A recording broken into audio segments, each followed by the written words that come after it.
Jianghai City, the playground of the 3rd middle school. Under the blazing sun, thousands of individuals were crammed together. The scent of sweat was quite overwhelming. Class 3, Section 2, Zhao Gang, successful job change. Occupation, berserker. Life, profession. The expressionless examiner in black on the podium monotonously read from the list. A sturdy boy in the crowd turned crimson, clenched his fists, and shouted, "Nice." Scattered applause erupted around him. A berserker isn't too shabby. Although merely a melee cannon fodder, at least it's a combat profession. Far better than my cousin, who awakened as a chef and now flips pans at the New Oriental every day. Among the throng, Lin Mo stood quietly. Having traversed into this realm for 18 years, his fate hinged on today's tremor. This world was unlike Lan Xing, where games and reality intertwined, monsters roamed freely, and countless secret realms existed. Upon reaching 18, everyone received a chance for a job change. Becoming a combat profession meant elevating oneself above others, delving into dungeons, slaying bosses, and earning respect. Conversely, being relegated to a life or support profession meant serving as logistical support for combatants, tightening screws, or delivering takeout. Next, Lin Mo. The examiner's voice rang out. Lin Mo took a deep breath and stepped out from the crowd. Mo Gu, stay strong. His best friend, the chubby one, yelled from behind. Remember, if we're rich, don't forget each other. Lin Mo did not look back. He waved his hand and walked directly to the center of the job change array. The guiding mentor, a middle-aged balding man, glanced at Lin Mo. Place your hand on it. Don't fidget and don't be nervous. Lin Mo pressed his hand against the black awakening stone. It felt icy. In the next moment, the awakening stone trembled violently. Buzz! A pillar of darkness surged skyward, instantly overshadowing the sunlight. The previously murmuring playground fell silent in an instant. Everyone widened their eyes. What the hell? A blacklight pillar? What is this phenomenon? The school beauty just awakened as an ice master, and it was merely a blue light pillar, right? Could it be the legendary hidden profession? The principal stood up on the podium, nearly dropping his teacup. A hidden profession? Is the 3rd middle school about to produce another top scorer? As the light pillar dissipated, Lin Mo's mind filled with new information. He opened his eyes and looked at the mentor. The mentor gazed at the emerging profession panel, his initial ecstasy gradually solidifying into a complex expression of regret. Lin Mo, job change successful. The mentor paused, his tone somewhat strained. The only hidden profession. Necromancer. Necromancer. The mere utterance of those 4 characters plunged the crowd into silence for 2 seconds. It was swiftly followed by an uproar of discussion, but not one of envy, rather one of schadenfreude. Uft, you scared me. I thought it was the Night Lord or Abyss Walker, but it turned out to be a necromancer.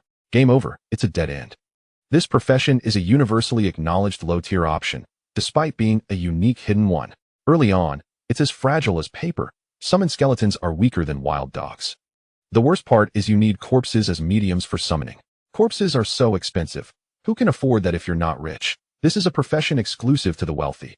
A poor person playing this won't even make it past the first round of the novice dungeon. In the front row, a boy dressed in high-end sportswear scoffed. Lin Mo, it seems your luck was all spent on triggering that phenomenon. A necromancer. If you can't afford bones later, come to my pig farm. I'll leave you a few pig skeletons to make do. This boy, named Wang Kai, hailed from a family that owned a mine and had just transitioned into the rare profession of paladin, and had always been Lin Mo's sworn rival. Many surrounding them laughed along. This was reality. No matter how great the potential, if you couldn't rise early on, you were still useless. The necromancer profession required a hefty investment to even hear a sound. Lin Mo was an orphan. Where would he find the money? Ignoring Wang Kai's taunts and the mentor's pitying gaze, Lin Mo stepped off the stage and returned to the corner. His mood felt somewhat heavy. He was well aware of the disadvantages of being a necromancer. Weak in the early stages, frail, low intelligence of summoned creatures, and the financial burden. This was akin to a hellish start. Ding! A crisp sound resonated in his mind. It was mechanical, cold, yet to Lin Mo, it felt like heavenly music. Detected host successfully transitioned to Necromancer. Profession compatibility 100. God-tier aura system is activating. Activation successful. A system, Lin Mo's heart skipped a beat. The standard feature for traversers had arrived, albeit belatedly. What could this system do? He immediately mentally commanded, open the panel. A faint blue screen appeared, visible only to him. Host, Lin Mo. Profession, Necromancer, unique, level, 1, 0.00, strength, 8, agility, 9 spirit, 25, initial maximum value, constitution, 7 equipment, none. Summoning space, 0/10 skill, summon skeleton, LV1, God Tier Aura System Panel Current Unlocked Aura. Thorn Aura, LV1. Thorn Aura, LV1 Passive Effect. Applies a thorn shield to you and all your summoned creatures. Effect. Reflects 1000 of the damage received. This reflected damage is considered true damage, ignoring defense and shields, forcibly deducting health. Next level unlock condition. Reach level 10. Lin Mo stared at the 1000 in true damage, his eyelids twitching uncontrollably. A 1000 damage reflection? What concept is this? If a level 1 monster attacks with 10 points of damage against his skeleton, the skeleton might not lose health, but that monster would instantly suffer 100 points of true damage. How much health does a novice monster even have? This was not merely a thorn aura, it was clearly a whoever touches me dies aura. Moreover, this was just the effect at LV1. What would it become upon leveling up? A smile began to form on Lin Mo's lips, suppressing his previous gloom instantaneously. Fragile. He was more concerned about not being fragile enough. If monsters couldn't deal damage to him, how could he trigger the reflection? Mo, are you alright? The chubby best friend approached, a look of concern on his face. A necromancer is just a necromancer. If worse comes to worst, we won't team up. That I'll transition into a guardian. I'll tank the monsters while you watch from behind. The chubby boy was indeed a dependable friend. Lin Mo patted his shoulder. Don't worry, I'm fine. You don't need to tank. Just wait for me at the entrance of the novice dungeon. I'll take you to level up. The chubby boy was taken aback, touching Lin Mo's forehead. Mo, are you feeling alright? The necromancer has no damage early on. How will you take me? You'll know once we get there. Lin Mo did not elaborate further and turned towards the school gate. Today was the job change day, as well as the opening of the novice trial dungeon. Once everyone completed their job changes, they would rush to the dark forest novice dungeon on the city outskirts to grind levels. There, only monsters of levels 1 to 5 existed, relatively safe, and there was a national protection mechanism in place to forcibly teleport individuals out if they sustained fatal injuries. Half an hour later, at the entrance of the novice dungeon on the outskirts of the city, it was already a sea of people. Everywhere, voices clamored for team formations. Strong fire mage leading. Need a tank. No necromancers. No necromancers. Need a healer. Come on, priestess, I'll take care of you. 5 needed 1. We need an assassin to scout. As soon as Lin Mo appeared, many recognized him. After all, the commotion of that blacklight pillar had been too great. Oh, isn't this our unique hidden profession deity? Wang Kai, flanked by a few lackeys and checking equipment, called out mockingly upon spotting Lin Mo. What's going on? Is Lin Deshin planning to go solo? Wang Kai brandished a novice great sword in his hand. Should I kneel down and beg for my assistance? My team happens to need a laborer to collect loot. A few lackeys erupted in laughter. Wang Xiao, don't joke around. He's a necromancer, dealing with corpses. How ominous. Exactly. Who would dare team up with him? Sharing experience would be a waste. Students around them pointed at Lin Mo, their gazes filled with disdain. In this era that values efficiency and cooperation, possessing a weak early game class is akin to original sin. No one wishes to carry a burden. Lin Mo paid no heed to these gestures. He strode directly to the registration desk at the entrance of the dungeon. The registrar was a burly officer with a thick beard who glanced up at Lin Mo name, class, and team configuration. Lin Mo, necromancer. Lin Mo paused momentarily and calmly declared, solo. The officer's pen halted, brows knitting as he looked up. Solo? You're a necromancer with no offensive skills at the onset, and your summons are feeble. Going solo is tantamount to self-destruction. I advise you to form a party. N01 is available. Lin Mo shrugged. I'm in a hurry and prefer not to team up. The officer scrutinized Lin Mo for a few seconds, confirming the youth was not jesting. Very well, don't blame me for not warning you. Although the novice dungeon has protective mechanisms, being besieged by monsters can still be quite painful. The officer tossed a teleportation ring to Lin Mo. Step inside. Lin Mo accepted the ring and, under the incredulous gazes of Wang Kai and the others, stepped into the azure whirlpool of teleportation. Is he really going in? Has he lost his mind? What can a level 1 necromancer do in there? Deliver takeout to goblins? I doubt he can even defeat the first monster. He'll be teleported out in 2 minutes. Wang Kai sneered. Let's go in as well. I want to see how he pisses his pants in there.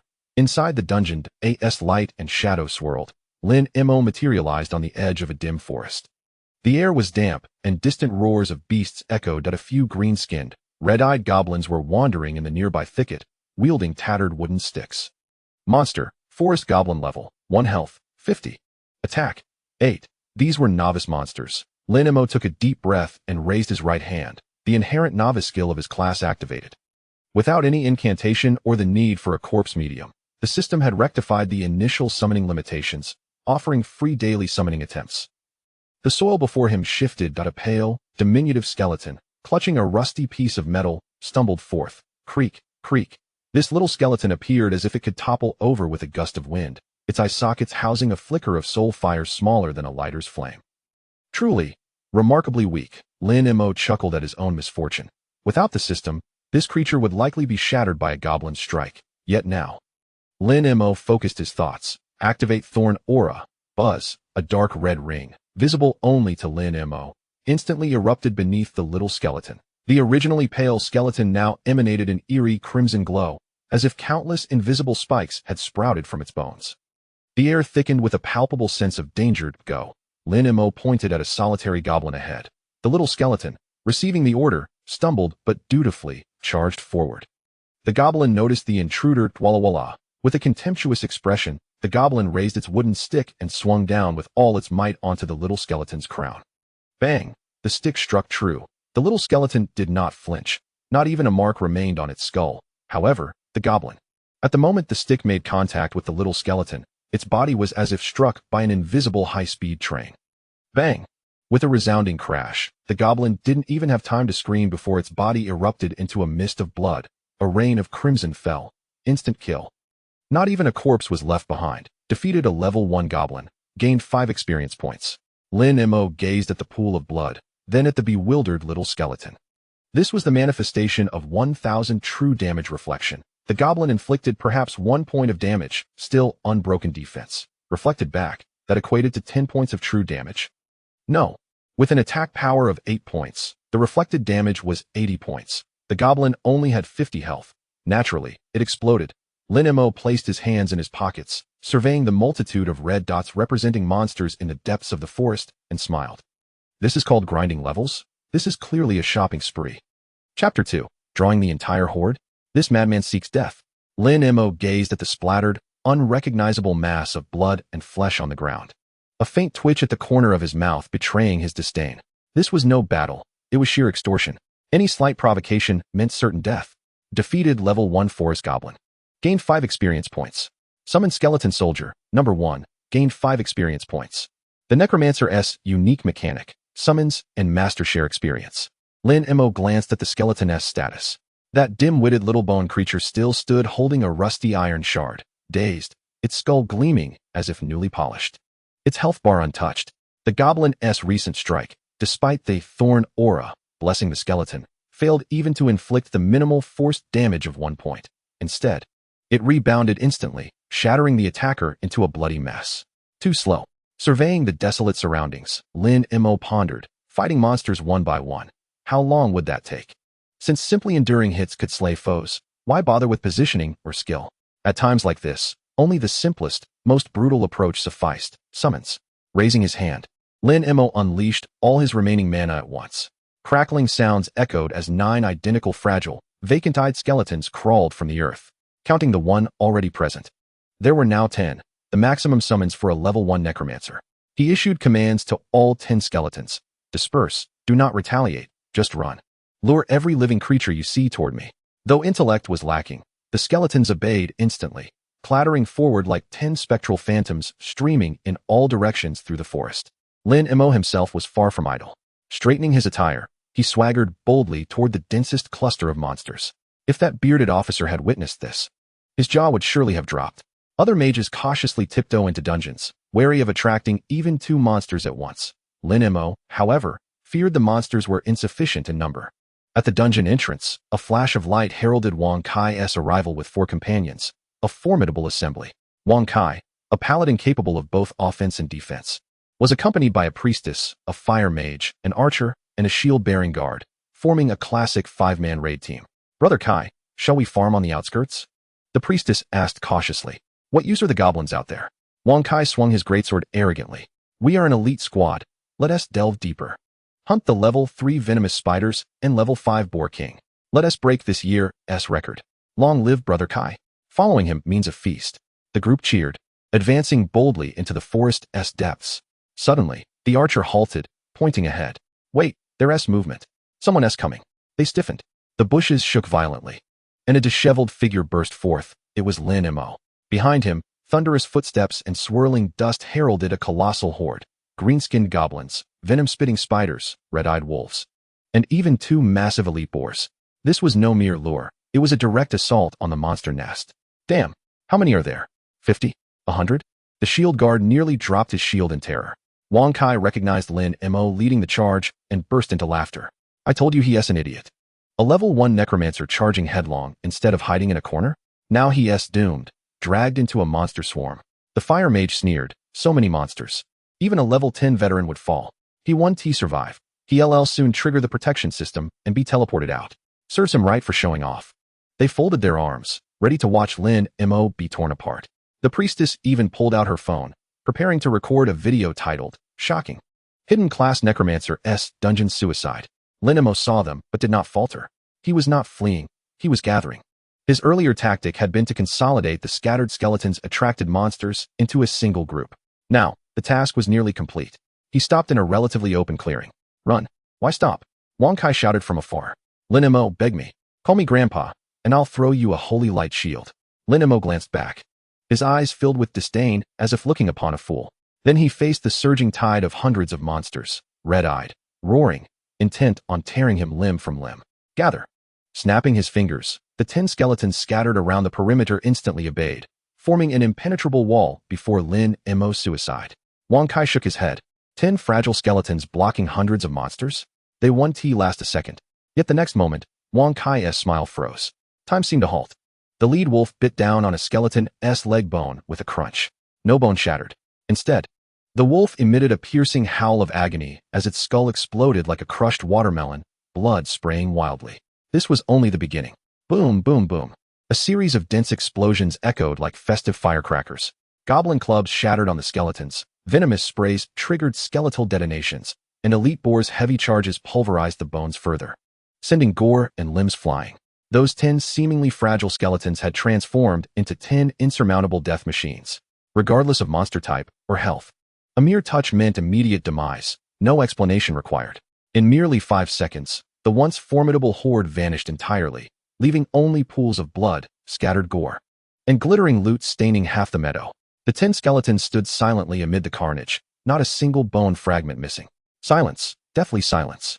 Wang Kai and his companions' expressions shifted from mockery to terror, mouths agape wide enough to swallow 2 eggs. The shield guard dropped his shield with a clang, too shocked to react. What kind of damage is this? The fire mage trembled. Those were elite boars with hundreds of health. One hit shatters them?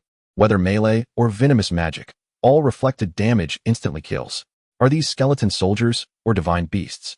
They had mocked Lin Mo's apparent suicide, but he was executing a masterful mass aggro strategy. Such efficiency and kill speed rivaled even 30-level second-tier veterans. Lin Mo stood amid the blood-soaked clearing, system prompts ringing in his ears. Defeated level 2 wolf, gained 8 experience points. Defeating the level 3 venomous spider grants 12 experience points. Slaying the level 5 elite wild boar yields 50 experience points. Congratulations to the host on leveling up. Current level, LV2. Congratulations to the host on leveling up. Current level, LV3. Congratulations to the host on leveling up. Current level, LV4. A golden light flashed 3 times. While others toil for an entire day in the dungeon to gain a level, Lin Mo ascended 3 levels in less than 10 minutes. What a thrill. This rocket-like pace of advancement is precisely what he desired. Ignoring the astonished onlookers, Lin Mo bent down to collect the gear strewn on the ground.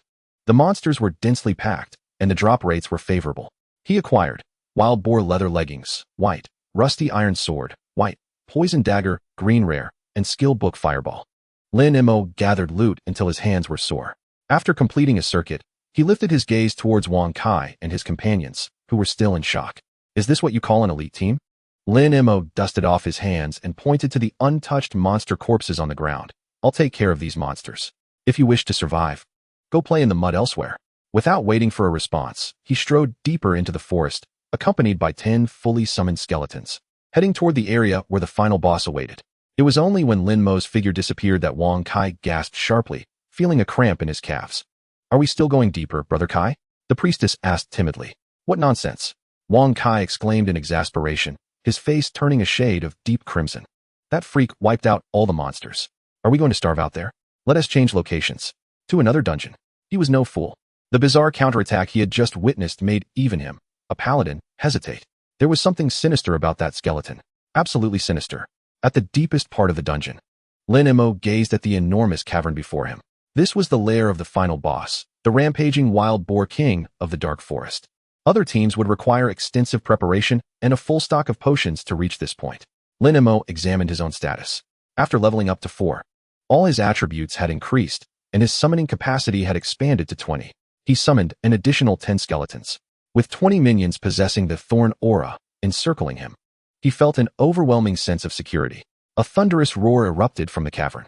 The ground quaked as a massive black wild boar king, the size of a truck, charged forth, its tusks glimmering ominously, exuding an intimidating presence. Boss, rampaging wild boar king. Level 8, health, 5,000, skills, savage charge, earthquake stomp, 5,000 health points. For a novice, this was an insurmountable demon. The wild boar king, with its bloodshot eyes, fixed its gaze on Lin Mo, the intruder, pawing at the ground in preparation for its most potent savage charge. Rather than retreat, Lin Mo found a clean rock to sit upon. Come on, hit me hard. He beckoned to the wild boar king with a finger. Haven't you eaten? Aim well. The rampaging wild boar king could not comprehend human speech. It only recognized the provocation of its authority. Its colossal hooves struck the ground, sending dust swirling. This savage charge was unleashed. The wild boar king barreled forward like an out-of-control heavy tank, intent on crashing into the boulder where Lin Mo sat. This collision would obliterate not just a fragile mage, but even a fully defensive shield warrior of the same level, turning them into mere pulp. The air itself seemed to crackle with sound. The 20 skeletons appeared as mere toy soldiers before the gigantic wild boar king. It was over. Anyone witnessing this spectacle would surely shut their eyes in dread. Yet Lin Mo did not flinch. He even took a bite of the wild fruit he had casually picked earlier. Boom. A thunderous crash resounded, shaking the entire cavern. The wild boar king's massive head collided forcefully with the first 3 skeletons. There was no suspense. Those 3 skeletons, each with only a few dozen health points, were instantly reduced to dust, leaving not a single intact fragment. But at that very moment, a blinding flash of crimson erupted from the point of contact between the wild boar king and the skeletons. The once ferocious, fully healthy wild boar king froze mid-charge. Its eyes filled with shock and terror. Then came a sudden pop, like a balloon bursting. The enormous body of the wild boar king began to disintegrate under the influence of a mysterious force. Its massive blood vessels ruptured, and its tough hide tore apart like paper. 5,000 health points. In the face of 1,000 points of real damage reflected back, the greater its force of impact, the more devastating its demise. Even if that collision dealt only 500 damage, the rebound would still amount to 5,000 points of true damage. Instant kill. There was no need for a second strike. The once dominant overlord of the dungeon did not even have time to emit a dying scream before it was reduced to a foul, bloody rain, splattering onto the ground. Defeated level 8 boss rampaging wild boar king, gained 800 experience points. Congratulations to the host on leveling up. Current level, LV5. Congratulations to the host on leveling up. Current level, LV6. Another 2 beams of golden light enveloped Lin Mo. This experience was exceedingly generous. Lin Mo brushed off the dust from his clothes and replenished his shattered skeletons. This was the cunning advantage of a necromancer. As long as he had mana, he could summon as many skeletons as he desired, feeling no regret for their demise. He approached the pile of shredded flesh. Boss loot was significantly larger than that of ordinary monsters. Lin Mo reached out. Acquired. Rage of the Wild Boar King, blue quality 2-handed sword. Acquired. Hardened Wild Boar leather armor, blue quality tunic. Acquired. Skill book Corpse Explosion. What a windfall. Lin Mo's eyes sparkled. He cared little for the equipment. After all, with his skeletons shielding him, he had no need for defense or a sword to strike down foes. However, this skill book was a powerful asset for a necromancer in the early stages. Corpse Explosion. Detonate a corpse, causing area damage equivalent to 30 of the corpse's health. This skill was inherently formidable, and if combined with Lin Mo's unclaimed secondary aura slot, once unlocked, who knows what devastation could be achieved with a damage amplification or area enhancement aura. He learned the skill. With a clap of his hands, the skill book transformed into a stream of light, entering his mind. Glancing at the time, he realized only 8 minutes had passed. Lin Mo shook his head, thinking it too slow. He had wasted too much time walking and resolved to acquire a mount next time. He gathered the spoils from the ground and turned towards the teleportation array at the dungeon's exit. Outside the dungeon, in the plaza, the atmosphere was tense. Why hasn't he come out yet? Principal Li Guoyang paced anxiously, his hands clasped behind his back. Lin Mo had been inside for nearly 10 minutes, logically speaking. If he were unable to defeat the boss, the protective mechanism should have activated and teleported him out within 2 minutes. A nearby teacher sighed heavily. Principal. Perhaps he encountered elite monsters and couldn't trigger the protective mechanism. This has happened before. Every year, a few unfortunate souls meet their demise in the novice dungeon. After all, necromancers are quite fragile. A mere brush with a monster could spell their end. At that moment, the nearby portal quivered. Wang Kai emerged with his elite squad, disheveled and dust-covered. They had changed direction to hunt monsters, but encountered several level 3 venomous spiders, nearly suffering a total wipeout. They escaped by crawling and rolling. Upon exiting, Wang Kai immediately noticed the headmaster anxiously concerned about Lin Mo and sneered. Headmaster, stop hoping. I doubt Lin Mo will make it out. While sipping a healing potion, Wang Kai loudly declared, we saw him inside. That lunatic lured over 100 monsters. It was sheer suicide. What? Over 100? Li Guoyang's face turned ashen. The surrounding students murmured in shock. He's doomed. Even a single spit from everyone could drown him. A necromancer with no mobility or defense leading that many monsters. No divine intervention could save him. What a pity. Our school's only hidden profession turns out to be a fool. Seeing everyone believe him, Wang Kai grew bolder. I tried to help him, but he even cursed at me. Such a person deserves to die, a waste of national resources. No sooner had he spoken than the enormous magical stele in the center of the plaza, which displayed clearance records, suddenly emitted a blinding golden light. A hum filled the air as all eyes were drawn to it. At the top, the record held for 3 years by the previous legendary Dragonblood warrior, 45 minutes, was ruthlessly pushed down. A new name, framed in gold, domineeringly claimed the summit. First place, Lin Mo, profession, Necromancer. Clearance time, 0 hours 8 minutes 21 seconds. Rating, SSS, perfect. Silence engulfed the plaza like death itself. Even the rustling leaves were audible. Li Guoyang gaped, his reading glasses sliding down his nose. Wang Kai, who had been boasting moments before, looked as if he had swallowed a fly, his face turning a dark purplish hue, eyes bulging. 8 minutes? Someone trembled, breaking the silence. What a joke. This is a dungeon, not a leisurely stroll home. It usually takes me more than 8 minutes just to run the map. It must be a bug. A necromancer alone clearing so fast? Impossible. Amidst the crowd's shock and disbelief, the dungeon portal glowed once more. A tall figure appeared, hands in pockets, strolling out casually. Lin Mo still had half an uneaten wild fruit in his mouth, looking as if he had just taken a leisurely walk in the garden rather than survived a life-and-death battle. Behind him, 20 skeleton soldiers stood in 2 neat rows. Though seemingly dull-witted, the still fresh blood stains on them exuded a chilling aura. Lin Mo? Li Guoyang rushed forward, grasping Lin Mo's shoulders and scrutinizing him. Are you all right? Did you really clear the dungeon? Yes, Lin Mo replied indifferently, chewing the fruit. I intended to clear all the monsters. But the Wild Boar King was too noisy, so I just killed the boss first. What? Do I need to write a report on that? A collective gasp echoed throughout the plaza. Kill the boss first? That was an 8-level enraged Wild Boar King. Every year, new teams are wiped out by it. Only the top squads could wear it down after more than half an hour. You call that killing it? Impossible. Wang Kai suddenly leapt forward, pointing at Lin Mo and shouting, you cheated. You must have used some item or exploited a bug. How could you kill the Wild Boar King with just those lousy skeletons? He refused to believe it. Even his rare paladin profession had been chased down by spiders. How could Lin Mo clear the dungeon alone? Lin Mo tilted his head and glanced at Wang Kai. Want to try? He said. Instantly, the 20 skeleton soldiers behind him turned their heads in unison, their hollow eye sockets fixed on Wang Kai. At that moment, Wang Kai felt a bone-chilling cold seep into his marrow. His instincts screamed that with a mere thought from Lin Mo, these fragile-looking skeletons would shred him to pieces. The bloodthirsty aura accumulated from killing hundreds of monsters was unmistakable. Wang Kai opened his mouth, but found his throat dry and speechless. His legs weakened, and he collapsed onto the ground, utterly cowed.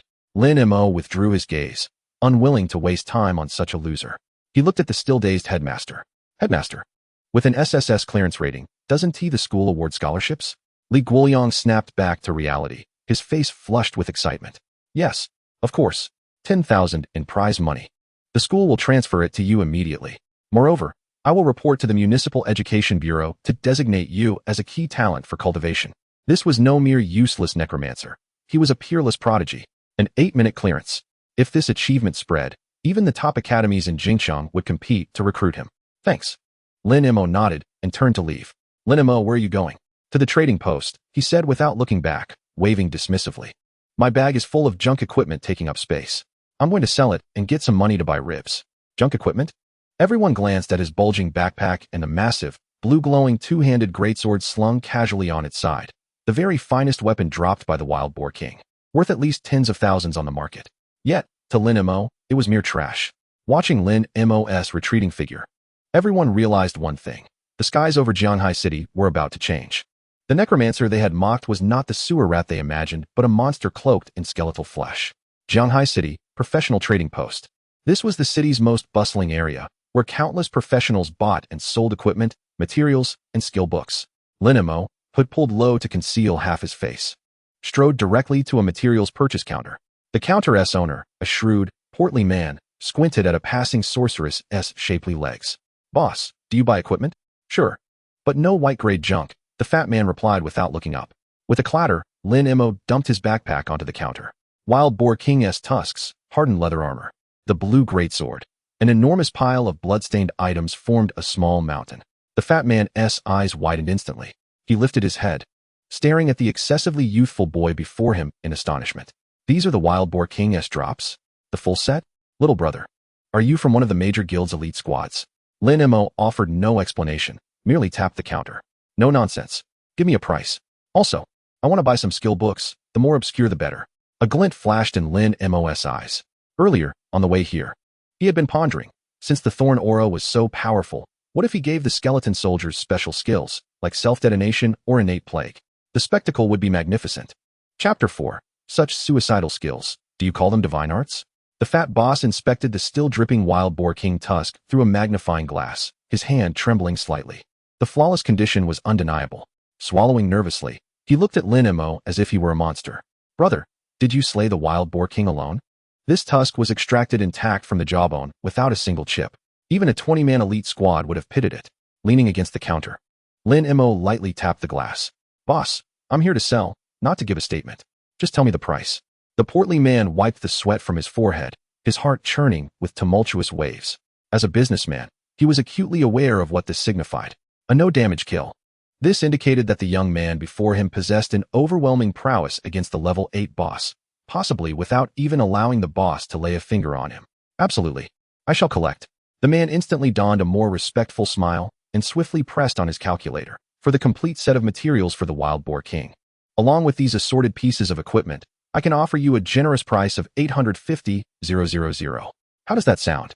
850,000. In this world, an ordinary family earns only 50 to 60,000 a year. Lin Mo entered a dungeon for 10 minutes and earned the equivalent of a decade's worth of income for an average person. All right, let us proceed with the transfer. Lin Mo wasted no time. Sure thing. The portly man efficiently conducted the transfer, observing Lin Mo hesitating to speak before finally succumbing to his urge to be friendly. Young brother, I see you are a necromancer, right? If you ever come across such exquisite items again, feel free to seek me out, Wang Pongzi. I guarantee the best prices in the city. By the way, you mentioned wanting to purchase skill books? Wang Pongzi turned and retrieved several exquisite boxes from the safe behind him. Since you have the funds, I won't bother you with ordinary goods. Take a look at this, Spear of Bones, a high-damage single-target skill for 2 million, and this Necromantic Shield, a life-saving technique for 1.5 million. Lin Mo glanced over, his interest waning. They were all active spell skills. They required casting time and aiming, which was too taxing. Do you have anything that enhances the attributes of summoned creatures? Wang Pongzi paused, his expression faltering. Brother, the typical paths for a necromancer are generally bone spear or corpse explosion builds. Very few take the summoning route.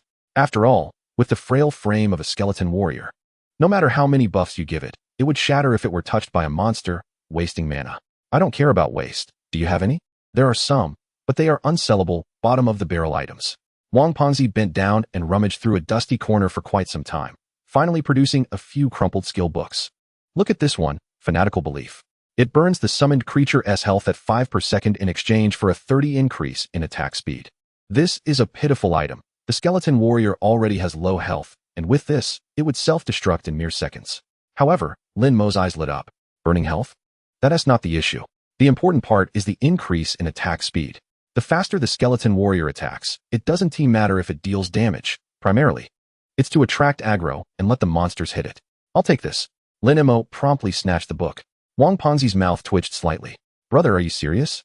This book is only worth 50,000, and nobody wants it. Do you have anything more perverse? Lin Mo continued to inquire. More perverse? Wang Pengzi clenched his teeth, seemingly making a decision, as he pulled out a book with a black cover from the bottom. This one, Taunt Roar. It forces all summoned creatures to emit noise, attracting the aggro of all monsters within a 50-meter radius, while simultaneously reducing the summoned creature's defense by 100. Wang Pengzi explained originally, this was intended for advanced meat shields like flesh puppets, but what meat shields does a necromancer have in the early stages? Teaching this to a skeleton warrior is tantamount to seeking death. It draws all monsters towards it, and then with its defense reduced to 0, it gets annihilated in an instant, after which the monsters turn on you, forcibly attracting aggro, reducing defense. Lin Mo felt an exhilarating thrill. This was no self-destruct skill. It was practically a divine technique tailored for his thorn aura. His greatest concern was the monsters being too dispersed, forcing the skeleton warriors to chase after them.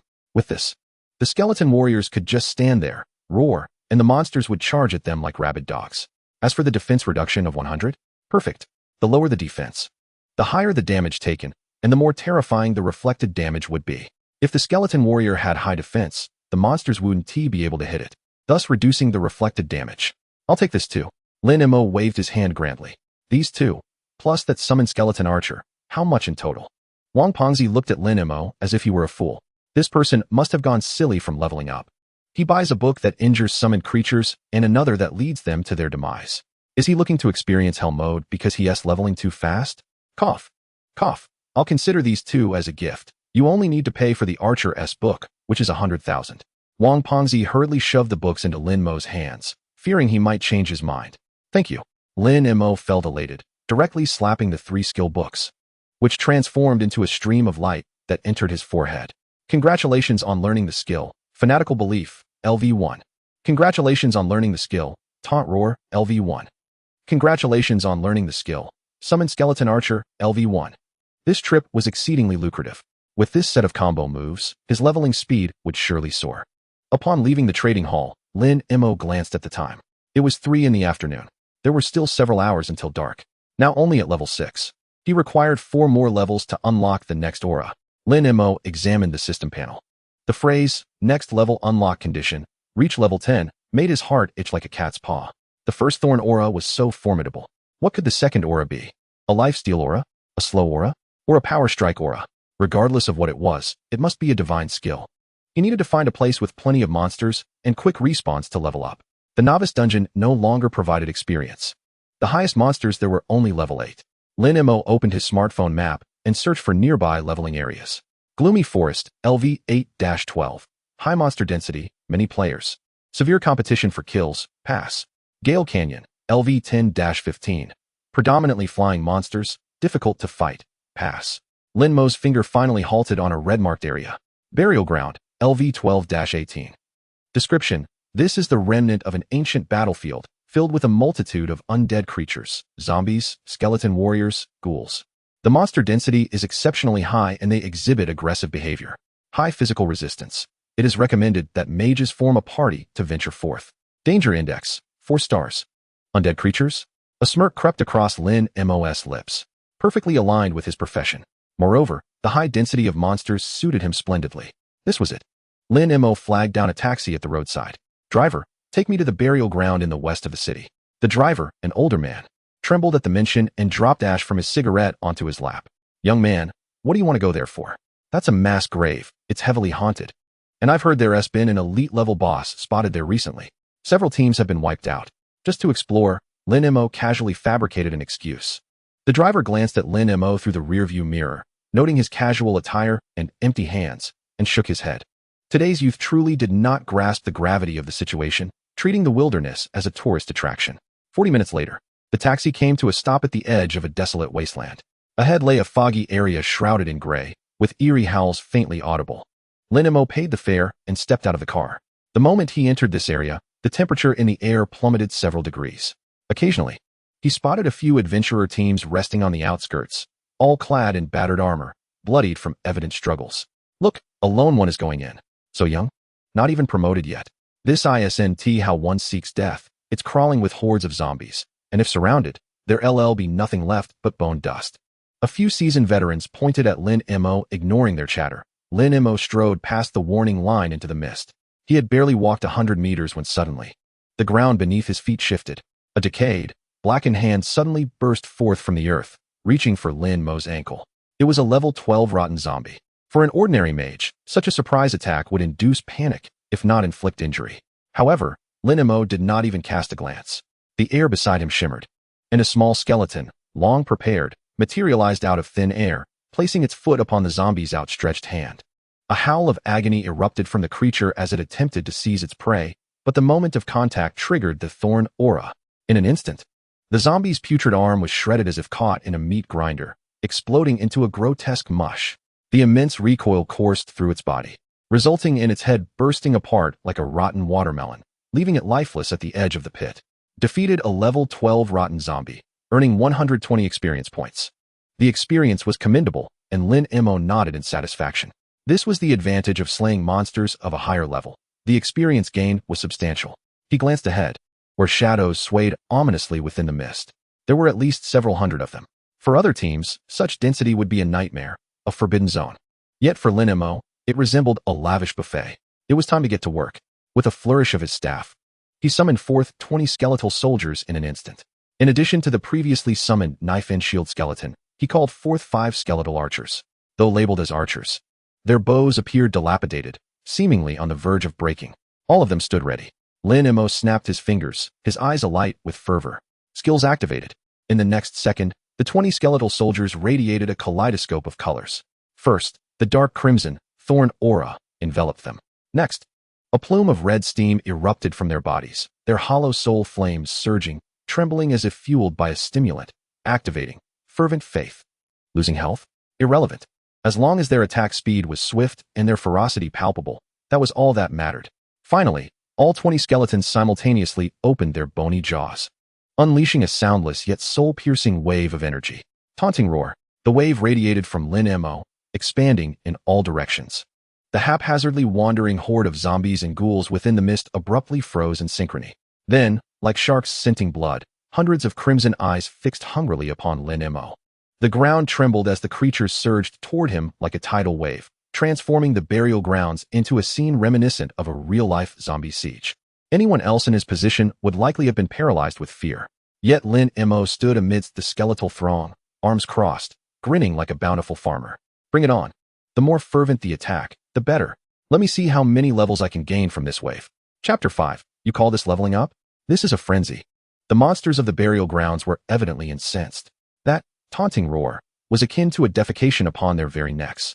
Hundreds of rotten zombies and ghouls, alongside several colossal skeletal warriors, surged forth like a tsunami. The ground shook underfoot, the stench overwhelming. In such a scenario, even a large guild of dozens would prioritize forming a defensive line, managing aggro, and dealing with the horde in phases. Yet Lin Mo remained unmoved at the center, observing as the first charging ghoul lunged, its maw gaping wide to bite the foremost skeletal soldier. This skeletal soldier, under the effects of fervent faith and taunting roar, had its defenses stripped away, its health rapidly depleting, resembling a fragile elder ready to topple at the slightest breeze. The ghoul's claw fell upon it without resistance, as if striking mere parchment. However, at the moment of contact with the bone, boom, a detonation comparable to high explosive ordnance erupted. The level 15 ghoul was silenced, its upper body obliterated, showering the area with a rain of blood, even its teeth reduced to powder, propelled into the bodies of the zombies behind it. Instant kill. And not just any kill, but one that left not a trace. The skeletal soldier that absorbed the attack saw no change in its health bar, as the counter damage from Thorn Aura resolved before the ghouls inflicted harm. The monster perished before it could even inflict damage. Yet this was merely the beginning. The horde of zombies could not halt their advance, crashing into the fray one after another. Boom, boom, boom. The cacophony of explosions resonated, akin to 1,000 firecrackers igniting simultaneously. Each creature that collided with the skeletal soldiers erupted in a violent burst. Those attempting to bite into the skeletal ranks had their heads blown apart the moment they opened their mouths. The most absurd were the skeletal archers, originally ranged units. They should have remained at the back to shoot arrows. Yet under Lin Mo's command, they activated taunting roar, charging to the forefront, wielding their bone bows like clubs, delivering erratic jabs at the oncoming monsters. Just a glancing touch against a monster's hide would result in its immediate demise. These were not archers. They were melee berserkers wielding nuclear launchers. Lin Mo stood at the center of the skeletal formation, reveling in the vivid crimson fireworks around him. His ears filled with the relentless stream of system notifications. Defeated a level 12 rotten zombie, earning 120 experience points. Defeated a level 15 ghoul, earning 180 experience points. Defeated a level 14 skeletal warrior, earning 150 experience points. The experience bar surged with an almost frenzied pace. In the span of just 1 minute, it had nearly increased by 30. Such efficiency, if witnessed by those still bickering over a single monster outside, would surely incite them to rage quit. Yet it was not fast enough. Lin Mo observed the outer perimeter. The pile of monster corpses had risen too high, hindering the charge of those behind. Some zombies stumbled over the fallen bodies before they could join the fray. This simply would not do. It would delay my leveling. Lin Mo furrowed his brow, glancing at the newly acquired skill in his skill bar, Corpse Explosion. Time to test this new ability. He raised his hand and pointed casually at the towering heaps of flesh and limbs nearby. Explode. In the next moment, the once lifeless corpses began to swell ominously, emanating a dark green glow. Then boom! A colossal blast erupted as the mound of corpses detonated like a triggered landmine, sending a shockwave of dark green cadaveric poison mixed with shattered bones and rotting flesh sweeping outward in a fan shape. The effect of Corpse Explosion dealt area damage equivalent to 30 of the corpse's health. These level 15 monsters typically boasted health pools of 2 to 3,000. Thus, 30 equated to several hundred points of damage. But that was not the end. The shockwave of the explosion struck the charging zombies, and upon contact, it was deemed an attack. Consequently, the Thorn Aura was triggered. You strike me? Then I shall retaliate. The zombies caught in the explosion's wake, before succumbing to the poison, were met with a rebound of damage that initiated a second explosion. A chain reaction. One blast led to another. The originally localized explosion, spanning merely a few meters, instantaneously expanded to over 100 meters. The very center of the burial grounds appeared as if it had been furrowed by a plow. A mesmerizing spectacle unfolded as green toxic mist intertwined with crimson blood fog, creating a scene both magnificent and grotesque. Defeated a level 12 rotten zombie, X50, gaining 6,000 experience points. Defeated a level 15 ghoul, X30, gaining 5,400 experience points. A radiant golden light ascended from Lin Mo. Congratulations, host. Level up. Current level, LV7. Already at level 7? Lin Mo glanced at the time. It had been less than 10 minutes since his arrival. At this rate, reaching level 10 and unlocking a new halo before nightfall seemed utterly effortless. Meanwhile, on the outskirts of the burial grounds, a well-equipped 5-member team cautiously advanced. Leading them was a warrior clad in silver armor, approximately level 20, with a serious demeanor. Everyone, stay vigilant. We are approaching the misty area. The zombies here have keen hearing, so avoid making loud noises. Especially you, mages, ensure your skills are precise before casting. We cannot afford to agitate the monsters. This team, named Storm, was a renowned elite guild from Jianghai City, specifically here to farm materials. Suddenly, a violent tremor surged through the ground, akin to the thunderous gallop of 1,000 horses. What is happening? An earthquake? The female mage in the back exclaimed, startled. Before anyone could react, the mist ahead began to churn violently. What followed was a scene they would never forget. Dozens of terrifying ghouls, seemingly pursued by some horrific entity, burst forth from the depths of the mist, fleeing in utter panic. These creatures, typically aggressive and ready to bite at the sight of humans, were now filled with terror, disregarding the storm team entirely as they scurried past. What in the world? The silver-armored warrior was stunned. Monsters fleeing?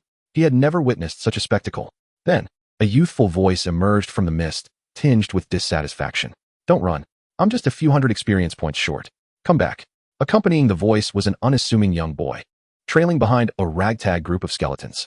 The boy wielded a staff, pointing at the fleeing ghouls. Hey, you ghoul. Why are you running? Aren't you a carnivore? Come bite me. He pointed at another zombie. And you, with a broken leg. Why are you crawling so fast? Have some professional integrity. The storm team was rendered speechless. They watched as the boy chased a pack of level 15 elite monsters across the mountains. The once ferocious creatures now resembled frightened chicks, too terrified to look back. The female mage, the team leader, swallowed hard and tugged at the silver-armored warrior's sleeve. Am I seeing things? Is that a necromancer? The warrior rubbed his eyes, bewildered. It seems so, given the skeletons. But when did necromancers become this formidable? He is chasing a pack of monsters by himself. And what are those skeletons? They seem tougher than my berserker. While the team members grappled with disbelief, Lin Mo noticed them. He paused, glanced at the fully armed team, and then at the monsters that had vanished from sight, letting out a sigh. Excuse me, esteemed friends, he said somewhat sheepishly, pointing ahead. Did you happen to see where that group of monsters ran off to? The silver-armored warrior instinctively pointed to the right. They went towards that valley. Thank you. Lin Mo's eyes sparkled, and without hesitation, he led his skeletal army in pursuit. As they passed by the storm team, several skeletons turned their hollow eyes toward them. Though silent, the aura of death emanating from them sent chills down the spines of the seasoned level 20 players. Once Lin Mo had moved on, the silver-armored warrior collapsed onto the ground, his legs feeling weak. That must have been an illusion, right? It had to be. The nearby rogue's voice trembled, otherwise. How do we explain a seemingly underage necromancer treating the burial grounds like a playground? Captain, should we still proceed? Proceed? Absolutely not. The silver-armored warrior cursed as he got to his feet. The monsters inside were scared off by that freak. We would just be asking for trouble. Retreat. We can't stay here. Deep within the burial grounds, in the Valley of Death, a dead end awaited. The monsters that Lin Mo had pursued to the brink of despair were now cornered at the valley's end, about 50 to 60 of them. They huddled together, trembling in fear as they gazed at the human figure resembling a demon blocking their escape. Run, keep running. Lin Mo gasped, exhilarated. The chase had just earned him another level, bringing him to LV9. Just one final wave of monsters stood between him and level 10, where he could unlock the long-awaited second divine halo. In the name of my new halo, I must regretfully ask for your sacrifice. With a sweeping gesture, Lin Mo commanded. Close the gate, attack the dog. 20 skeleton warriors surged forward, akin to wolves among sheep. The sounds of screams, explosions, and cracking bones echoed in the narrow valley. Composing a symphony of death, Lin Mo stood at the rear, intently focused on his experience bar. 98.99 at the moment the last elite ghoul fell. A blinding golden light erupted from Lin Mo. Congratulations, host. Level up. Current level, LV10. Congratulations, host. You have completed the novice stage and officially entered the ranks of professionals. Detected that the host's level has reached 10, the Divine Halo system is unlocking the second halo. Lin Mo's heart raced. It was here. Finally, he held his breath, fixated on the skill icon that spun wildly. Moments later, the icon came to a halt. A line of blood-red text slowly materialized before Lin Mo's eyes. Upon reading it, he was momentarily stunned, then a twisted smile crept across his face. What? This is possible?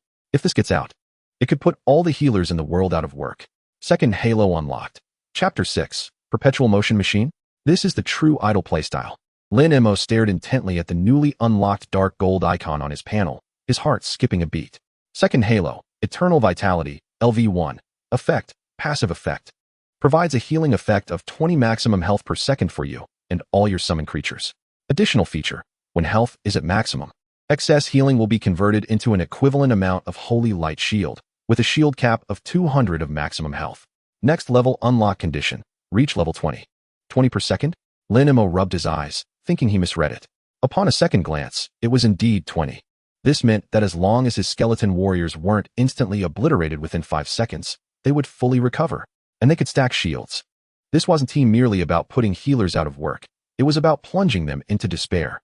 Lin Mo couldn't help but laugh aloud. In this world, even the top-tier paladins or priests could only restore a few thousand health points with their major healing spells, which came with cooldowns and casting times. Who had ever seen a character automatically heal 20 health per second? This was practically a walking fountain. Even more astonishing was how perfectly this halo complemented his previous skill. Taunt Roar forces a reset on defenses, making monsters hit harder. The Thorn Halo reflects tenfold true damage upon receiving harm. Initially, Lin Mo harbored concerns that when faced with high-frequency or high-burst boss attacks, his skeletal warriors might perish before they could retaliate. After all, the low health of the skeletal minions was a significant flaw. However, with the addition of Eternal Vitality, when a monster struck him, causing a loss of 50 health, the reflected damage could devastate the enemy. In the next moment, he regained 20 health, and then another 20. As long as his skeletal companion was not obliterated in a single blow, he became virtually immortal. Was this not the legendary Perpetual Motion Machine? Invincible. Lin Mo took a deep breath and closed the interface. Armed with this combination, he now felt emboldened to challenge the level 20 regional boss. With his recent ascent to level 10, it was time to return to town for a class change. Level 10 marked the conclusion of the novice phase, necessitating a visit to the class change hall to advance, unlocking further class features. Lin Mo surveyed the ground littered with monster corpses. Although this burial ground was teeming with foes, their levels were no longer a concern. Just as he prepared to activate the return scroll, a thunderous boom resonated from the depths of the valley. A surge of terrifying undead energy, 100-fold stronger than the prior zombies, erupted from the earth. The temperature plummeted to freezing levels. The valley, previously cleared of foes, began to tremble violently, as if some colossal creature were about to emerge. Curious, Lin Mo paused. Raising an eyebrow, he observed the soil ahead bursting forth like a fountain. A colossal skeleton, 3 meters tall, clad in tattered black iron armor and wielding a rusted greatsword, slowly emerged. Its eye sockets blazed with blue soul fire, and its bones gleamed with a metallic hue. Regional boss, General of Bones, Elite. Level, 18 health, 50. 000. Skills, Sweeping Strike, Death Stomp, Heavy Slash, So there was a formidable foe lurking. Lin Mo's eye sparkled. The taxi driver had mentioned an elite monster here that had dispatched several groups, and this must be it. An elite boss at level 18 with 50. 000 health was undoubtedly a nightmare for an ordinary level 10 party. As the General of Bones emerged, it beheld the corpses of its zombie minions scattered across the ground. With a furious roar that reverberated through the mountains, it locked its blue-flamed gaze onto Lin Mo, the only living being present. The murderous intent bore down upon him like a tangible weight. Most would have fled in terror at such a moment. But Lin Mo merely cast a calm glance at the creature, feeling a thrill of excitement. Perfect, time to test the new halo. With a snap of his fingers, he called out, "Boys, it's time to feast." Clack, clack, clack. 20 skeletal minions promptly surrounded him. In comparison to the towering General of Bones, these diminutive skeletal figures resembled a gaggle of kindergarten children. The general, unconcerned by these lesser beings, raised its massive sword and swung it down with a howling wind aimed directly at the foremost skeleton. This heavy slash was executed with tremendous force, cleaving through the air. The command die echoed as the sword struck the skull soldier's forehead with a resounding impact. The overwhelming power drove the skeleton halfway into the ground. A horrifying damage figure rose, 2,800. The skeleton's total health was only 3,000 points. This strike reduced its health by 90, leaving merely a sliver remaining. Without the halo, that blow would have shattered the skeleton to pieces. Yet, in that very instant, triple halos illuminated simultaneously. The first halo, taunting roar. The defense had already been reduced to 0, resulting in such elevated damage. The second halo, Thorn Halo. The moment the damage took effect, the retaliation was triggered. You struck me for 2,800 health? Let me return 28,000 points of true damage. Boom. A visible crimson shockwave surged back into the General of Bones' body. Its formidable black iron armor shattered like glass. The colossal form quivered, and a staggering number appeared above its head.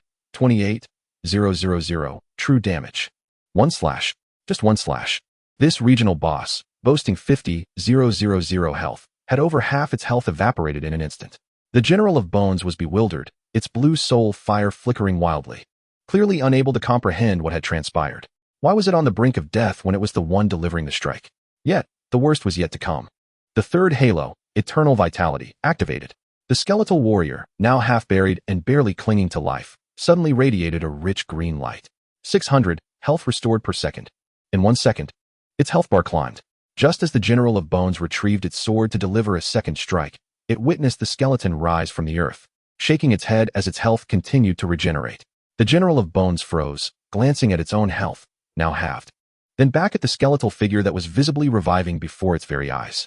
How could it possibly compete against this? Was its dignity as a regional boss not worth anything? Roar. The General of Bones erupted in fury, abandoning single-target skills. Instead, it spun in place, swinging its great sword in a wide arc, Sweeping Strike. This move unleashed a wide-reaching AoE attack, striking all nearby enemies simultaneously. Bang, bang, bang, bang. The massive sword swept through, hitting 5 or 6 surrounding skeletons, each one sent flying, their health plummeting. 1,500, 1,600, 1,550. A series of damage figures ascended. Lin Mo stood at a distance, unable to suppress a wince. It was brutal. He meant, of course, for the boss. At the moment the damage took effect, the 5 or 6 skeletal warriors triggered the Thorn Halo.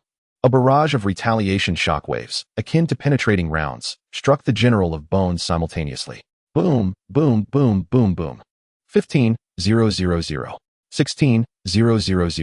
15,500. The damage figures piled up, merging into a shocking crimson hue. The General of Bones barely completed its spinning motion before its body disintegrated midair. It truly disintegrated, its bones exploding into dust, and even the great sword shattered into fragments. 50,000 health. In the face of the retaliation onslaught, It was merely a matter of 2 seconds. Defeated the level 18 elite boss General of Bones, earning 5,000 experience points. Acquired Bone Armor, Purple Rare. Acquired Great Sword Fragments, Material. Acquired Skill Book Undead Enhancement. The battle concluded. The few skeletal warriors that had been battered glimmered with green light, and in less than 10 seconds, they were fully restored. They even bore a thick layer of white light shields due to excess healing. This was hardly a scene of a fierce battle. It resembled a rejuvenating spa session. Invigorating and refreshed, Lin Mo approached and picked up the purple equipment from the ground. Such rare purple gear was likely the best available on the market, potentially worth millions. Satisfied, he stored it in his bag. With this monster-slaying efficiency and survival capability, Lin Mo knew he had truly taken flight. Returning to town, Lin Mo shattered the return scroll. A flash of white light surged through the air, and his figure vanished into the valley, leaving behind a scene of chaos and the remnants of a shattered boss legend. In Jianghai City, at the professional square, the evening was alive with the sounds of bustling voices. Those who had ventured out to level up during the day were now returning one by one, some jubilant, others disheartened. Damn it, there were too many players in the Dark Forest today. We couldn't snag a single monster. Don't even mention it. We went to the Gale Canyon and nearly had our eyes pecked out by a flock of birds. At that very moment, the teleportation array shimmered, and Lin Mo's silhouette materialized in the square. As soon as he appeared, still regaining his balance, familiar voices erupted nearby. Hey, isn't that Lin Mo? He's alive? No way. Is that true? Didn't Wang Kai say he had summoned 100 monsters in the novice dungeon and died? The crowd instantly stirred. After all, the tale of the Necromancer's supposed demise had spread like wildfire, embellished by Wang Kai throughout the afternoon, and everyone believed Lin Mo would either be dead or severely injured, carried out on a stretcher. Yet now, Lin Mo not only looked unscathed but seemed more invigorated than ever, his aura even more formidable. As the crowd parted, Wang Kai, boasting with a few lackeys at a nearby stall, dropped his skewers in shock upon seeing Lin Mo emerge. You didn't die? Wang Kai gaped at Lin Mo, disbelief etched across his face. Impossible. Surrounded by over 100 monsters, even a shield guardian couldn't withstand that. How could you possibly have survived? In good spirits, Lin Mo decided to acknowledge him with a brief response. Who told you it was a siege? Adjusting his collar, he replied nonchalantly, that was my parade. With that, he ignored the flabbergasted Wang Kai and strode directly toward the most magnificent edifice on the other side of the square, the Transmutation Temple. He was about to undergo his first job certification. Only through this certification could he break the level 10 cap and continue to ascend. Watching Lin Mo's retreating figure, Wang Kai's expression fluctuated between anger and disbelief. What a show-off. Suddenly, one of his followers tugged at his sleeve, voice trembling. Kai, look at that leaderboard. What leaderboard? Wang Kai impatiently lifted his gaze to the newcomer leaderboard monument in the center of the square. Upon seeing it, he felt as if struck by lightning, frozen in place. At the top of the stone tablet, the name that once belonged to a prodigy from a prestigious family had been ousted. In its place was a name that fueled his envy to a frenzied degree. First place, Lin Mo. Profession, Necromancer. Level, LV10, experience overflowing. Level 10? Wang Kai felt the world spin around him. He had toiled all afternoon with the best team and consumed double experience potions, and he had barely reached level 5. Lin Mo, the Necromancer, had achieved maximum level in a single afternoon? This was beyond belief. Wang Kai's frantic roar echoed through the square. But Lin Mo could no longer hear him. He had already stepped through the doors of the Transmutation Temple. Inside awaited his second step toward astonishing the world. Chapter 7. Who told you to block the spring while killing? Within the hall of the Transmutation Temple, the atmosphere was considerably quieter than that of the square, with the air conditioning set to a brisk chill. Behind the counter, a staff member clad in uniform was idly scrolling through her phone. After all, it was the first day of job transmutations, and most newcomers were still busy being chased by goblins in the novice dungeon. Those who arrived at this time were primarily the privileged scions of prominent families. Hello, I'd like to apply for a job certification. A form of identification was placed on the counter. The female staff member did not even lift her gaze. Fill out the form and queue up at the back. She casually scanned the identification information, only to drop her phone in shock as the screen displayed. Name, Lin Mo. Profession, Necromancer. Level, 10. Experience overflowing. Level 10? The staff member suddenly lifted her head, staring at the calm-faced youth before her, her voice faltering. Did you just awaken today? Maximum level in an afternoon? Her exclamation startled several professional mentors sipping tea in the hall. A group of middle-aged men in robes and armor gathered around, incredulous at the claim. Maximum level in an afternoon? Surely a jest. Even royal offspring from the Xinxia Empire could not achieve such a feat. An elderly mage with a goatee took a look at the identification, his pupils constricting as his gaze shifted to Lin Mo, soloing as a necromancer. Lin Mo nodded. Is there a problem? And no problem. The goateed mage inhaled deeply, suppressing his astonishment. I am the certification examiner here. Since you are at maximum level, let us proceed to the job trial. He gestured to a row of metallic doors on the inner side of the hall. The trials are divided into 4 difficulties: normal, hard, nightmare, and hell. The higher the difficulty, the greater the attribute bonuses received upon transmutation, with the possibility of additional skill points. However, the old mage paused, offering a well-meaning warning. The Necromancer is a fragile class. Even if you have unique means to level up quickly, the trials are solo dungeons with narrow terrain, leaving no room for kiting. I suggest you opt for the hard difficulty for safety. Lin Mo disregarded the first 3 options entirely, his finger pressing directly onto the last button, dark red as if stained with ink. Hell level. No need. I'm in a hurry to eat. Lin Mo replied nonchalantly. This one will do. The old mage's eyelids twitched violently. Are you mad? The death rate for the hell level trial is 90. The monsters within are all high damage and high defense berserkers, and there is no protective mechanism. If you die, it's for real. The surrounding mentors were expressions of disbelief. Newcomers could be reckless, but none had been so heedlessly suicidal. Hell level? That was reserved for combat classes among hidden professions, such as dragon knights or sword saints. A necromancer? He would likely not survive even the first wave of monsters. Sign a waiver. The old mage shook his head, drawing out a death waiver. If you die, don't blame the temple for not warning you. Lin Mo picked up a pen, swiftly signing his name before turning towards the metallic doors. Open the door. In the monitoring room, several mentors and examiners did not leave, but instead crowded in front of the large screen, curious to see what strategies this necromancer, who had reached level 10 in a single afternoon, would employ to challenge the hell level. This kid is audacious. Young people these days get a little success and become arrogant. The hell level trial involved protecting a crystal, requiring the participant to fend off 20 waves of monsters within half an hour. The monster count multiplied geometrically, and the necromancer's skeletal minions would hardly suffice. Just watch. He'll have to use a random teleportation scroll to escape by the 3rd wave. As the screen lit up, the trial dungeon revealed itself. It was a circular arena, with a blue crystal at its center, the target Lin Mo needed to protect. For ominous black portals surrounded it, from which monsters would continuously emerge to attack the crystal. Should the crystal shatter, the trial would fail. Lin Mo stood beside the crystal, assessing the terrain. Guarding Athena? A grin spread across his face. This tower defense scenario was a mere formality for him. Come out and get to work. With a wave of his hand, 30 skeletal soldiers, the summoning limit expanded at level 10, instantly materialized. Go and block those 4 monster spawns. Lin Mo commanded. And the 30 skeletal soldiers divided into 4 groups, charging directly into the faces of the portals, even stuffing their bony frames into the swirling vortexes of the teleportation gates. Those in the monitoring room were left dumbfounded. What was he doing? Blocking the doors? Did he not realize that the portals had repulsion forces? Moreover, the monsters had invincibility frames the moment they emerged. What kind of strategy was this? A reckless approach. The first wave of monsters has emerged. Raging Demon Wolf, LV-12. For portals flickered with light, and dozens of demon wolves charged forth with fierce howls. However, as soon as they appeared, before they could even comprehend the nature of this world, they collided with an ominous wall of bones. The skeletal warriors unleashed their taunt roar, their gaping mouths delivering an onslaught upon the ears of the demon wolves. Being inherently ferocious, the demon wolves instantly had their eyes turn crimson, and they snapped their jaws. Crunch. A hit. Then, boom, boom, boom, boom. The screens in the monitoring room flickered violently. Before the instructors could react, they witnessed clouds of blood mist erupting from the mouths of the 4 portals. The freshly summoned demon wolves suffered instant demise, leaving no corpses behind. Meanwhile, the skeletal warriors that had been bitten flashed with green light. 800, healing. 800, healing.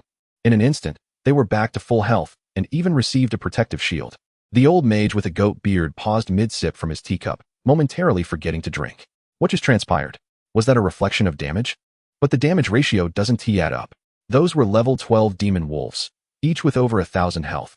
How could a single bite lead to their demise? Yet, this was merely the beginning. The 2nd, 3rd, and 4th waves came forth with increasing speed and higher levels, from demon wolves to wild boars, and then to axe-wielding minotaurs. But the outcome remained unchanged.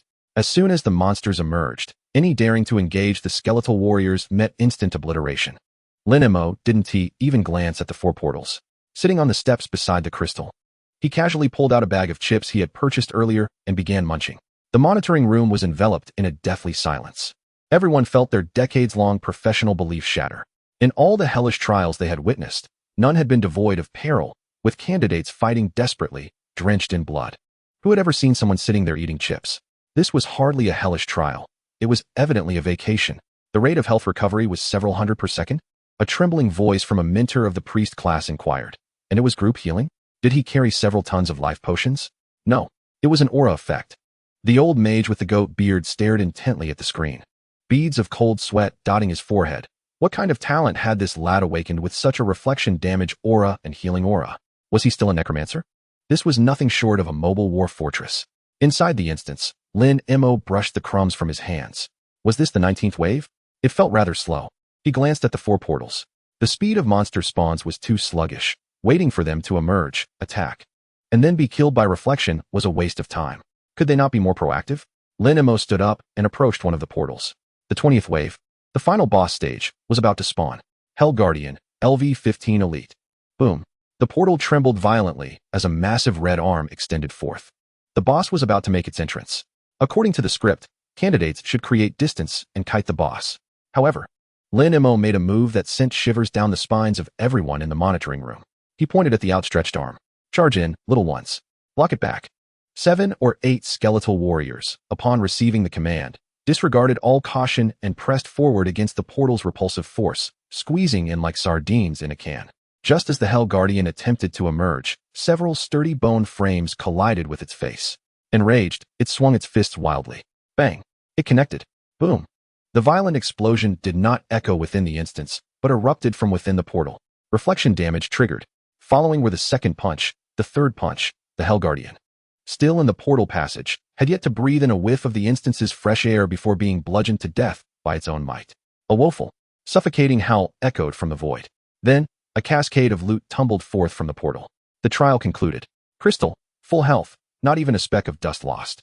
Lin Mo, full health, even well fed. Skeletal warriors, full health, even equipped with shields. Was that it? Lin Mo shook his head in discontent, gathering the fallen items. The so-called life and death ordeal was nothing extraordinary.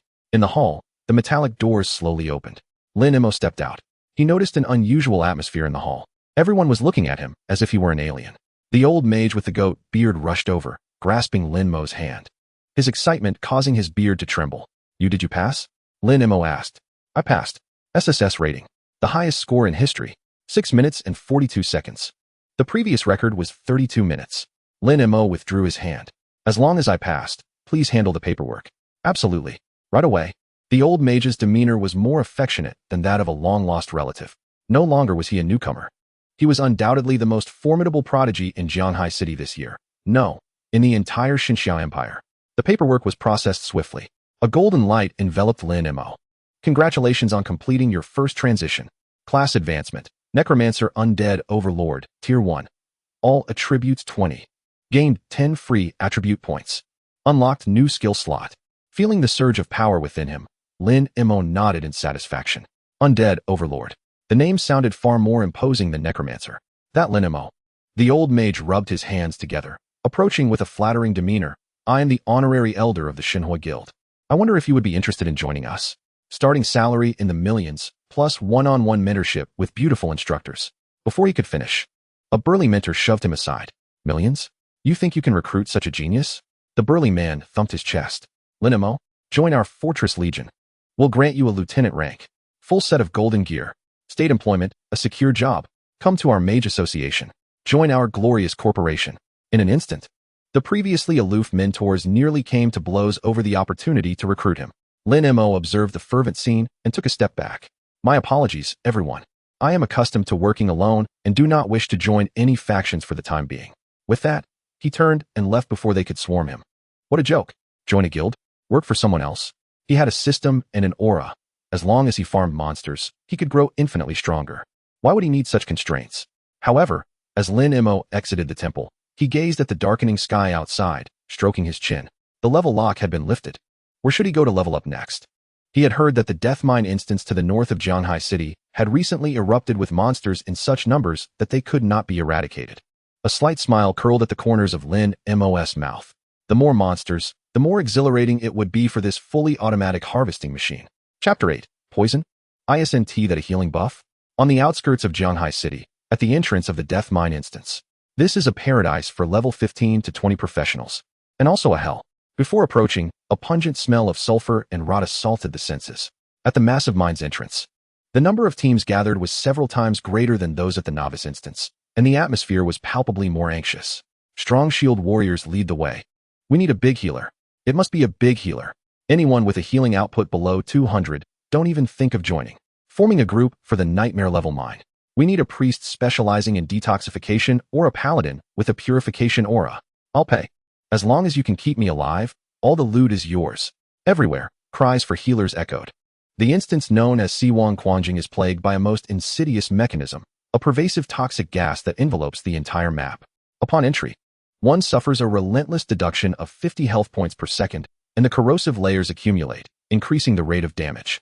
For fragile mages and assassins, without a formidable priest constantly healing, one may find oneself reduced to a mere puddle of goo within 3 minutes. Lin Ma strolled through the bustling crowd, his demeanor unassuming, with a hood obscuring much of his face to avoid drawing attention. Hey, want to team up? A rogue clad in leather armor blocked his path, scrutinizing him from head to toe. I see you wield a staff. Are you a mage? What level are you? What's your spell power? Not interested, Lin Ma replied, his pace unbroken. The rogue scoffed. TCH, what's with the attitude? Newbies these days really don't know their limits. Can you even solo this mine? You didn't even bring a detox potion. Going in there is just asking for death. Lin Ma approached the teleportation stone.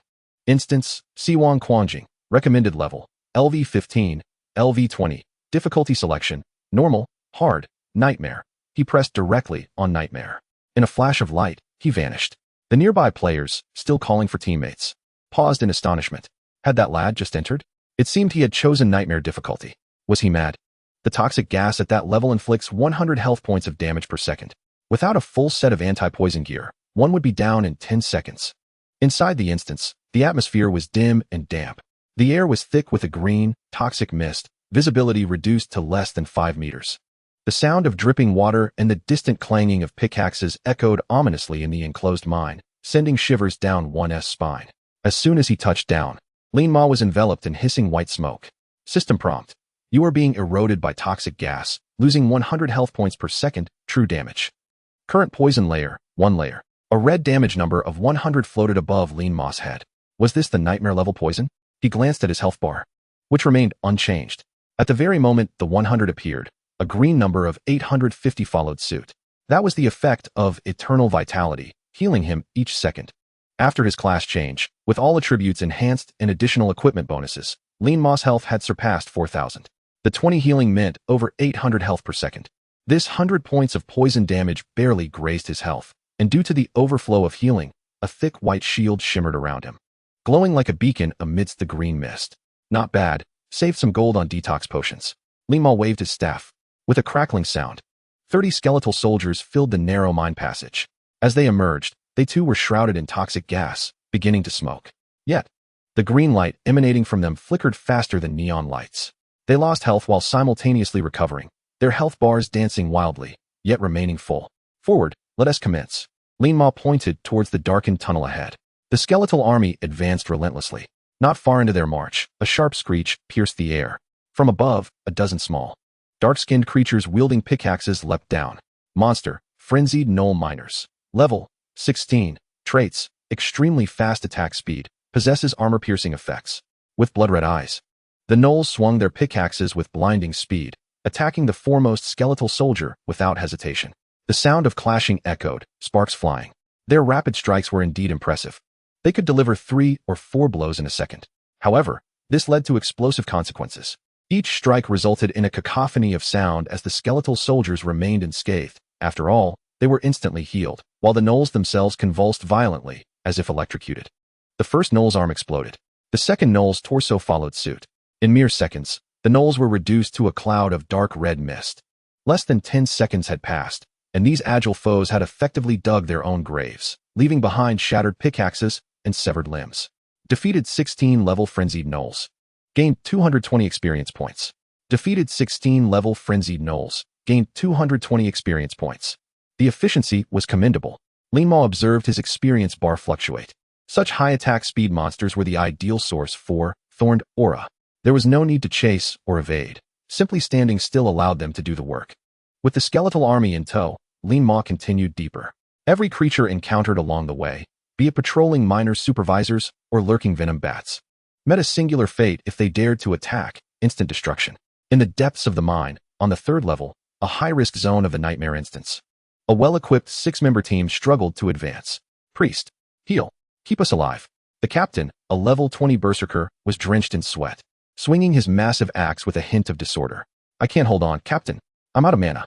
The priestess behind him was pale, nearly unable to lift her staff.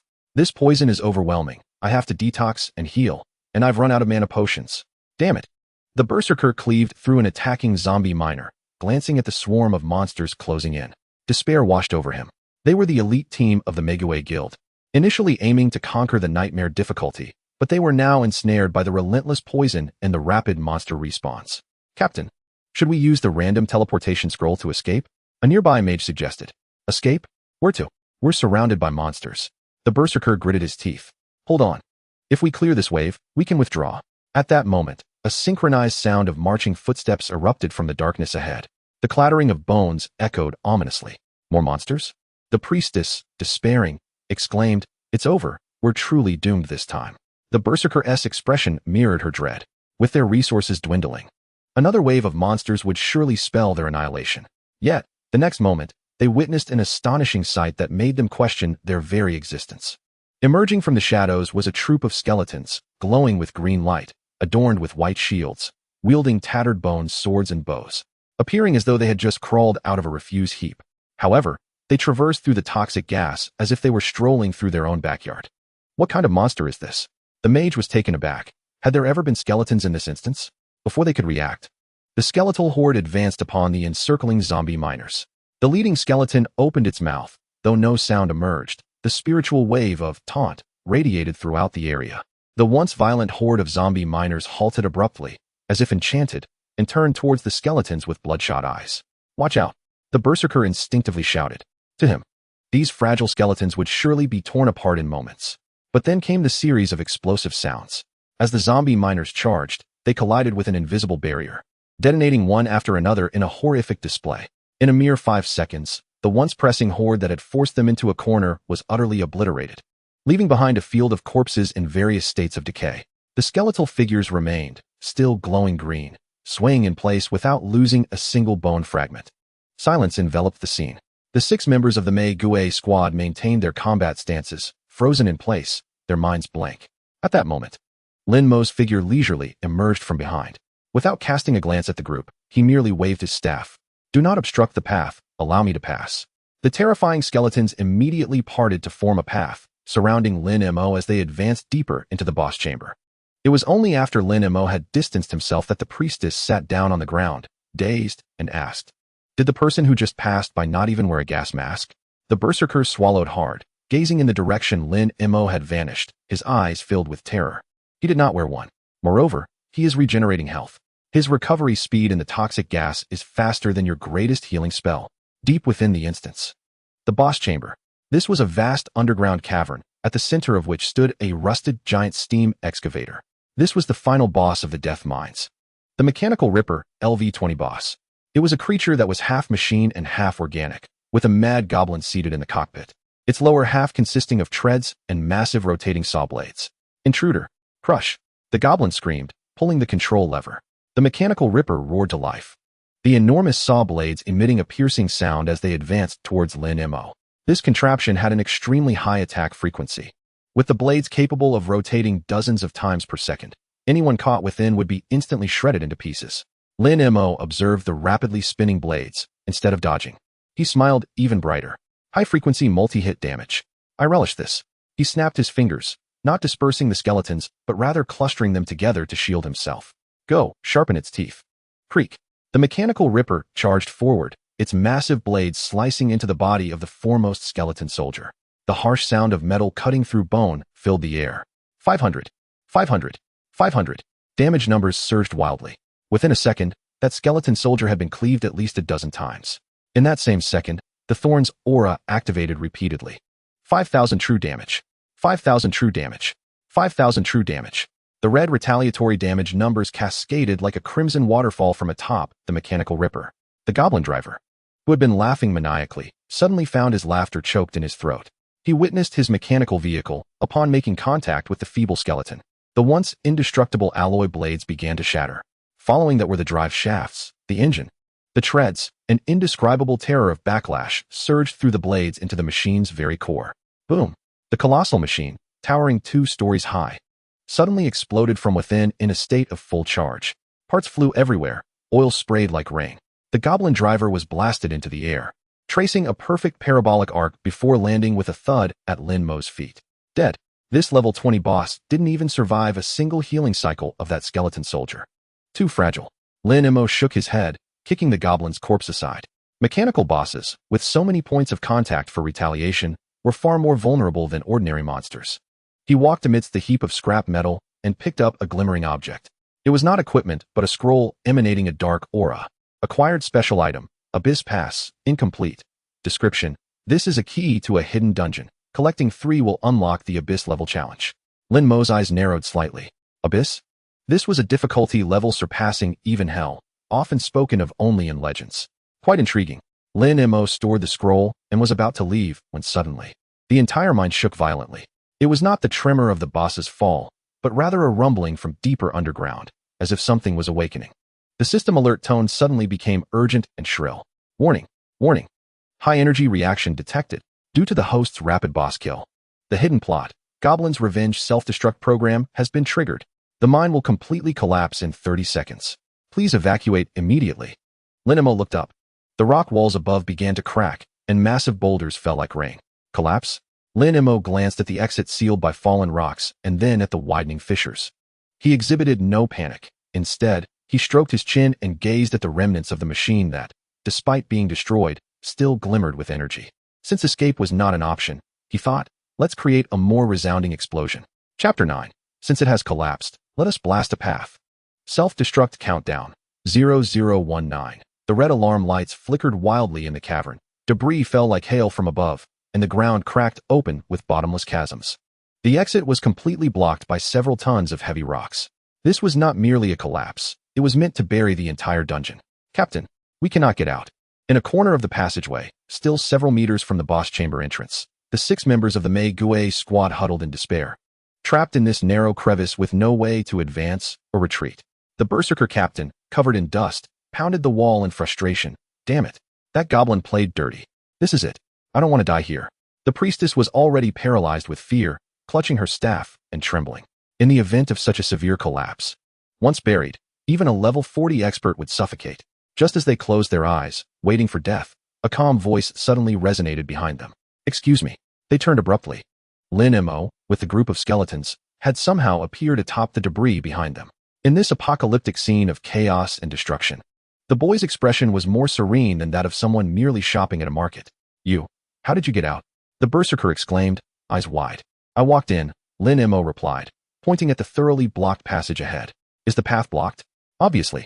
This is Duan Longshire, weighing several thousand pounds. Unless you have explosives. The berserker's words were cut off as Lin Mo nodded. Oh, explosives?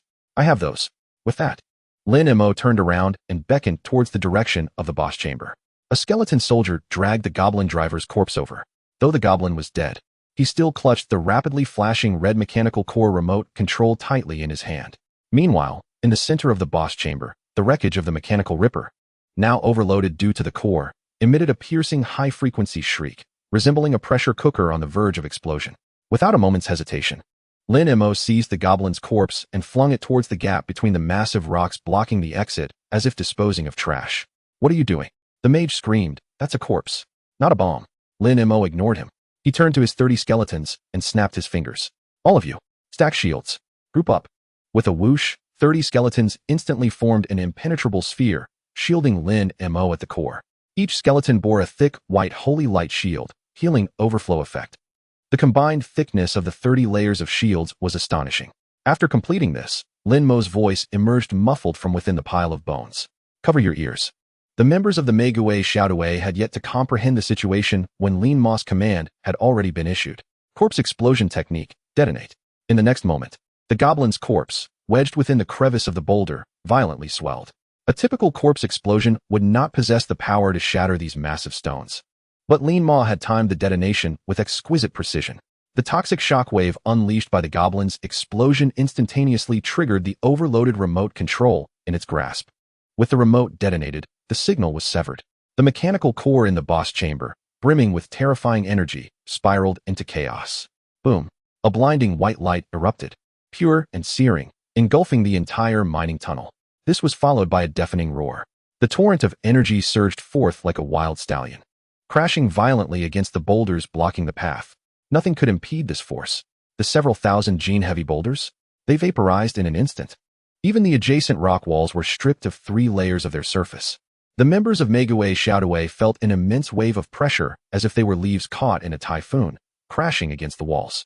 After a prolonged moment, as the dust settled, the berserker struggled to crawl out from the rubble, feeling as though his very organs had been displaced. He lifted his head and gazed ahead, and in that moment, his pupils trembled. The exit, once firmly blocked, had transformed into a gaping hole several meters in diameter. The sunlight, the radiance from the dungeon's exit, poured through this opening. The path had been cleared, and violently so. Could this truly be the work of humanity? While the group remained in stunned silence, the sound of bones clattering echoed nearby. 30 skeletal soldiers, though scattered and disarrayed, some even missing limbs, still retained their layer of holy light shield, which remained intact. Moreover, under the terrifying regenerative power of eternal vitality, those severed bones were visibly reassembling at an astonishing rate. Within mere seconds, the skeletal army was fully revived. Lean Ma emerged from amidst the skeletons, brushing off the non-existent dust on his clothing. The power is adequate, he remarked, then turned to glance at the still-dazed Meguei Shoutaway. What are you all dawdling for? Waiting for the next avalanche? With that, Lean Ma strode into the newly created opening, the sunlight elongating his silhouette. To the members of Meguei Shoutaway, this figure appeared immensely grand, even somewhat divine. Quick, follow closely. The berserker, as if awakening from a dream, shouted while scrambling to his feet. That's a golden opportunity. Stay close. Outside the dungeon, at the entrance of the death mine, chaos reigned. What happened? Why did it shake so violently inside? The energy fluctuations at the dungeon entrance are intense. Is it about to explode? The Meguei Shoutaway just entered, right? It's over. With that commotion, they must have been wiped out. A crowd gathered around the teleportation stone, their faces etched with fear. In that fleeting moment, the very earth trembled, and the vortex at the dungeon entrance twisted and contorted as if on the verge of collapse. Just then, a hum resonated. The teleportation vortex abruptly expelled a plume of black smoke. Following this, a figure stepped forth. It was Lin Mo. He remained nonchalant, hands in pockets, hood obscuring his face. Aside from a slight dusting on his pant legs, he appeared entirely unruffled. Behind him trailed 30 orderly skeleton bodyguards. They've emerged. Someone has come out. It's the guy who soloed the nightmare. Incredible, he is alive? The crowd had yet to fully process their astonishment when another flash of light caught their attention. The 6 members of Meguei Shoutaway stumbled out, appearing disheveled, with faces ashen, resembling refugees. As soon as they landed, the berserker collapsed to his knees, fervently kissing the ground. I'm alive. I'm actually alive. The priestess sobbed, embracing her teammates. What happened in there? Curious onlookers swarmed around, eager to inquire. The berserker took a deep breath, rising from the ground, casting a complex glance at Lin Ma, who was preparing to depart. Nothing much, he replied with a bitter smile, his voice dry. Just a powerhouse who found the path unsatisfactory and blew up the mountain. Silence enveloped the crowd. Blew up the mountain. All eyes turned to Lin Ma, yet he remained indifferent to their scrutiny. His sole intention was to find a place to appraise the spoils dropped by the goblin boss. Aside from the Abyss Passage permit, he recalled that a golden skill book had also dropped when the goblin exploded. The chaos had rendered him unable to examine it thoroughly. He merely stuffed it into his bag. A golden item. Indeed, it surpassed even purple-tier equipment, ranking as a legendary object. Lin Ma quickened his pace, weaving through the crowd. Just as he had taken a few steps, he heard the berserker's voice calling from behind. Great one. Please wait. Lin Ma halted, turning his head. Is there something you need? The berserker hurried over, producing a golden card from his pocket and presenting it to Lin Ma with both hands. His demeanor reverent, as if addressing a guild leader. Great one. I cannot repay your life-saving grace. This is the VIP Black Gold card of our Meguei Guild. With this card, you will receive a 50% discount on purchases and a 20% premium on sales at the Meguei Trading Company. Furthermore, I am Legong, the vice president of the Meguei Guild. Should you require assistance with any menial tasks in the future, please do not hesitate to command me. A wave of astonishment rippled through the crowd. The black gold card of the Megaway Trading Company. There were fewer than 10 individuals in the entirety of Jianghai City who possessed this card. It was a tangible symbol of privilege and wealth. Lin Ma glanced at the card. A 50% discount on purchases and a premium on sales. Quite practical indeed. He accepted the card. All right, thank you. It is my duty. Lei Gong smiled broadly, a savvy man. Anyone capable of blasting through a nightmare-level mine undoubtedly had limitless potential. Now was the time to ingratiate oneself. In the future, it would be difficult to even vie for attention. Lin Ma tucked the card away and turned to leave. By the way, he suddenly recalled something. Turning back to ask, do you know where I can acquire a mount? Walking is too slow. Lei Gong was momentarily taken aback. Then his face lit up with excitement. Great One desires a mount. How fortuitous. Tonight, at the Central Auction House, there will be a grand auction. And the centerpiece item is rumored to be a rare flying mount. A flying mount? Lin Ma's eyes sparkled. Though the Necromancer lacked mobility, possessing a flying mount, in conjunction with his aura, would allow him to soar above while his skeletons scurried below. He could rain poison from the skies while the skeletons retaliated on the ground. This was the essence of three-dimensional combat. An auction house, you say? Lin Ma felt the weight of the tens of thousands of gold coins in his bag, along with the mighty Boar King's great sword and the newly acquired unappraised golden skill book. The fun should suffice. Thank you. He waved his hand, disappearing into the throng. As Lin Ma departed, the priestess beside Lei Gong asked softly, Captain, don't we have a spare earth dragon in the guild's warehouse? Why not gift it to the Great One? Lei Gong shot her a glare. What do you understand? An earth dragon is mere trash, unworthy of the Great One. What he desires must be the finest. While we cannot afford to give, we can assist the Great One in raising the bid. In a corner of Jianghai City, within a safe zone, Lin Ma found an unoccupied bench and eagerly opened his backpack. Amid a jumble of assorted materials, he unearthed the skill book radiating a faint golden glow. Earlier, in the Hell Mine, he had only caught a glimpse. Now, upon closer inspection, the light was pure and subdued, with an eerie skull symbol embossed on the cover. Skill book, Wangling Tianzai, legendary fragment. Class restriction, Siling Fashi. Wangling Zhuzai. Description, this is a forbidden skill book that has been passed down from the ancient realm of the undead. Although it is merely a fragment, it still harbors a terrifying power. Effect, requires identification, Wangling Tianzai. Lin Ma's fingers gently grazed the cover. These 4 characters represent a form of faith within the community of Siling Fashi. It is said that when the ultimate Wangling Tianzai is unleashed, one individual possesses the might of a nation, rendering the land into a realm of the dead.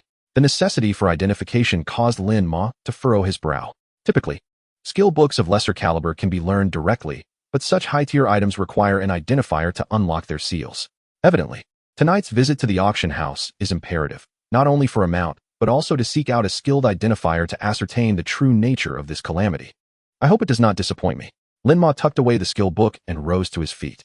As night descended, the city lights began to twinkle. The most vibrant night in Jianghai sure had commenced. Lin Ma glanced at the towering starry sky auction house in the distance, a smile curling at the corners of his mouth. Onward he strode, eager to broaden his horizons. Chapter 10, Legendary Skills. This is nothing short of a bug. Starry Sky Auction House. Before the resplendent entrance, 2 rows of uniformed security personnel scrutinized the invitation of each attendee. Tonight marks the annual grand auction, attracting not only the heads of affluent families, but also high-ranking guild members. The entrance was crowded with an array of luxury vehicles, even featuring individuals riding extravagant magical mounts. Lin Ma, clad in casual attire with his hands in his pockets, felt conspicuously out of place. Halt! A security guard extended his hand to stop him, his gaze scanning Lin Ma up and down. Private auction. Entry is prohibited for those improperly attired. Please present your invitation or proof of assets. A few privileged youths preparing to enter paused, amusement evident on their faces as they observed the scene. In this day and age, it seems everyone yearns to squeeze in. Perhaps they are hoping for a free buffet. Lin Ma said nothing, merely producing the still-warm black gold card from his pocket, pinching it between his fingers and waving it before the guard's eyes. The guard momentarily froze, unable to comprehend. However, a passing lobby manager caught sight of the gleaming black gold, and his entire demeanor changed in an instant, nearly causing him to stumble. Rose black gold card. The manager rushed over, pushing the security guard aside, bending at a 90-degree angle, his face adorned with a sycophantic smile. My apologies. Truly sorry. My new staff lacks understanding.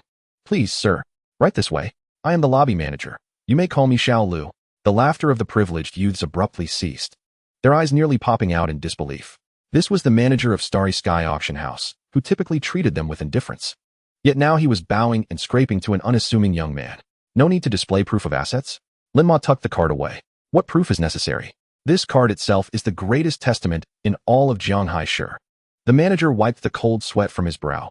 Would you prefer a standard seat, or shall I arrange a private booth for you? Lin Ma replied as he entered. Additionally, please find the finest identifier for me. I have something to appraise. Absolutely. I will arrange it immediately. Summon Master Gu. To the number 1 VIP room. Number 1 VIP room. With leather sofas, crystal chandeliers, and dedicated attendants serving tea. Lin Ma had barely settled in when the door swung open. An elderly man with thick glasses and graying hair stormed in, followed closely by the bowing manager.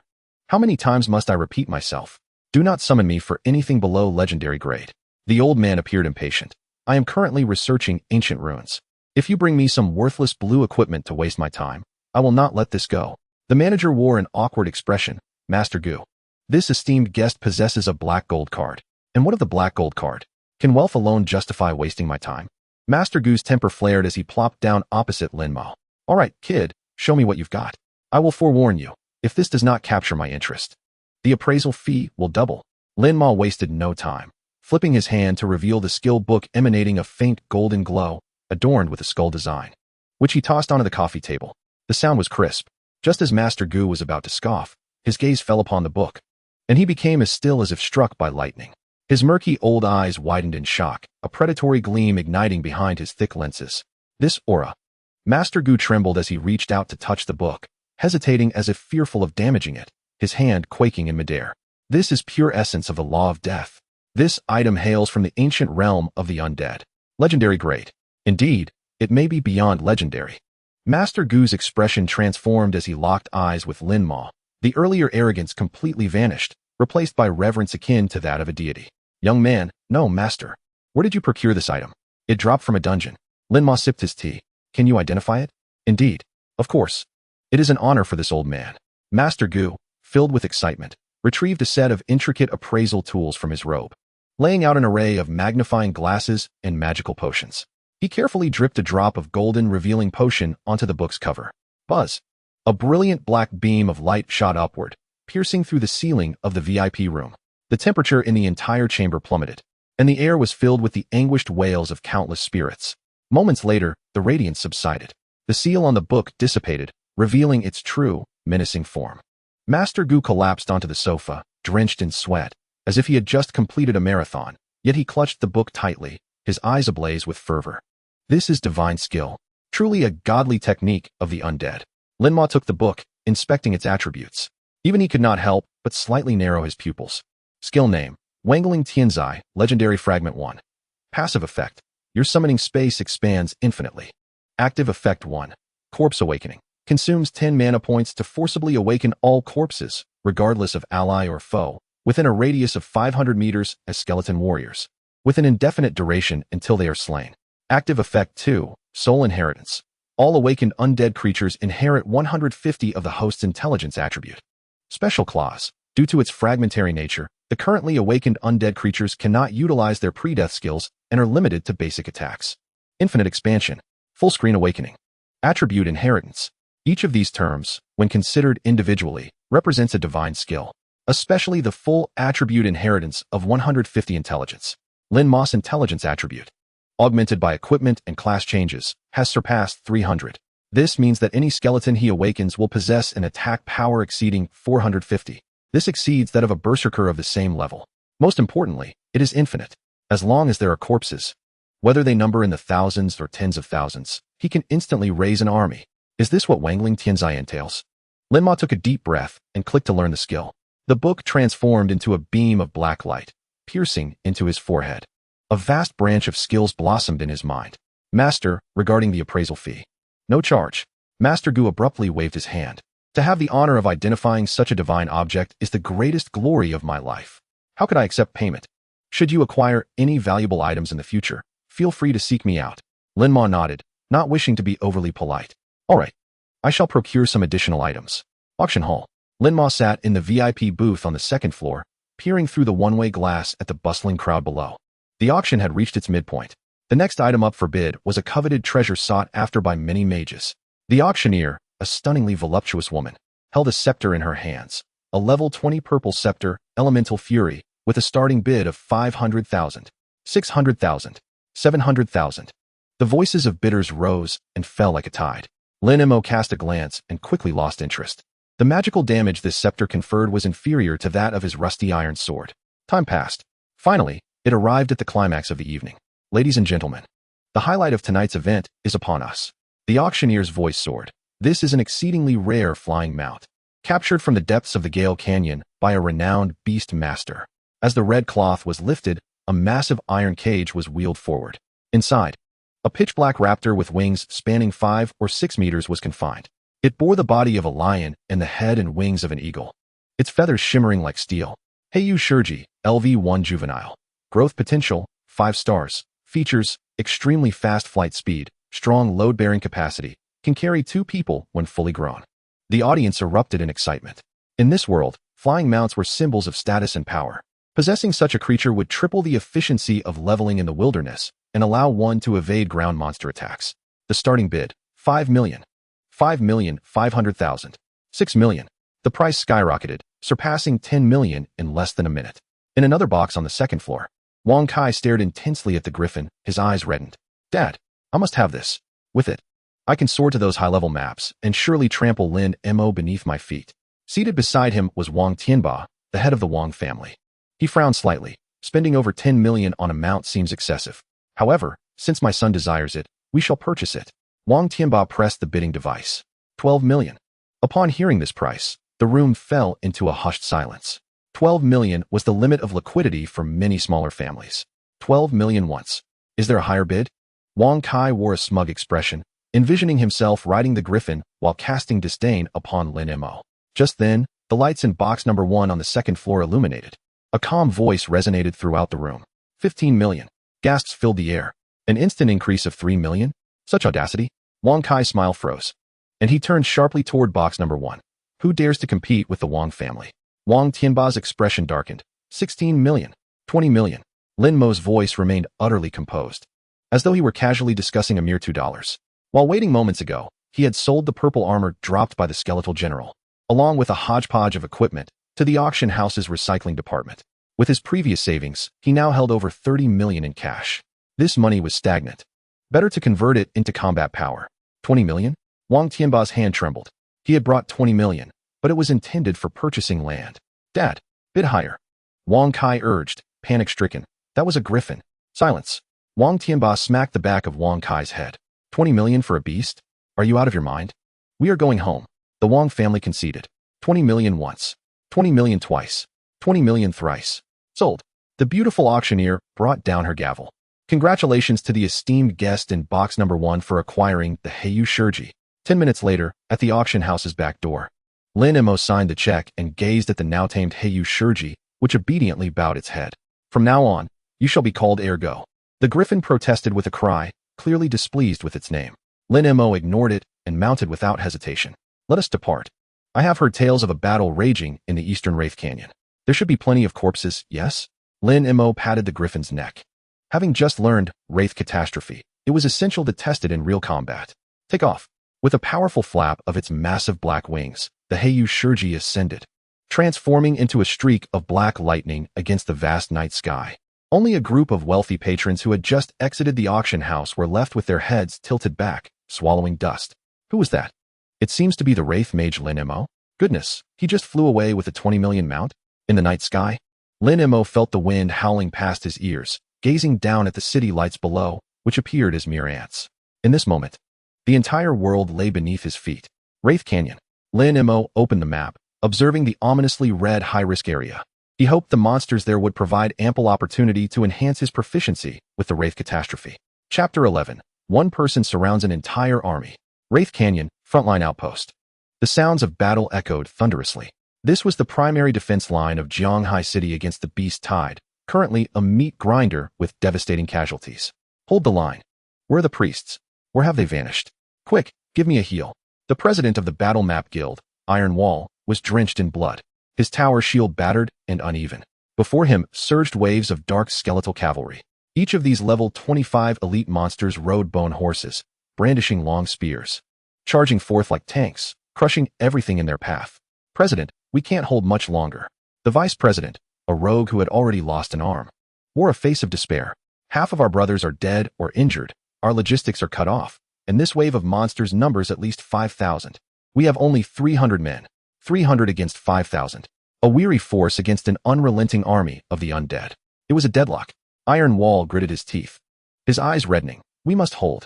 If these creatures break through, the supply station behind us will be doomed. All melee fighters, form up with me. We shall die on this battleground. It was a scene of tragic valor and despair. Just as everyone prepared to sacrifice themselves for their homeland, a sudden rush of air swept overhead. The fierce wind nearly extinguished the torches on the ground.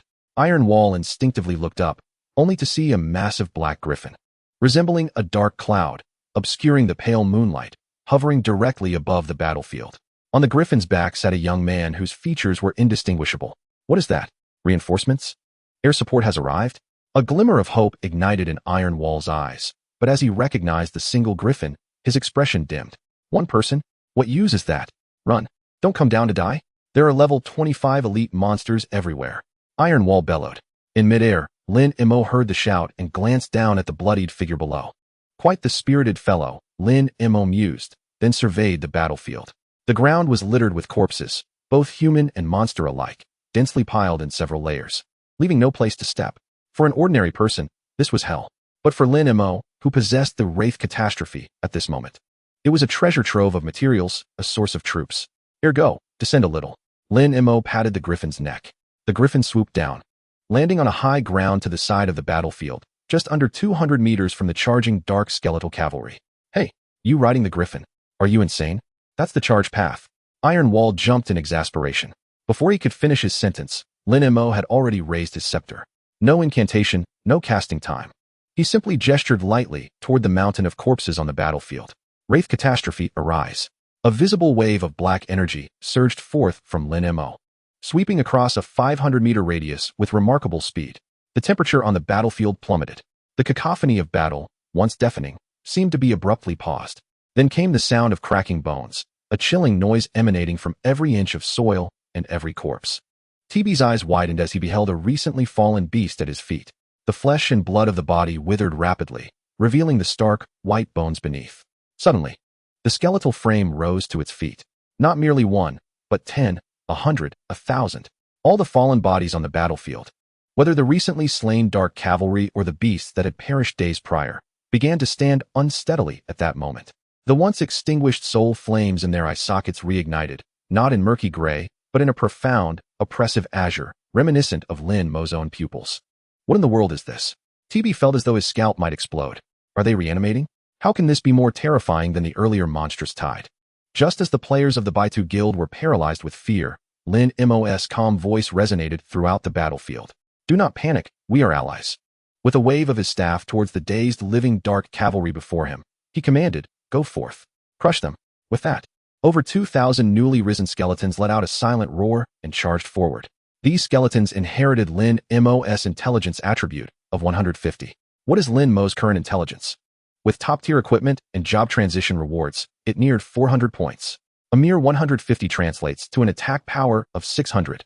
Moreover, they bore 3 distinctive halos: Thorned Halo, Eternal Vitality, and Fervent Faith. The attack speed boost was 30. What were these skeletons? They resembled a pack of rabid dogs invigorated with fervor. The clash was thunderous. 2 formidable forces collided. The originally intimidating level 25 elite monsters against the freshly resurrected skeleton army, equipped in tatters, yet possessing outrageous attributes. In that instant of contact, the outcome was already determined. A newly risen skeleton warrior swung its weapon at a dark cavalryman, cleaving both rider and steed in half. With 600 attack power against foes with only 2 or 3,000 health, it was a matter of mere strikes. More alarming was the reflected damage. When the dark cavalryman thrust a spear, the newly risen skeleton lost a sliver of health, only to explode in retaliation. Immediately, the skeletal warrior, having lost but a thread of vitality, glowed green and regained full health, even summoning a shield.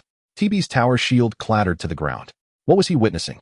The elite monsters that had once dominated him were now being slaughtered unilaterally by the newly risen skeletons. And it was an unreasonable, devastating massacre. Were these truly skeletons? Their damage exceeded that of his full-strength berserker. And what was with the healing? Why did green text continuously appear above their heads? The hundreds of players from the Baitu Guild became mere spectators, needing only to stand back and chant praises. In just 5 minutes, the 5,000 Dark Cavalry, which had once spread despair across the battlefield, were completely annihilated, leaving only shattered bones behind. Standing in their place was an orderly army of skeletons, which had not only remained intact, but increased in number, as Lin Mo had summoned more from the recently slain. The snowball effect was evident. The more they fought, the more they multiplied.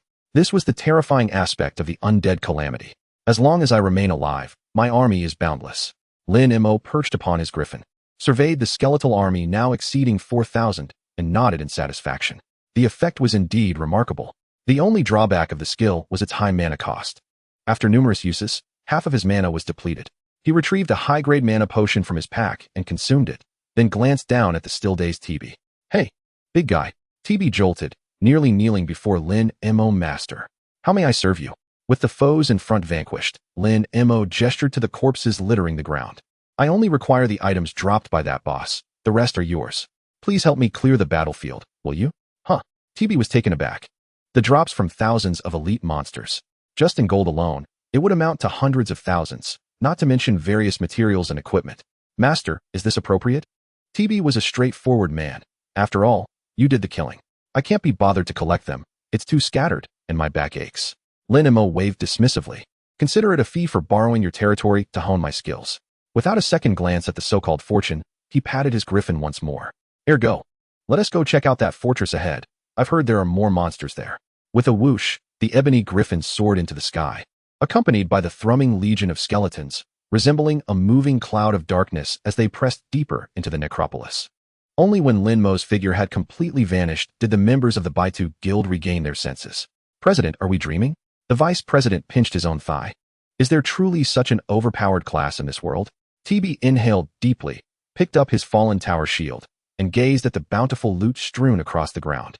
His resolve strengthening. "Enough chatter. Quickly gather the equipment. This is a reward bestowed by the master. Moreover, inform all guild members. From now on, in Jianghai City, anyone who sees a necromancer riding a griffin should steer clear. If anyone dares provoke him, I'll personally expel them from the guild." Deep within the necropolis lay a true forbidden zone, a place even a guild as formidable as Baitu dared not tread. Yet at that moment, the scene was rather peculiar. Over 4,000 skeletons swarmed through the valley like a locust plague, leaving not a blade of grass in their wake.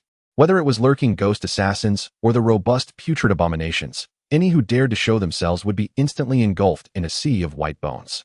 Lin Mo sat atop his griffin, observing the wildly escalating experience points on his system panel. Defeated a level 28 ghost assassin, gained 350 experience points. Defeated a level 30 putrid abomination, gained 480 experience points. The speed of leveling was akin to riding a rocket. Lin Mo glanced at his level. He was already at LV 13. At this rate, he would reach LV 15 or even higher by nightfall. Just then, a heavy oppressive aura emanated from the valley's end. Before him stood a massive castle constructed of bones. Warning: entering the domain of the area boss.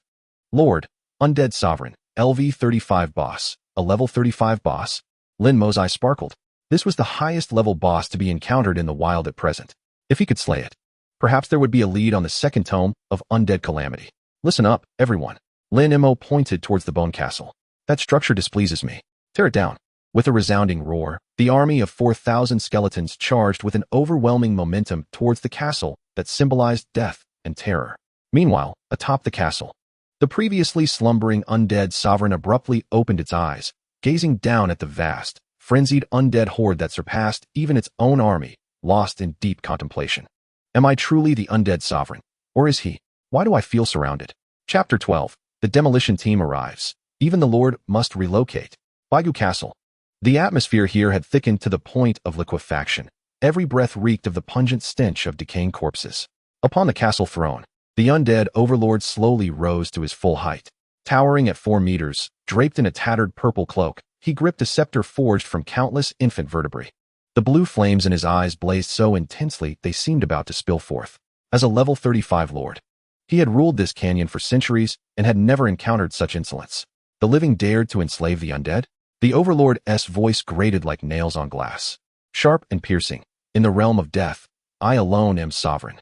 He slammed his scepter down with force. Boom. The sea of bones beneath the castle erupted instantly. Over 1,000 elite graveyard guards clad in battered armor clawed their way out of the fissures. These were all level 30+ elite monsters, boasting formidable defenses and innate withering slow effects. Rip them apart for me, the undead overlord commanded, pointing forward. Under ordinary circumstances, the charge of these thousands of elites could easily crush any large guild in Jianghai City. Yet Lin Mo merely yawned lazily atop his griffin. Is that all? He murmured, patting Ergo, who was seated beside him, and gesturing downward. My little ones, the demolition team is at work. Don't hold back. Crash into them mercilessly. The 4,000-strong skeleton army surged forward instantly. Originally mere cannon fodder, empowered by the undead plague, their attributes now surpassed those of the elite enemies. Two torrents of white force collided fiercely in the courtyard before the ancient castle, a pure clash of strength. Bang! A skeleton soldier slammed into a graveyard guard. The guard's heavy sword struck the skeleton's shoulder with a muffled thud. 1,200. The guard's attack was indeed impressive, but in the next moment, boom. The thorn aura triggered. 12,000. A massive crimson number exploded above the guard's head. This level 30 elite was shattered into a cloud of bone dust by the recoil of his own strike before he could even exhale. Meanwhile, the skeleton soldier, struck, shimmered with green light. 800. 800. He instantly restored full health and enveloped himself in a thicker light shield. Such scenes unfolded repeatedly across the battlefield. The undead overlord's once proud posture froze. He watched helplessly as his prized elite troops crashed against what seemed an ironclad wall bristling with thorns. Any attempt to strike meant certain death, yet to hesitate was no option, for the bone knives wielded by the skeleton soldiers were no mere decoration. The 600 points of intelligence inheritance translated into true damage, each slash tearing the elites apart. This is impossible. The overlord roared furiously. Undead magic. Death and withering. He raised his scepter, conjuring a massive black cloud above the battlefield. Corrosive raindrops began to fall. This was an area of effect spell, inflicting high magical damage per second and applying a weakening debuff. Sizzle. The entire 4,000 skeleton army was engulfed beneath the cloud. Their health bars began to pulse uniformly. 500. 500. Lin Mo, far from alarmed, almost chuckled. Brother, your timing is impeccable. If you'd targeted a single foe, it might have caused me trouble. But an AoE? Are you trying to shorten your own lifespan? At the very moment death and withering took effect, all 4,000 skeleton soldiers simultaneously triggered Thorn Aura. 4,000 instances of counter damage. Though each reflected only 5,000 damage, multiplied by 4,000, the sheer volume caused the system panel to momentarily stutter. Boom. It was as if the entire Baigu castle had been stuffed with 10,000 tons of explosives. An indescribable blood-red shockwave raced along the magical path, turning back to strike the undead overlord. A horrific scream tore from his throat. His imposing skeletal frame shattered like porcelain under a heavy hammer. His colossal health pool of 500,000 vanished, literally disappeared in less than a second. The towering Baigu castle began to collapse on a massive scale. The death of its master and the energy backlash causing widespread ruin. Defeated level 35 Lord Undead Overlord. Gained 150,000 experience points. Congratulations, host leveled up. Current level, LV14. Congratulations, host leveled up. Current level, LV15. 2 levels gained in rapid succession. Lin Mo felt power surge within him once more and nodded with satisfaction. Ergo, go collect the spoils. The griffin landed steadily amid the ruins. The undead overlord had perished miserably. His bones were reduced to dust, save for the vertebral scepter that still emitted a faint golden glow. Lin Mo approached and casually picked up the scepter. Acquired. Overlord's scepter, legendary, gold. Effect. Undead summon limit increased by 50. Intelligence bonus enhanced by 10. A fine treasure. Lin Mo tossed it into his bag, but was more concerned with what lay beneath the scepter's south former resting place. There. He found a black stone box etched with the same eerie skull emblem. Acquired. Undead Plague, Fragment 2. Indeed, it was here. Lin Mo rubbed his hands together and secured it carefully. This expedition into the Undead Canyon was not in vain. Not only had he reached level 15, but he had also obtained the second fragment of this skill, just as he prepared to return to the city and explore the fragment's formidable effects. Dazzling streaks of light suddenly cut across the distant sky. Several powerful presences were rapidly approaching. Lin Mo furrowed his brow. Were these officials from Jianghai City's upper echelons, or formidable guild leaders? The recent explosion of counter damage had undoubtedly stirred the entire city. Trouble was brewing. Lin Mo glanced at the still collapsing bone fortress. He was not yet ready to engage with the authorities or established powers. Too troublesome. Those people spoke constantly of serving the state or joining guilds. He only wished to hunt quietly. Ergo, change course. Let us head to the Misty Swamp and have a look around. Lin Mo mounted his griffin and prepared to test the second fragment of the plague skill. With a powerful beat of its wings, the black griffin vanished into the dense fog before the streaks of light could arrive. Minutes later, several middle-aged individuals clad in ornate robes and heavy armor landed upon the ruins. They gazed at the ashes of the level 35 lord and the utterly flattened Baigu castle. The air was deathly silent as they exchanged glances. Undead Overlord was defeated instantly. An elderly mage crouched to scoop up some bone ash, his voice trembling. Residual energy signatures indicate the battle lasted no more than 10 seconds, and all traces are physical counterattacks. Since when has Jianghai City produced such a monster? The leader, a middle-aged man, scowled deeply. Investigate immediately. Search every awakening record in Jianghai City. Whoever he is, we must find him before he is discovered in other cities. Meanwhile, several kilometers away, Lin Mo opened the second fragment. Undead Plague, Fragment 2. Unlocked passive, Bone Armament. Effect: your summons will automatically gather surrounding materials or corpse fragments. Equipment shards, to evolve themselves. Evolved summons retain some traits of the materials consumed. Lin Mo gazed at the multitude of venomous giant pythons lurking in the distant swamp. Then cast a fleeting glance at the ground strewn with purple toxic ore. A frenzied idea surged within his mind. What if my skeleton soldiers were all embedded with the toxic ore, augmented by thorns for counterattack? Would I not become a grotesque version of a poison gas bomb? At this thought, Lin Mo couldn't help but chuckle. Little ones, change your gear. Chapter 13. The two goddesses are stunned. Is this what you call a skeleton frame? In the mists of the swamp, the air was so thick it felt suffocating. Occasionally, a few green gas bubbles erupted from the mire beneath their feet, releasing a nauseating stench. Captain, we're running low on antidotes. Deep within the swamp, an elite team of over a dozen was engaged in a fierce battle. Leading the charge were two women. On the left stood one clad in form-fitting silver light armor that accentuated her breathtakingly long legs. With her high ponytail and two frost-emitting daggers in hand, her gaze was as piercing as ice. She was Zhang Ling, a genius investigator of the Chengwei Army of Jianghai City and a former campus beauty for 2 consecutive years at the 3rd high school. On the right was the other, draped in a fiery red mage robe, brandishing a staff topped with a massive ruby. Her skin glowed alabaster, and her features resembled that of a porcelain doll, yet her beautiful face was etched with anxiety. Su Qingxue, the sole heir of the Rose Trading Company, was the privileged young lady mentioned by Lei Gang moments ago. Damn it, why has this swamp poison dragon gone berserk all of a sudden? Su Qingxue waved her staff, barely conjuring a firewall to fend off a gargantuan subdragon, over 10 meters long, its body slicked with green slime. This poison dragon had reached the elite level of 30 and, with a healing buff in the swamp, was nearly indestructible. Qingxue, fall back.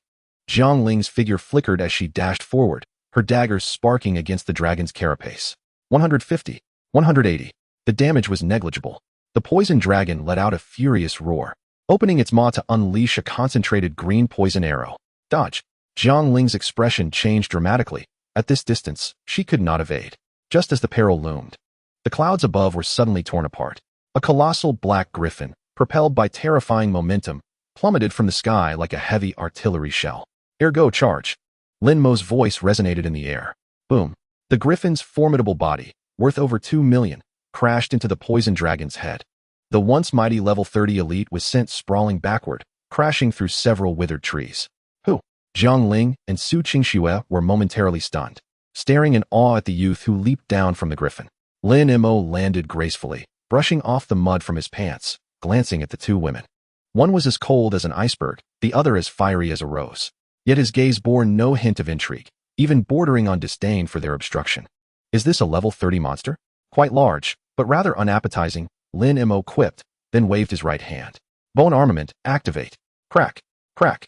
The corpses of a dozen elite monsters that had previously perished were abruptly reanimated by Lin Mo's plague of the undead. However, these skeletons were utterly transformed from their prior forms. As soon as they stood, they began frantically scavenging their surroundings. Some skeletons seized the toxic ore from the ground and stuffed it into their rib cages, while others picked up the scales shed by the poison dragon and affixed them to their foreheads. A few even wound the undigested remains of a venomous snake around their arm bones. Due to the absorption of toxic ore, the skeleton soldiers evolved into Toxic Skeleton, LV-15.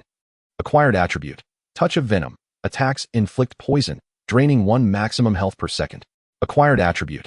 Explosive poison cloud. Upon death, they release a toxic mist covering 100 meters. In an instant, 30 pallid skeletons transformed into ethereal green gas bombs. What skill is this? Jiang Ling's hand trembled around her dagger. In her 20 years of life, she had never witnessed a necromancer's summons evolve on the spot by scavenging for gear. This was unscientific. It was utterly absurd. You are Lin Mo? Su Qingxue, quick to react, immediately recognized the corner of the black gold card peeking from Lin Mo's pocket. The great one Lei Gang spoke of, is that you? Lin Mo ignored her, fixated on the poison dragon that had just risen. He licked his lips, thinking it was the perfect opportunity to test the effects of his fully automatic armament. Forward. The 30 toxic skeletons charged like frenzied hounds, howling with ferocity. The poison dragon was incensed. When had it ever been provoked by such lowly skeletal figures? It violently swung its tail, wielding immense force, sweeping through the throng of skeletons. Bang, bang, bang. The first 3 skeletons were instantly sent flying. Jiang Ling instinctively shouted, "Don't take it head on. That kind of lord-level power can shatter summons." Yet the unfolding scene shattered every combat principle she had learned throughout her life. The 3 skeletons, mid-flight, began to emit a green light. 900. 900. Upon landing, their health bars were completely replenished. Not only were they revived, but with their ribcages filled with toxic ore, the thorn aura was triggered at the moment of impact. Boom. 3 waves of green retaliatory energy surged back towards the poison dragon, akin to the aurora, rebounding directly from its tail. The dragon's sturdy tail turned a deep green before erupting. Not only did it explode, but the shattered flesh was corroded into putrid sludge before it even touched the ground. 8,000. True damage, 12,000. Poison stacking. The poison dragon writhed in agony, desperate to spew poison. Yet the skeleton soldiers did not retreat. Instead, they thrust their heads toward the dragon's maw, as if to say, "Come, spray me. If you don't, you'll be my grandson." Though the skeletons could not speak, the spirit of their taunting roar conveyed just that. The poison dragon was on the verge of exploding with frustration. It realized that each time it attacked, even a mere breath, countless red numbers would float above its head. What the hell am I fighting for? Are we dreaming? Jiang Ling stared blankly ahead. In the mist, a youth squatted leisurely on the ground, casually cutting a rare medicinal herb with a small knife, not even glancing back. Meanwhile, his summons were ruthlessly pinning a level 30 elite monster into the mud, treating it as if it were a mere child to be dominated. The poison dragon was now filled with terror. It attempted to flee, but its legs had long been gnawed off by the toxic skeletons. This was no dream. Su Qingxue swallowed hard, her eyes locked onto Lin Mo's back. Having been raised in a trading company, she placed great value on potential. The man before her was not merely a potential asset. He was akin to a celestial being soaring through the skies on a rocket. If such a necromancer could be recruited into the guild, Su Qingxue's heartbeat quickened. She not only witnessed Lin Mo's might, but also the overwhelming aura of dominion he exuded, suggesting that everything could be utilized for his gain. In less than 2 minutes, the poison dragon emitted a brief, mournful cry, its body disintegrating into a puddle of green sludge under the relentless assault of toxins and counterattacks. Defeated the level 30 elite poison dragon, gained 8,000 experience points. Acquired poison dragon's inner pill, rare material. Acquired toxic cloak, purple, Lin Mo rose, directing his skeletons to gather the spoils. The few green-skinned skeletons dutifully presented the damp poison dragon hide to Lin Mo. Lin Mo casually tucked something away and then turned to glance at the 2 stunning beauties behind him. Jiang Ling had already sheathed her dagger and approached with a complex expression. "Lin Mo, I am Jiang Ling of the City Guard," she announced, attempting to project authority by puffing out her impressive chest, though her slightly trembling fingertips betrayed her nervousness. "Your displayed combat prowess has far exceeded our expectations. We need your cooperation." "No time," Lin Mo interrupted decisively. "I am here solely to hunt monsters. Unless you have something important, do not follow me. Furthermore, I have already claimed the monsters in this area, so you may wish to find another location." Jiang Ling's face turned pale with anger. She was recognized as the belle of Jianghai City, and usually, men found it difficult to even speak in her presence. How could Lin Mo dismiss her so casually? "Do you not realize there is a cult operating nearby? It is dangerous for you to be alone." Lin Mo mounted ergo, looking down at her from a position of height. "A cult?" A playful smile curled at the corner of his lips. "I hope they have enough members and sturdy corpses. Otherwise, my newly evolved toxic army hasn't had its fill of fun yet." With that, he turned to Su Qingxue. She quickly donned her most radiant smile and began to speak. "Mr. Lin, I am from the Rose Trading Company. I know. The black gold card is quite useful. Lin Mo waved his hand dismissively. Next time, save me some of the premium potions. Money is no object. Ergo, take off. With a whoosh, the fierce wind howled as the griffin soared into the sky, plunging once more into the thick mist. On the ground, the two breathtaking goddesses were left in a cloud of dust. Jiangling stamped her foot, fuming. This guy is insufferable. How dare he speak to me like that? However, Su Qing Snow was not angered.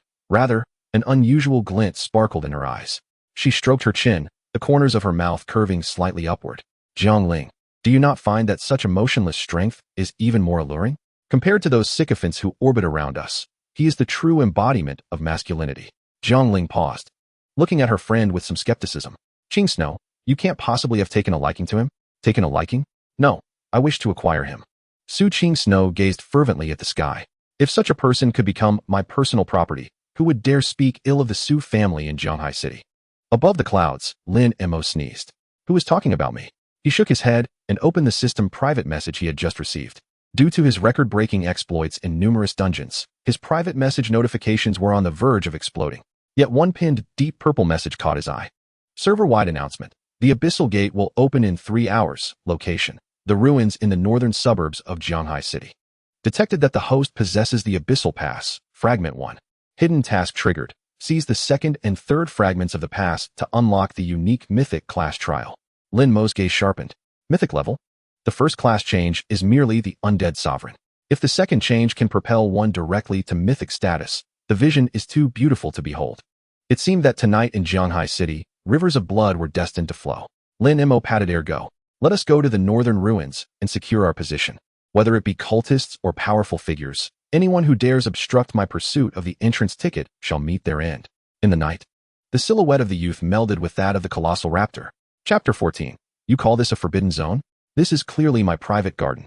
Get lost. This area has already been claimed by our Black Dragon Guild. Anyone who approaches will be ruthlessly eliminated. A boisterous roar echoed at the entrance of the ruins. The speaker was a muscular man with dark skin, bare-chested, wielding a massive iron warhammer, exuding the oppressive aura of a level 25 powerhouse. Behind him, over 100 elite players formed a barricade, forcefully keeping away any individual players seeking to approach the abyssal entrance. Why? The Abyssal Gate is a public resource. Exactly. Your Black Dragon Guild is far too domineering. A few independent players shouted in protest. Why? The muscular man sneered, slamming his warhammer onto the ground, causing the earth to crack with a thunderous sound. Just because of this hammer in my hand. Anyone who dares to challenge me, step forward. The venue fell silent. At that moment, a piercing sound of something slicing through the air suddenly resonated from the previously overcast sky. The crowd instinctively looked up. A black lightning bolt tore through the clouds, accompanied by a violent cyclone that plummeted downwards. Ergo, land there. That ground is level. Lin Mo, seated on the griffin's back, pointed directly at the spot in front of the hammer-wielding giant. Whoa, is that a griffin? Who dares to descend upon the Black Dragon Guild like this? The muscular man looked up, realizing a massive shadow was rapidly enlarging, the wind pressure nearly unbalancing him. Seek death. Bring it down. The man shouted, and several nearby ranged mages immediately raised their staves, launching fireballs and ice arrows toward the griffin in the sky. Lin Mo did not even bat an eyelid. Activate shield. Buzz. 30 skeletal soldiers instantly formed around the griffin. Layers of white holy light creating a protective barrier as thick as an eggshell, shielding both Lin Mo and the griffin. The fireballs crashed against the shield, producing not even a spark. In contrast, the mages who had attacked were met with a resounding boom. Boom, boom, boom. The mages were hit as if struck by a heavy hammer, flying backward as their health bars plummeted by half. What the hell? The muscular man was bewildered. Before he could react, the enormous black-feathered griffin landed heavily. As dust swirled, Lin Mo leaped down from the griffin's back, casually patting Ergo's head. That was my parking spot. Lin Mo pointed at the empty space beneath the muscular man's feet, speaking as calmly as if he were merely remarking that someone had stepped on his lawn. You brat, you are seeking death. The muscular man trembled with rage, as no one had ever dared to ignore him in such a manner. He swung his massive iron warhammer, muscles bulging, a golden light enveloping the hammerhead. Skill, mountain-shattering strike. With this strike, even a level 20 tank would be brought to their knees. Lin Mo stood still, showing no intention of dodging. In fact, he was preoccupied with checking the countdown timer for the Abyssal Gate on his phone. 3, 2, 1. Bang.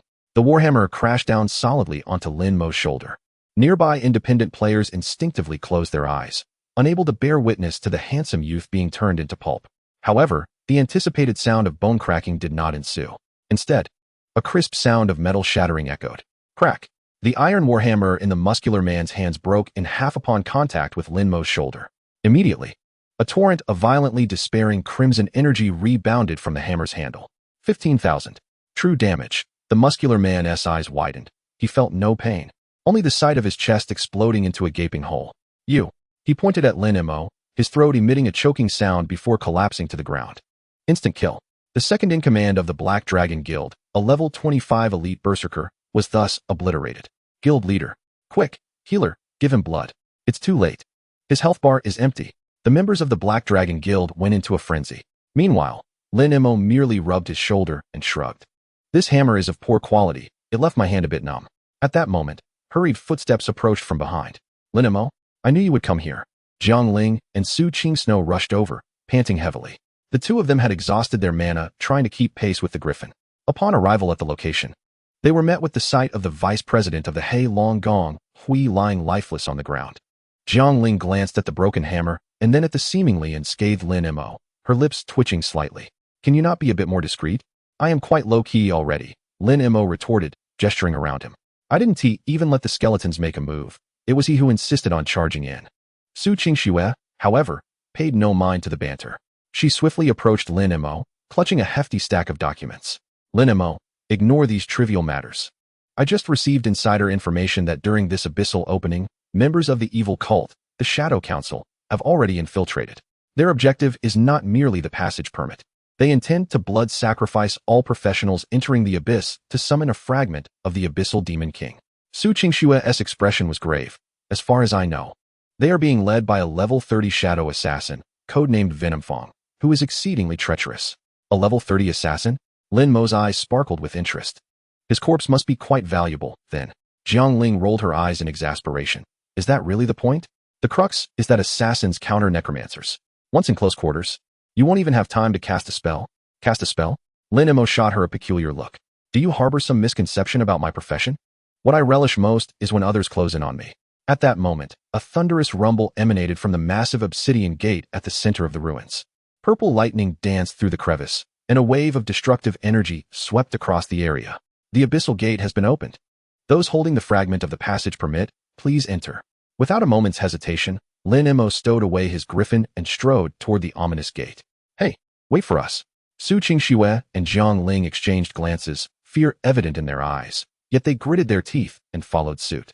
They understood that while being beside Lin Mo quickened their heartbeats, it was undoubtedly safer than facing retribution from the Hei Long Gong Hui outside. As the three figures vanished into the black light, shadows clad in black robes began to materialize in the corner of the ruins. That boy, is he the target? Uncertain. But that counterattack he executed was quite peculiar. Nevertheless, once inside the abyss, spatial suppression will significantly weaken defenses. Lord Venomfang is already waiting inside. Let us go and escort them on their journey. Inside the abyss, the sky was a dark violet, and the air was thick with violent energy. The moment Lin Mo landed, he had scarcely surveyed his surroundings when a chilling sneer echoed in his ears. Heh, after waiting so long. Finally, a fat sheep carrying a fragment has arrived. From the darkness, a shadow, akin to a venomous serpent, darted past in an instant, its speed utterly astonishing. Even Jiang Ling, at level 25, could only see a blur and could not track its movements. Watch out, it's Venomfang, Jiang Ling cried out. However, the assassin's dagger was already poised at Lin Mo's back, a dark golden short blade coated with deadly poison. Die, genius! With a sickening sound, the blade pierced flesh. Venomfang's face twisted into a cruel smile, but in the next moment, his expression froze. He realized that the boy before him did not collapse. Instead, he felt a force 100 times more formidable than his own attack, surge through the dagger, crashing into his very core like a maddened beast. 35,000. Critical counterattack, boom. Venomfang's arm, still gripping the dagger, along with half of his shoulder, exploded into a mist of blood. A piercing scream erupted. The once elusive top assassin now lay on the ground like a dead dog, his remaining eye filled with terror. What manner of monster are you? Lin Mo turned to regard the black-robed figure missing an arm, then glanced at the shallow red mark on his back. With a flash of green light, the mark vanished, and his health bar instantly replenished. A level 30 assassin, is that all? Lin Mo shook his head in disappointment. I expected you to drain a few more drops of my health. With that, he waved his right hand. Rise. The severed arm of the assassin, under the influence of the necromantic catastrophe, transformed into a pale bony claw that seized Venomfang's neck. Jiang Ling and Su Qingxue had just entered when they witnessed this unforgettable scene. A top assassin being strangled by his own severed limb. Lin Mo, Su Qingxue swallowed hard, her voice trembling. Your method of fighting will indeed make all the monsters in the world suffer from depression. Lin Mo remained silent, bending down to rummage through Venomfang's corpse. He extracted a black fragment emitting an eerie glow. Obtained. Abyssal passage permit, fragment 2. 2 down. Lin Mo lifted his gaze toward the dimly visible blood-red altar deeper within the abyss. Let us go and retrieve the final fragment. Additionally, let us haul that individual intending to summon the Demon King to serve as security. Chapter 15. My method of fighting would even prompt the Demon King to call the authorities. Help! Someone save me. Healer! Quick, heal me. My health bar is nearly empty. In front of the abyssal altar, chaos reigned supreme. Hundreds of professionals tricked by the cult were now herded like cattle within a blood-red barrier. At the center of the barrier, a gaunt elder in a dark red robe floated in midair, cradling a pulsating purple heart in his hands. As he intoned incomprehensible incantations, each utterance elicited a horrific scream from a professional as their lifeblood was instantaneously siphoned away, leaving them as desiccated corpses. Almost there, the elder's eyes gleamed with fervor, fixated on the massive vortex forming at the altar's center. With just 5 more powerful professionals' lifeblood, the fragment of the Abyssal Demon King could be fully summoned. Just then, a thunderous crash resonated. The black stone wall at the side of the square shattered as if struck by a runaway heavy truck, scattering debris everywhere. Through the swirling dust, Lin Mo strolled in nonchalantly, flanked by 2 stunning women and a cohort of toxic skeletons wielding large blades, glowing with a green luminescence. What is happening? Where's Venomfang? The elder paused, his gaze fixated on Lin Mo. Wasn't he supposed to be guarding the entrance? How did you get in? Lin Mo said nothing, casually tossing aside a bloodied head that arced perfectly, rolling to the elder's feet. That was Venomfang's face, etched with terror and disbelief just before his demise. You mean him? Lin Mo dusted off his hands, raising his eyes toward the elder suspended above. He had a pressing matter to attend to, and I was entrusted to deliver this to you. A profound silence enveloped the area. The professionals, once awaiting their doom, stared wide-eyed at the seemingly casual youth, dressed in leisure attire, as if strolling through his backyard. That was the black-robed Venomfang, a top-level assassin at level 30, defeated in an instant, and his head taken? The elder's face twitched violently. He felt his heart begin to race. While Venomfang was his subordinate, he was a legitimate level 30 assassin. Even if caught off guard in close quarters, he should have at least put up a struggle. You're seeking death. The elder roared, the purple heart in his grasp exploding with a blinding light. Abyssal demon lightning. Annihilate him. Boom. A bolt of purple lightning, as thick as a water barrel, descended from above, aimed directly at Lin Mo's forehead. Such a potent single-target spell could obliterate any fragile mage below level 25. Lin Mo, get away. Jiang Ling screamed in alarm, her dagger poised to intercept. However, Lin Mo did not even shift his feet. He merely tilted his head, observing the lightning that was rapidly approaching, murmuring to himself, the thunder is quite loud. I wonder if it has enough power. Boom. The lightning struck Lin Mo with tremendous force, engulfing him in a blinding purple radiance. The old man in the red robe sneered repeatedly, arrogant little brat, with this move. You won't even have ashes left. Before he could finish his harsh words, the purple lightning that had initially descended seemed to rebound, as if it had collided with a mirror magnified 10,000 times. Buzz. The lightning surged back with an even more terrifying speed and a more robust form, retracing its path. Not only did it rebound, but under the enhancement of Jingji Guanghuan and Lin Mo's current intelligence attributes, the power of this retaliatory lightning had increased at least tenfold. What? The old man's eyes nearly bulged out. He desperately tried to retreat. However, retaliatory attacks are governed by the law of causality. Once the attack is deemed effective, the counterstrike arrives instantaneously. Boom. The defensive shield beside the old man shattered as if made of paper. The lightning pierced through his shoulder, sending him crashing into the altar and creating a 5-meter-wide pit. 48,000. Sacred retaliation. A terrifying damage number flickered in the air above the altar. Cough, cough, cough. The old man, bloodied, crawled out of the pit, one of his arms completely charred. He looked up at Lin Mo, his eyes devoid of any fervor, now filled with sheer terror. Who are you? Who exactly are you? Didn't I just say? I was merely passing by. Lin Mo commanded the skeletal army behind him to disperse. However, you just ruined one of my garments. Lin Mo pointed to a small piece of fabric at the collar that had been singed, his expression turning cold. Though this garment is not expensive, it is new. Specifically changed for today's second transition. You must compensate me. After speaking, Lin Mo spread his fingers and gently pressed down on the lifeless bodies of the professionals that had just been drained around the altar. Undead cataclysm, arise. Crack, crack, crack. The ground of the entire square began to tremble violently. Those corpses that were already dead, some even drained to the point of being mummified, were infused at this moment with an overwhelmingly domineering azure energy. Ghostly flames ignited in their hollow eye sockets as they stiffly twisted their bodies, then turned in unison to face the old man in the red robe. No, these are my sacrifices. My altar. The old man shrieked, hastily reciting spells once more. Yet, the skeletons showed no mercy. Lin Mo, now at level 15, saw the attributes of undead cataclysm become even more formidable. Hundreds of skeletal corpses each possessed nearly 1,000 points of attack power. Crucially, Lin Mo had bestowed upon them a new buff, full armament. Clang.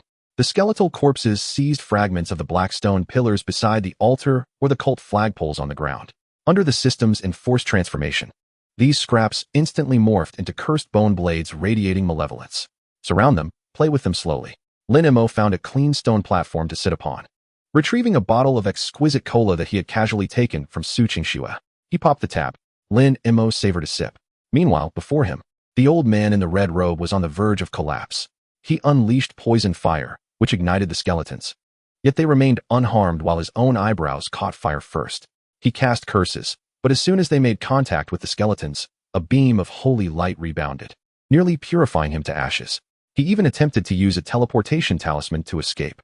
However, the moment he moved, a legless skeletal corpse opened its mouth wide, unleashing a taunt roar. The old man's teleportation was forcibly interrupted, and due to the backlash from the spell, he spat out a mouthful of blood. You madman. The old man gazed at the hundreds of skeletons surrounding him, his expression one of mockery. This was not him summoning a demon king. It was Lin Mo leading a raid on his lair.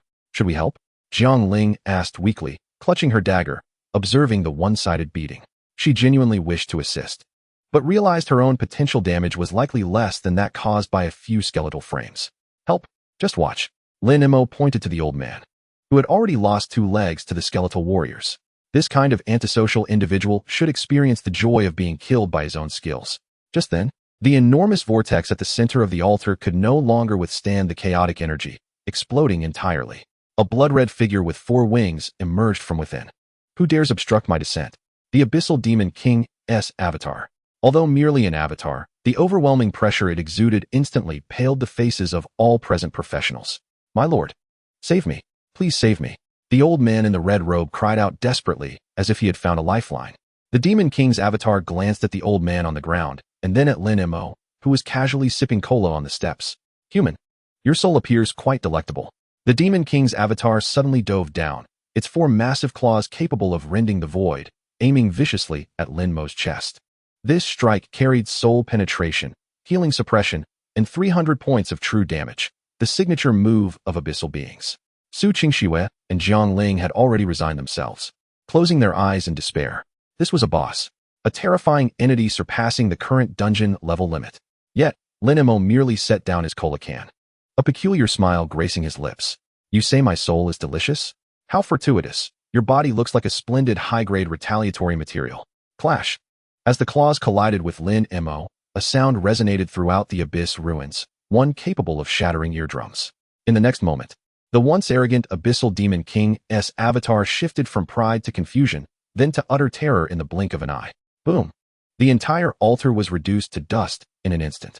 The Demon King's avatar's 4 wings were torn asunder, as if subjected to the simultaneous pulling of thousands of high-powered winches, shattering instantly. Its body began to collapse and disintegrate from the chest outward. The retaliation multiplier was 2,000 times the current health.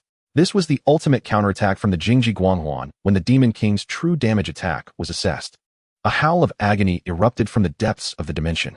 The Demon King's avatar, which had barely appeared for 10 seconds, was obliterated, literally shattered into countless black crystals. Lin Mo simply lowered his gaze to check the time on his phone. I've secured the ticket for the second transition trial. Haven TI? From amidst the pile of black crystals, he extracted a golden scroll radiating a sacred aura. Acquired, Abyssal Pass, complete. Acquired, Demon King's Blood, mythical material. Acquired, Hidden Task, mythical job, transition activation token. Lin Emo stood up, casting not a glance at the red-robed old man, who was now utterly deranged, laughing foolishly in place. Time to wrap it up. He snapped his fingers, and hundreds of skeletal warriors instantly disintegrated into dust. The two goddesses, who had long been rendered speechless, now regarded Lin Emo not as a deity, but as a divine being. Let us go? What are you waiting for? Lin Emo mounted ergo. Daybreak is approaching, if we don't return soon. The breakfast stall at the school gate will be closing. Chapter 16, Mythical Job Transition, Unique Profession, Lord of Catastrophe. Ding. The system detected that the host has gathered all materials. The mythical job transition task Cataclysm Descends has been activated. The crisp system notification echoed in his ears, overshadowing the roar of the abyss gate closing. Lin Emo leaped down from the back of the griffin, and as his toes barely touched the ground, he felt the golden scroll in his arms radiating intense heat. That warmth spread from his chest throughout his entire body, making him feel as though he had been thrust into a furnace, exacerbating the restlessness caused by his surging attributes. Lin Emo, are you truly planning to undergo a job change right now? Jiang Ling hurriedly followed, her breath still uneven. Observing Lin Mo's composed demeanor, she felt an overwhelming urge to pinch him. This is a mythic-level job transition. The entire Xinxia Empire hasn't seen one in centuries. Don't you need to prepare? Perhaps find a high-level array master for protection? Or consult an expert from the Education Bureau. Lin Emo shot her a sidelong glance, casually slipping his hand into his pocket. Prepare for what?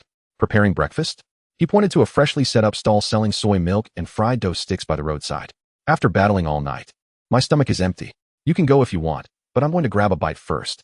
Su Qingxue, standing beside him, rolled her eyes. Just moments ago in the abyss, this guy had obliterated the Demon King's avatar with a single strike. And now his first order of business was to eat fried dough sticks? If the members of the Shadow Council found out, they would probably be so furious they'd rise from the depths and die again. Boss, 2 fried dough sticks and a bowl of sweet soy milk, with extra sugar. Lin Emo boisterously declared as he sat down on a stool, nonchalantly pressing the invaluable golden scroll under a vinegar jar. A few passing adventurers merely glanced over, unaware that the world-altering job transition certificate was being used as a table weight by a mere youth. Lin Emo, listen to me. Su Qingxue said earnestly as she sat across from him, her expression grave. A mythic-level job transition is no joke. As far as I know, the death rate for this level of trial exceeds 90. If you start it now and something goes awry, even our Rose Trading Company 1T be able to save you in time.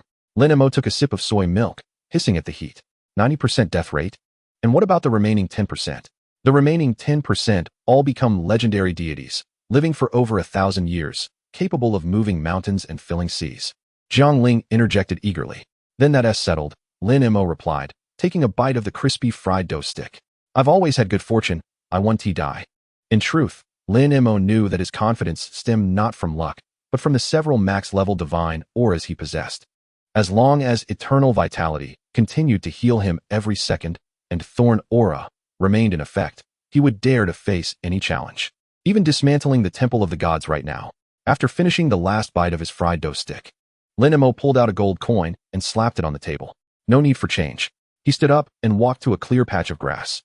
Jiang Ling and Su Qingxue instinctively took a few steps back, as did the elite members of the city guard, who quickly raised a defensive line. Everyone realized that the upcoming scene might be recorded in history. Initiate the trial. Lin Emo commanded within his mind. A hum resonated as the golden scroll pressed under the vinegar jar suddenly soared into the air, transforming into a robust, dark, golden beam of light that enveloped Lin Emo entirely. The beam shot skyward, dispersing the clouds above Zhanghai City. The darkness that lingered before dawn was completely torn apart by this golden light. In that moment, all beings within a 100-mile radius, be they human or magical beast, felt an overwhelming pressure emanating from the depths of their souls. Job transition trial initiated.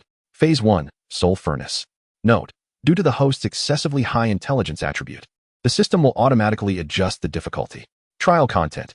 Endure 10,000 times mental anguish and defeat your self-projection from the plane of the undead. 10,000 times pain. Standing in the golden light, Lin Emo felt as if his head had been pierced by 1,000 burning steel needles simultaneously. For an ordinary necromancer, even a level 30 powerhouse would likely be rendered an imbecile by such an experience. Yet Lin Mo merely furrowed his brow. Is that all? His health had reached an absurdly high level. Thanks to the effects of the auras, before the sensation of pain could even reach his brain. The healing light from eternal vitality had already dissipated it. Due to the overflow of healing, several large green numbers floated above Lin Mo's head. 5,000. 5,000. This was not enduring a furnace. It felt more akin to enjoying a sauna. Shortly thereafter, a shadow, completely shrouded in darkness and wielding a bone staff, slowly coalesced before Lin Mo. That was his projection, possessing all his skills and attributes. Defeat me, and you shall ascend, the shadow intoned in a low voice. Waving its staff. Undead cataclysm. Instantly, countless skeletons surged forth from the void, rushing towards Lin Mo like a tidal wave. Even more terrifying, the shadow itself glimmered with three familiar auras, those of Lin Mo's replicated, Thorn Aura, and Eternal Vitality. What the hell? Even the system is trying to play tricks? Lin Mo exclaimed, unable to suppress an expletive. Two entities capable of reflecting damage and healing infinitely. How long would this battle last? No, Lin Mo suddenly realized something. The system could replicate his attributes, but it could not replicate his unique logic. He refrained from commanding his skeletons to attack. Instead, he removed all defensive stances. Come on. Hit me. Lin Mo beckoned to the shadow, clearly taken aback by such a request for punishment. The shadow hesitated for a moment before commanding the skeleton army to unleash a frenzied assault. Bang, bang, bang. Countless attacks struck Lin Mo. His health bar began to fluctuate wildly, but with powerful healing, it remained at full capacity. Simultaneously, Thorn Aura triggered furiously, as it was a self-projection. Its attacks against Lin Mo resulted in retaliatory damage. Upon receiving the counter damage, it then reflected it back to Lin Mo through its own Thorn Aura. This exceedingly bizarre infinite feedback loop of counter damage played out tens of thousands of times within merely a second. Boom. The entire trial space began to violently collapse under the strain of this logical death spiral. Above the Shadow's head, the damage numbers accumulated to astronomical proportions. Ultimately, due to the speed of counter damage surpassing that of healing, the pitch-black projection let out an earth-shattering scream before disintegrating into nothingness like a shattered mirror. Phase 1 trial passed. Since the host utilized a logical loophole to defeat the projection, the system designates this as perfect domination. Phase 2, mythical baptism. The golden light intensified, even taking on hints of dark red patterns. Lin Mo sensed a qualitative transformation occurring within his mana. The originally blue mana gradually morphed into a profound, inky black, as though every drop of mana weighed 1,000 pounds. Ding. Job transition successful.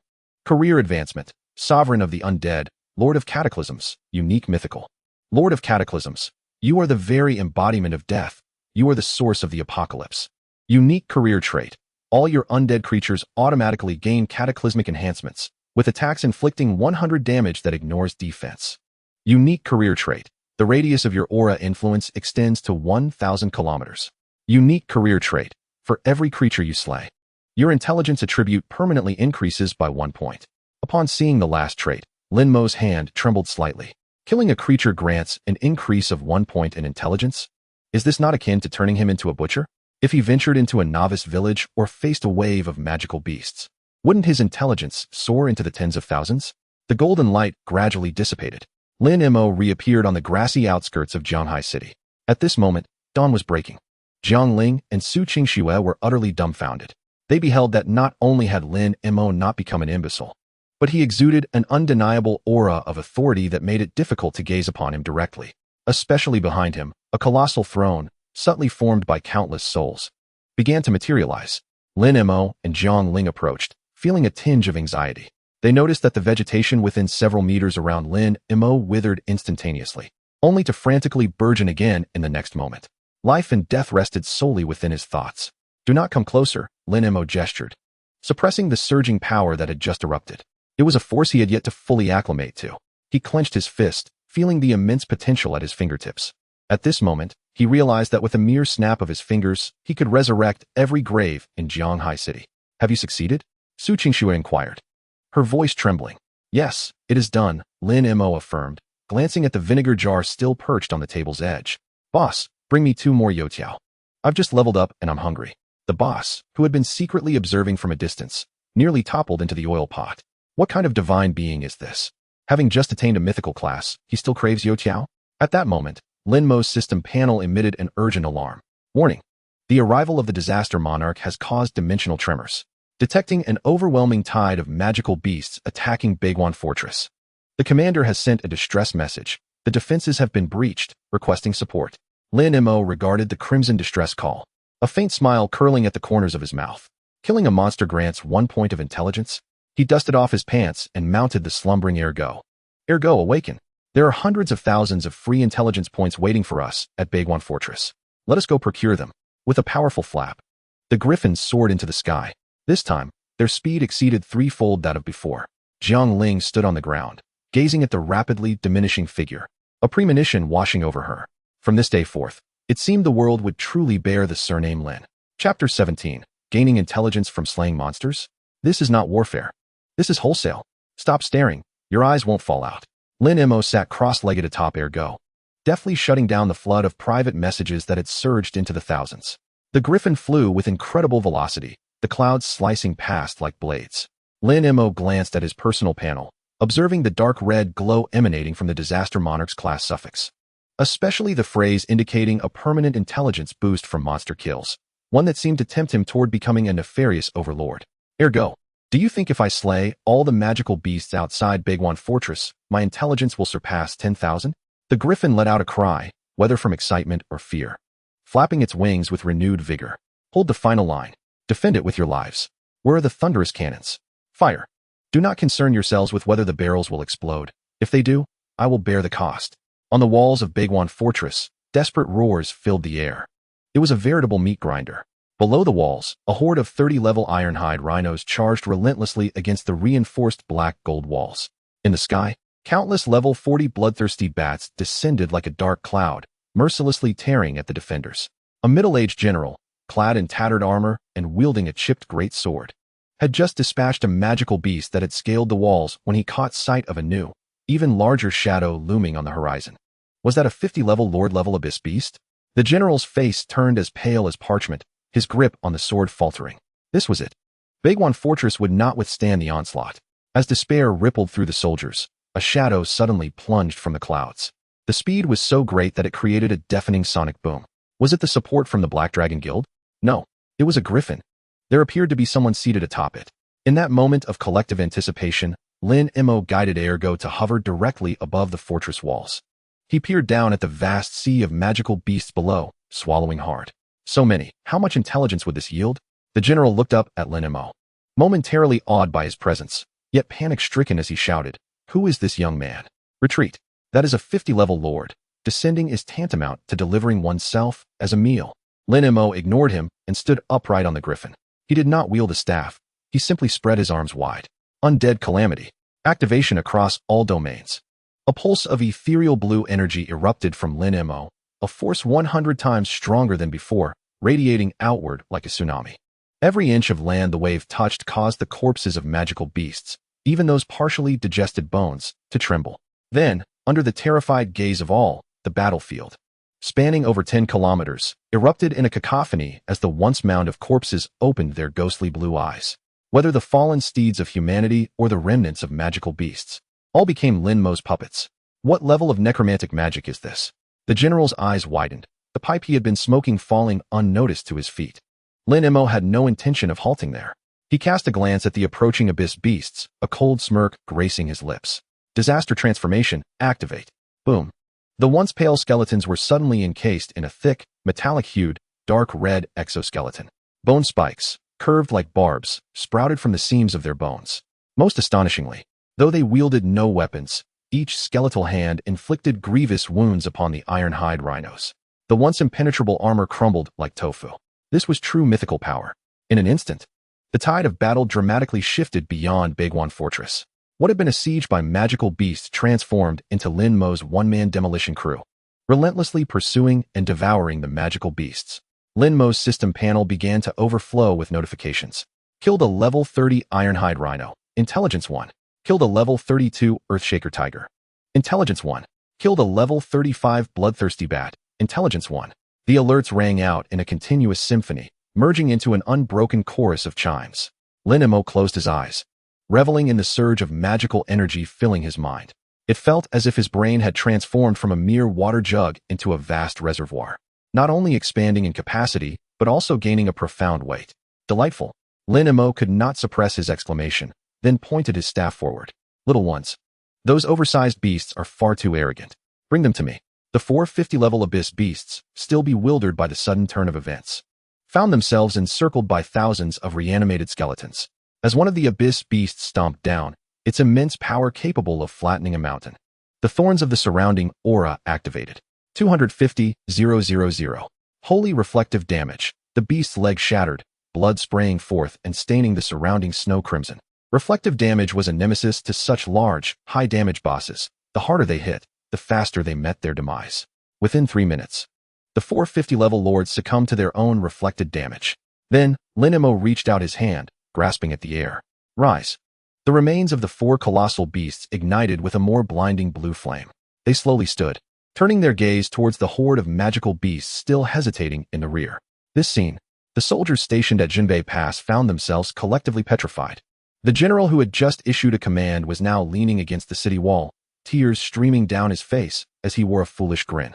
One individual had surrounded an entire army. This was truly the embodiment of a necromancer. The ones we had encountered before were, at best, mere performers juggling skeletal remains. Lin Mo sat astride the griffin, observing his intelligence attributes surge to an alarming level. 1,300, 1,500, 2,000.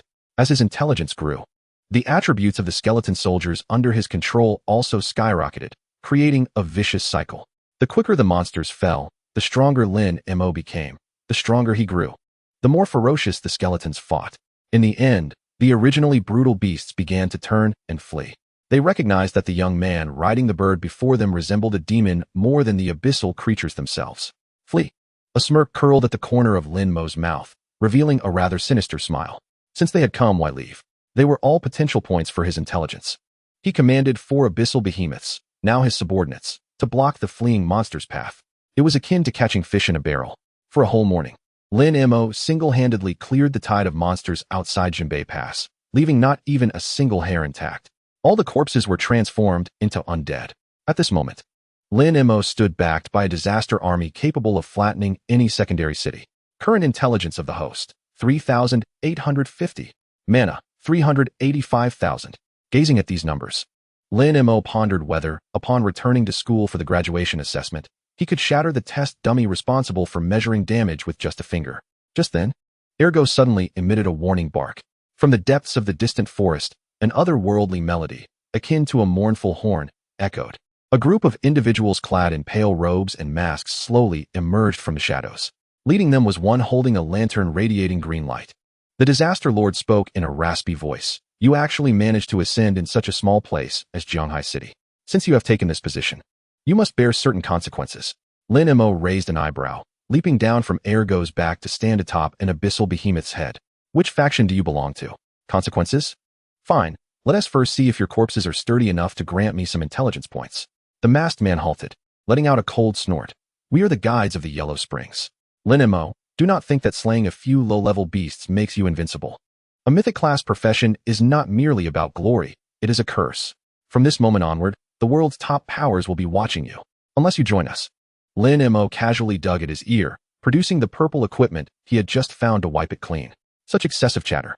If you want me to join, at least show some sincerity, like letting me take you down first and see how many attribute points I can gain. The masked man was evidently taken aback by Lin Mo's unorthodox approach. Before he could utter a threatening retort, Lin Mo had already snapped his fingers. Go, take them down. And make sure to leave the masks, they look rather valuable. With a thunderous roar, the disaster army, bolstered by an intelligence attribute exceeding 3,000, charged toward the pale-robed figures. This battle made the self-proclaimed elites experience the true meaning of numerical superiority for the first time. Even as they employed various escape techniques and duplications, they were powerless before the thorned halo that covered hundreds of kilometers. Escape? Where could they flee? As long as they touched the ground, they were sealing their own demise. Chapter 18. Are you here to guide? No, you are here to deliver. On the road to the Yellow Springs, no nameless ghost shall remain. The leading masked figure bellowed, and the green lantern in his hand suddenly exploded. Eerie green flames engulfed the ground for miles, turning the fleeing monsters' corpses to ash. Domain of the Yellow Springs, activate. With his furious shout, a phantom yellow river surged across the sky, its frigid waters exuding an aura that corroded souls. crashing down upon Lin Mo and his disaster army. This was the signature move of the guides of the Yellow Springs. On the city wall, the general who had just been cheering turned pale. Such domain skills specifically targeted summon creatures. If the Yellow Springs water touched them, all skeletons would instantly lose control and might even turn against their master. The general shouted desperately, "Little brother, quickly retract your summons. That water is toxic." Lin Mo glanced up at the torrential yellow river descending from above. Toxic? The eternal vitality, halo behind him, was pulsating vigorously. If it had been the old him, he might have needed to take a step back, but now, ergo, don't move. Let him pour it on. Lin Mo didn't even raise an eyelid, comfortably seated atop the abyssal behemoth's head, leisurely sipping from a can of cola he had retrieved from his bag. As the corrosive Yellow Springs water drenched Lin Mo and the thousands of disaster skeletons, the anticipated rebellion of the summoned creatures or soul destruction did not occur. Instead, as the Yellow Springs water made contact with Lin Mo's skin, a series of pitifully low numbers appeared above his head. 1, 1, 1. With his intelligence attribute now surpassing 3,000. His magical resistance and soul resilience had reached an inhuman level. Remarkably, the 1 point of health lost was immediately counteracted by the eternal vitality's terrifying healing rate of 20 per second. 50,000. 50,000. Due to his health perpetually exceeding capacity, the ground around Lin Mo began sprouting lush, tender grass from excessive healing. This scene nearly caused the white-robed masked figures to have their eyes pop out of their masks. How is this possible? You can actually disregard my Yellow Springs water? Is this water expired? Lin Mo set down the cola can, shaking his sleeve in disdain. Aside from being a bit chilly, it feels nothing. But your attack judgment has already taken effect, hasn't it? The masked man was momentarily taken aback. What do you mean? Before he could comprehend, a colossal force surged back along the expansive yellow river at light speed. Thorn Halo, combined with Disaster Lord, Intelligence Boost.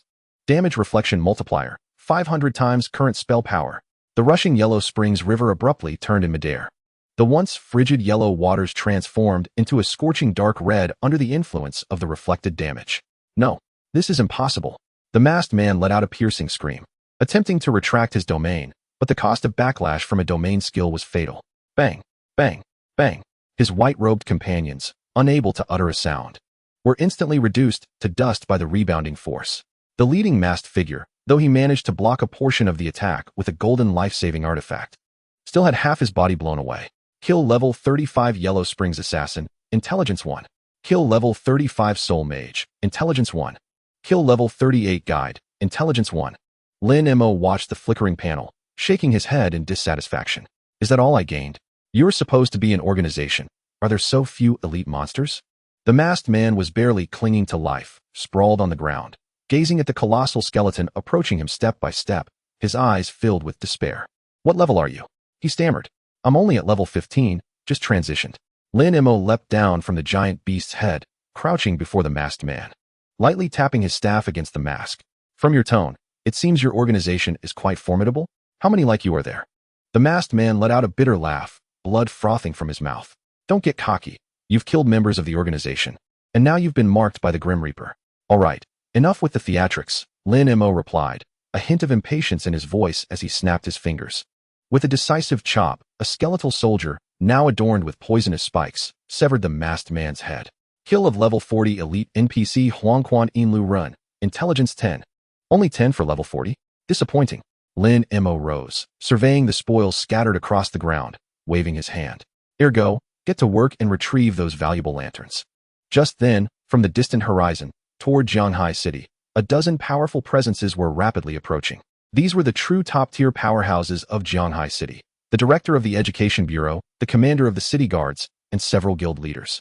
They were horrified to see that the beast tied outside Jinbei Pass had vanished, replaced by an army of skeletons that blotted out the sun. What is that? A newly emerged Abyss Lord? Quick! Full alert! Prepare for battle. The leading city guard commander was about to issue a total attack order when he was stopped by the keen-eyed Su Qingxue. Don't act rashly. That's Lin Mo. Su Qingxue, breathless from her hurried approach, stared at the young man atop the giant beast, who was preoccupied with counting his loot, her shock beyond words. Qingxue, who is that? The education director, a gray-haired elder, was fixated on Lin Mo. The one who annihilated the beast tied at Jinbei Pass and casually dispatched Huangquan Yinverin is a graduate from our third high school? Is he really a graduate? He could easily become a governor. Lin Mo caught wind of the commotion and glanced back at the astonished dignitaries. He had no interest in mingling with these old-timers. With his intelligence now exceeding 5,000, the surge of stats left him wanting to find a stronger place to stock up. Linimo, the education director, rushed over, his voice trembling with excitement. I'm Director Chun from the Education Bureau. Your performance has already been reported to the capital. You are a once-in-a-century genius for Jianghai City. No, you are a national treasure for the entire Xinxiao Empire. Linimo waved his hand dismissively. A national treasure is too much. I'm just an ordinary necromancer. Ordinary? The commander looked at the mountain of monster corpses, his lips twitching. Is this what you call ordinary? If you're ordinary, what does that make us? Who have guarded the borders our whole lives? Defective products? Director, I have a question. Linimo suddenly remembered something and turned to the education director. Go ahead. As long as it's within my power, I'll expedite the paperwork even if it means dismantling the school. Not that extreme. Linimo stroked his chin. When does the National College entrance examination start? The director paused. The exam? In 3 days. However, with your current strength, all the top universities in the capital will be vying for you. Guaranteed admission is already— I'm not interested in guaranteed admission, Linimo interrupted. I just want to know, is there a lot of monster activity in the practical exam training grounds? Is the experience and intelligence points? No, is the experience high? The director was stunned. All the geniuses in the world dream of securing guaranteed admission to avoid competing for resources in the exam hall. Yet this young man was foregoing it to farm monsters in the training grounds? There are quite a few, the director nodded absently. It gathers geniuses from all provinces. There are even simulated divine beasts in the training grounds. Then that has settled. Linimo's eyes brightened as he clapped Ergo on the shoulder. Help me sign up. I want to see how many national geniuses I can handle at once. With that, the griffin flapped its wings, leaving a group of dignitaries in disarray. Commander, did you see that clearly? I did. That kid seemed to be smiling just now. I also saw. I have a feeling this year's National College entrance examination candidates might be in for a nightmare. 3 days later, at Jianghai City, First Senior High School. It was the most sacred day for all professionals, the college entrance examination expedition ceremony. On the playground, thousands of awakened students lined up in formation, each flexing their muscles, their eyes gleaming with anticipation for the future. Wang Kai stood at the forefront of the Wang family faction, now at level 20. Wielding an exceptional staff purchased at great expense by his father, brimming with confidence. Where's Linimo? That kid still hasn't he arrived? Wang Kai glanced around, sneering. He probably knows this year's examination has a national ranking and is hiding to avoid embarrassment. Just as his words fell, a tremendous roar echoed from the sky. Suddenly, a massive black griffin tore through the air, landing with an overwhelming presence right in front of the podium. Linimo leapt down, still holding an unfinished application form. The entire field fell into stunned silence. Thousands of students, including the teachers maintaining order, were left speechless, as if their throats had been gripped. Wang Kai's staff clattered to the ground as he stood there dazed. Is that the aura of a second transition professional? Good heavens, how does he manage to ride that griffin that even our mayor couldn't afford? Linimo ignored the piercing gazes aimed at him and walked straight to the education director, handing over the application form. Director, it's filled out. I'm only applying for one place. The director took the form and his eyelids twitched. First choice, Capital War College, Practical Department. Note, I hope to have the entire examination venue reserved for myself. Please coordinate. The director took a deep breath, trembling as he accepted the form. Linimo, due to your special circumstances, the capital has already replied. Oh, what did they say? They said if you really want to enter, the strength of all monsters in the examination venue will triple, and no protection zones will be set. Linimo grinned, revealing a row of pearly white teeth. Only triple? That should be manageable. With that declaration, the expedition teleportation array of Jianghai City roared to life. Linimo was the first to step through. He turned back to the still-dazed classmates, waving. Good luck, everyone. Once you enter the examination hall, run fast, and don't stay too close to me. Otherwise, I fear you might not even see the monsters before I accidentally take you out. With a flash of light, the Calamity Monarch officially entered. Chapter 19. Is this what you call a college entrance examination? This is clearly the arrival of Armageddon. In the capital, at the National College Entrance Examination main examination venue, the virtual realm of Twilight of the Gods. A massive spatial teleportation array flickered with light as tens of thousands of top students from across the nation continuously appeared on this desolate plain. Is this the capital's secret realm? The concentration of spiritual energy is at least 3 times that of Jianghai City. Look, that's the genius class from the provincial city. The one leading is Yi Feng, who is already at level 22, right? Good heavens, with this lineup, it seems like divine beings will clash this year. Murmurs erupted among the crowd. Just then, the sky unexpectedly darkened. A violent gust of wind descended, sending many lower-level mages reeling, their robes flapping wildly. Who dares to land so ostentatiously in the examination venue's no-fly zone? Yifeng furrowed his brow, gripping the long sword at his back tightly. The black-feathered griffin landed steadily.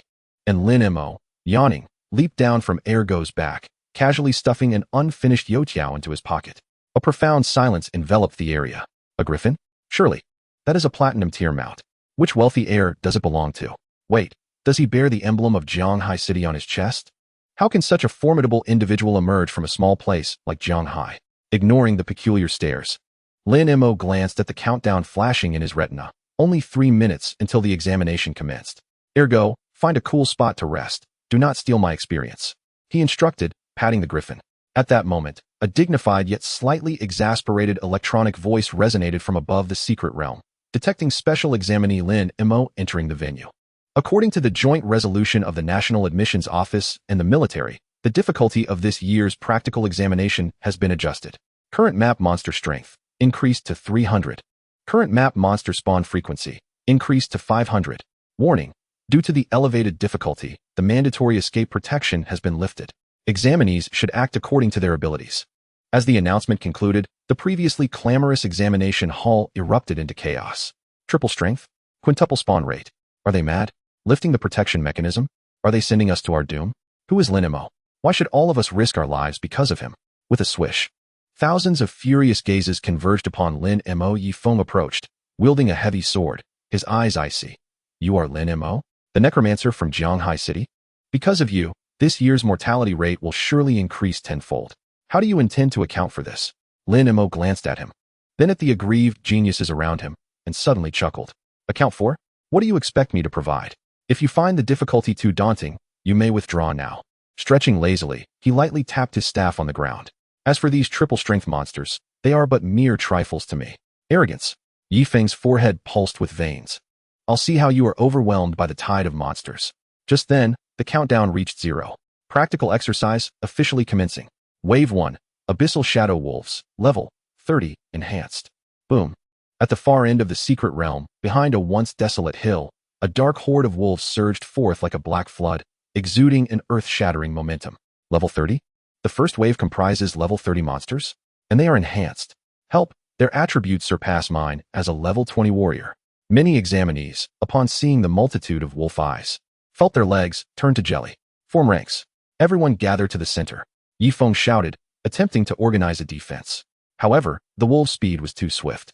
The quintuple spawn rate filled the plain with tens of thousands of shadow wolves in less than 10 seconds. Screams of despair erupted, just as everyone succumbed to hopelessness. Lin Mo stood still, not moving an inch.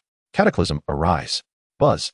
From Lin Mo as the epicenter, the previously barren ground suddenly sprouted numerous dark red skeletal hands.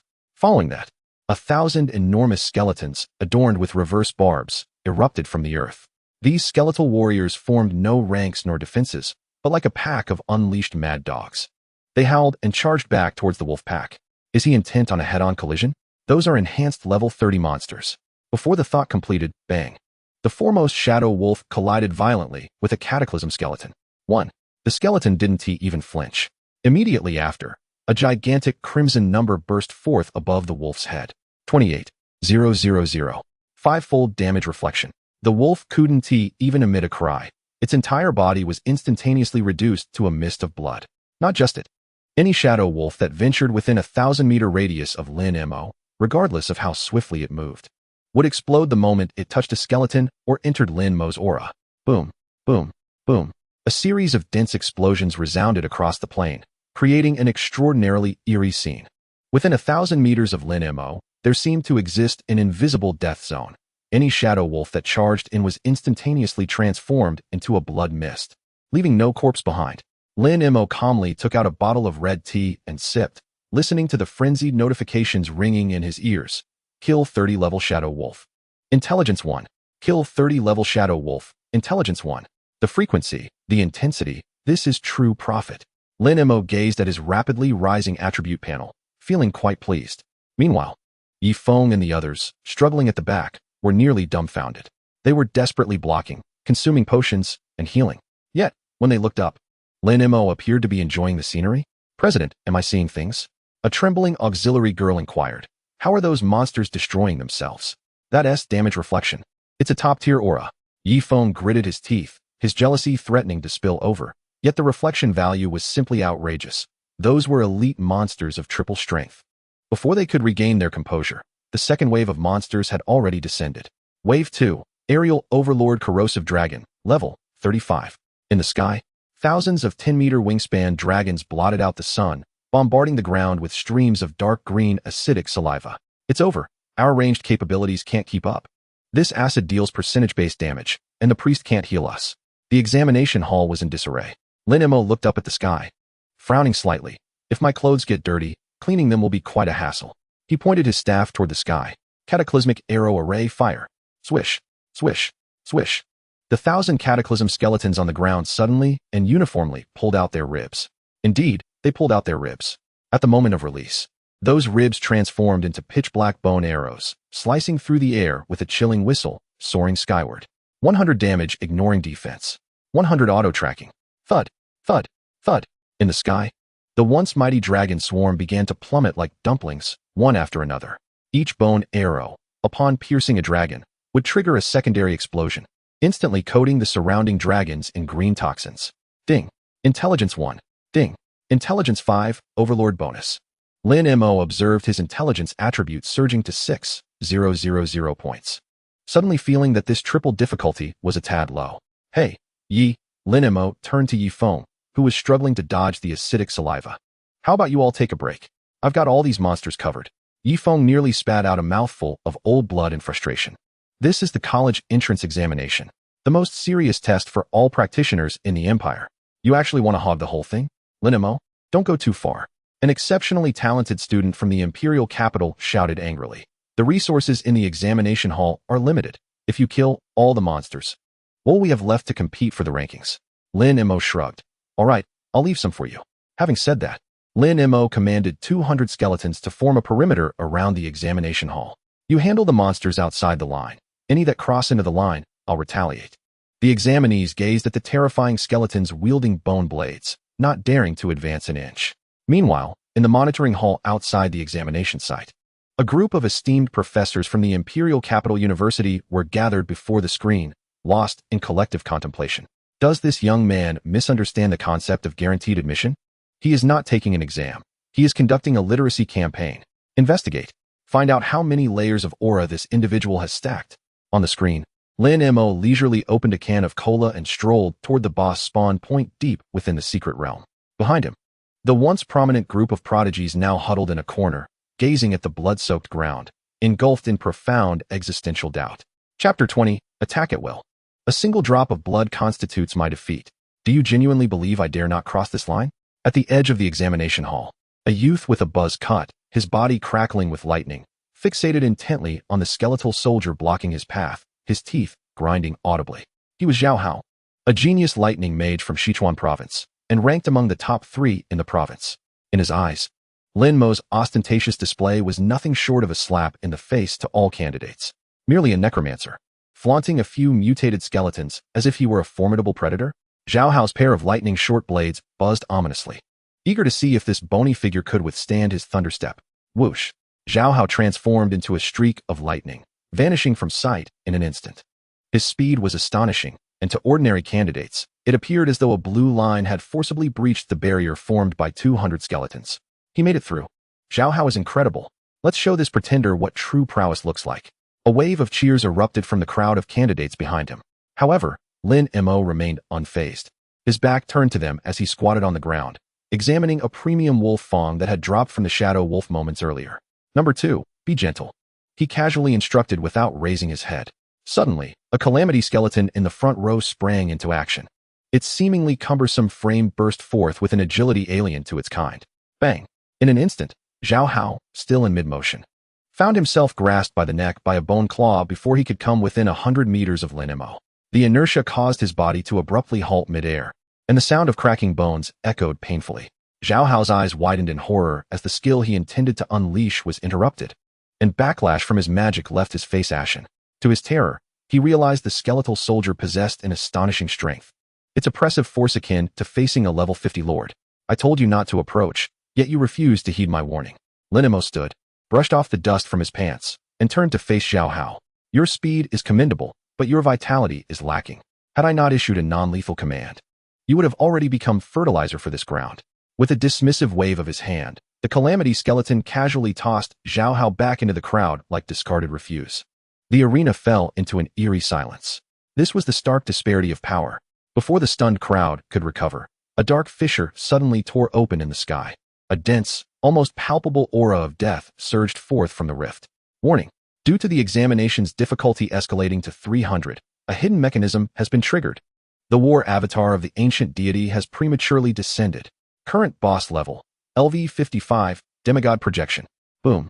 A colossal dark golden giant, towering at a height of 100 meters, stepped forth from the rift, wielding a gigantic battle axe capable of overshadowing half the examination hall. With each step, the ground quaked violently. A 55-level demigod projection? Is this truly something that should appear in an entrance examination? Yi Feng watched the towering giant, nearly dropping his heavy sword in disbelief. Run. This is beyond our capability to handle. The protective mechanism is disabled. We could genuinely die? Tens of thousands of candidates began to flee in a frenzy, chaos erupting in every direction. Only Lin Mo remained, gazing up at the giant with increasingly bright eyes. Level 55? If I manage to kill it, won't my intelligence points skyrocket? A smile tugged at the corners of Lin Mo's mouth as he even licked his lips in anticipation.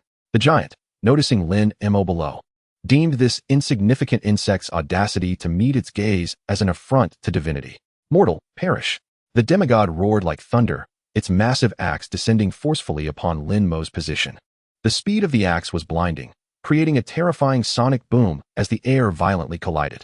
The clouds above the secret realm were swept away by the force of the blow. It's over. Lin Mo is doomed. Such an attack would be futile against any defense, wouldn't it? Under the watchful eyes of countless spectators, the colossal axe struck heavily upon Lin Mo's head. Due to the overwhelming visual impact, many girls instinctively shut their eyes, screaming in horror. Yet, the anticipated scene of carnage failed to materialize. Clang. A crisp, resounding collision echoed throughout the secret realm.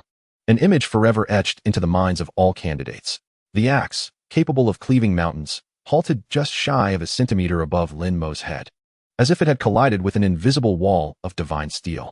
Lin Mo stood casually, one hand in his pocket, while the other leisurely picked at his ear. Is this the might of a demigod? Not too shabby, just a slight breeze. Lin Mo raised his head, flashing a dazzling smile at the giant. The next moment, Thorn Aura erupted instantaneously.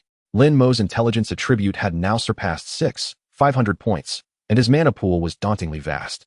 Under the enhancement of his mythic qualities, the counterattack multiplier had reached an absurd figure. Boom. A visible wave of crimson energy surged along the giant's axe, striking back with unstoppable force into the giant's arm. Under the dazed gazes of onlookers, the towering demigod giant began to disintegrate, starting from the hand gripping the axe, as if an immense quantity of explosives had detonated simultaneously, scattering energy remnants into the air. Ack! The giant let out a pained wail, its body staggering backward, each step leaving a massive crater in its wake. 1,580,000. Holy counterattack, a number that could drive all game balance designers to despair, flashed in the sky. My goodness, did I just miss a zero? Over 1,000,000 damage? As a counterattack? Yi Feng felt his knees weaken, glancing at his heavy sword, which could barely inflict a few thousand damage, suddenly feeling like a joke. Lin Mo had no intention of allowing the giant a moment's respite. Seizing the opportunity, he commanded, "Minions, attack. Let us loosen this brute's joints." With a wave of his staff, 1,000 calamity skeletons behind him activated their bone armor, ravenously absorbing the death energy left by the self-destructing wolf pack. The 3-meter-tall skeletons swelled to 10 meters in height, wielding not mere bone blades, but scythes forged from pure death energy. The 1,000 giant skeletons swarmed the demigod giant, biting, slashing, and self-destructing. The giant attempted to swat away these nuisances, but any contact with a single skeleton would trigger Thorn Aura, teaching it a harsh lesson. A single slap would break a finger, a kick would shatter a leg. In less than 5 minutes, the once mighty 55-level demigod projection was reduced to a smoking skull. Lin Mo strolled leisurely to the massive cranium, placing his palm upon it. Do not blame me. Blame your resemblance to experience points. Boom. The giant's projection exploded completely. Defeated the 55-level demigod projection of the war giant, earning experience 2,000,000. Intelligence 500, unique kill reward. due to the host's exceedingly exceptional performance. The system evaluation has surpassed the SSS grade limit, current rating, Mythic. Ah, what a relief. Lin Mo felt the power surging within him anew as he turned his head. At this moment, the previously impassioned national prodigies, who had been fervently discussing how to seek justice, stood there like mere poles, their expressions a vivid tapestry of emotions. Zhao Hao clambered up from the muddy ground, glancing at Lin Mo and then at the distant, flattened hill. He silently sheathed his thunder-short stab and lowered his head. "Mere brother, I may have raised my voice a bit earlier. Do you need any help in cleaning up the battlefield? My lightning skills can clear the weeds quite swiftly." Lin Mo paused, then chuckled. "No need. Just run faster. There are more monsters behind." "Huh, more behind." Lin Mo gestured toward the deeper part of the secret realm. "The difficulty has tripled. There will certainly be more than one boss. Ergo, let's head towards the central area. I felt a divine beast's aura over there." With that, Lin Mo mounted his bird and soared into the sky once more. On the ground, tens of thousands of examinees watched the direction he vanished into, engulfed in a prolonged silence. "Director, is this what you meant by appropriately increasing the difficulty?" In the monitoring room of the examination hall, a young assistant gazed at the screen displaying the soaring intelligence values, causing his coffee cup to crash to the floor. "This is not an examination for students. This is clearly sending this kid to dominate the world." The education director wiped the cold sweat from his forehead and stammered, "Quick. Summon the president of the Imperial Capital University. Inform him that we have a genius capable of soloing the mythical secret realm. This examination hall is about to be dismantled by him." Chapter 21. Such a level of divine beast is only enough for my skeleton soldiers to fill the gaps between their teeth? Everyone stand back. This is the 9 turns divine sealing formation. Whoever enters shall perish. At the very center of the secret realm, before an altar radiating with a sacred white light, Long Wu unleashed an earth-shattering roar. He was the top prodigy of the reserve at the Imperial Capital University and the legitimate heir of the Long family. At this moment, his entire body was covered in golden dragon scale armor, wielding a spear that emitted a spear light nearly 10 meters long, resembling a war god descending to the mortal realm. Surrounding him were 8 equally formidable prodigies, each positioned at a corner, fervently channeling their magical energy into the formation. In the center of the formation, a colossal creature with 6 transparent wings emitted a series of piercing cries.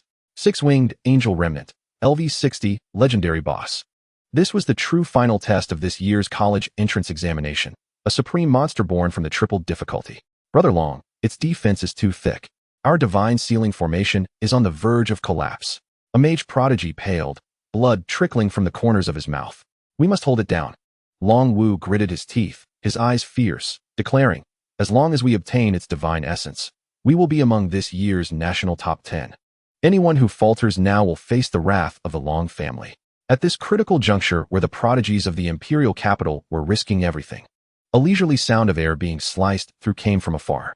Following that, the black griffin, which instilled both fear and irritation in all examinees, landed swaggeringly at the periphery of the altar, accompanied by its distinctive cyclone.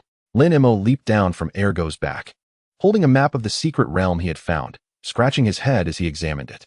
"This should be the place, right? Divine Beast Aura, LV-60, legendary." Lin Mo glanced up at the raucous 6-winged angel, his eyes lighting up. How many intelligence points would this one require? At least 2,000 to start, right? Lin Mo? Long Wu instantly recognized this rascal who had monopolized the entrance, nearly causing his magical energy to surge uncontrollably. "Get lost. This is the monster our Imperial Capital United team has set its sights on. If you dare interfere, you will be opposing the 10 great families of the Imperial Capital."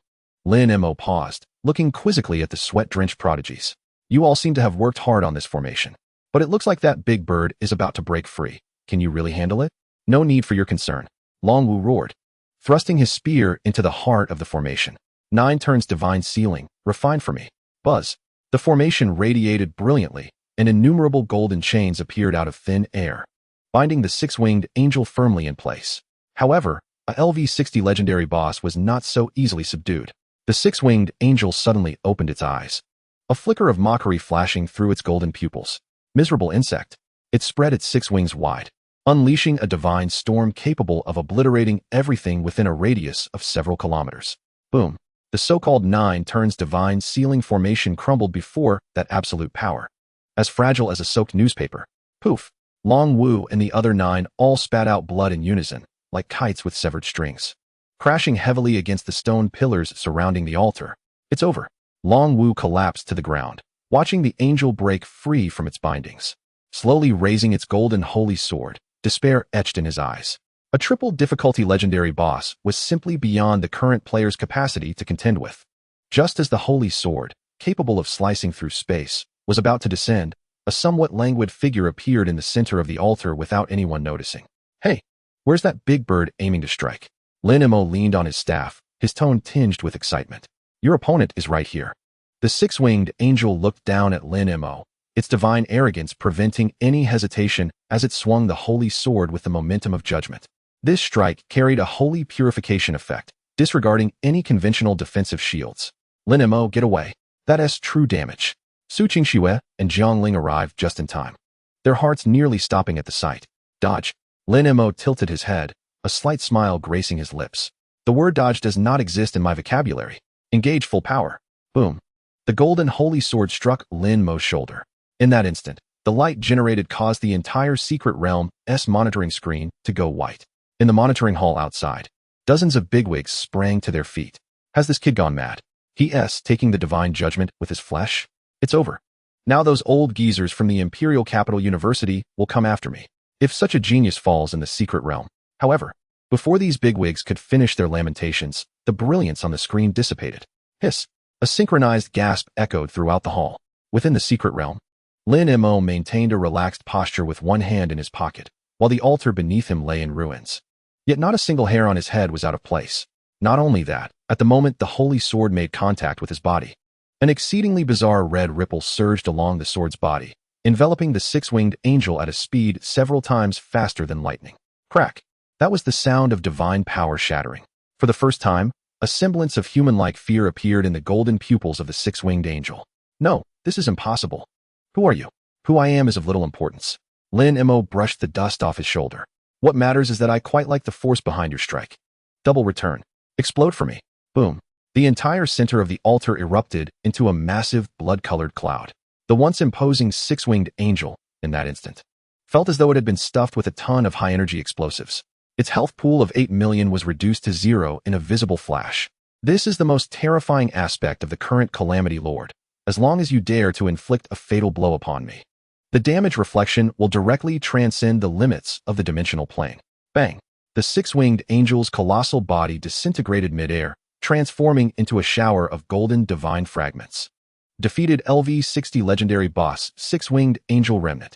Permanent intelligence attribute increased. 1,500 points. Obtained artifact material, fragment of angel wing. Due to the host's attributes surpassing the current secret realm's carrying limit, the realm is on the verge of collapse. Lin Mo stood amidst a shower of golden rain, feeling the potent mental energy in his mind, almost tangible. His intelligence on the attribute panel had surpassed the formidable threshold of 8,000. Such a value, if possessed by an ordinary second-tier professional, would suffice to penetrate all defenses. Long Wu gazed vacantly at this scene, his broken spear dropping to the ground without a reaction. The monster he had fought tooth and nail to harm merely exploded at a glance from this youth. What is the point of this examination? Everyone might as well return to farming. Lin Mo turned around, eyeing the several geniuses from the Imperial capital still grappling with their life choices, and waved his hand. Hey, is it you, Longo? Look, I've taken care of the monster for you, and collected the materials on the ground. You just said that the Long family would never let me off. Was that true? Why not give it a try right now? Lin Mo gestured to his chest, anticipation gleaming in his eyes. Come on, hit me here, harder. Long Wu looked into Lin Mo's earnest gaze, then at the ashes of the angel in the distance. His lips trembled for a long moment before he ultimately shut his eyes, feigning unconsciousness. Hit you? Am I asking for death? Lin Mo, slightly disappointed, pouted and directed Ergo to gather the few golden pieces of equipment scattered on the ground. At that moment, a rapid alarm sounded above the secret realm. Attention, all candidates. The core of the examination venue has been destroyed, and the secret realm will soon be forcibly closed. All candidates will be teleported back to the main campus in 3 seconds. Lin Mo cast one last glance at the chaotic secret realm he had wreaked havoc upon, somewhat regretfully patting the spoils in his pocket. This college entrance examination was not nearly as daunting as anticipated. With a flash of white light, Lin Mo opened his eyes once more, finding himself back on the grand playground of the Imperial Capital University. At that moment, the playground was so silent that the fall of a pin could be heard. Tens of thousands of candidates who had exited early, hundreds of enrollment officers from various universities, and several drones broadcasting live were all focused intently on the boy riding a griffin, half a can of unfinished cola in hand. The president of the Imperial Capital University took a deep breath, trembling as he adjusted his glasses, and approached. Student Lin Mo. Regarding your recent dismantling of our legacy altar within the secret realm, could we perhaps sit down and discuss this matter? Lin Mo took a sip of cola and burped. We can certainly talk. However, President, my reward and intelligence, experience points, should be settled, right? The president glanced at the scorecard that had been locked in as the top score in the entire empire, offering a wry smile and nodding.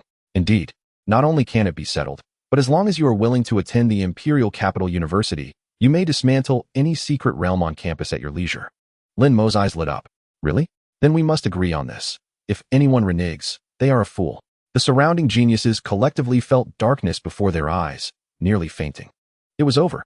Such a demon had entered a first-rate institution. The upcoming intercollegiate competitions were bound to become a disaster. Chapter 22. This new student is here to seize control of the school, isn't he? At the main entrance of the Imperial Capital University, a 10-meter-high marble stele loomed over the entrance, inscribed with 4 powerful characters, Imperial Capital University. These characters were said to have been carved by the first commander of the professional leaders of the Xinxia Empire, exuding a terrifying pressure that would cause ordinary professionals to feel pain in their eyes upon a mere glance. Lin Mo sat atop Ergo, focusing on the box of octopus balls he had just purchased. Ergo, do you think the taste of this school is decent? This steel? It looks like a high-level material. If I were to dismantle it and feed it to skeleton soldiers, wouldn't their attributes soar? Ergo let out a low growl of agreement, its sharp eagle eyes fixed on the steel, already calculating where to start for the best flavor. Look, who is that? Arriving on a griffin to register? No way. Is that a Heyu griffin? A million-level luxury. Which wealthy heir from a major guild is that? Wait, look at that outfit from Jianghai No. 1 High School. That's Lin Mo. The one who single-handedly defeated a demigod in the college entrance examination secret realm and casually dismantled the altar. The lively entrance fell silent in an instant, as hundreds of new students and onlooking sophomores took several steps back in unison, creating a wide path for Lin Mo, ignoring the gazes. Lin Mo prepared to enter the school gate. Halt! A deep voice tinged with displeasure rang out. Beside the stele stood 3 second-year students dressed in the Imperial Capital University uniform, arms crossed, blocking the way. The leader, with fiery red long hair, toyed with 2 flickering fireballs, and his nameplate read, Second Year, Lu Ming, LV-45, Flame Mage. New students registering must first stow their mounts and enter on foot. As per the rules, Lu Ming raised his head, his eyes reflecting the arrogance of an upperclassman looking down on a novice. This is the Imperial Capital University, not your backyard. Achieving first place in the college entrance exam does not grant you the right to roam freely here. Lin Mo bit into an octopus ball and tilted his head to regard him. What if I choose not to? Not going to stow it.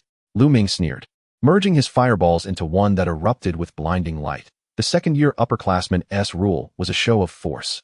If you think you're tough enough, take my attack. If you can withstand it, I won't care if you ride in on a pig. If not, crawl in. The surrounding upperclassmen displayed expressions of anticipation for the spectacle. Lu Ming was as violent as ever. LV-45 against LV-15, this was blatant bullying. However, Lin Mo was indeed too arrogant, riding a griffin through the school gate, clearly disregarding the second-year seniors. Lin Mo sighed, jumping off Ergo's back. All right then, hurry up, my octopus balls will get cold and lose their flavor. He stood boldly 5 meters in front of Lu Ming, hands in his pockets, not even retrieving his staff. Seeking death, Lu Ming felt deeply insulted. With a loud shout, his mana surged, the ruby atop his staff gleaming like a small sun. Arcane Fire Dragon Break. A massive dragon, composed of dark red flames, roared as it surged toward Lin Mo, accompanied by a heat wave that tore through the air. This was Lu Ming's ultimate move at LV-45, capable of instantly obliterating fragile opponents of the same level. Lin Mo remained rooted in place, unmoving. Thorn Aura, activated at full power. Eternal Vitality, passively engaged. Boom.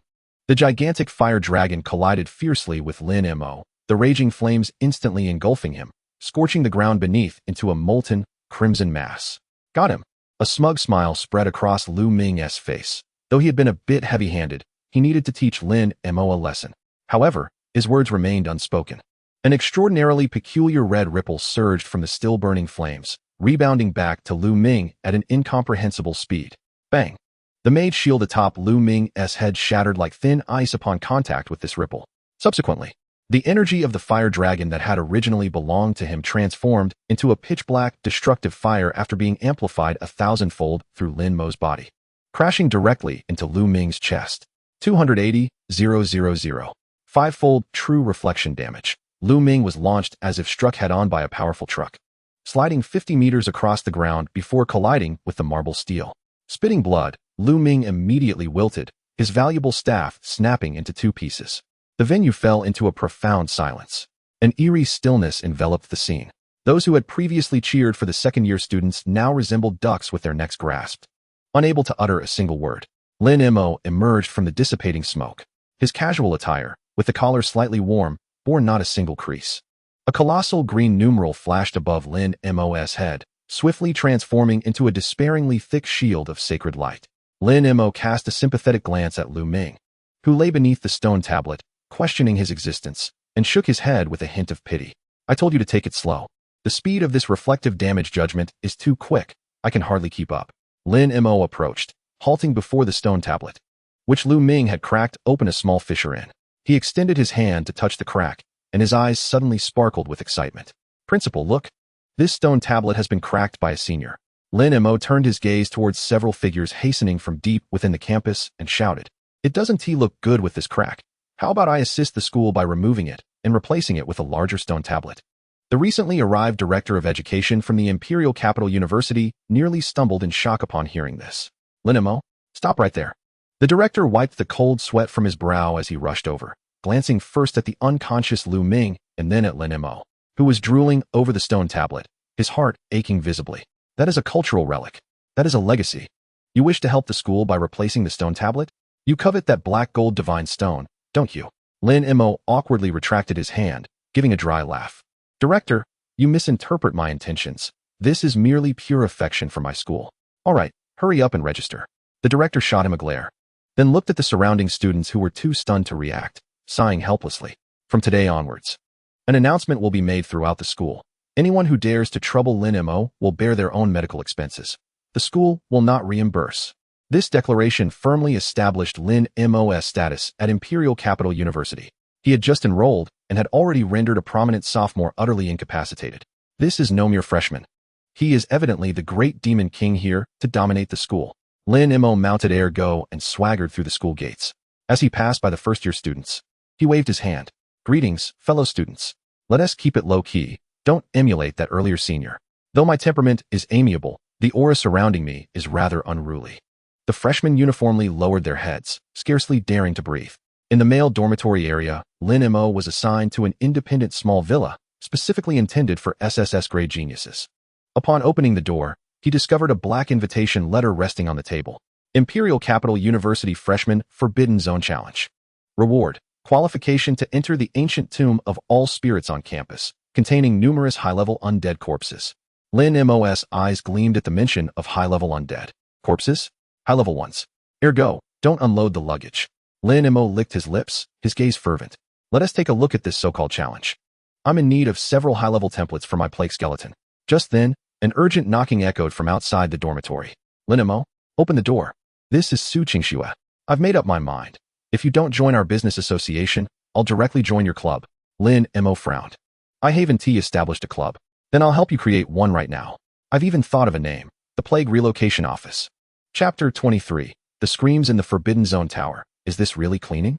As Lin Mo stepped into the first level of the Forbidden Zone Tower, the long dormant lanterns ignited with an eerie green flame. The vast space was astonishingly expansive, roughly the size of 3 or 4 football fields, with the air thick with frost. A testament to the overwhelming presence of death energy. Roar. In the darkness, a myriad of red lights flared up. These were the souls and zombies suppressed here. Their aggression heightened from years of confinement within the tower, with levels generally exceeding 35. For an ordinary senior student, this place would be a nightmare. Yet in Lin Mo's eyes, these were not monsters. They were akin to automatic cash dispensers. Number 2, set the luggage aside and clean this level. Lin Mo casually found a clean stone pedestal to sit on, rummaging through a plastic bag for a half-finished packet of chips. Crunch. Just as Lin Mo bit into the first chip, Number 2 sprang into action. The 3-meter-tall dark red skeleton, once lethargic, instantly transformed into a frenzy of violence. It bore no weapon, becoming a crimson blur as it charged into the horde of monsters. There was no need for attacks. The thorn aura and death decay field surrounding number 2 erupted with a series of spine-chilling damage numbers upon contact with the zombies. 450, 000. 480, 000. 510, 000. Vast amounts of experience points danced before Lin Mo's eyes. In under 3 minutes, the howls of the first level ceased. The previously crowded tower level was now eerily silent, save for the thick layer of ashes and scattered loot on the ground. Ding. Your summoned creature, Plague Skeleton number 2, has slain a level 38 elite zombie, granting you 15,000 experience points. Ding. Your level has risen to 16. Lin Mo brushed off the chip crumbs from his hands and stood up. It's too cold here. Let us see the second level. As Lin Mo leisurely ascended the spiral stone staircase outside the Forbidden Zone tower, the group of seniors remained gathered. They were in disbelief. He actually went in. The tall, slender mage trembled as he pointed at the tower. Just moments ago, the first level S windows glowed menacingly green, but in an instant, they extinguished. Then the lights of the second level began to flicker wildly, followed by another silence. At this speed, is he ascending a tower or a grave? Doesn't he need to fight? Even the most elite teams of seniors would take half a day to clear a level, right? As they exchanged glances, a massive stone tablet on the tower's exterior suddenly illuminated. It was the trial leaderboard of the Forbidden Zone tower, chronicling the time and levels achieved by students throughout the years. At that moment, at the very bottom of the stone tablet, a name was climbing at an alarming speed. Lin Mo, level 1, time taken 2 minutes and 14 seconds. Lin Mo, level 2, time taken 1 minute and 58 seconds. Lin Mo, level 3. Damn. He hasn't stopped. He is already on the 5th level. Zhang Kuang, just pulled out of a wall pit by his classmates, bloodied and strapped to a stretcher, saw this scene and spat out another mouthful of blood in anger. This ISNT living on campus. It's clearly coming to stock up. Forbidden Zone Tower, level 10. The air here was tainted with corrosive toxic mist, and the walls were covered in a viscous green liquid. A toxic corpse king, as large as a small mountain, lay at the entrance to the 11th level, its level 45 lordly aura causing the entire tower to tremble slightly. The corpse king's murky eyes fixated intently on the stone staircase entrance. It had not caught the scent of fresh flesh for a long time. Step, step, step. The steady sound of footsteps echoed. Lin Mo, clutching a toiletry bag, strolled up as if wandering through his own backyard. The corpse king roared, its foul saliva splattering everywhere, preparing to charge, but suddenly froze. It saw a dark red skeleton soldier, holding a plastic bag emblazoned with the Imperial Capital supermarket logo, regarding it with utter disdain. Number 2, that creature is blocking the way, move it aside. Lin Mo yawned, keep it quiet, I'm feeling sleepy. Number 2 nodded, and this time it did not charge. Instead, it spread its arms. The corpse king felt deeply insulted. Its massive claws, coated in corrosive venom, came crashing down onto number 2's chest. Boom. The 10th level's floor trembled violently. However, the anticipated sound of shattering bones did not occur. The corpse king's claw, as large as a grinding wheel, met number 2's body and felt as if it had struck a scorching iron plate. Reflective damage judgment. The sacred backlash of 1000. The corpse king had yet to comprehend why his health bar had suddenly depleted, and the colossal beast began to disintegrate from within, transforming into a myriad of shattered flesh and blood. Ding. The level 45 Lord Boss, the toxic corpse king, has been defeated, granting the tooth of the corpse king and an exquisitely crafted dormitory carpet, legendary furniture. Lin Mo picked up the red carpet, which emitted a faint fragrance, and felt its texture. Oh, it drops furniture too? This is indeed the treatment reserved for special recruits. He instructed number 2 to lay the carpet at the entrance to the 11th floor and then reclined upon it.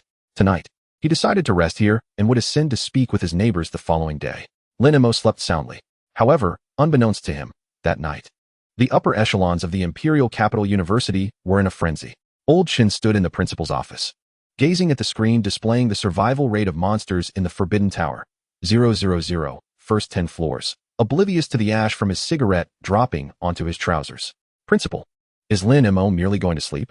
The gray-haired principal remained silent for a moment before letting out a deep sigh. He is engaging in demolition. Pass the word down. Tomorrow, when Lin Mo leaves, no one is to obstruct him. Additionally, prepare several top-tier pieces of equipment from the school vault.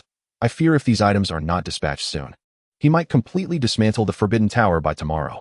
The next morning, Lin Mo was promptly awakened by the roars of monsters at the tower's peak. He rubbed his eyes and glanced irritably upwards. Is someone trying to disturb my peace this early?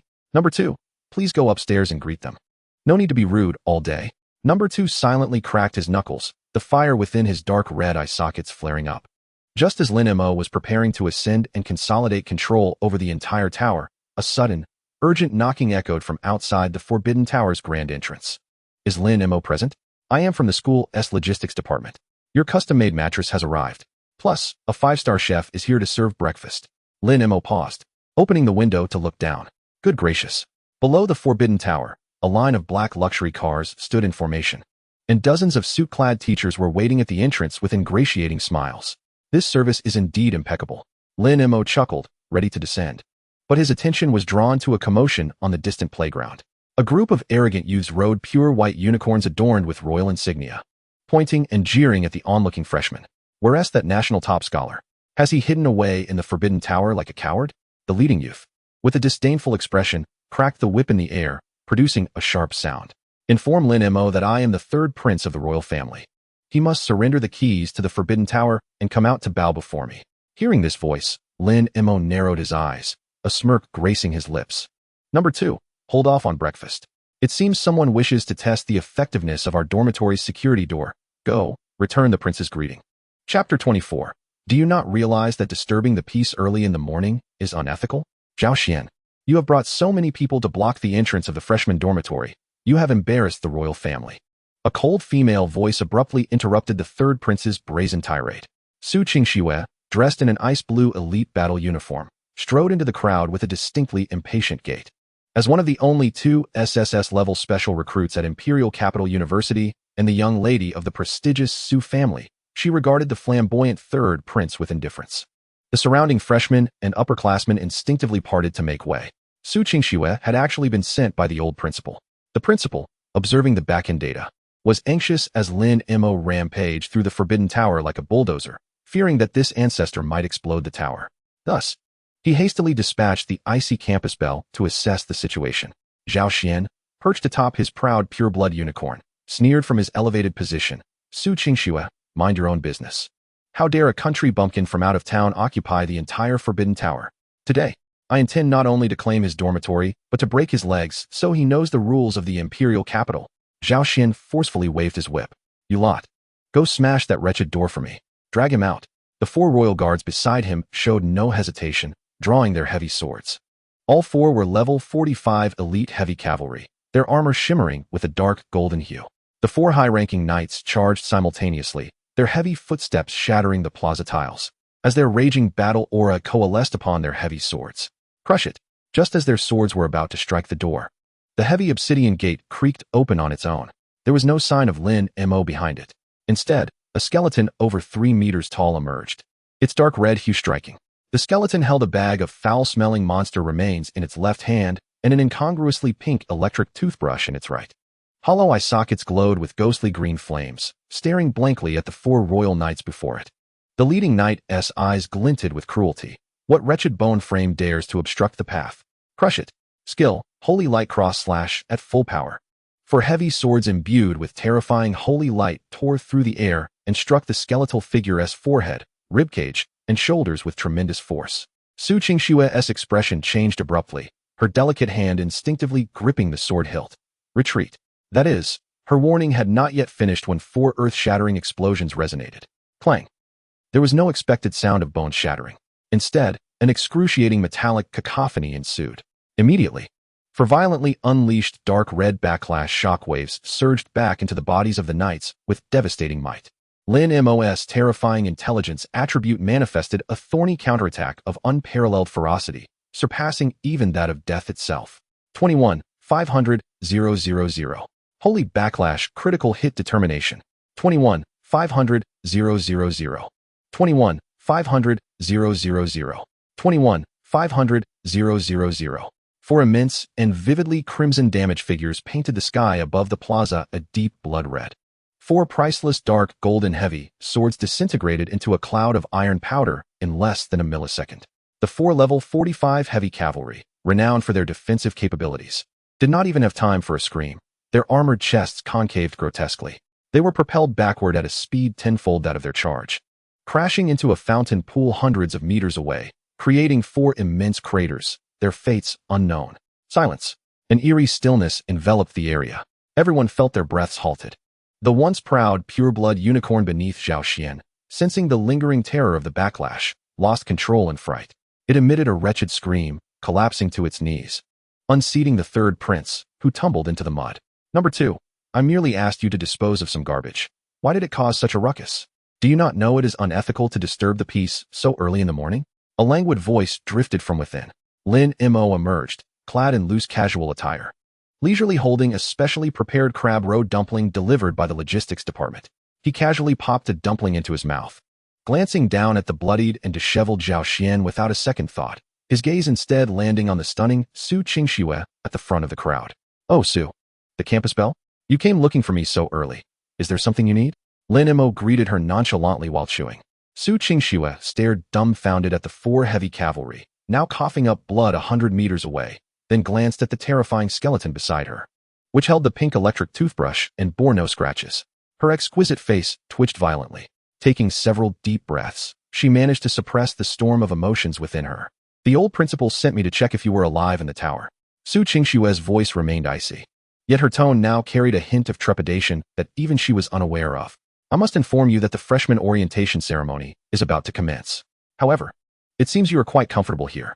It's not bad, just that the neighbor upstairs can be a bit noisy at night. Lin Mo took a sip of his soy milk, sighed, and contemplated working overtime tonight to eliminate the dozens of floors above. Surely then he would be able to enjoy a restful sleep. The entire gathering of new and returning students felt a shiver run down their spines. Did he just say he would eliminate the Forbidden Tower? Is he speaking coherently? That place is a death trap. Even the top teams of the 4th year dare not enter lightly. Lin Mo. A voice filled with venomous rage erupted in the square. Zhao Xian, who had been lying on the ground, finally managed to struggle to his feet. As a royal prince, he had always been the center of attention, never having endured such a humiliating disgrace in front of so many people. His hair was disheveled, his eyes bloodshot. He abruptly pulled out a dark golden scroll radiating a terrifying aura. You lowly commoner. How dare you harm my royal guard? Today, no one can save you. I will ensure you suffer a fate worse than death. Zhao Xian frantically tore apart the scroll. Thunderous sounds filled the air as the sky darkened and clouds were rent asunder. A towering golden silhouette, the manifestation of a 6-turn supreme being, rapidly coalesced in the sky. Its overwhelming pressure akin to a mountain crashing down, locking onto Lin Mo below. This was a royal-grade killing array scroll, Judgment of the War God. Once targeted, any being below level 60 would be annihilated in an instant, leaving no chance for evasion. Su Qingxue's expression changed drastically. Without hesitation, she drew her frost longsword and, with a graceful movement, positioned herself directly in front of Lin Mo. Zhao Xian. Are you mad? This is the Imperial Capital University. How dare you unleash such a forbidden spell on campus? A chilling aura emanated from Su Qingxue as she fought against the oppressive force descending from above. Observing her trembling shoulders under the immense pressure, Lin Mo raised an eyebrow. This woman, though her temperament was somewhat frigid, displayed remarkable loyalty. Lin Mo swallowed the last bite of his bun and carelessly tossed the empty container into a trash bag. He then reached out and gently placed his hand on Su Qingxue's rounded shoulder, effortlessly pulling her behind him. Miss Su, you're a young lady. It's unwise to wield weapons so recklessly. You might injure yourself. His tone was as casual as if discussing the weather. With his hands in his pockets, he gazed up at the imposing golden silhouette, which seemed poised to raise the entire square to the ground. Not only did he exhibit no fear, but a hint of excitement curled at the corners of his mouth. Just right. He had just finished his meal and felt the need to stretch his legs. Lin Mo pointed at the golden silhouette, casting a glance at the enraged Zhao Xian. By the way, you're the 3rd prince, right? Is the person you summoned particularly resilient? Resilient? Ha! You ignorant fool. Zhao Xian lay on the ground, spitting bloodied foam from his mouth as he erupted in maniacal laughter. This is a full-force strike from a 6-turn powerhouse. Don't even think that you, a newly transitioned freshman, could withstand it. Even a teacher from Imperial Capital University would be reduced to ashes. Zhao Xian's bloodshot eyes fixed on the terrifying golden silhouette in the sky. Su Qingxue, held behind Lin Mo, was momentarily rendered speechless. As the daughter of the Su family, an SSS-class Frostblade Master, who would dare touch her so casually?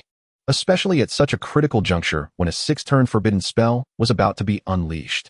Lin Mo, are you insane? Get out of the way. Su Qingxue attempted to push Lin Mo's arm away.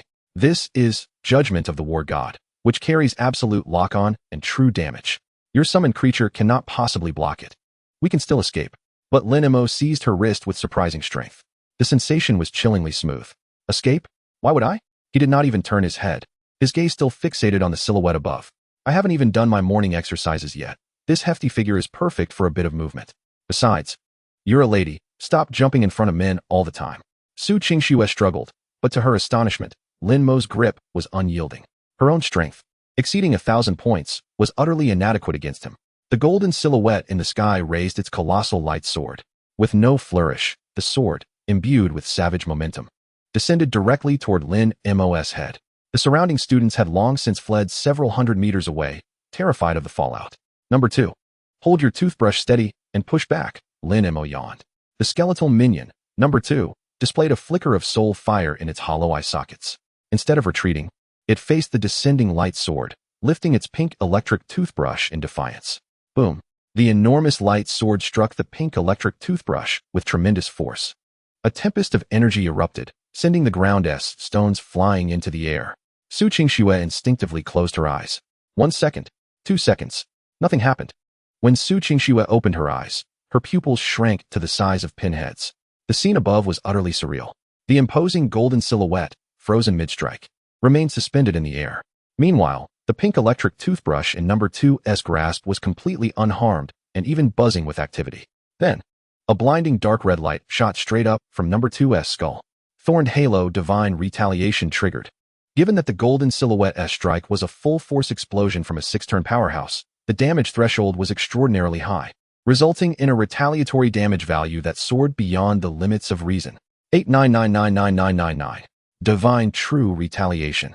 An absurdly large red number obscured half the sky. Crack. The light sword in the golden silhouette's grasp shattered into dust. The violent energy of the retaliation surged back into the silhouette. The once mighty 6-turn war god silhouette could not withstand even a moment before erupting into a shower of golden light. Moreover, the residual force of the retaliation accurately traced its connection to the summoner below. Bang! Zhao Xian had no time to react, his body sent flying, crashing through 3 marble columns at the edge of the square before landing heavily in a pile of rubble. Countless bones in his body were broken, and the dark golden scroll in his hand had long since turned to ashes, had it not been for the campus's protective mechanism forcibly retaining his last sliver of health. This once mighty prince would now be preparing for a funeral. The square fell into silence once more. The students who had taken refuge at a distance now rubbed their eyes in disbelief. What had they just witnessed? A skeletal soldier wielding a pink electric toothbrush had just deflected a 6-turn powerhouse's forbidden spell? Was the physics engine malfunctioning? Was this even reasonable? Lin Mo released Su Qingxue's wrist and dusted off his hands. Is that all? Lin Mo sighed, disappointment lacing his voice. The health bar seemed quite substantial, yet it shattered with a mere touch. Are 6-turn powerhouses truly this fragile nowadays? Su Qingxue stood frozen, her stunning face a canvas of existential doubt. She glanced at Lin Mo, then at the still buzzing pink toothbrush, her mind utterly bereft of coherent thought. How much defense and health do you possess? Su Qingxue's voice trembled with an unprecedented stutter. A secret. Lin Mo winked at Su Qingxue, then strode towards the ruins. He looked down from his elevated position at Zhao Xian, who was barely clinging to life, and gave his face a light kick. Stop playing dead and get up to settle the bill. Zhao Xian struggled to open his swollen eyes, staring at Lin Mo in sheer terror. What do you want? I am a prince. And what of it? Does being a prince exempt you from compensating for my damaged garbage bag? Lin Mo pointed at the plastic bag that had been blown over by the shockwave, which contained the high-level monster ashes he had painstakingly gathered all night. Now scattered thanks to Zhao Xian's reckless scroll, Lin Mo extended his hand. For the mental anguish, plus the wear and tear on my little brother's toothbrush. Let's make it a round figure, 10 million gold coins. Otherwise, I will have number 2 use the toothbrush to scrub your bones. Upon hearing this, Zhao Xian rolled his eyes back and fainted from anger. A dignified prince, unable to produce 10 million, truly impoverished, Lin Mo scoffed. Just then, an ominous sound of tearing air echoed from the sky. Several elderly figures in the high-ranking uniforms of the Imperial Capital University descended, led by the old principal, Chen Tianfeng. The old principal looked at the chaos in the square and the third prince, who was foaming at the mouth embedded in the ruins, his mouth twitching uncontrollably. Lin Mo, you caused such a massive ruckus on your first day of class? The old principal shouted in exasperation. Lin Mo turned his head, calmly meeting the principal's gaze. Old Chun, your timing is impeccable. He pointed at Zhao Xian on the ground. This kid broke my garbage bag and wants to skip out on paying. You are the principal. You should arbitrate. I am a person of reason. The old principal nearly choked on his own breath. Taking a deep breath, he prepared to scold them severely. But his gaze suddenly fell upon the forbidden tower behind Lin Mo. Forget about the garbage bag for now. The principal pointed at the top of the forbidden tower, his voice trembling. What did you do in there last night? Why has that which has slept for 800 years awakened? Lin Mo followed the principal's finger and looked up. In the window of the 33rd floor of the forbidden tower, a pair of enormous crimson eyes was fixed intently on the ground below. An aura of terror, belonging to a mythic-level creature, enveloped the entire Imperial Capital University. Su Qingxue tightened her grip on her long sword, beads of cold sweat forming on her forehead. The old principal's complexion turned as pale as a ghost. Yet, Lin Mo stroked his chin, his eyes suddenly sparkling with excitement. So there's a large boss hidden at the top? He turned to the principal. Old Chun, our contract clearly states that all monster drops in the tower belong to me. You are not allowed to steal my kills. Steal kills? I would rather headbutt it. Principal Qin Tianfeng was nearly driven to cardiac arrest by Lin Mo's words, forgetting even his role as a mentor and cursing loudly. He pointed at the slowly opening crimson giant eyes on the 33rd floor of the Forbidden Tower, his fingers trembling as if leaving an afterimage. That is the abyssal bone dragon sealed at the top by the founding principal at the cost of half his life. A genuine mythic-level creature. Its level exceeds 70. This beast was once the source of calamity that ravaged an entire province. The principal was in a frenzy, slapping his thigh. What on earth did you do last night to awaken this harbinger of death? Lin Mo furrowed his brows, pondering for a moment, his tone innocent. I didn't do much. I just had number 2 wake up the neighbors from the 1st to the 32nd floors and led them in a physical exercise routine. Perhaps I was a bit too loud and disturbed our friend at the top. Lin Mo shrugged, but it's not a big deal. The bone dragon is just bones. A distant relative of my little skeleton brother. Distant relative my foot. The nearby high-ranking administrators, eavesdropping, nearly spat blood in disbelief. Just then, a terrifying dragon roar erupted from the top of the Forbidden Tower, piercing through eardrums. A substantial dark attribute pressure descended from the sky, crashing down onto the square. The students who had been lingering nearby, under the suffocating pressure of the 70-level mythic creature, fainted en masse, rolling their eyes back. Even several instructors above level 60 groaned and knelt on one knee, desperately channeling their magical energy to resist the overwhelming sensation of oppression. Su Qingxue, standing beside Lin Mo, bore the brunt of it. Although she was a genius of SSS rank, her level was only a little over 20. Faced with the mythic level pressure spanning a full 50 levels, her stunning face turned as pale as death. Su Qingxue bit her lip tightly, her knuckles whitening as she gripped her frost longsword. Just as her legs began to buckle and she was about to collapse, a warm hand steadied her elbow. Steady yourself. The monster hasn't lost any health yet. What are you doing collapsing? Lin Mo casually pulled Su Qingxue behind him. Su Qingxue felt a refreshing scent wafting past her nose, and the previously suffocating dragon pressure dissipated as it neared Lin Mo's body. She stared in disbelief at the figure shielding her, her beautiful eyes filled with incredulity. This was the absolute domain of a 70-level mythic creature. Lin Mo, a mere 16-level freshman, stood there with his hands in his pockets, without even casting a magical shield, effortlessly enduring this pressure. Moreover, he appeared more relaxed than if he were in line at the cafeteria. Do you not feel any pressure at all? Su Qingxue could not help but ask in a hushed voice, a tremor in her tone she was unaware of. Pressure? What pressure? Lin Mo turned his head, nonchalantly releasing his grip on her elbow and pulling out a pack of unfinished sunflower seeds from his pocket. Do you want the original flavor or caramel?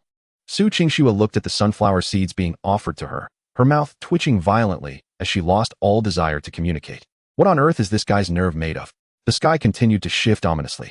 The obsidian exterior of the 33rd floor of the Forbidden Tower emitted a series of cracking sounds under immense strain.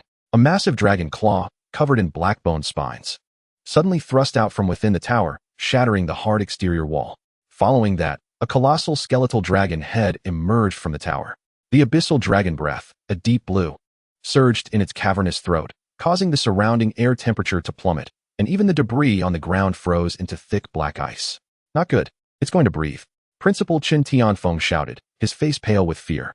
All instructors, on alert. Activate the highest level of campus defense formation. Quickly. If that dragon breathes, half of Imperial Capital University will become a graveyard.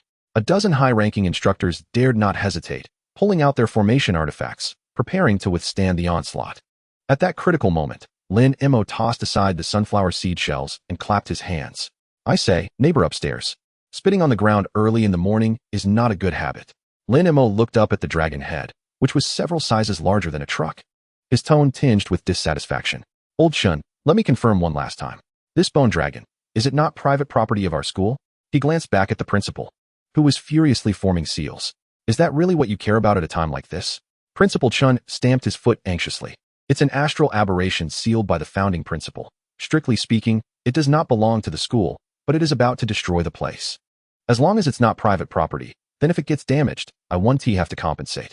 Lin Mo nodded in satisfaction. He had long set his sights on this bone dragon. Although Lin Mo possesses the extraordinary ability of full damage reflection, his current predicament lies in the fact that ordinary monsters inflict minimal damage, rendering the benefits of this reflection rather inefficient. Before him stands a level 70 mythical abyssal bone dragon, whose offensive power is unequivocally cataclysmic. If this creature were to unleash a powerful attack, the retaliatory damage, coupled with the substantial experience boost from defeating a foe of such a higher level, would not merely be a source of calamity, it would represent a veritable treasure trove. Number 2, Lin Mo snapped his fingers. The obedient skeletal servant, wielding a pink electric toothbrush, promptly stepped forward. Stow away your toothbrush and fetch a larger sack. Lin Mo instructed, gesturing towards the colossal bone dragon gathering its breath above. Given its size, the materials it would drop would likely exceed the capacity of a small pouch. Complying, Number 2 tucked the pink toothbrush into his pocket and produced an incongruously oversized black snakeskin bag, which he grasped tightly. His hollow eye sockets fixated on the dragon above. At this moment, Su Qingxue could no longer contain herself. Lin Mo, are you out of your mind? That is a mythical dragon. No matter how high your skeleton's defense, it will be instantaneously vaporized by the dragon's breath under such overwhelming level pressure. Vaporized? Lin Mo's lips curled into a confident smirk. He raised his hand, a brilliant dark red glow swirling at his fingertips. Allow me to demonstrate what true health depletion looks like. As Lin Mo's words echoed, the abyssal bone dragon seemed to sense the provocation from the human below. It unleashed a deafening roar, and a compacted azure breath of the abyss transformed into a lethal beam of death, hurtling towards Lin Mo and Number 2's position. The old principal closed his eyes in despair. Su Qingxue's face turned pale as she instinctively tried to shield Lin Mo. Meanwhile, Lin Mo merely uttered 4 words: comprehensive damage reflection. The azure beam instantly engulfed the area where Lin Mo and Number 2 stood. The blinding light caused everyone to momentarily lose their sight. Old Principal Qin Tianfeng sank to the ground, gasping for breath. Realizing that the century-old legacy of the Imperial Capital University was today irrevocably lost. In the split second before the beam descended, Su Qingxue threw herself toward Lin Mo, but felt herself collide with a solid embrace. A hand pressed firmly against the back of her head, shielding her protectively. There was no deafening explosion, nor the agony of being vaporized by searing heat. Instead, a series of crisp metallic shattering sounds accompanied by a cascade of enormous crimson numbers ascended amidst the brilliance. 350. 000. Holy true damage reflection. Critical penetration. The numbers in the sky painted the clouds a deep crimson hue. The once arrogant scarlet eyes of the abyssal bone dragon extinguished upon witnessing this figure. It didn't even have the chance to scream. The massive skeletal frame froze midair, disintegrating from its head downwards. Black bone dust mingled with a shower of golden loot, raining down in a cacophony. As the beam dissipated, Lin Mo brushed off the dust from his clothes, gazing down at Su Qingxue, who was tightly clutching the edges of his coat, her eyes shut. Her stunning visage reflected a resolute acceptance of death, even her breath seeming to cease. All right, you can let go now, Lin Mo said with a hint of exasperation as he shifted his shoulder. The monster is thoroughly dead, and if you keep gripping my coat like that, this limited edition piece will be ruined. It was rather expensive. Suddenly, Su Qingxue opened her eyes wide. She glanced at her unharmed hands, then looked up at Lin Mo, who appeared completely unscathed, before stiffly turning her head to the sky. The mythical dragon that had once loomed over the 33rd floor of the Forbidden Tower was no more, leaving only a bare tower tip that swayed forlornly in the wind. On the ground, Number 2 was expertly spreading the incongruous black snakeskin bag, diligently catching the various glowing items cascading from above. The sound of clinking and clattering filled the air. Su Qingxue's mind went blank. The esteemed young lady of the Su family, an SSS-level prodigy, who had received the finest combat training since childhood, found her past 18 years of knowledge thoroughly dismantled by Lin Mo. What? What have you done? Su Qingxue released Lin Mo's coat. Stepping back and pointing at the area where bone dust continued to fall, her voice hoarse. Nothing much. Lin Mo casually wiped his hands with a tissue. It attacked first. I merely acted in self-defense. The university's rules don't prohibit self-defense, do they? Su Qingxue bit her lip, her chest heaving violently. Is this really self-defense? You annihilated a level 70 mythical creature in an instant. How is that considered proportionate self-defense? Old Principal Qin Tianfeng had just managed to rise from the ground. His gaze fell upon the golden legendary items scattered about, as well as the massive, severed dragon skull that had rolled to his feet, causing him to tremble. My tower. My dragon. The principal clutched his chest, nearly gasping for breath. Lin Mo approached and patted the old principal's shoulder with familiarity. Old Chun, it's time to broaden your horizons. He pointed to the abundance of loot strewn about. With this dragon gone, it's time for new opportunities. It's contributed significantly to our school. The old principal's vision darkened, and had it not been for a few quick-thinking instructors who caught him, he might have collapsed on the spot. That was the seal of the founding principal. The foundation of the school. His beard bristled with fury. You've squandered it. How am I supposed to answer to the board of directors?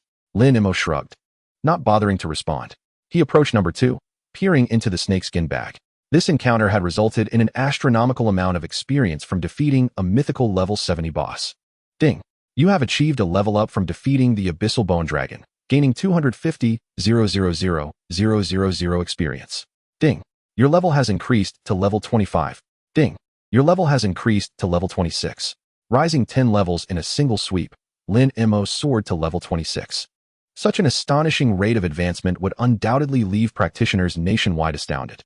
While others struggled for half a year to surpass level 20, Lin Mo accomplished it in a single morning with the aid of a small skeleton. As Lin Mo rummaged through the snakeskin bag, he uncovered a pitch-black diamond crystal. Its surface etched with intricate dark red runes. It felt heavy in his hand, emanating an aura of malevolence. Abyssal Throne Key, mythical unique. Effect. Holding this key grants access to the cross-dimensional portal leading to the first layer of the abyss. Note. You have slain the Abyssal Bone Dragon and have been marked by a certain entity of the abyss. Good luck. Lin Mo raised an eyebrow at the note. Marked by an abyssal entity? Such a fortunate turn of events. This essentially meant a continuous influx of high-level monsters would seek him out for experience. Given how resilient monsters had become, he had been concerned about finding higher-level sparring partners to test the limits of his damage reflection. Su Qingxue approached, her eyes fixated on the black crystal, her complexion paling. The abyssal key? How could this drop? She seized Lin Mo's wrist, her tone grave. You must not carry this. Abyssal creatures are acutely aware of its presence. If you take it beyond the school's protective barriers, you will face relentless pursuit. Pursuit? Lin Mo grasped Su Qingxue's delicate fingers, gently prying them away, his face illuminated by a radiant smile. What I fear is that they want to come.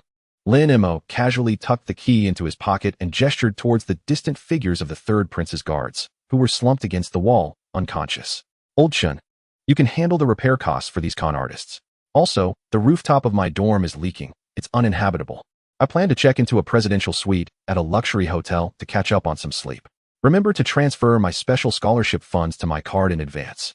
Otherwise, I won't be able to pay for the room. Turning on his heel, Lin Mo strode towards the school gate, accompanied by number 2, who was carrying a snakeskin bag. Su Qingxue glared at his retreating figure, her teeth clenched in frustration, and hastened after him. Hand over the abyss key. The Su family has a specialized isolation array that can shield against the abyss's mark. Venturing out like this is tantamount to inviting death. Those high-tier demons will tear you to shreds. Su Daxuewa, your method of flirting is rather outdated. Lin Mo replied without looking back, his voice leisurely drifting back to her. If you want to accompany me to the hotel, just say it outright. There's no need to concoct such excuses. However, I tend to be quite selective. So you might have to wait in line. Su Qingxue's face flushed crimson in an instant, her temples throbbing with anger. Who wants to share a room with you? You reckless fool. Enraged, she drew her frost longsword and charged after him. Old Principal Qin Tianfeng surveyed the ravaged square, gazing at the flattened forbidden tower. And then at Lin Mo, who was gradually disappearing from view, tears streaming down his cheeks. What a calamity! What kind of calamity have I summoned into this world? Chapter 28. Since it's a mark, it must be repaid in kind. As Lin Mo stepped beyond the gates of Daijing University, he immediately sensed a chilling aura, faint yet palpable, coiling around his spine like a venomous serpent. It was the mark brought forth by the Abyss Throne Key. For ordinary practitioners, being targeted by such a thing would likely lead to sleepless nights, fearing a mythical demon might emerge from beneath their bed. But Lin Mo was different. He found the chill rather refreshing. Lin Mo, stop right there. The heavy thuds of boots echoed behind him on the asphalt. Su Qingxue was relentless in her pursuit. Her icy blue hair disheveled from exertion, her originally pale face now flushed, though whether from anger or exhaustion was unclear. She quickly dashed in front of Lin Mo, arms outstretched to block his path. Do you have any idea what you're doing? The mark of the abyss is no joke. It's a cross-dimensional tracking mechanism. Even if you hide in a bank vault, those mad demons can track you down and shred you to pieces. Lin Mo halted, amusement flickering in his eyes as he observed the flustered Ice Queen. Tear me to shreds? Just take a look at number 2 behind me. Carrying that large black snakeskin bag. They'd better ask for my little brother's approval first. Besides, don't you think this mark is quite convenient? I once need to search for monsters. They come right to my doorstep. Come right to your doorstep. Su Qingxue retorted, incredulous and furious. You think that's a takeout order? It's a death sentence. Taking a deep breath, her tone softened slightly, laced with desperation. Lin Mo, I implore you. Hand over the key to me. The Su family possesses an ancient sealing box that can temporarily suppress this aura. Your level is too low. Even if your skeleton soldiers are formidable, they won't withstand the relentless assault of the Abyssal Legion. Lin Mo regarded her earnest expression and suddenly stepped closer, closing the distance between them to less than 10 centimeters. Su Qingxue stiffened at his unexpected proximity, instinctively retreating until her back pressed against the stone pillar at the school gate. What are you doing? She stammered, her eyes betraying a hint of panic as beads of sweat formed on her palms. Su Daxuewa, you seem genuinely concerned for me. Could it be that you have feelings for me? Lin Mo's lips curled into a playful smirk. First, you shield me from the forbidden spell, and now you wish to help me bear the mark of the abyss. Such selflessness is hard to misinterpret. Why you're being overly sentimental? Su Qingxue averted her gaze, her voice barely above a whisper. I simply don't want the last hope of Daijing University to be devoured by demons. Otherwise, the old principal will come crying to my grandfather. Lin Mo chuckled lightly, stepping back and casually retrieving the pitch-black key crystal from his pocket. The crimson glow on its surface intensified, emitting a low, ominous hum. The mark had activated. Lin Mo's expression hardened as he contemplated handing it over. Doing so would only drag her and the Su family into peril. Though he preferred to take the lazy route, he was not at the point of letting a woman take the fall for him. At that moment, the bustling street beyond the school gate fell abruptly silent, as if a mute button had been pressed. Streetlights flickered erratically, and a pungent smell of sulfur permeated the air. With a crack, dark fissures appeared in the center of the street like a shattered mirror, thick, murky dark energy seeping through and coalescing into menacing figures, each nearly 3 meters tall and wielding bone saws. Abyss Hunter, level 40 elite monster, a total of 20. These killing machines, which existed only in the depths of high-tier secret realms, had now projected directly into the bustling city center. Passers-by and ordinary students screamed in terror, chaos erupting instantaneously. Protect the civilians. Scatter. Su Qingxue's face turned pale as she drew her frost longsword, an aura of cold radiating from her. 20 level 40 elites posed a catastrophic threat to any novice city. With a piercing roar, the leader of the hunters fixed its soulless gaze upon Lin Mo, or rather, the key in his pocket. It lunged forward, its massive frame transforming into a black streak. The bone saw trailing corrosive black smoke, aimed directly at Lin Mo's neck. Lin Mo dodged. Su Qingxue shouted, her sword transforming into a flurry of icy crystals in an attempt to intercept the attack. However, Lin Mo remained unfazed, not even lifting an eyelid. He simply patted number 2's ribcage beside him. Number 2, someone is trying to snatch my chance for a reward. Show them what we've got. Number 2 reacted with lightning speed, not dodging but instead thrusting its chest forward as if to ensure the opponent's strike would land accurately. Clang. The bone saw struck firmly against number 2's dark red ribs. The serrated edge, capable of slicing through a tank, shattered upon contact with the ribcage as if it were fragile plastic. In the next instant, the thorned halo on number 2 erupted with dazzling purple light. 1-200-000. Holy reflective damage. The Abyss Hunter did not even comprehend what had transpired before its entire right arm, along with half its body, was obliterated into a mist of blood. Before it could emit a cry, the subsequent reflective damage struck. Bang, bang, bang, bang, bang. The 19 remaining hunters, still rushing forward, were abruptly halted as if struck by an invisible hammer, uniformly flying backward, their bodies disintegrating mid-air. The ground was littered with blackened limbs and severed parts, resembling a rain of decay. Notification. Killed level 40 elite Abyss Hunter. Experience gained. 80,000. Notification. Killed. A cacophony of notifications rang in Lin Mo's ears. The experience bar, having just reached level 26, began to surge upward once more. Su Qingxue, sword poised in midair, stood frozen in disbelief. Was that it? 20 level 40 elites capable of annihilating an entire street, and not a single hair on Lin Mo was touched? Was he the one being marked? Or was he the one orchestrating a trap? See, I told you this thing is more effective than takeout. Lin Mo strolled over to the half-conscious leader of the hunters, squatting down beside it. Hey, go back and tell your master, he said, tapping the hunter on the forehead with the key crystal, his tone disturbingly calm. Next time, send someone with a thicker health bar. This lot isn't even enough to fill the gaps between my little brother's teeth. As soon as the words fell, Lin Mo forcefully shoved the searing crystal into the mouth of the hunter. The violent energy within the crystal detonated this broken body.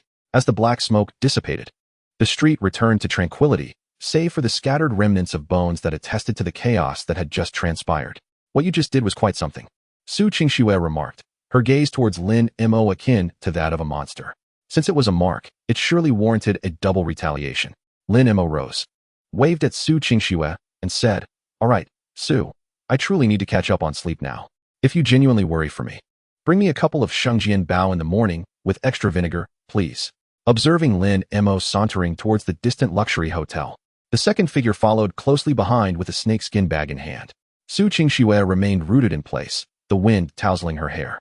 She suddenly realized that her earlier attempts at protection and concern were likely perceived by Lin Mo as no different than a clown's performance in a circus. What kind of prodigy is he? Gritting her teeth, Su Qingxue pulled out her phone and dialed a number. "Grandpa, please help me gather all data regarding the reflection-type professions from this year's college entrance examination. I want everything, especially that individual named Lin Mo." Meanwhile, in the most luxurious presidential suite in the imperial capital, Lin Mo had just thrown himself onto the grand bed when a chilling and ethereal system notification echoed in his mind. Ding! Due to your malicious retaliation against the Abyss Mark, you have successfully provoked the Lord of Greed, ruler of the first layer of the Abyss. Hostility value of the opposing faction has reached maximum. They are expending their original power to forcibly project themselves. Expected time of arrival, 3 hours. Lin Mo abruptly sat up, not in panic, but rather filled with excitement as he rubbed his hands together. The Lord is personally delivering the goods? What splendid service. I would give it 5 stars. Chapter 29. Is this called arrival? This is clearly a voluntary offering. In the presidential suite, Lin Mo had just shed his attire stained with the blood of monsters and was about to indulge in a hot bath. The bathroom was enveloped in mist. As he stepped into the expansive massage bathtub, the cold system prompt resounded again, shocking his eardrums. Warning. The projection of the Lord of Greed has entered the spatial jump phase. Current area, Imperial Capital Yunding Hotel, forcibly drawn into an alternate dimensional mirror space. Lord level pressure detected. All non-combat professions within a 5-kilometer radius have been forcibly evacuated. Lin Mo sat in the bathtub, feeling the surrounding space warp eerily like rippling water. The originally luxurious tiled walls gradually succumbed to a viscous shadow, exuding a scent of rust, while the flowing warm water transformed into a dark crimson hue. TSK. To catch me, they even ruined the hotel decor. Lin Mo grimaced at the imported shower gel that had yet to be used, casually grabbing a bathrobe and draping it over himself as he damply walked into the living room. At that moment, the living room was no longer the opulent presidential suite it once was. The second figure stood dutifully by the window, clutching the black snakeskin bag. Outside, the once vibrant neon skyline of the imperial capital had vanished, replaced by a desolate expanse of dark crimson ruins, with a colossal, blood-veined evil eye hanging in the sky. Boom! A massive black claw tore through the ceiling, unleashing a terrifying aura potent enough to suffocate a level 40 professional instantly, accompanied by a pungent scent of sulfur that erupted within the room. How dare this insignificant creature challenge the majesty of the abyss? A voice, low and grating like sandpaper, resonated. From the fissure emerged a creature nearly 6 meters tall, covered in dark purple scales and sporting 6 wings, descending slowly. With each step, the luxurious carpet of the presidential suite turned to ash. Lord of Greed. Projection level 65 mythical boss health points. 150, 000, 000, 150, 000, 000 skills. Greedy Devour. Domain Deprivation. Annihilating Evil Light. Lin Mo cast a glance at the 9-digit health bar, his eyes gleaming with excitement. This health pool and this size are simply tailor-made for his thorn aura, the ultimate punching bag. Just you alone? Lin Mo reclined on the sofa, crossing his legs, even retrieving a bottle of sparkling wine from the coffee table. I expected you to bring the Abyssal Legion with you, with just one projection. Who do you think you are? The mouth of the Lord of Greed, adorned with barbed hooks, twitched angrily. It had roamed the first layer of the abyss for millennia and had never encountered a weak human who, upon seeing its projection, first reacted with disdain for its lack of entourage. Die. The Lord of Greed uttered no further words. Its colossal claw swung violently, unleashing a black evil light capable of rending space directly at Lin Mo. This strike not only bore devastating physical damage, but also included a real damage assessment of up to 30. Second, receive the guest. Lin Mo didn't even lift his eyelids, casually uncorking the bottle. Bang! The second figure's bony frame instantaneously teleported before Lin Mo, its frail ribs precisely colliding with the annihilating evil light. Buzz. Time seemed to freeze in that moment. Immediately after, a dark crimson shockwave, 100 times more ferocious than the evil light, rebounded along the original trajectory, multiplying exponentially. 45,000,000. Holy true reflection damage. The once unshakable giant form of the Lord of Greed lurched back under the force of the rebound, its chest scales shattering and dark blood splattering everywhere. This is impossible. The Lord of Greed roared in sheer disbelief, its scarlet compound eyes filled with absurdity. It was the aggressor. It was a level 65 mythical boss. Why had the skeletal figure before it, who hadn't even wielded a weapon, remained unscathed while its own health bar plummeted by a third? What is impossible? Lin Mo sipped his sparkling wine, wrinkling his nose in distaste. This wine is subpar. Nowhere near as invigorating as the soy milk in the cafeteria. He raised his gaze towards the infuriated projection of the Lord, displaying a warm smile. Don't stop, my lord. That last move was quite exhilarating. Do it a few more times. My little brother hasn't even broken a sweat yet. You insolent wretch.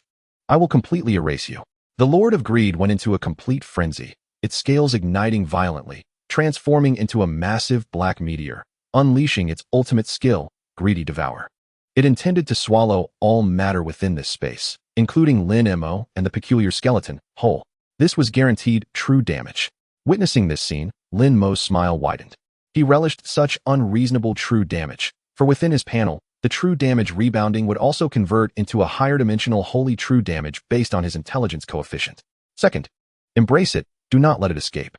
Upon hearing this, the second figure spread its arms wide, resembling a benevolent elder welcoming home a wayward child, firmly embracing the oncoming black meteor. Boom! The entire alternate dimensional mirror space collapsed in an instant. If someone were to observe from above, they would witness an extraordinarily bizarre purple-red light erupting from the top level of the imperial capital Yunding Hotel, followed by an eerie silence. Moments later, as the mirror space shattered, the presidential suite in the real world reappeared. Aside from a large hole in the ceiling and slightly singed carpet, everything seemed to have reverted to its original state. The black snakeskin bag on the ground was now bulging, with a segment of a staff emitting a purple glow protruding from it. Ding! Defeated the level 65 mythical boss projection of the Lord of Greed, gaining 120,000 experience. Ding! Your level has increased to level 30. Ding! You have completed the prerequisite tasks for your second job change. Please proceed to the Adventurers Guild for your awakening. Lin Mo rubbed his temples and glanced at the pile of mythic materials strewn across the floor, letting out a reluctant sigh. Progressing too swiftly can be vexing, and having to undertake job change tasks truly disrupts one's sleep. He turned his head and noticed number 2 staring blankly at the severed tail of the Lord on the ground, tightly gripping the unused pink electric toothbrush. Just then, the door to the presidential suite was suddenly flung open with great force. Lin Mo, are you still alive? Su Qingxue burst in, breathless, wielding her frost sword. Behind her followed several composed and sharp-eyed elders from the Su family, all exceeding level 60 and possessing immense strength. Yet, upon witnessing the scene within the room, they were all rendered speechless. Lin Mo was clad in a loose bathrobe, holding a bottle of wine. The overwhelming aura of the abyss that had once instilled fear in their souls had now dissipated into mere remnants scattered across the floor. Su Qingxue stared at the snake-skin bag on the ground, then glanced at Lin Mo's weary, sleepy face. Did you kill it? Su Qingxue's voice pitched high with disbelief. Lin Mo shot her an exasperated glance and pointed at the gaping hole in the ceiling. I did. But the cost of repairing the ceiling, Su de Xiaohua, I believe your family should cover that, right? After all, I was marked to save you, wasn't I? As Su Qingxue looked at Lin Mo, who brazenly sought compensation, Her hand gripping the sword trembled. She began to seriously suspect that this man had once been a bandit specializing in extorting demons. Chapter 30. Check out. The presidential suite is missing its ceiling. Who do you intend to complain to? Crack. Crack. The sickening sound of splintering bones echoed throughout the ruined presidential suite. The colossal projection of the Lord of Greed was visibly disintegrating. Those once proud and cruel demon eyes were now entirely consumed by sheer terror. It desperately tried to withdraw the heavy sword engulfed in purple-black demonic flames, only to be horrified by the realization that its residual magical power would trigger a ferocious backlash upon contact with the dark red skeleton opposite it. No, stop. I can offer you treasures of the abyss. Endless wealth. The Lord of Greed shrieked in a frenzy, even beginning to sever the connection to the physical realm. Willing to endure severe injury from the backlash to forcibly terminate this projection, it had come to understand that the human before it was no mere lamb for slaughter, but rather a meat grinder cloaked in human skin. Now, attempting to flee? It was too late. Lin Emo stood behind number 2, idly digging at his ear. Number 2, don't let them leave. It's not every day we cross realms. If we don't leave some local specialties behind, people will think we at the Imperial Capital University lack hospitality. Number 2's hollow eye sockets suddenly blazed with a piercing green soul flame. Instead of retreating, it stepped forward, extending its dark red bony claws to grasp tightly onto the disintegrating leg of the Lord of Greed. Physical contact established. Damage assessment activated once more. Buzz. A more brilliant red light erupted from number 2. 250,000,000. Holy true reflection damage. Weak point penetrated. The immense damage number illuminated the remaining walls of the presidential suite in crimson. The Lord of Greed's wails were instantly drowned by the overwhelming energy storm. Its towering 5-meter projection had no chance to dissipate into smoke, exploding into a dazzling meteor shower of golden light midair. Amongst the black ashes scattered across the floor lay several gleaming items. Number 2, with remarkable skill, opened the black snakeskin bag, bent down, and swiftly swept the glowing items into the bag before obediently returning to Lin Mo's side. Ding. Level 85 Abyss Lord Greed projection defeated. Experience gained, 500. 000,000. Congratulations. Host level has risen to 28. Congratulations. Host level has risen to 29. Congratulations. Host level has risen to 30. Ding. Host has reached level 30. The second job change task Undead Cataclysm has been triggered. Please proceed to the job change temple for task details. Acquired mythic loot. Grasp of Greed, Gauntlet. Acquired special item. Coordinates scroll for the first layer of the abyss. A flurry of system notifications flooded Lin Mo's mind. He watched as his experience bar surged past the threshold of level 30, letting out a satisfied sigh. Defeating an 85-level Lord projection had proven quite rewarding in terms of experience. He resolved to extract more benefits from this Lord of Greed in the future. While Lin Mo was delightfully inspecting his newly acquired equipment, Su Qingxue stood beside him, utterly petrified. She still gripped the frost sword, its tip pointing forward. However, there was nothing before her now. No apocalyptic demon, no suffocating pressure from the abyss, only the howling night wind rushing in through the roofless space, tangling her icy blue hair into disarray. Was that it? That was an 85-level Abyss Lord projection. On the front lines, it would require an entire regiment of 6 transformation soldiers to combat such a strategic-level disaster. Yet here in this hotel suite, it had gone from entrance to demise in less than 2 minutes. It had even attempted to flee, only to be dragged down in a desperate embrace. Su Qingxue took a deep breath, her hand trembling uncontrollably around the sword's hilt. She turned her stiff neck to gaze at Lin Mo, who was adjusting the hem of his clothing. What kind of monster have you housed within you? Su Qingxue's voice was hoarse. Lin Mo stepped closer, casually pressing down on the frost sword in her hand with 2 fingers. Su de Xiaohua, put the sword away. There's no ceiling left in this room. If you keep emitting cold air, I might catch a cold tonight. Lin Mo surveyed the surroundings. The once lavish presidential suite was now devoid of any intact furniture, and one could see the starry sky above. Speaking of which, Lin Mo turned to Su Qingxue with a serious expression. When that monster appeared, I noticed you drew your sword. The roof. It couldn't be that you caused it to collapse with your sword chi, could it? Su Qingxue's eyes widened, her chest heaving. Lin Mo, have you no shame? That was the spatial rift caused by the Abyss Lord's entrance. What does that have to do with me? Enraged, Su Qingxue sheathed her sword, wishing to land a punch on that infuriating face. It's dead, I assent it? Lin Mo shrugged, his tone unapologetic. There are no witnesses now. It's just the 2 of us in this room. If the hotel manager comes to discuss compensation, who should I turn to if not you? Your Su family is wealthy. This minor hotel repair fee is nothing to you. You. Su Qingshue's face turned crimson with indignation at Lin Mo's audacious logic. Gritting her teeth, she glared at him. Fine. I'll compensate. Just don't go blabbering about the Abyss Key. I'll buy this building for you if need be. Deal. Lin Mo snapped his fingers. A radiant smile on his face. Just as the two were conversing, an ear-piercing alarm rang out from the street below the hotel. Soon after, the sound of heavy, hurried footsteps echoed from the safety passage downstairs, and the cable of the building's elevator shaft screeched violently. A chilling atmosphere seeped through the cracks in the ruined floor. Su Qingxue furrowed her brow, quickly moving to what remained of a wall, peering down. She saw that all 8 main roads surrounding the hotel had been completely sealed off by fully armed heavy armored guards, clad in uniform of dark gold. They glimmered coldly under the streetlights. In midair, a formidable assembly of 34th-tier Lei Yishur Jiu circled ominously, effectively sealing off all aerial supremacy. They were the royal guard. Su Qingshue's countenance shifted dramatically as she turned to Lin Mo. For the sake of the third prince, they had directly mobilized the royal family's elite guard. The leader of this contingent was undoubtedly a 6th-tier grand commander. Anxiously, Su Qingshu grasped Lin Mo's wrist. Lin Mo, we cannot confront them head-on. The royal guard embodies the highest authority of the Xunxia Empire. If you strike them down, there will be no refuge for you in the entire empire. Even the old principal won't be able to protect you. Follow me. The Su family has a secret teleportation array in the south of the city. We must evade the storm for now. She tugged at Lin Mo, intent on fleeing down the fire escape. Yet, Lin Mo remained rooted in place, his feet firmly planted, impervious to her attempts to pull him away. Evade the storm? Lin Mo grasped Su Qingshue's delicate hand and drew her back beside him. He approached the shattered floor-to-ceiling window, overlooking the dense throng of royal guards below, his gaze devoid of fear, instead glinting with an exhilarating thrill. Sudaxwewa, why can't you see the bigger picture? Lin Mo pointed at the menacing soldiers below, his tone laced with unmasked anticipation. This is not a matter of royal authority. It is a repository of experience walking amidst us. At that moment, the already deformed solid wood door of the suite was kicked in, splintering into fragments. A burly middle-aged man clad in crimson heavy armor, wielding a massive broadsword, strode into the room.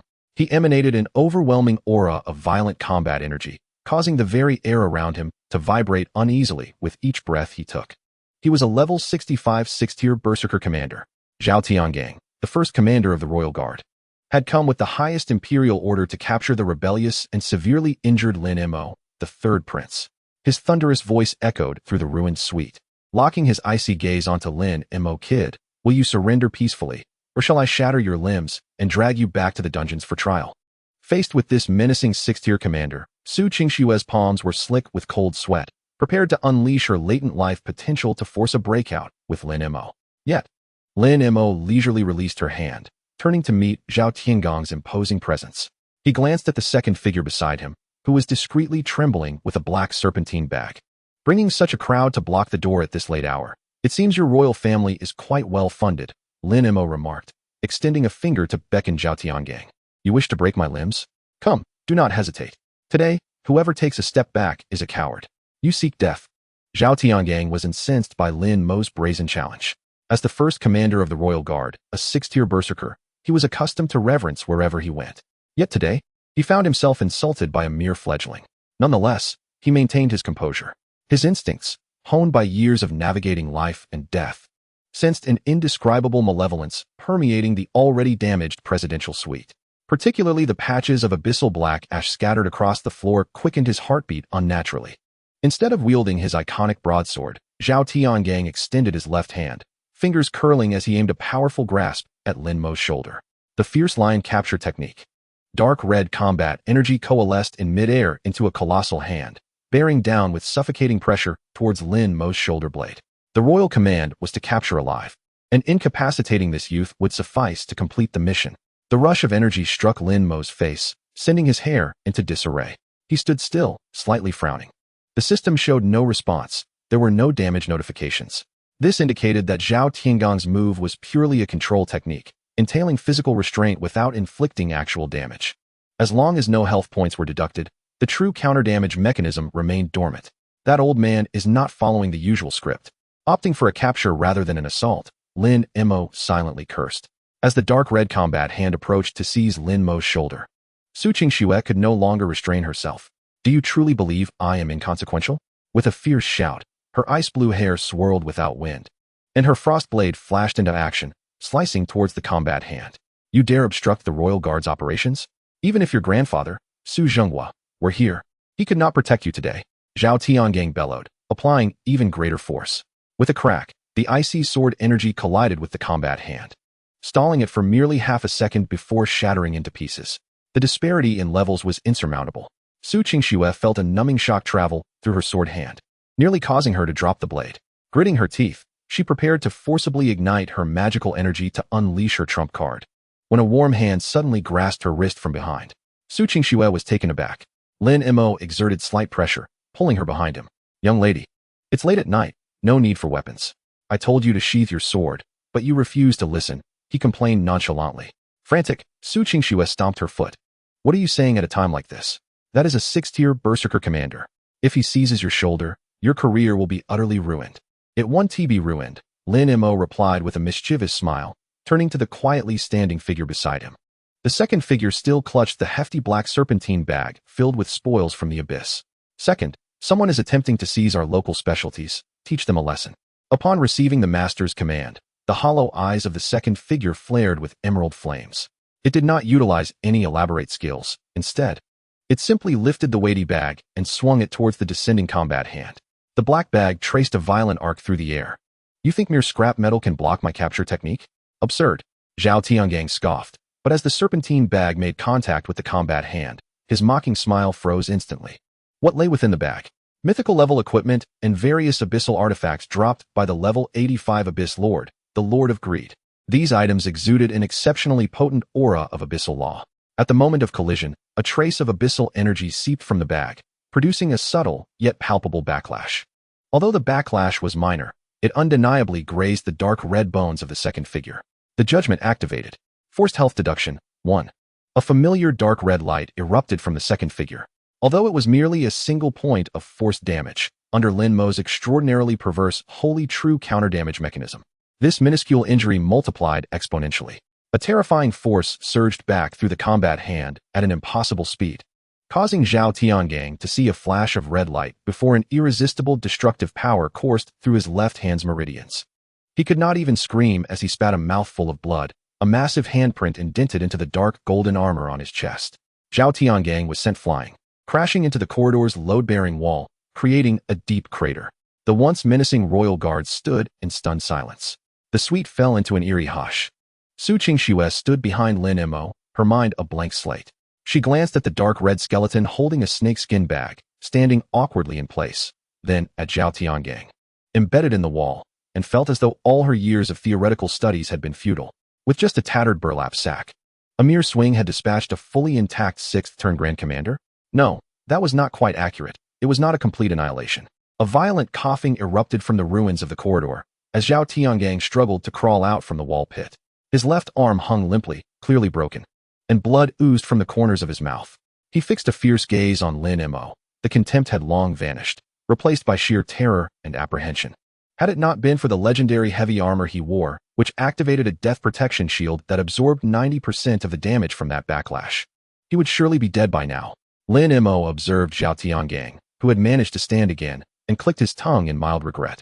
It seemed that since the attack had not directly struck him, the backlash was considerably diminished. The life-saving trump card of a 6th-turn expert indeed held significant merit. Are you still planning to drag me back to the dungeons? Lin Mo said, hands casually tucked in his pockets, his tone oddly calm. Zhao Tiangang did not respond, but immediately raised his uninjured right hand, forming an impeccably standard tactical gesture. Outside the corridor, in the stairwell, and even among the Griffin Knights hovering outside the hotel, a simultaneous reaction occurred. Blinding magical runes illuminated the night sky in succession. Layers of dark golden light intertwined, completely sealing off the entire floor where the presidential suite resided.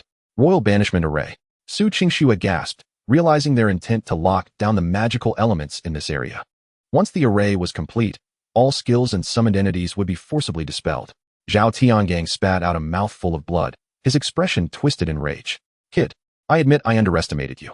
You definitely possess some high-tier retaliatory artifact. But do you think that will allow you to defy the Empire's will? Under the banishment array, you are just an ordinary person. All guards, heed my command. Once the array is complete, regardless of life or death, execute him on the spot. A throng of banishment guards, armed with heavy crossbows, advanced step by step. The banishment array, devoid of any damage, perfectly circumvented Lin Mo's retaliatory passive. Once the magical energy was drained, number 2 would be forcibly returned, leaving Lin Mo vulnerable against hundreds of heavy crossbows, a living target. Desperation. Su Qingxue had already retrieved a teleportation jade talisman, engraved with the Su family crest, from her storage ring, prepared to forcefully break through with Lin Mo. However, Lin Mo remained steadfastly in place, showing no intention of fleeing. He leisurely approached number 2, rummaging through the black snakeskin bag. Subsequently, he produced an ancient scroll radiating a rich purple glow, its surrounding space subtly warping. Lin Mo waved the scroll towards Zhao Tiangang. "Zhao Commander, can you read?"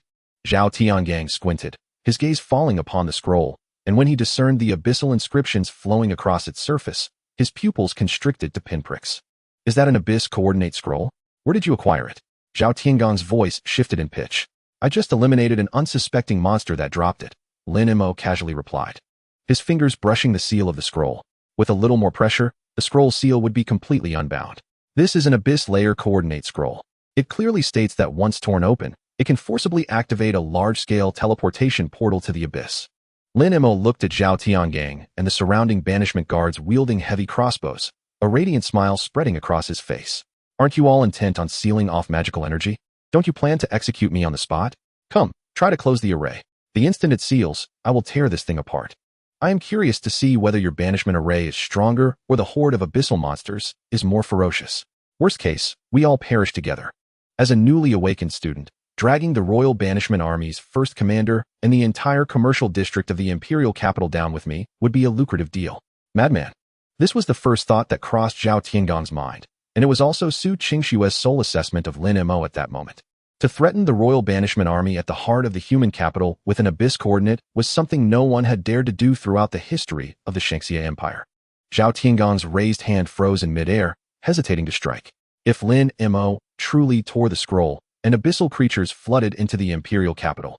Whether he avenged the third prince was uncertain, but Zhao Tiangang would undoubtedly face the wrath of the royal family and the populace, suffering a fate worse than death. The situation had flipped instantly, with Lin Mo surrounding the entire Royal Banishment Army by himself. Just as tensions peaked and the atmosphere became unbearably oppressive, a voice, aged yet robust, resonated from above the city, scattering the hovering Griffin Knight formation. "Zhao Tiangang, take your men and return to the palace." Upon hearing this voice, Zhao Tiangang turned pale, while Su Qingxue let out a long sigh of relief. Lin Mo, however, raised an eyebrow and looked up at the night sky. It appeared that the true heavyweight of the imperial capital had finally arrived. Chapter 32, The Undead Catastrophe. "Take your men and return to the palace." This voice was not loud, yet it echoed in everyone's ears. The once menacing Griffin Knights in the air now dared not flap their wings, obediently landing on the distant streets, heads bowed in submission. "Old principal," Su Qingxue exclaimed joyfully, her tense body finally relaxing. An elder clad in a gray robe slowly descended from the night sky. He was neither supported by any magical array nor adorned with dazzling skill effects, simply stepping onto the shattered floor of the presidential suite without fanfare. The current principal of the Imperial Capital University, the nine-turn archmage of the Shangxia Empire, Lu Changtian. Lu Changtian did not regard the chaos around him, but directed his gaze straight at Zhao Tiangang, who was embedded in the wall. "Old Zhao," Zhao Tiangang gritted his teeth, clutching his shattered left arm, struggling to stand. His complexion was exceedingly grim. "This is the royal family's highest order. Lin Mo has severely injured the third prince, refused capture, and even attempted to detonate the abyss coordinate in the heart of the imperial capital. Are you still going to shield him?" Lu Changtian snorted coldly. "Do not use the royal family to pressure me. When I was fighting enemies at the border, the current emperor was still in diapers. The third prince was bested. That is his own misfortune. You, the Royal Banishment Army, rushed to surround a student from Imperial Capital University in the dead of night, threatening execution on the spot. Do you really think I am dead?"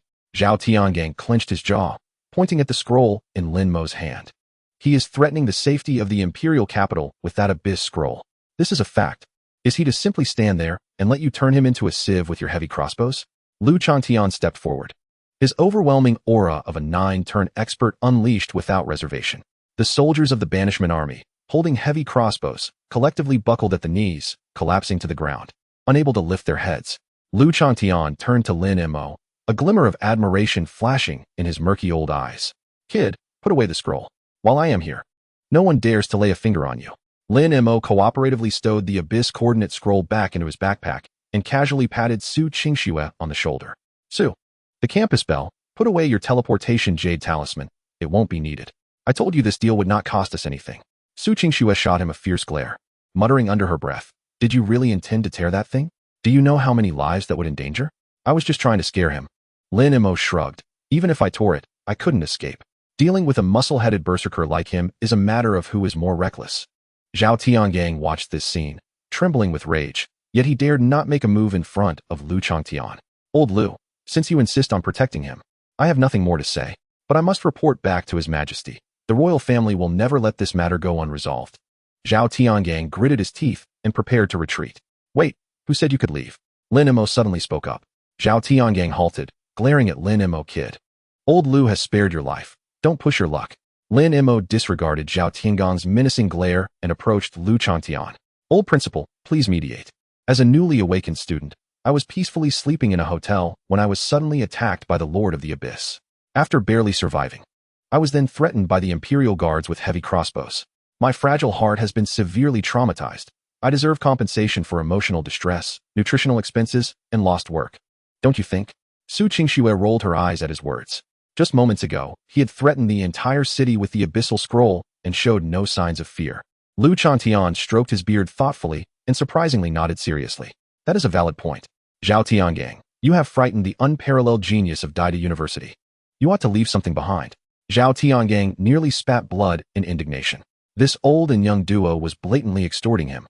However, he understood the gravity of the situation. If he did not concede today, Lu Changtian would undoubtedly strip him of his title as the first commander. Grinding his teeth, he unfastened a dark golden storage bag from his waist and threw it at Lin Mo. This contains 100,000 high-grade magic crystals, along with a 5-turn universal defense skill book.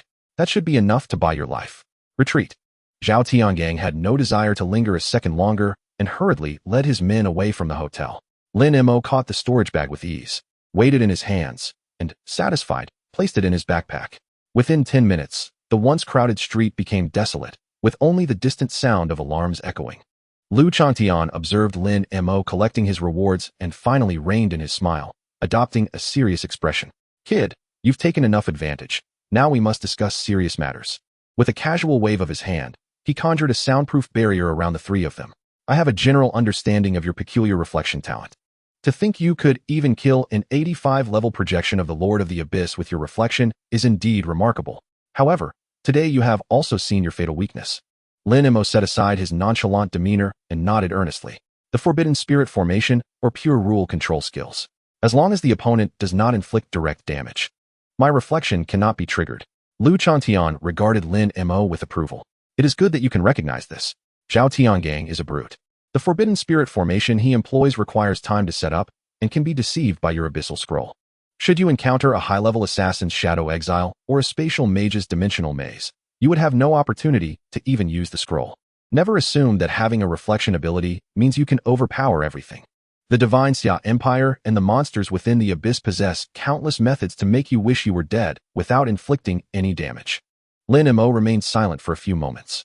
He knew full well that if it were not for protecting Su Qingxue today, he could have utilized his second ability to inflict some self-damage to break the deadlock. But the principal's words struck at the core of his attack strategy. It was too singular. He could only passively endure attacks. If he encountered an opponent who did not strike him, he would become a worthless being incapable of output. Old principal, you didn't come here in the middle of the night just to review my performance, did you? Lin Mo inquired, raising his head. You are quite clever. Lu Changtian replied, producing a black token and handing it to Lin Mo. I have checked your level. You are already at level 30. This is the highest pass for the Transcendence Temple. Your second-class transition quest should have been triggered, correct? Lin Mo took the token and glanced at his system panel. Plague of the Undead. Upon hearing those 4 words, Lu Changtian's brow twitched violently. Su Qingxue, who had remained silent until now, covered her mouth in disbelief. Her eyes wide as she looked at Lin Mo. Is there a problem? Lin Mo asked, sensing something amiss from their reactions. Su Qingxue took a deep breath, her voice trembling. Lin Mo, the second transition quests are categorized into 4 levels: ordinary, difficult, hell, and mythic. The Plague of the Undead is the most deadly of the mythic level transition quests. In nearly a century, only one person has triggered this quest, and he perished within. Lu Chantian continued, the challenge of this quest lies in the fact that it is a pure defensive counterattack trial. You must protect the core of the temple from destruction. Furthermore, there are forbidden damage rules in the trial space. Your summons cannot attack during the first 3 waves of the trial, and cannot even shield you from damage. Lin Mo's gaze sharpened instantly. Cannot defend against damage? That means if the monsters bypass me to directly assault the temple core, my proud divine true reflection will be rendered completely ineffective. I must physically block all the monsters, forcing them to attack me. This was no longer simply about drawing aggro. It required him to face thousands of undead alone, acting as a living target without any output skills. Are you scared? Lu Chantian observed Lin Mo scared. Lin Mo suddenly laughed. Old principal, do you have a misunderstanding of my profession? I am a necromancer. Asking me to defend against an army of undead is akin to asking a thief to guard a vault. Lin Mo tightly gripped the black token. As long as I can touch the threshold, there is no monster I cannot kill. Tomorrow morning, I will head to the Transcendence Temple. I am eager to see what treasures this mythic-level quest will yield. Lu Chantian, pleased with the confidence bordering on arrogance displayed by the young man before him, dissipated the soundproof barrier. Very well, I shall wait for you outside the temple tomorrow. If you manage to survive and complete your second transition, I will take care of the third prince's matters for you. With that, Lu Chantian vanished from sight in a flash. The night breeze flowed through the broken walls. Lin Mo turned to the still-dazed Su Qingxue. Sister Su, don't just stand there. We can't stay in this hotel anymore. Your Su family is affluent. You must have a few vacant houses in Daidu, right? Lend me a place for the night. I need to prepare for tomorrow's challenges.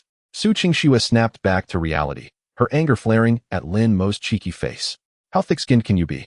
You just extorted 10,000 magic crystals from Commander Zhao. And now you want to save on accommodation too? Frugality is a noble virtue of us necromancers, Lin Mo retorted with conviction as he walked toward the door. Let us go, lead the way. I still need to study my newly acquired mythic equipment. Su Qingxue looked at Lin Mo's retreating figure and then glanced at the debris strewn about, sighing helplessly before hastening to catch up. The Transcendence Temple. The mythic-level trial. Lin Mo observed the flashing red countdown in the upper right corner of his vision, feeling no fear, only immense excitement. Since ordinary monster hunting could no longer satisfy his experience needs, let this so-called plague of the undead become his first stepping stone before he delves into the abyss. Chapter 33. The Fury of the Pay-to-Win Player. This wretched skill book is a nuisance even if it were given to me for free. Lin Mo casually tossed the 5-turn defense skill book, radiating a dark golden glow, onto the leather sofa. Su Qingxue, carrying 2 cups of hot water, stumbled upon seeing this, nearly spilling the water on herself. Lin Mo, that is the exclusive absolute defense skill for the 5-turn Berserker class. If placed on the auction house, it could fetch at least 50 million Xinxia coins. How can you say it's worthless? Lin Mo accepted the cup of water, took a sip, and grimaced. While the skill is active, it increases defense by 300% but reduces movement speed by 80%. Isn't that just a skill for standing still and getting hit? Su Qingxue took a deep breath, striving to calm herself. Defense classes are meant to stand at the front and absorb damage. The trade-off of reduced speed for absolute defense is a perfectly reasonable skill mechanism. That may be reasonable for others. Lin Mo set down his cup, directing his gaze towards the resplendent, multicolored gauntlet emanating from his system backpack. This was indeed his true bounty for the evening, a mythical-grade piece of equipment obtained from the unprecedented defeat of an 85-level Abyssal Lord projection. Greedy Grasp, Mythical Gauntlet. Equipment requirement: none, level disregarded for wear. Attribute bonus: Constitution 500, Spirit 500, passive skill, Heart of Greed, upon slaying a monster. The drop rate for gold and materials is fixedly increased by 200%. Active skill: Strong Bicell. Bind a friendly target or structure within a 10-meter radius. When the target is attacked, you can forcibly expend 1,000 high-grade magic crystals to transfer that damage and all accompanying negative effects onto yourself. Cooldown none. Upon reading the description of this active skill, Lin Mo could not help but gasp in astonishment. This equipment seemed tailor-made for his extraordinary true reflection damage mechanism. His greatest concern had always been enemies bypassing him to attack his allies or the objectives he was tasked with protecting. If enemies did not strike him, his reflection damage would be rendered futile. However, with the advent of this strong Bicell skill, as long as he possessed the funds, he could forcibly absorb damage onto himself, thereby triggering his reflection damage. The only drawback was the exorbitant cost. Each instance of damage absorption required the expenditure of 1,000 high-grade magic crystals. According to the current black market exchange rate in the Xinxiao Empire, 1,000 high-grade magic crystals equated to a staggering 1 million Xinxia coins. A single bout of punishment could obliterate a substantial portion of his resources. Lin Mo glanced at the dark golden storage pouch that Zhao Tiangang had just compensated him with, which conveniently contained 100,000 high-grade magic crystals. This meant he could activate Strong Buy Sell a maximum of 100 times. Su Qingxue observed Lin Mo seated on the sofa, alternating between laughter and a pained expression, utterly bewildered by the scheming necromancer's intentions. You should rest early tonight. My uncle has already gone to investigate the movements of the third prince. Tomorrow morning, I will accompany you to the Transcendence Temple. We must not take the mythical grade quest lightly. With that, Su Qingxue turned and returned to her room. Lin Mo, however, did not retire for the night. Instead, he adorned himself with the mythical grade gauntlet that shimmered in dark gold and purple-black hues. The moment the gauntlet was donned, an exceptionally pure energy coursed through his arms and into his very being. His constitution and spirit surged by 500 points each. Lin Mo clenched his fists, reveling in the newfound power within him, and glanced at the countdown for the second transition quest displayed on his system panel. The Necromancer's Cataclysm, is it? Tomorrow, I shall show you what the wrath of a pay-to-win player truly entails. Verification successful. Tester Lin Mo, level 30, holding the highest privilege pass. Initiating independent mythical grade transition space for you. The white-robed priest guarding the entrance to the Transcendence Temple held the black token with utmost reverence, not daring to lift his head. Lin Mo refrained from unnecessary conversation and stepped boldly into the tear in the dark purple space before him, accompanied by a jarring sensation of weightlessness. As his feet touched the ground, he was immediately met with a nauseating stench of decay. Before him lay a dilapidated altar suspended in an endless void. At the center of the altar stood a stone pillar emitting a faint white light, atop which floated a crystal core the size of a human head. Alert! Entered second transition mythical grade trial space. Trial task, Necromancer's Cataclysm. Task objective, protect the temple core 1000 from 3 waves of undead onslaught. Should the core be shattered, the trial will fail, and the tester will be directly obliterated. Environmental suppression activated. In the current space, all summoning type skills enter dormancy. Your summon creatures cannot manifest and cannot shield you from any damage. Lin Mo attempted to summon his second, only to be met with a system notification indicating that his magic power had been severed by the rules. The old principle had spoken true. This mythical grade trial had effectively sealed his necromantic summoning abilities. If summons were not permitted, he would face the challenge alone. With resolute strides, Lin Mo approached the stone pillar. Positioning himself protectively behind the temple core, hands placed defiantly on his hips, assuming an audacious stance. From the dark fringes surrounding the altar, the sound of bones grinding together filled the air. The first wave of monsters had emerged. 100 skeletal swordsmen, each brandishing rusted iron swords, crawled forth from the darkness. All uniformly classified as level 35 elite monsters. 100 pairs of glowing red eye sockets simultaneously locked onto the center of the altar. Come on, I'm standing right here for you to strike. Those who do not attack me are no better than fools. Lin Mo raised his middle finger defiantly at the horde. However, the skeletal swordsmen ignored his provocation entirely, their withered limbs propelling them towards the altar with alarming speed. As they neared within 3 meters of Lin Mo, the foremost group of skeletal swordsmen executed a synchronized sidestep, completely bypassing him. Their target of enmity had consistently been the temple core behind him. What the hell? Am I not a living being right in front of you? Lin Mo exclaimed in frustration, lunging sideways in an attempt to intercept the rusted swords. A sword grazed Lin Mo's shoulder, failing to make contact, and struck directly at the temple core instead. Temple core under attack, health reduced by 50. Current core health, 950-1000. Immediately following that, a second and third sword struck the core in quick succession. The core's glow began to flicker violently, its health plummeting at a visible rate. Without enmity, unable to intercept. Under these trial conditions, the monsters were programmed to completely ignore the player, solely focused on destroying the core. Should the core's health reach 0, Lin Mo would be obliterated by the rules. In such circumstances, conventional defensive classes would be unable to protect the core, while output-focused classes would be overwhelmed by 100 level 35 elite monsters, incapable of exterminating them in a timely manner. In the blink of an eye, the core's health had already dipped below 500. The remaining skeletal swordsmen leaped high over their fallen comrades, rusted swords aimed at the vulnerable crystal. Without hesitation, Lin Mo raised his right hand. The greedy grasp, interwoven with dark gold and purple black, erupted in a blinding radiance. Strong Buy Sell. Bind the core to me. Alert! Target binding successful. In midair, a skeletal swordsman's iron sword violently struck the crystal core. At the instant the blade made contact, 1,000 high-grade magic crystals from Lin Mo's backpack vanished in an instant. Simultaneously, the damage that was meant for the core erupted upon Lin Mo's chest. Forced health reduction, 50.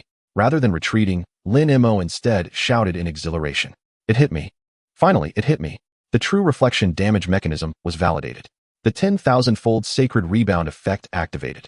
A blinding dark red energy pillar erupted from Lin Mo's chest, violently cascading towards the skeletal swordsman suspended in the air through the invisible damage transfer link. -5,000,000. The level 35 elite skeletal swordsman was instantly reduced to a pile of fine white bone dust. But this was merely the beginning. The attacks of the remaining 99 skeletal swordsmen all landed on the temple core within the same heartbeat. The supply of high-grade magic crystals in Lin Mo's backpack began to plummet at an alarming rate. 1,000, 2,000, 10,000, 30,000, 50,000. The system notifications erupted into a cacophony of piercing beeps. Hundreds of dark red reflection beams radiated outward from Lin Mo, illuminating the entire dilapidated altar. The skeletal swordsmen, who had just raised their swords, were instantaneously annihilated. The first wave of monsters was completely obliterated. Lin Mo stood in place, panting heavily. He glanced at his backpack, which had once held a staggering 100,000 high-grade magic crystals, but now contained fewer than 1,000. This series of actions had cost him a staggering 99,000 high-grade magic crystals. Zhao Tiangang, your payment is insufficient. Lin Mo's heart ached as if it were bleeding. He turned his gaze to survey his surroundings. The sound of a notification echoed in the air. The first wave of defense was successful. The second wave of monsters was spawning. From the edge of darkness came the sound of heavy footsteps. This time, it was not the low-level skeletons wielding iron swords, but rather 50-level death knights, mounted on nightmare steeds and armed with heavy bone spears. There were a total of 300 of them. Lin Mo looked at the pitiful few hundred magic crystals in his backpack, his expression frozen in despair. The funds were insufficient. Skills could not be unleashed. The death knights had already charged forward. Chapter 34. Did you think I died in there? Whoosh. The piercing sound of air being torn apart shattered the altar's silence. 500 ghost archers simultaneously released their bone bows, unleashing a deluge of emerald arrows that blotted out the sky, infused with a potent corrosive aura, resembling a massive net of death descending upon them. Their target was unmistakably clear. It was not Lin Mo, but rather the altar core behind him, which was already riddled with cracks. Am I air? Lin Mo snorted coldly, and the binding threads of the Queen of Pain lashed out. This seemingly delicate blue-purple thread took on a life of its own in midair, instantly splitting into hundreds of fine spiritual serpents. Come back to me. Lin Mo clenched his fingers sharply. The 500 bone arrows that were originally aimed at the core collided with an invisible magnetic field in midair, forcibly redirected by the blue threads, all now aimed at Lin Mo's back. Thud, thud, thud. The sound of arrows piercing flesh resonated in a chorus. Lin Mo was struck like a green-hued porcupine, the corrosive toxins spreading rampantly across his body. 10, 15, 12.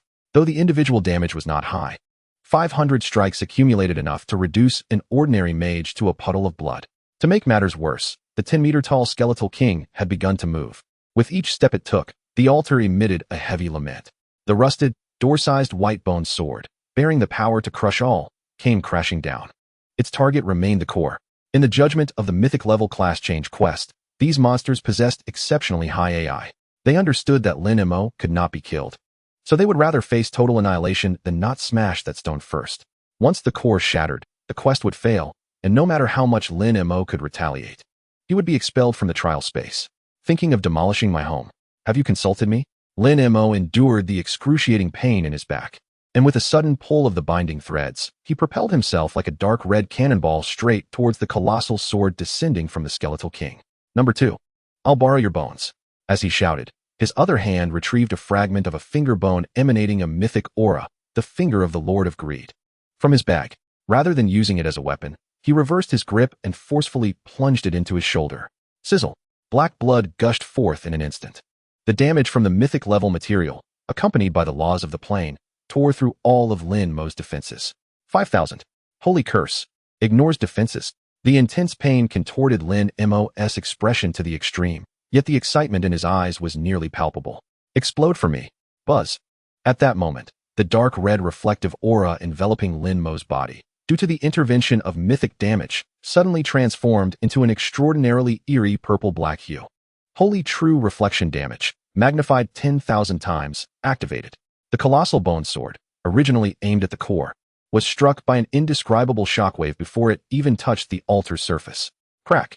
The sword, capable of cleaving city gates, shattered upon contact with Lin Mo's crimson aura, disintegrating into fragments. Immediately, the air within 100 meters seemed to be vacuumed away. 500 million. Weak point breached. Soul shattered. The skeletal king's colossal body could only withstand the impact of that dark red light for less than half a second.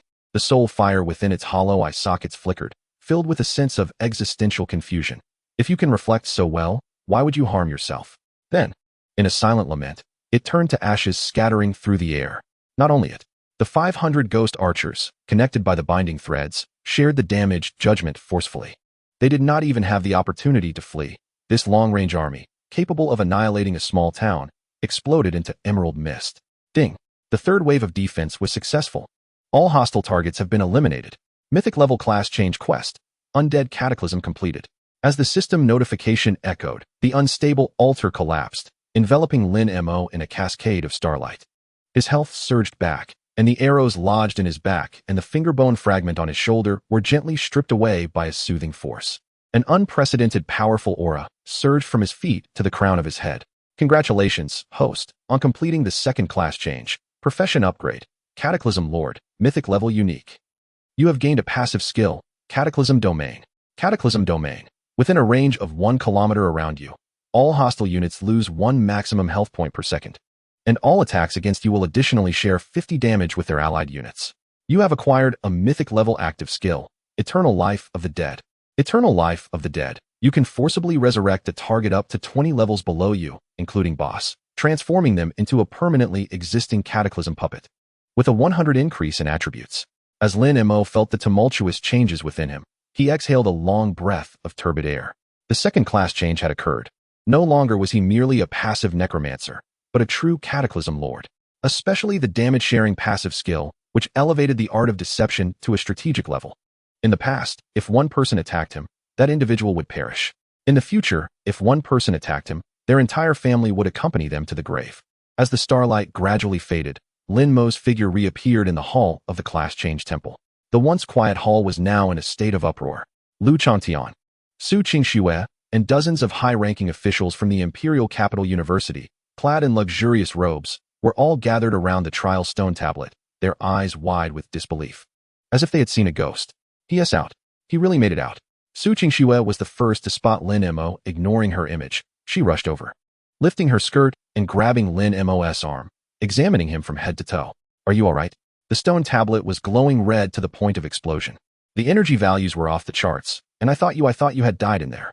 Lin Mo smiled, gently patting Su Qingxue's hand while discreetly savoring the delicate sensation, and then turned to the approaching Lu Changtian. Old principal, I have not let you down. The undead cataclysm was just that. Aside from losing some health, it was quite relieving. Lu Changtian stared at Lin Mo intently, and after a long moment, managed to squeeze out a phrase through gritted teeth. You truly are a monster. He pointed to the stone tablet displaying the final score, SSS, Mythic Level Breakthrough. In the 300 years since the founding of the Xinxiao Empire, you are the first to achieve a flawless evaluation on a mythic class change quest. Although I do not know what methods you employed, your current level. Lin Mo glanced down at his attribute panel. Due to his remarkable prowess in defeating the Bone King and numerous elite monsters, along with the substantial experience rewards from mythic quests, his level has soared to an astounding 38. 38, Lin Mo replied nonchalantly. The surrounding veterans gasped in disbelief. Achieving level 38 within just 3 days of awakening and directly transitioning to the second tier at such speed would astound even a reincarnated deity. Lin Mo, I originally intended for you to rest at the academy for a while after your second transition, Lu Changtian said, taking a deep breath to calm his excitement. His tone now serious. However, plans often yield to unforeseen developments. A message from the royal palace had just arrived, indicating unusual activity in the first layer of the abyss, where an elite team led by 3 princes had gone missing. Lin Mo raised an eyebrow. Missing? What does that have to do with me? Surely, you don't expect me to play babysitter for the 3 princes? It's not about babysitting, Lu Changtian replied, a knowing glint in his eyes. The royal family has offered a reward of 3 pieces of epic grade equipment, along with a chance to select any item from the Imperial Treasury in exchange for their rescue. The crucial detail is that the area is currently shrouded by a peculiar rule. Anyone over level 50 who enters will be banished immediately. Lu Changtian paused, enunciating his words carefully. As it stands, you are the most suitable candidate in the entire Imperial capital. Lin Mo stroked his chin thoughtfully. A chance to access the Imperial Treasury? This was a splendid opportunity to exploit the royal family's resources. Furthermore, he needed to venture into the first layer of the abyss to employ the skill of immortality on a particularly unfortunate boss. Fine, I'll take on this task. Lin Mo grinned, turning to Su Qingxue. Su, the campus bell, what do you say? Are you interested in joining me on this expedition into the abyss? No protection fees required. I'll cover the meals. Su Qingxue paused for a moment, then straightened her posture, the frost longsword in her hand humming with energy. Who needs you to cover the meals? I happen to be on the brink of a breakthrough myself. If you dare to use that abyss scroll to intimidate me again, I'll freeze you into a block of ice first. Lin Mo laughed heartily and strode towards the temple's great doors. Sunlight poured onto his back, casting a long shadow behind him. The first layer of the abyss was a paradise for the undead. For him, the Lord of Calamity. It was not a perilous realm, but a return home. Chapter 35. This is not a battle. It is clearly a scene of dominoes. I must ask, Su, what on earth have you packed in that bag? Lin Mo inquired, eyeing the intricately designed deerskin satchel slung over Su Qingxue's back. While idly chewing on a blade of grass he had pilfered from the temple entrance, Su Qingxue turned her head, shooting him an annoyed glance. Her icy blue hair brushing past Lin Mo's nose, leaving a chill in the air. This is a high-tier mana recovery potion, an instant cast ice wall scroll, and a family heirloom anti-poison pearl. Do you think everyone can just rely on their damage reflection to wade into a pile of corpses like you? That is called artistry. Lin Mo chuckled, patting the dark snakeskin pouch at his side. I have my own family treasures as well. Once we're in the abyss, you will dazzle like a painting, and I will ensure you achieve effortless victories. As the two exchanged banter, they reached the entrance to the abyss on the outskirts of the Imperial capital. This area, once a heavily guarded forbidden zone, had descended into chaos following the disappearance of the royal elite team. Dozens of battered royal guards were regrouping, while several court mages adorned in golden-trimmed robes were sweating profusely, casting spells at the distorted spatial gateway, attempting to stabilize the frenzied planar energy. Look, it's someone personally sent by Lord Liu. An astute officer among the guards recognized Lin Mo. The previous night at the hotel, Lin Mo's display of tearing Zhao Tiangang apart had already become legendary among the guards, and now they gazed at him as if he were a divine figure. Lin Mo? Miss Su, a dark-faced middle-aged eunuch approached briskly. He was a favored aide to the crown prince, known as Eunuch Chao. Lowering his voice, urgency laced his tone. Time is of the essence. The three princes and their dragon banner guard have been inside for 12 hours now. The signal stone is intermittent, and the last known location was in the Wailing Bone Forest. If you can bring them back, the Emperor's promise of a treasury opportunity will be upheld without question. Lin Mo weighed the teleportation talisman in his hand, barely lifting his eyelids. I will bring them back, but I require half of the reward up front. Eunuch Chao was taken aback, his voice rising in pitch. Young Master Lin, we haven't even completed the task yet. How can one expect to receive payment in advance? Not willing to comply, Lin Mo feigned turning away. Then I suppose I'll just return to my dorm for a nap. All right. Eunuch Chao's face twitched as he produced a ring radiating a violet glow from his sleeve. This is the Endless Mana Ring, an epic-grade treasure from the Royal Collection, which increases mana cap and recovery speed by 30. Consider it a deposit. Lin Mo accepted the ring, slipping it onto his finger and savoring the refreshing chill it emitted, snapping his fingers in satisfaction. Now we're talking. Su, shall we? Su Qingxue inhaled deeply, the frost longsword in her grasp emitting a crisp chime as she stepped first into the violet vortex of space. Lin Mo followed closely behind. Upon entering the first layer of the abyss, the light dimmed instantly. The sky was a dark crimson, reminiscent of a sunset bathed in blood, while the air was thick with the acrid stench of sulfur and decaying flesh. The ground beneath their feet felt soft and squishy, occasionally yielding to the crunch of bleached skulls. Is this truly the abyss? Su Qingxue grimaced in disgust, a faint ice blue shield manifesting around her to ward off the noxious air. Lin Mo, however, appeared to relish the familiar scent, taking a deep breath and exclaiming, "Ah, the aroma of authenticity." Just as he spoke, a cacophony of bones scraping against each other erupted from the withered grass surrounding them. Suddenly, a swarm of pitch-black skeletal soldiers, towering above the average human, emerged from the ground, filling the horizon. Though these minions were only around level 40, Their sheer numbers and inherent abyssal slowing aura posed a considerable threat. Su Qingxue drew her sword, ready to engage, but Lin Mo halted her. Don't waste your energy. We are here to rescue, not to fight. We must act swiftly. A mischievous smile crept onto Lin Mo's face as he boldly removed all his protective gear, swaggering towards the horde of skeletal warriors. Lin Mo, are you out of your mind? They have armor-piercing damage. Su Qingxue exclaimed. Precisely what I want them to do. Chapter 36, A Scene of Dominoes.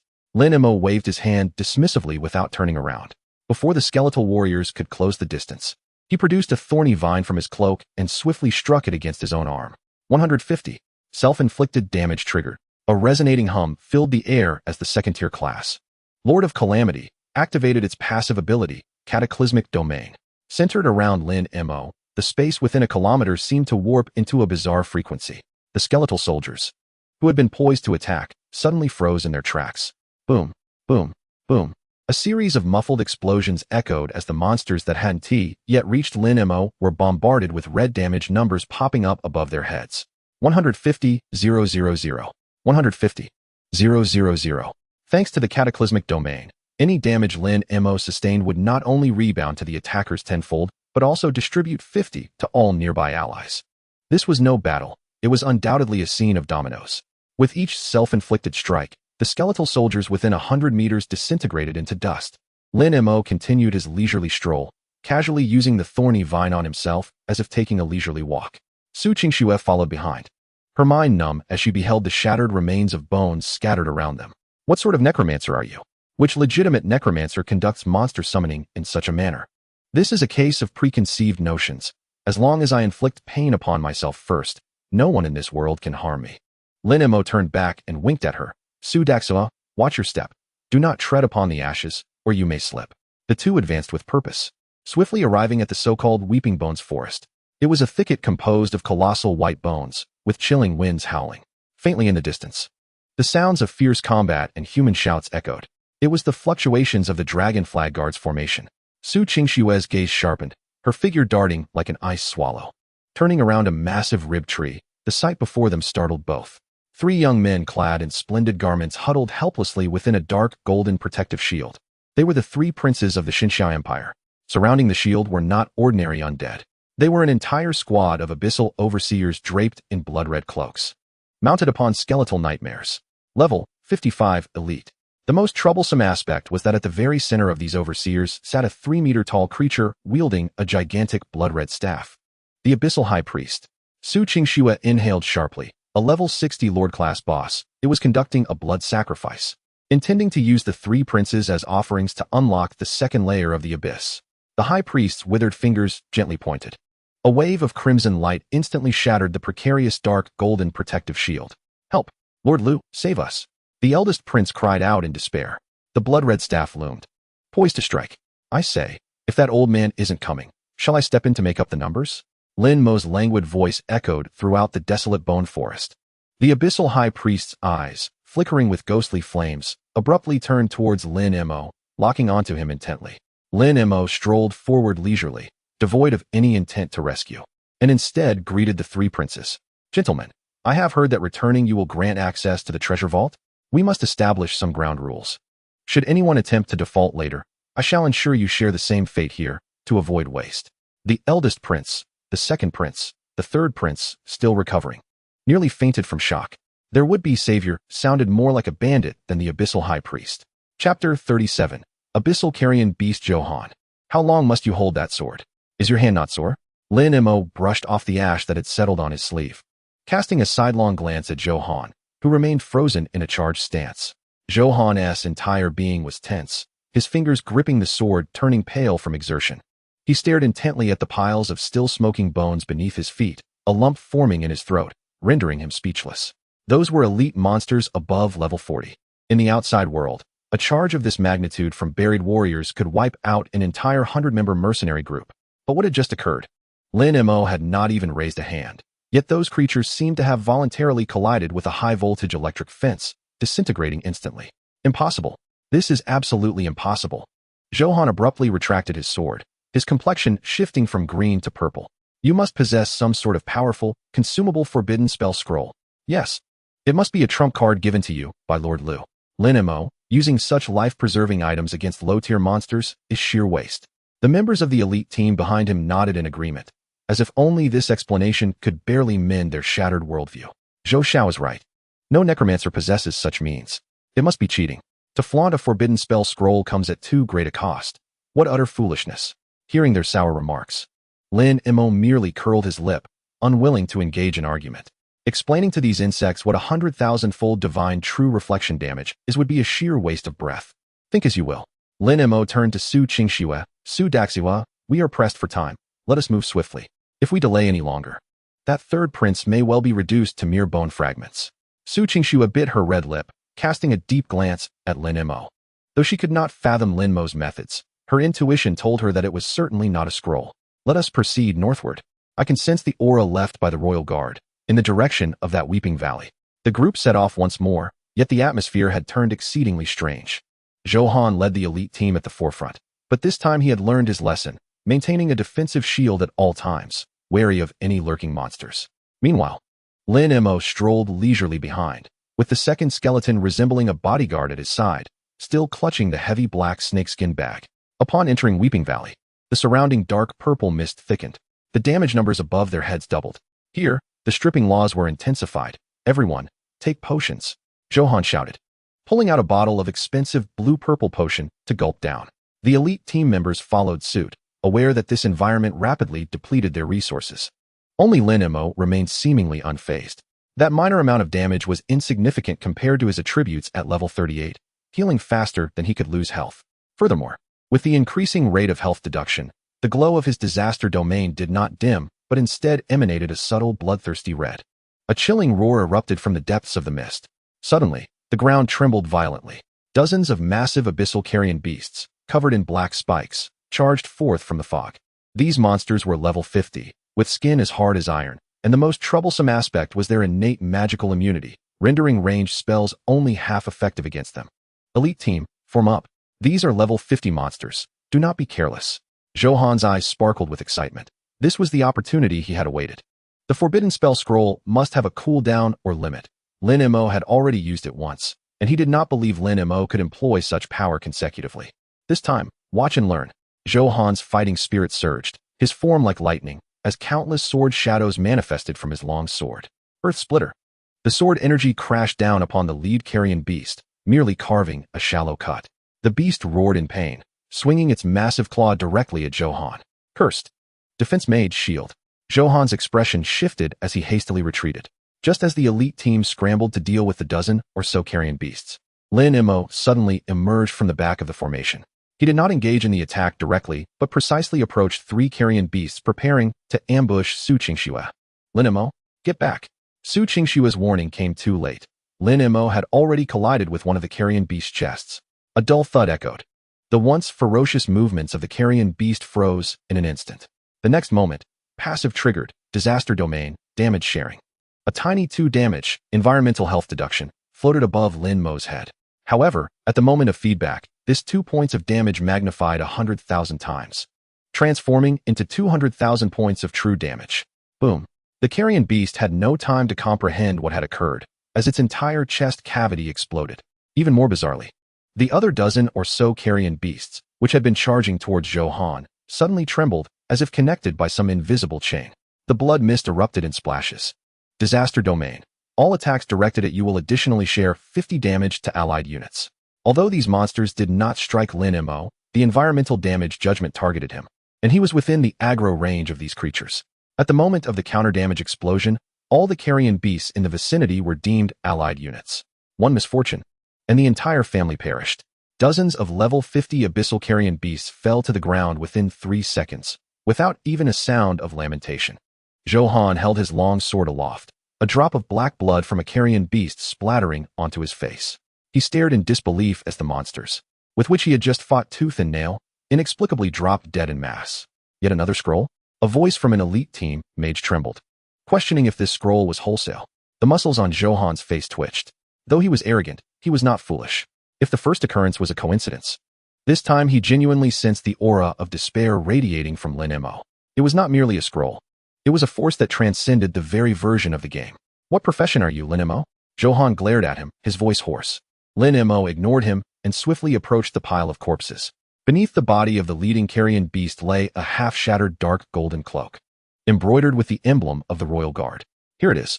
Lin Mo picked up the cloak, his brow furrowing slightly. The aura still lingered, indicating that the person must be in the blood sacrifice underground palace ahead. However, it seemed the things there did not wish for our passage. Su Qingxue approached, her face pale as she gazed at the cloak. This is the cloak of the third prince's personal guard. There may be lord-level monsters in the underground palace.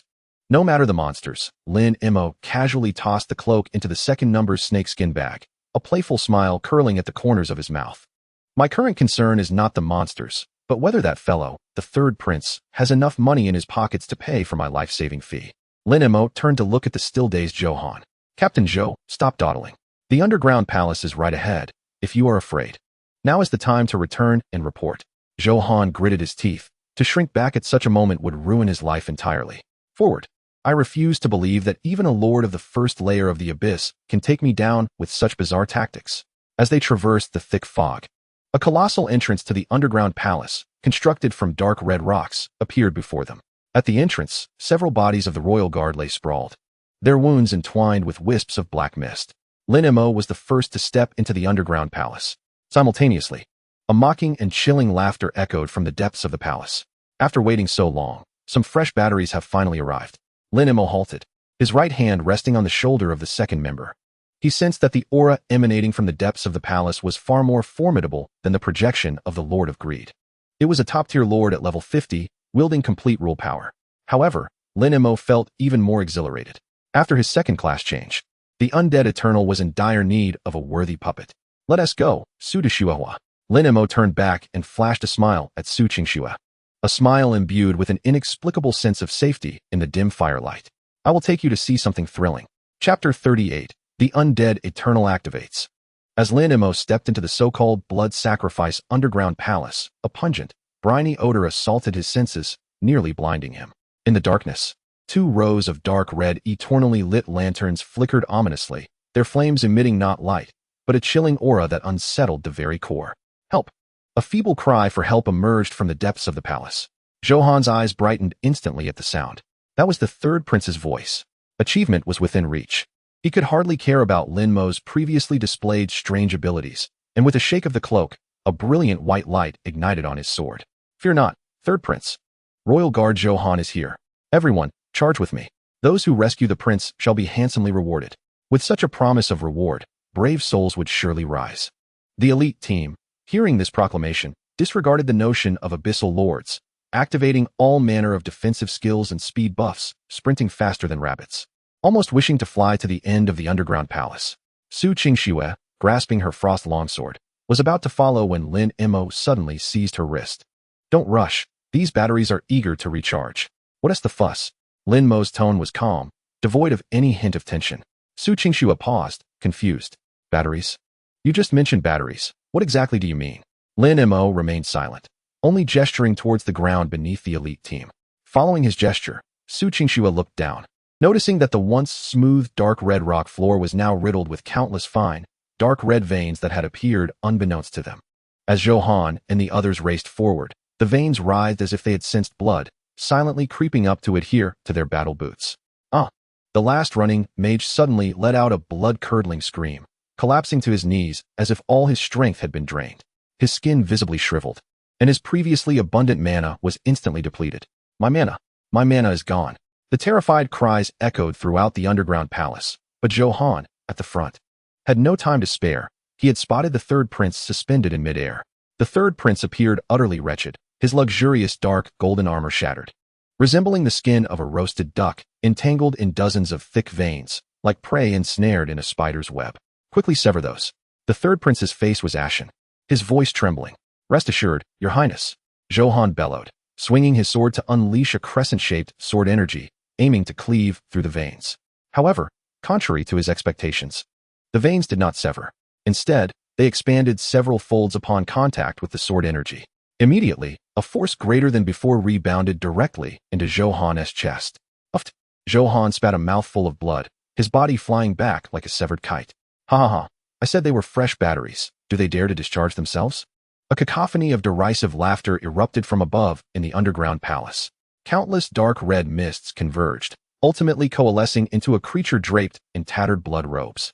It had no physical form, merely a massive skeleton enveloped in blood mist, wielding a blood-colored spear crafted from human vertebrae. Abyssal Lord, Blood Marrow King, level 50. Top-tier Lord. Status, Blood Altar Charging, 90. Is this the master of the underground palace? Lin Mo stepped forward, keenly observing the Blood Marrow King with interest. Lin Mo, save me. If you rescue me, I swear to make you a duke of the empire. The third prince, suspended in the air, clutched at Lin Mo like a drowning man grasping for a lifeline. Lin Mo ignored him and focused on the Blood Marrow King. Hey, you there? Did you just say they are batteries? Lin Mo pointed at Johan and the elite team, who were being drained. What do you think I am? In the hollow eye sockets of the Blood Marrow King, bloodlight flickered violently. It looked down at Lin Mo, its voice deep and hoarse. You? A level 38 little undead. Your vitality is indeed vigorous, but you are merely a large charging device. Once I drain you, I will completely break through the seal of the second layer of the abyss and descend upon the world. Charging device? That metaphor is quite trendy. Lin Mo chuckled, genuinely amused. He released Su Qingshue's wrist and boldly stepped into the densely packed area of veins. Lin Mo, you're insane. Come back. Su Qingxue screamed. The red veins, as if driven mad, immediately entwined around Lin Mo's legs, crawling up his pants and ultimately piercing into his skin. 100, 150, 200. The triumphant laughter of the Blood Marrow King faltered abruptly. It realized that the energy flowing back from the veins embedded in Lin Mo was not pure vitality and mana, but rather a force far more violent, cold, and unreasonable than the depths of the abyss. It was the cumulative damage rebound Lin Mo had amassed over his 38 levels. Buzz. In that instant, the originally dark red underground palace was illuminated by a blinding dark red holy light. 20,000,000. True damage. Holy baptism. 20 million. Every second. The Blood Marrow King found itself besieged by numbers potent enough to induce its demise. No, this is inconceivable. What force is this? The Blood Marrow King emitted a terrified roar, realizing that its once proud life-draining principle had transformed into an irreversible self-destruction mechanism. The more it drained, the more terrifying the backlash became. What deepened its despair was that Lin Mo had activated the passive skill, Disaster Domain, after his second transformation. At that moment, every undead creature and every vein within the catacombs were deemed sources of attack for Lin Mo. Boom, boom, boom. Those small monsters lurking deep within the catacombs, whose names had yet to grace the system panel, exploded into clouds of blood mist without warning. Meanwhile, Lin Mo stood still, his hands untouched, allowing the veins to pierce into him. How does it taste? Feeling a bit overwhelmed? Lin Mo gazed at the Blood Marrow King, whose body began to shatter midair. With sincerity in his tone, release me, let me go? The Blood Marrow King, in terror, attempted to sever the veins, only to find them seemingly welded to Lin Mo's body, immovable no matter how hard it struggled. Its once mighty health bar, once exceeding 100 million, was plummeting at an imperceptible rate. Lin Mo, cease this at once. If you kill it, the catacombs will collapse, and will perish here too. Johan, lying on the ground, called out, his face pale. Lin Mo ignored Johan entirely. He lifted his gaze to the Blood Marrow King, a glint of greed flickering in his eyes. A level 50 pinnacle lord. It would be a shame to kill it. Number 2. Fetch a basin. The essence of this monster's blood is truly valuable. Lin Mo whispered softly, then abruptly raised his right hand, gathering a circle of purple radiance in his palm. Active skill, Eternal Life of the Dead activated. Since you are so fond of siphoning life, you may do so slowly in my summoning space from now on. In that moment, the once invincible Abyss Lord emitted the most tragic wail of its existence under the enveloping purple light. Meanwhile, Su Qingxue, hiding at a distance, watched the figure amidst the blood mist, feeling her throat parched. Is this fellow truly just a necromancer? Chapter 39, Then you may go dream with Yama. No. The piercing roar of the Blood Marrow King echoed throughout the catacombs. Its body, composed of viscous blood mist, began to emit nauseating black smoke as it came into contact with Lin Mo's purple light of eternal life. Desperately, it swung its spine spear, attempting to pierce Lin Mo's chest, but before it could approach, the violent dark red backlash surrounding Lin Mo shattered the spear into dust. Why struggle? Following me is far better than being a mere blood-sucking pump here. Lin Mo spoke casually, pressing down hard with his right hand. Buzz. The purple light erupted instantaneously.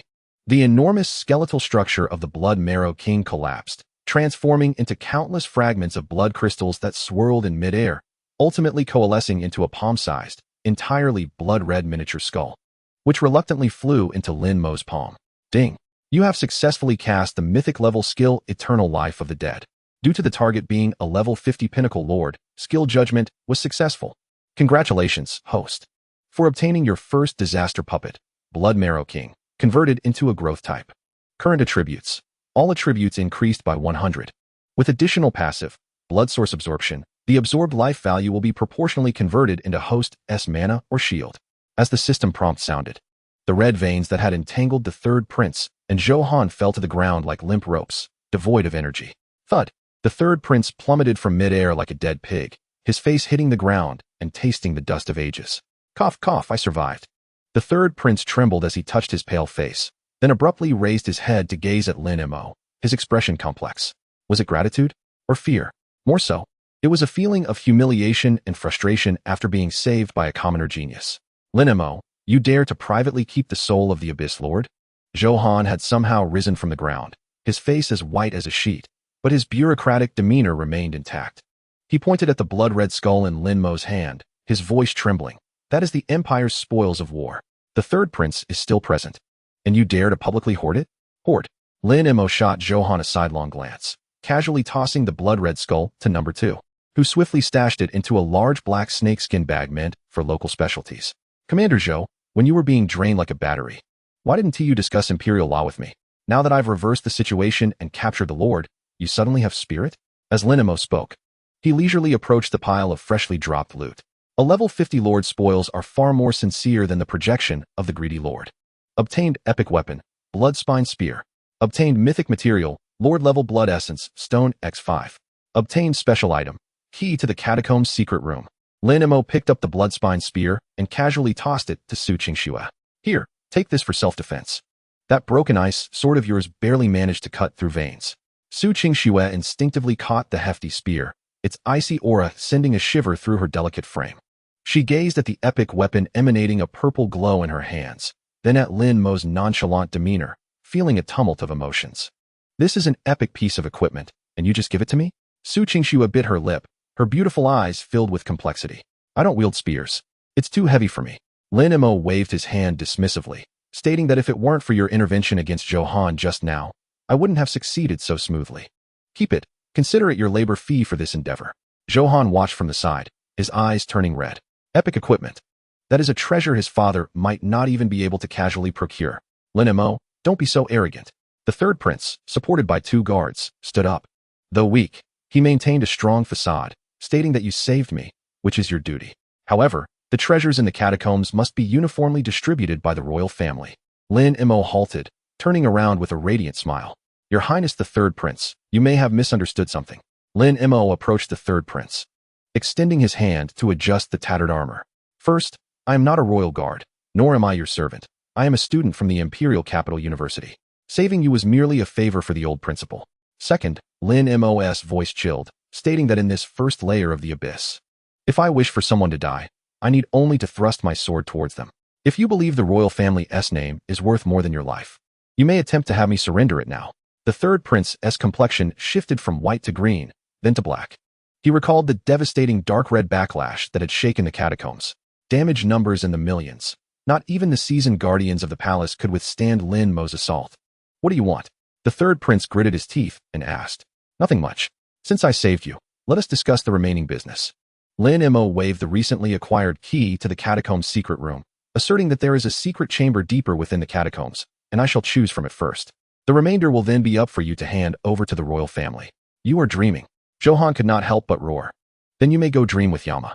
Lin Mo did not even glance back, directly waving his hand at number 2, instructing him to clear the way. Anyone who dares to follow shall receive a divine embrace. Erheo carried a snakeskin bag, striding ahead, while his hollow eye sockets swept across the surroundings, causing the members of the elite group to retreat in unison. Qingxue followed closely, and Lin Mo called out to her. Su Qingxue, wielding the imposing Bloodspine Spear, glanced at the disheveled third prince before turning her gaze to the slender figure ahead that seemed to command everything. Without hesitation, she fell in line. Your Highness, what shall we do? Johan whispered, his tone laden with reluctance. The third prince fixed his piercing gaze on Lin Mo's back, eyes brimming with malice. Follow him. I want to see just how far his arrogance can take him. Once we return to the capital, I will have 100 ways to make him regurgitate everything he has consumed. However, as the group followed Lin Mo to the enormous stone door, the previously cold underground palace suddenly shook violently. The stone door creaked open, revealing not a treasure trove filled with gold coins, but a vast array of arcane symbols glowing with an eerie blue light. At the center of the formation floated a massive dark golden treasure chest. Yet, what sent chills through their spines was the sight of 4 black-armored knights, exuding an aura of death, seated around the chest. Each of their presences rivaled that of the earlier Blood Essence monarch. Is this the legendary guardian of the underground palace? Johan's voice trembled. For level 50 elite lords, there is no escape for us. Lin Mo observed the 4 black-armored knights. Glancing at the damage-sharing description of the cataclysmic domain he had just learned, his throat involuntarily constricting. It seemed he had ventured too far this time. Although he spoke of playing a dangerous game, a frenzied flame of ambition ignited in his eyes. Chapter 40. Blood Essence Monarch. Come and serve 4 level 50 elite lords. Does the intelligence division of the Royal Guard merely squander resources? Johan's voice quivered, his grip on the sword shaking as if he were plucking cotton. 1 Blood Essence Monarch nearly drained them dry, and now they had unwittingly pricked the nest of lords with a treasure chest. The 4 black-armored knights remained steadfast at the corners of the formation, their forms shrouded in tangible death energy, their skeletal steeds exhaling dark red hellfire from their eye sockets. As the stone door fully opened, 4 pairs of cold eyes simultaneously locked onto the intruders. Intruders shall perish. The deep, resonant tones reverberated, causing debris to rain from the ceiling. Lin Mo, we must retreat. This is beyond our capability. Su Qingxue gripped her blood-spine spear tightly, her palms slick with cold sweat. Although she was on the verge of a breakthrough, facing 4 elite lords was not bravery, it was courting death. The 3rd prince, thoroughly terrified, collapsed to the ground, his lips turning purple. Return to the capital. Johan, lead me away. We will abandon this chest. Want to leave? Too late. Lin Mo did not retreat, but took a bold step forward, entering the shimmering blue light of the formation. Buzz. The formation instantly detected the presence of the living, and the once dim blue light transformed into a violent crimson. The 4 black-armored knights pulled on their reins, their skeletal steeds emitted a piercing neigh, and 4 black gold broadswords, each 2 meters long, were unsheathed, unleashing 4 slashing waves of black energy that sealed off all of Lin Mo's escape routes. Lin Mo? Su Qingxue gasped in horror. Just as the sword energy was about to shred Lin Mo into pieces, a sinister smile crept across his lips. Erheo, activate the domain. Blood Essence Monarch. Come forth and serve. With a fierce grasp of his right hand into the void, the blood-red skull that had been subdued moments ago shot forth, rapidly expanding in the violet light, transforming into a slightly smaller but more ferocious apparition of the Blood Essence Monarch, standing before Lin Mo. Triggered passive. Cataclysmic domain. Triggered passive. Blood source absorption. Boom. The 4 waves of black energy collided with the Blood Essence Monarch and Lin Mo. 5,000, 8,000, 12,000. Such a combined assault from elite lords would have obliterated any shield warrior below level 50. Yet Lin Mo's health plummeted momentarily only to be forcefully restored at a visible speed. It was the Blood Essence Monarch's absorption of blood source converting damage. More terrifying events unfolded. The instant the energy struck Lin Mo, an intense dark red light enveloped him, resembling a blood sun rising in the underground palace. Send it back. 10,000 times wholly true reflection damage. Moreover, it was accompanied by the damage-sharing effect of the cataclysmic domain. The originally dispersed sword energy damage, upon rebounding, was forcibly twisted and reformed in midair due to the laws of the cataclysmic domain, ultimately culminating in a dark red shockwave that nearly filled the entire tomb chamber. Boom. The entire underground palace rocked violently, akin to a magnitude 10 earthquake. The 4 black-armored knights were caught off guard, unable to enact any defensive maneuvers, as their heavy black gold armor was shredded like paper in an instant by the cataclysmic force. 50,000,000. Cataclysmic absorption. True damage. 50,000,000. 50,000,000. 50,000,000. The myriad of damage figures in the millions flashed before the eyes of the onlookers. Johan and the elite group members were swept away by the shockwave, crashing against the stone wall, mouths agape yet unable to produce a sound. In just 1 second, those 4 imposing elite lords, feared by the imperial guard of the capital, along with their steeds, were reduced to mere ashes. At the center of the tomb, only the dark golden treasure chest remained, rotating lonely in the blue light. Click. Lin Mo stepped through the sea of black ash and approached the treasure chest, casually inserting the key he had just acquired. Ah, for elite lords combining their strengths, this reflection damage multiplier is truly delightful. What a pity, no puppets dropped. Lin Mo mused, shaking his head in regret. Outside the stone door, the third prince watched Lin Mo's composed demeanor, feeling an icy chill beneath him, nearly losing control of his bodily functions. Is he even human? Those are 4 level 50 lords. Even the 8 transcendence offerings beside my father could not annihilate 4 in a single strike. Lin Mo disregarded the commotion outside, his focus entirely on the slowly opening treasure chest. As the lid lifted, a dazzling golden light filled the entire space. Ding! Opening the supreme treasure chest of the underground palace. Acquired mythical equipment, crown of calamity, headgear. Acquired unique item, ticket for the abyssal child. Acquired a significant amount of gold coins and high-level enhancement stones. Lin Mo beheld the crown emitting a strange black-red aura, seemingly embedded with a real eyeball, his eyes brightening with excitement. The attributes were tailor-made for him. Crown of Calamity, mythical.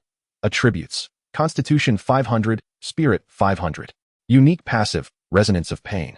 Your reflection damage will additionally inflict 5 of the target's current health as damage. Unique passive, Indomitable Will. When your health drops below 10, you will forcibly enter a 3-second invincible state. Cooldown, 24 hours. I've struck gold, Lin Mo murmured, placing the crown upon his head. In that instant, his previously languid aura vanished, replaced by a catastrophic presence that made one's soul tremble at a mere glance. He turned to face the third prince and Zhou Han, both still paralyzed at the entrance. Your Highness, did you not just say that the treasures within this vault should be distributed uniformly by the royal family? Lin Mo's lips curled into a playful smile as he advanced towards them. Erhao carried a sack made of snake skin. Following closely behind, and clutching a handful of remnants of a lord that he had just salvaged from the ashes. No. Lin Xiong, you must have misunderstood. The third prince recoiled in terror, his voice sharp like a rooster whose throat was being squeezed. That belongs to you. All of it is yours. I will return to the capital immediately and personally request rewards from Father, ensuring you become the protector of the divine Xia Empire. Protector? Lin Mo approached the third prince, looking down at him from a height. That title is insubstantial. I just saved your life, and considering the fare for bringing you out, 100,000 magic crystals is insufficient. Lin Mo extended 3 fingers. 300,000. Upon returning to the city, I expect to see this amount in my private account. If even a single coin is missing, I will accidentally trip at the palace gates. Do you think the palace walls can withstand my retaliation then? The third prince's eyes bulged in horror, yet he dared not protest, nodding frantically like a garlic peeler. Absolutely. It will be delivered. Qingxue, let us depart. Lin Mo called out, not even glancing at Zhou Han, and strode directly out of the underground palace. Su Qingxue, gripping her spear, observed Lin Mo's confident silhouette. Yet her thoughts lingered on another matter. He had just mentioned the entrance ticket for the Child of the Abyss. That was the only credential rumored to unveil the true secrets of the Abyss, whispered among the continent's most extraordinary prodigies. Lin Mo, what kind of upheaval do you intend to unleash upon this world? Chapter 41. Unfamiliar with the world, afraid of making the wrong choice. Third prince. Regarding the incident of wetting your pants, remember to instruct your servants to keep it under wraps upon returning to the capital. Lin Mo cast a sidelong glance at Zhou Han, still dazed on the ground, and the third prince, casually concealing the recently donned crown of calamity. To outsiders, he still appeared as the frail necromancer cloaked in black robes. The third prince shivered, his nefarious intentions dissipated entirely upon meeting Lin Mo's eerily calm gaze. Get me out of here, quickly. The third prince scrambled to his feet, kicking Zhou Han. What are you dawdling for? Didn't you hear Lin Xiong's words? Lead the way. Zhou Han stumbled from the kick, but dared not utter a sound, meekly leading the way. The group traversed the thoroughly cleaned corridor of the underground palace and returned to the teleportation square on the first level of the abyss. The square was now filled with the elite forces of the divine Xia Empire. Thunderwing griffins circled low, and dozens of formidable high-ranking transmuters stood ready for battle. As the teleportation vortex began to shimmer, countless demon-breaking spears were aimed at the exit. It is His Highness.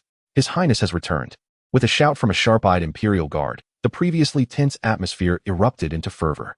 I pay my respects to Father. The third prince, barely steadying himself after landing, kneeled before the imposing figure clad in a dragon robe, tears streaming down his face. I almost did not see Father, the contemporary emperor of the divine Xia Empire. The 9-turn supreme Tian Qingdi, regarded the disheveled third prince with a flicker of disappointment, yet more concern filled his gaze. He gestured for the medical officer to approach. And then his piercing eyes swept past the crowd, landing on Lin Mo, who walked at the rear, and the large black snakeskin sack swaying behind him. Carried by the red skeletal figure, Erhao. Principal Lu's vision was indeed astute.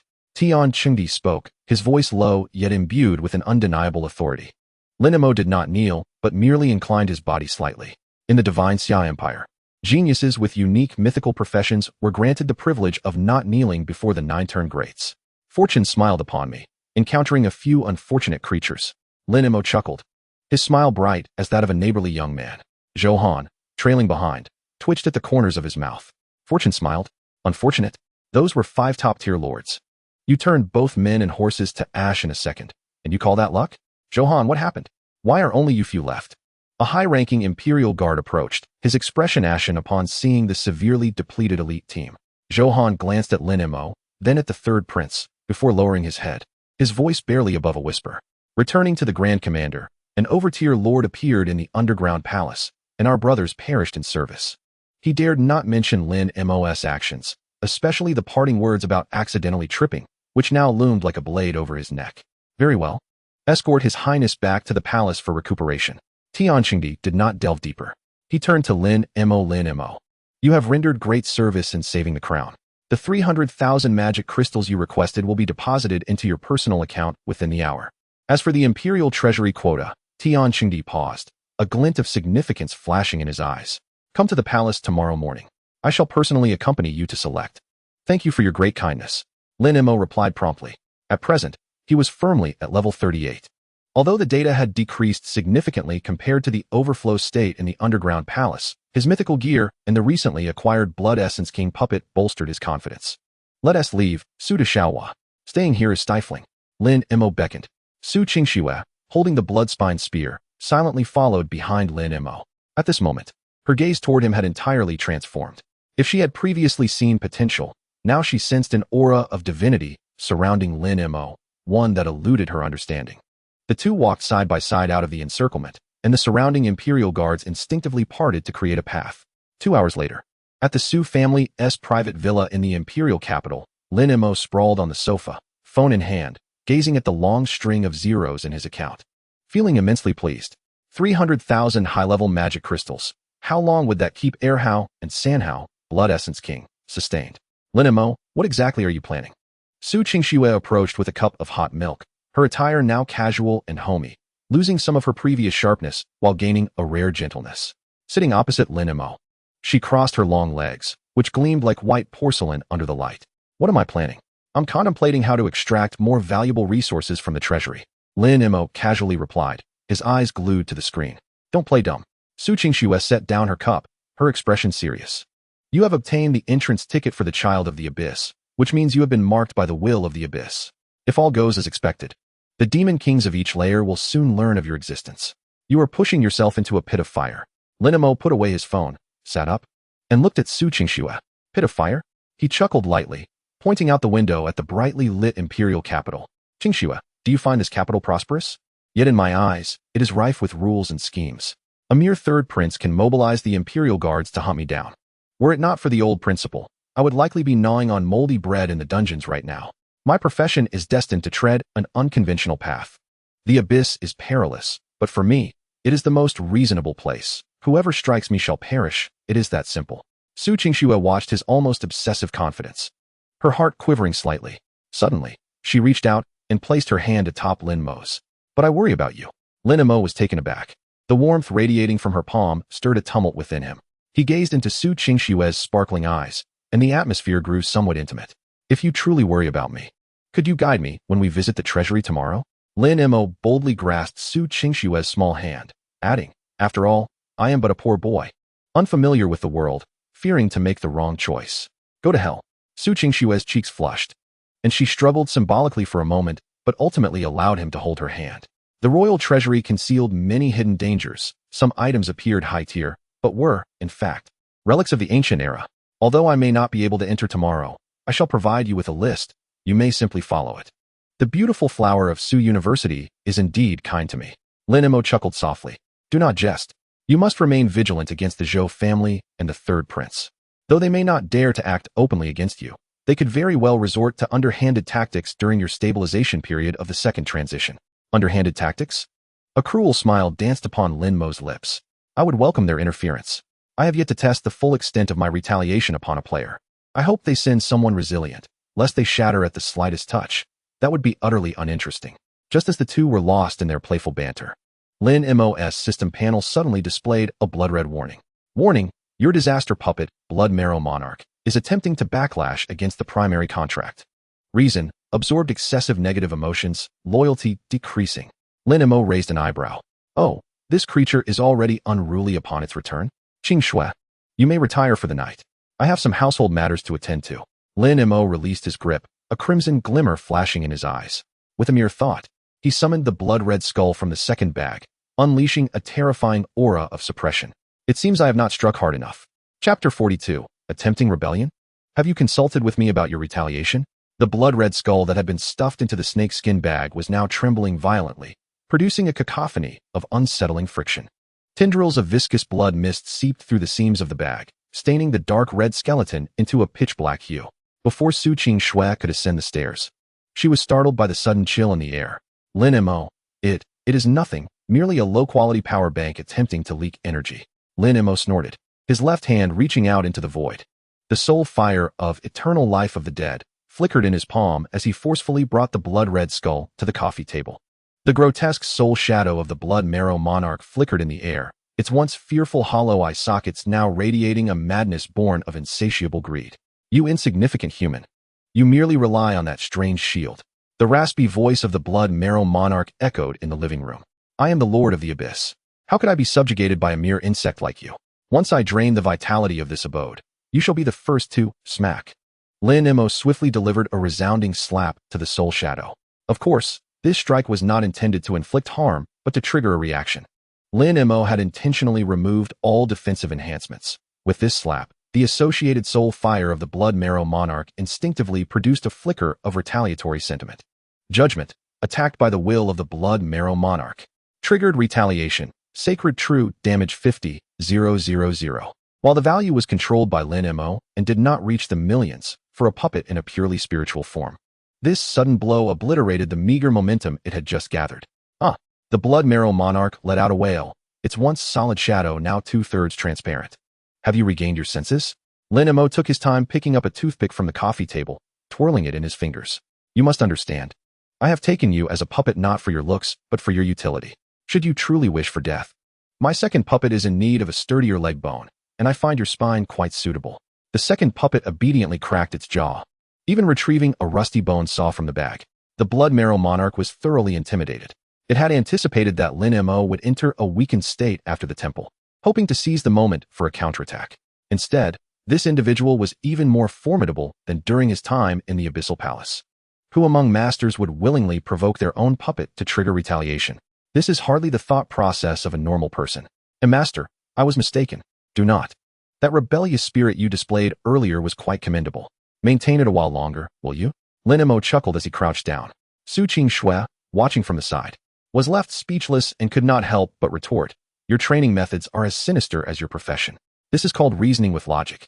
Lin Mo waved his hand, returning the now compliant Blood Marrow Monarch to the system space. Having absorbed the lesson from the earlier retaliation, the loyalty panel of the Blood Marrow Monarch finally stabilized at a passing score of 60. Lin Mo sighed in relief and turned to Su Qing. All right, the household matters have been addressed. You mentioned providing me with a list. May I see it? Su Qing shook her head helplessly, retrieving a roll of parchment exuding a faint fragrance from her storage ring. Instead of handing it directly to Lin Mo, she spread it out on the coffee table. As she did, the curve of her neckline became subtly visible under the light. Lin Mo swallowed, contemplating how the heating in this villa was indeed quite excessive. This contains the information about the imperial treasury collected by generations of the Su family. Su Qing pointed to a red mark on the parchment, indicating that the treasury is divided into 3 tiers. The first tier consists mainly of exquisite weapons, which hold little significance for you. What you should focus on are the forbidden items in the second tier and the dimensional relics in the third tier. Dimensional relics? Lin Mo's curiosity was piqued. Indeed, Su Qing's expression turned serious. These are items retrieved by the founding emperor of the Xinxia Empire from dimensional rifts. Some of these artifacts are beyond the comprehension of even the nine-turn masters and may even retaliate against their users. The royal family has always regarded them as treasured possessions. Yet in truth, most are merely junk. However, there is one item you must pay special attention to. Su Qingxue's finger paused over a blurred image depicting a pitch-black ring, seemingly capable of consuming light. This ring is known as the Void's Bite. It is said to forcibly draw aggro from nearby targets without any level restrictions. Lin Mo's eyes lit up like bulbs, forcibly drawing aggro, without any level restrictions. This is nothing short of a divine skill.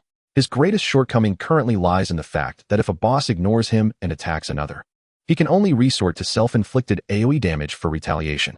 However, with this ring, the situation changes entirely. No matter if you are a 9-turn sovereign or an abyssal demon, the moment the ring activates, even if you wish to ignore me, your body will obediently approach to deliver a slap. And that slap will be the final note of your existence.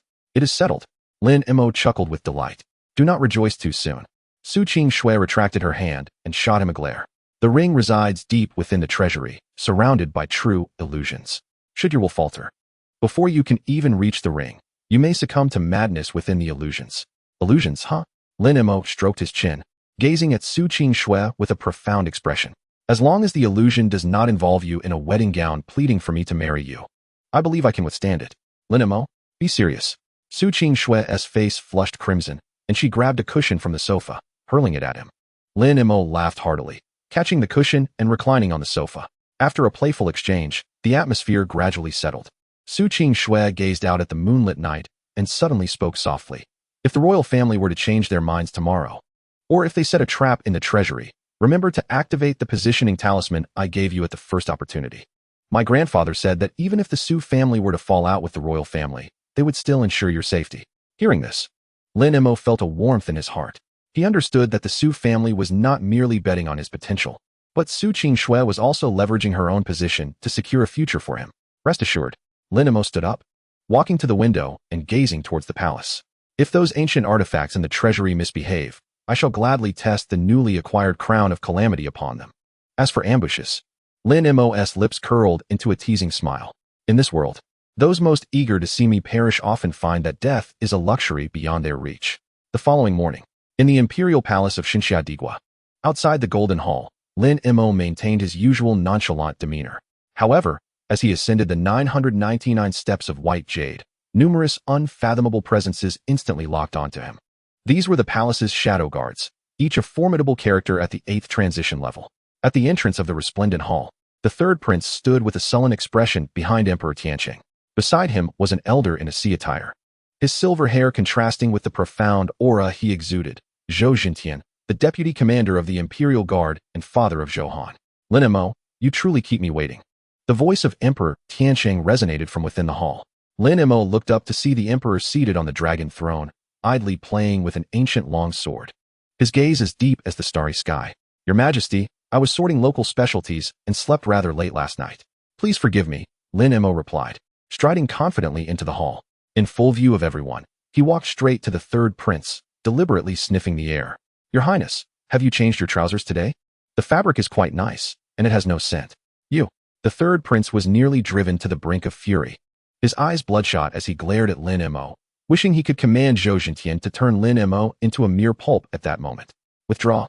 Emperor Tianqing commanded indifferently. He turned his gaze toward Lin Mo, a hint of a smile playing at the corners of his mouth. Having personality is commendable, but the ability to enjoy rewards is the true skill. Lin Mo, the treasury of the empire will only be open for 1 hour. What you can take depends entirely on your fortune. However, I must warn you, within the depths of the treasury, there are some items that even I do not dare to approach lightly. Should you perish inside, neither the Su family nor Principal Lu will have any excuses. Lin Mo shrugged nonchalantly. Your Majesty, rest assured, I possess a robust constitution. I have already registered with the King of Hell, and he won't accept me. Emperor Tianqing snorted coldly and waved his long sleeves. With a grating roar, a heavy obsidian iron wall at the back of the hall began to rise.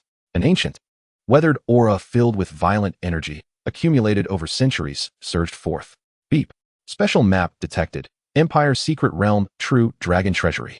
Warning. A multitude of rule-based traps detected. It is advised to activate the Sacred Defense mode. A slight smile crept across Lin Mo's lips as he stepped forward. Behind him, The third prince and Zhou Jintian exchanged glances, revealing a sinister grin.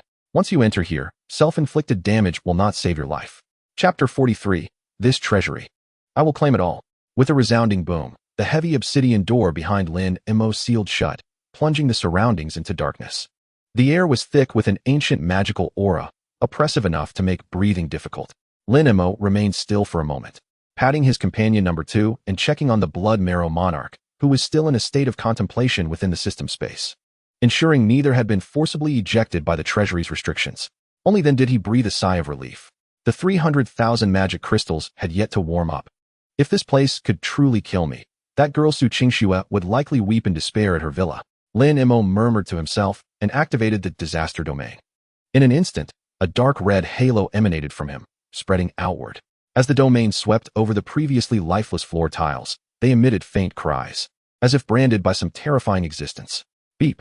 Current area detected to be under true dragon pressure. All active skill cooldowns extended by 100. Detected a deduction of 10 mental points per second. Cooldown extension? Mental drain per second? Lin Mo chuckled. This was akin to going to an all-you-can-eat buffet, where the owner said the food is unlimited but one must first drink a barrel of water. For others, this would likely induce a sweat as they scrambled for magic potions. But for Lin Mo, such continuous mental expenditure was the perfect switch to his battle mode. He strode forward confidently. The first level was indeed as Su Qingxue described, filled with dazzling golden armor and long swords, some even shimmering with epic radiance. However, in Lin Mo's eyes, these items were of little value to his current combat prowess. They were far too mundane. As he walked, shaking his head in disdain as if perusing a market, he prepared to cross the grand hall towards the spiral staircase leading to the second level when suddenly, the towering golden beast statues on either side emitted a low growl. Roar. Golden stone fragments cascaded down as the once motionless statues sprang to life, their massive golden claws slicing through the air as they aimed for Lin Mo's head.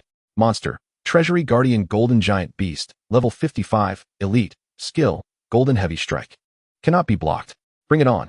Lin Mo did not even lift his head, let alone dodge. He even adjusted his stance deliberately, allowing the enormous claw to crash down upon his shoulder. Boom! With a thunderous sound, the tiles beneath Lin Mo shattered into dust, and he was forced down by the impact, a sharp pain radiating from his shoulder. 800. Forced breakthrough damage. Though this damage was negligible due to his 38-level constitution, it was a significant injury for a frail necromancer. Buzz. In the next moment, the air around Lin Mo felt as if it had been instantly vacated. The golden giant beast, which had prepared to retract its claw, could not even display an expression before its upper half exploded, as if filled with 1,000 kilograms of high explosives. Countless golden metal fragments scattered, riddling the walls with holes. 80,000,000. Holy true damage reflection. 100,000 times amplification. Even with the treasury's rules reducing combat effectiveness, this dimensional reflection multiplier obliterated the level 55 guardians, leaving not a trace behind. TSK, average quality, not as resilient as that vampire in the dungeon. Lin Mo brushed off the dust from his shoulder and continued toward the second level. Meanwhile, outside the Golden Hall, Emperor Tianqing, the third prince, and Zhou Jintian were intently observing the scene through the monitoring water mirror. At the moment the golden beast was annihilated, the third prince's eyes twitched violently, his palms drenched in sweat. Father, does this kid's damage reflection have no limitations even in the treasury? Emperor Tianqing's face was as stoic as water, and he remained silent. Beside him, Zhou Jintian scoffed coldly, speaking ominously. Your Highness, do not fret. The first level merely consists of brute force puppets. Any attack triggered will result in self-inflicted death. However, the true illusion of the third level tests one's will and consciousness. No matter how grotesque his profession, his mental defenses are still that of a mere 30-something junior. Should he become lost within the illusion, those incorporeal ghost sentinels will gradually devour his consciousness. Emperor Tianqing cast a fleeting glance at Zhou Jintian before gesturing to the water mirror, where the scene shifted to Lin Mo entering the second level. Treasury, second level. Here, the air no longer felt oppressive but instead carried a drowsy, fragrant essence. As Lin Mo stepped onto the final step, the scenery transformed. No longer were there cold, sterile stone tiles and treasure chests, but a garden blooming with lilac flowers. As the sun dipped below the horizon, a girl in a white gown swayed gently on a swing, her back turned to him. Lin Mo, you have returned? Her voice was melodious and sweet, imbued with an irresistible tenderness. The girl turned, her moon-like eyes locking onto Lin Mo's face, It was Su Qingxue. Yet this Su Qingxue appeared more delicate and dependent. She lifted her skirt and hurried toward Lin Mo, throwing herself into his embrace. I don't want you to go to the abyss. It's too dangerous. Let's stay here, all right? The Emperor has bestowed this estate upon us, and no one shall bully you again. Lin Mo lowered his gaze to the delicate warmth in his arms, his hand unconsciously brushing through the silky strands of hair. He smiled, a smile devoid of confusion, imbued instead with a coldness that could send shivers through illusions. Such eloquence. I almost believed it. Suddenly, Lin Mo released his grip and delivered a resounding slap to Su Qingxue's fair face. The sound echoed. The girl fell to the ground, half of her face instantly swelling and reddening, her eyes wide with terror and grievance as she looked at Lin Mo. You hit me? First, Su Qingxue. That haughty creature would never plead for my stay. She would only charge at me with her sword. Lin Mo leisurely extracted a fragment of the Lord of Greed from the system space. Secondly, this childish illusion lacks technical merit, especially for a necromancer like me who deals with the dead daily. Thirdly, Lin Mo's gaze turned suddenly fierce, and he plunged the mythological shard into his own heart. I detest it when others make a jest of those close to me. Boom. The self-harm judgment brought forth by the mythological material instantly ignited the long-suppressed storm of retaliation within Lin Mo. The once serene estate, the sweet sunset, and that aggrieved girl seemed to be corroded by a strong acid, emitting a piercing scream. The ghostly guardians behind the illusion had no time to materialize before being completely engulfed by the tsunami-like waves of dark red backlash. The entire second treasure vault was as if torn apart by a colossal hand, revealing the originally cold metallic walls. Lin Mo clutched his heart, a trickle of blood escaping from the corner of his mouth, yet the crimson light in his eyes intensified. He gazed at a stone platform ahead, where a pitch-black ring emanating a gravitational ripple lay quietly in a box. Void's bite.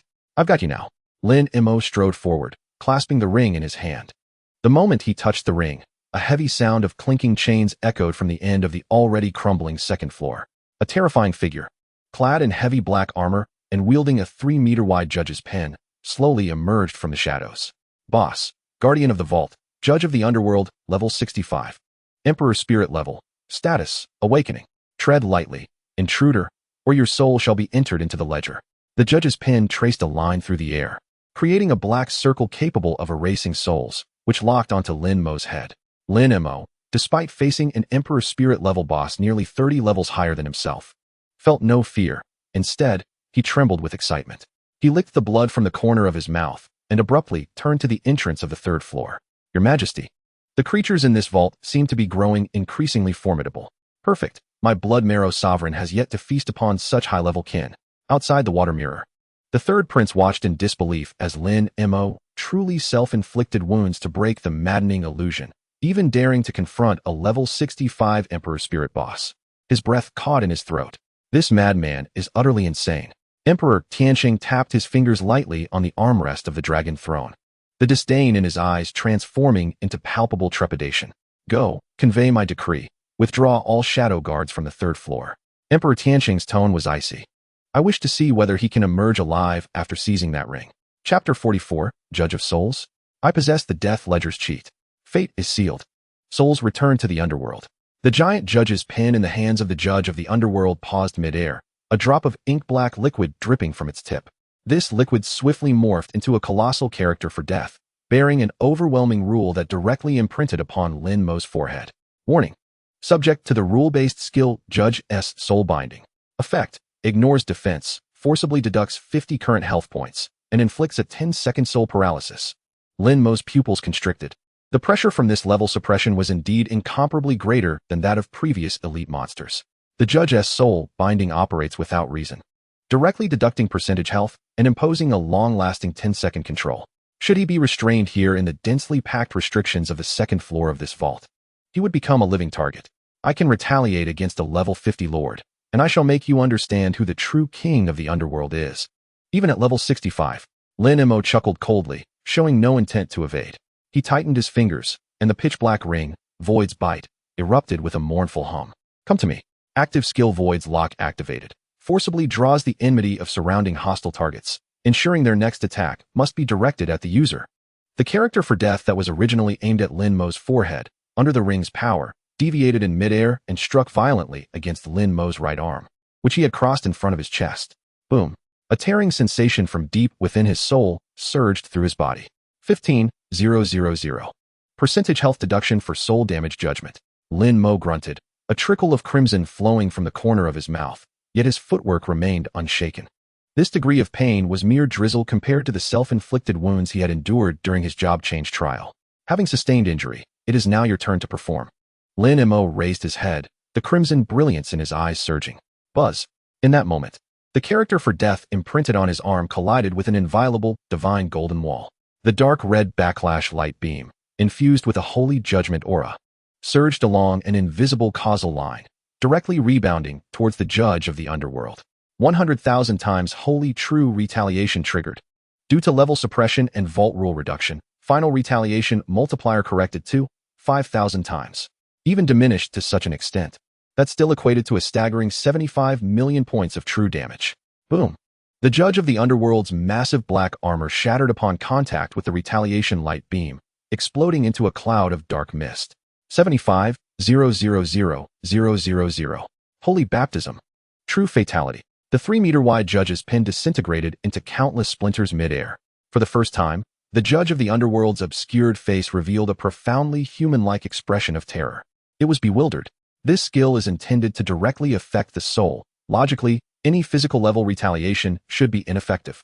Yet, this 38-level little undead seems to harbor a black hole capable of devouring rules within its body. Farewell. Lin Mo snapped his fingers. With a resounding crash, the Emperor's spirit-level body of the judge of the underworld, which could stride through the outskirts of the imperial city, transformed into a rich miasma, instantly absorbed cleanly by the crown of calamity at Lin Mo's chest. Ding. Killed level 65 Emperor Spirit Boss. Gained experience. 15,000,000. Congratulations, host. Level increased to 39. Crown of Calamity absorbs Emperor's spirit energy. Evolution progress. 1. Lin Mo felt the surge of new power within him and stretched comfortably. He glanced back at the spiral staircase leading to the first floor, as if he could see the astonished expressions of those old geezers beyond the thick stone walls. This ring is indeed quite useful. Lin Mo shook the void's bite on his hand, realizing that this item, in conjunction with his retaliation, was akin to a grand rebounding trumpet. Outside the Golden Dragon Hall, with a clang, the jade cup held by the third prince fell to the ground and shattered into 8 pieces. He stared intently at the figure in the water mirror, who continued walking forward unperturbed, his forehead veins bulging, his voice strained. Father Emperor, did you see that? He even took down the judge. That is the judge.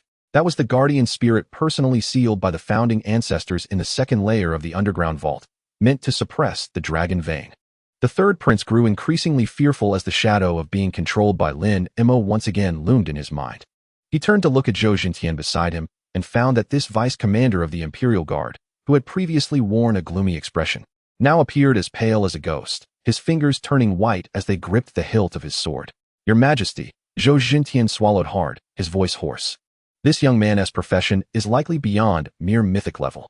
The ability to disregard rank and the backlash from soul injuries, if true, he did not dare to elaborate. But those present understood. If this backlash could continue to grow, once Lin Mo reached the 5th or 6th transition, who in the world would dare lay a finger on him? Emperor Tianqing sat on the dragon throne, leaning slightly forward, his gaze as profound as an abyss. Issue the decree. The Emperor's voice was chillingly cold. Activate the deathly great formation of the 3rd layer of the dragon tomb. Since he wishes to play big, I shall grant him a grand gift. Your Majesty, Zhou Jintian exclaimed, his face turning ashen. I have made my decision. The Emperor interrupted, his gaze firmly fixed on the water mirror. He has taken so much from me, he must prove his worth. If he can emerge from the dragon tomb, I shall personally bestow upon him the title of National General, placing him on equal footing with your Zhou family. If he cannot emerge, Emperor Tianqing snorted coldly, leaving his words hanging. At the entrance of the 3rd layer of the treasure vault, Lin Mo had just stepped into this final layer. Before he could fully comprehend his surroundings, a bone-chilling silence enveloped him instantly. The air here was stagnant, devoid of any magical fluctuations. Even the sound of his heartbeat seemed consumed by the oppressive stillness. The floor was inscribed with dense, ancient runes, each exuding a despairing gray aura. Warning. Entering special map, Imperial Dragon Tomb. Deathly Great Formation activated. All magical recovery methods disabled. Life value limit forcibly suppressed to 50. You have been locked onto by the aura of dragon corpses. In the darkness, several deep, slow breaths echoed. These were not spectral entities akin to the judges of the underworld, but rather a tangible, terrifying presence that bore the weight of physical oppression. To deal with a mere 39-level novice, they even activated this ultimate formation. The Emperor truly thinks highly of me. Though Lin Mo scoffed, his gaze grew exceedingly serious. He sensed that at the end of this third layer, several terrifying entities, their levels displayed as, were awakening. Lin Mo, be careful. A hurried voice suddenly emanated from the positioning talisman at his waist. It was Su Qingxue, who had evidently learned of the internal changes within the treasure vault through family channels. The Dragon Tomb housed the remains of the national dragon knights who had perished in battle throughout the Empire's history. Their bodies had been ritualistically refined for hundreds of years. Though devoid of consciousness, their physical defenses and strength were immensely formidable, and they did not suffer from backlash. Do not suffer backlash? Lin Mo paused. This was the first time he had heard of creatures immune to his sacred true backlash. Their attacks bore a sacrificial attribute of mutual destruction, with the source of damage not originating from themselves, but from the dragon vein formation beneath their feet. Su Qingxue's voice trembled. You must come back. As long as you do not step into the core area, I can have my grandfather forcibly break the restrictions to save you. Hearing the girl's anxious cries, Lin Mo raised his head to gaze at the shadow gradually materializing before him. It was a terrifying knight, towering over 5 meters, mounted on a skeletal dragon, covered in desiccated dragon scales. So the source of damage is the formation, which means it cannot rebound onto them, right? A playful smile suddenly crept across Lin Mo's face. Thank you, Su de Xuehua, for your grandfather. However, now, it was likely too late to retreat. Since they could not be affected, I shall redirect the backlash to this dragon vein formation instead. Lin Mo not only did not retreat, but reached directly into the black snakeskin bag and pulled out the blood-spine spear that had just emerged from the blood marrow dungeon. He did not aim the spear at the dragon knights.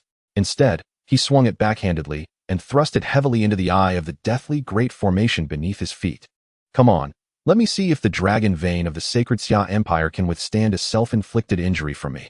Lin Mo bit his tongue sharply, spitting a mouthful of blood onto the spear.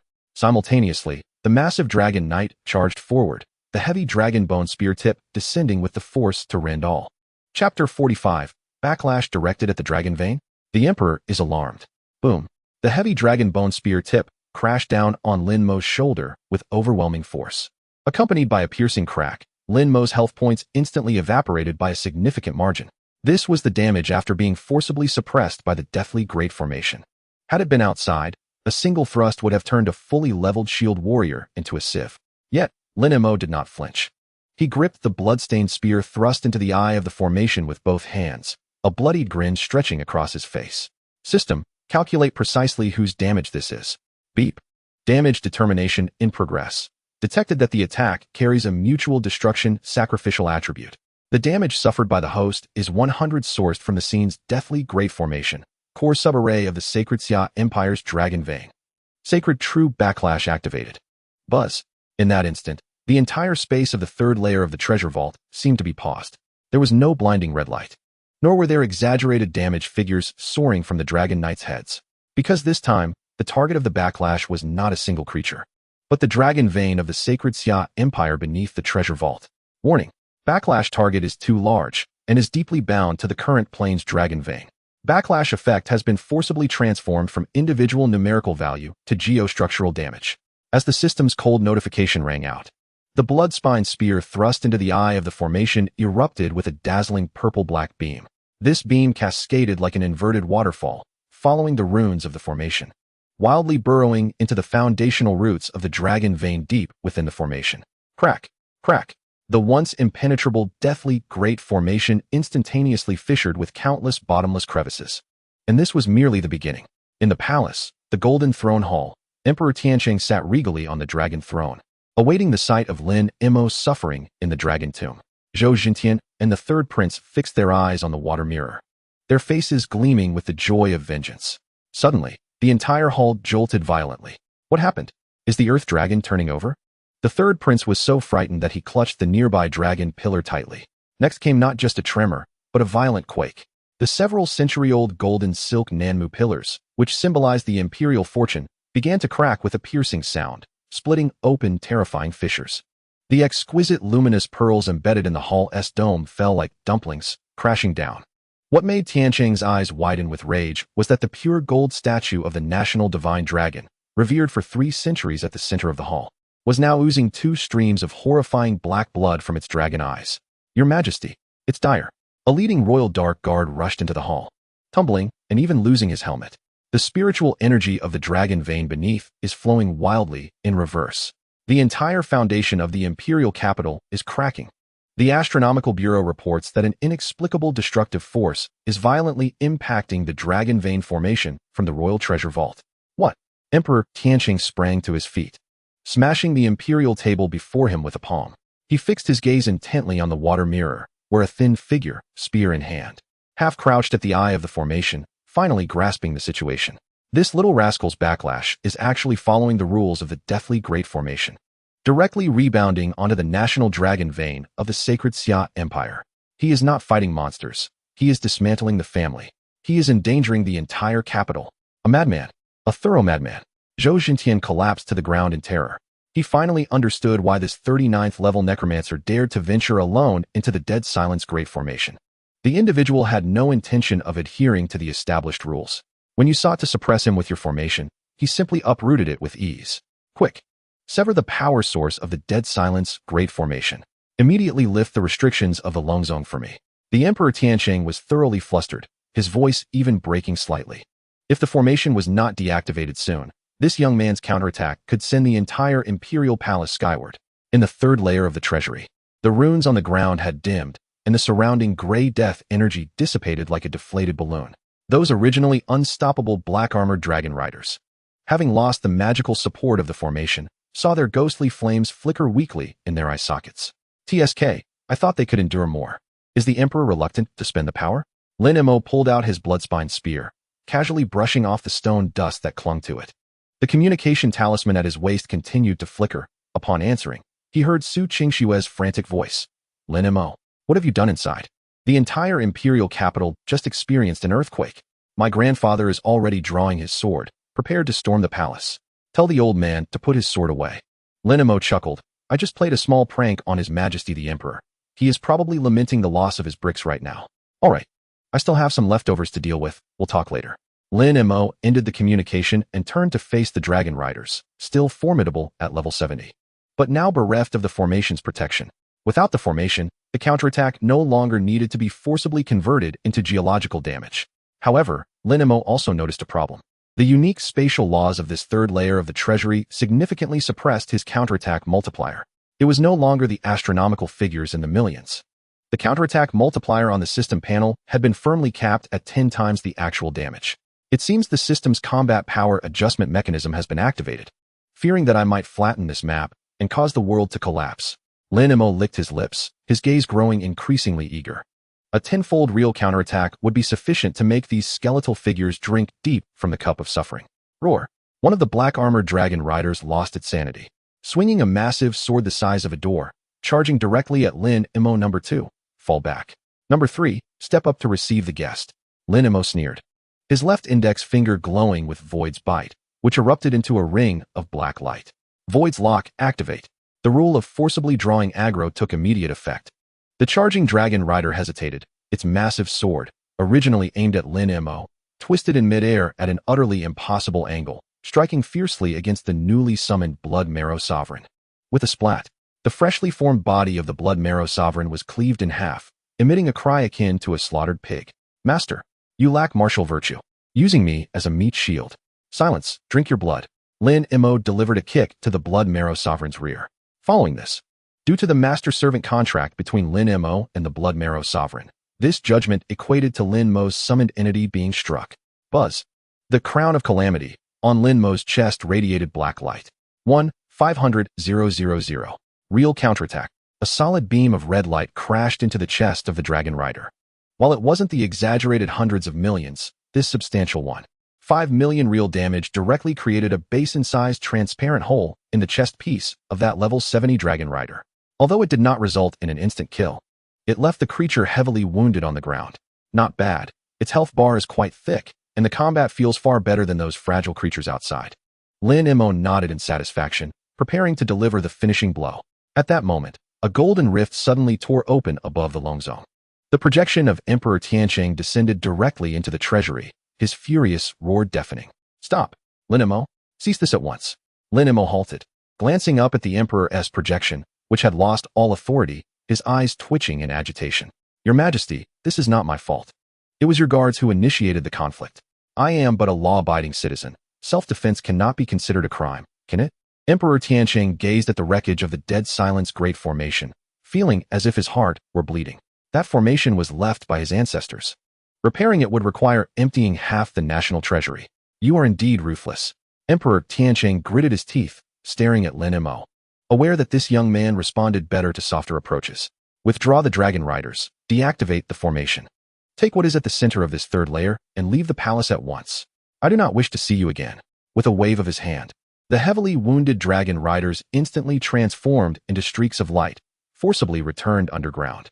Lin Imo smirked, sheathed his weapon, and strode confidently towards the very center of the third layer.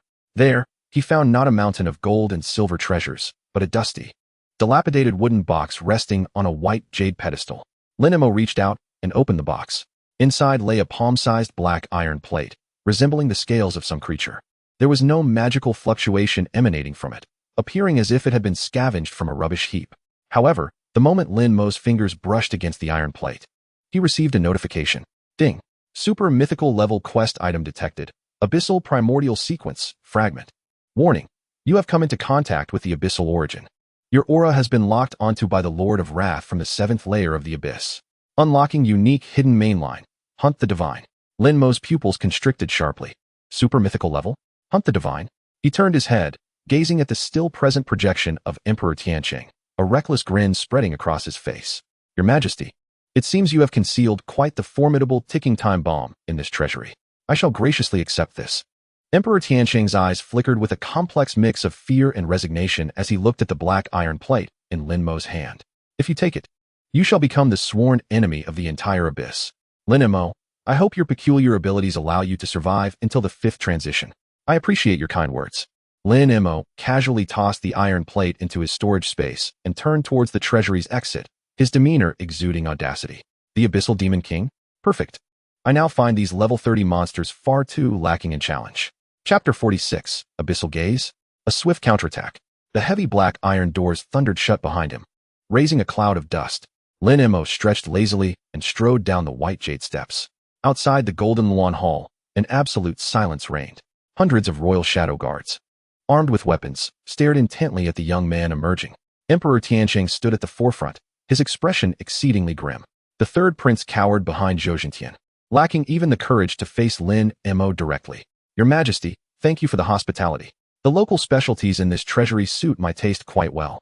Lin Imo raised his hand, showcasing the storage ring, wearing a disarmingly innocent smile. The corners of Emperor Tianqing's eyes twitched.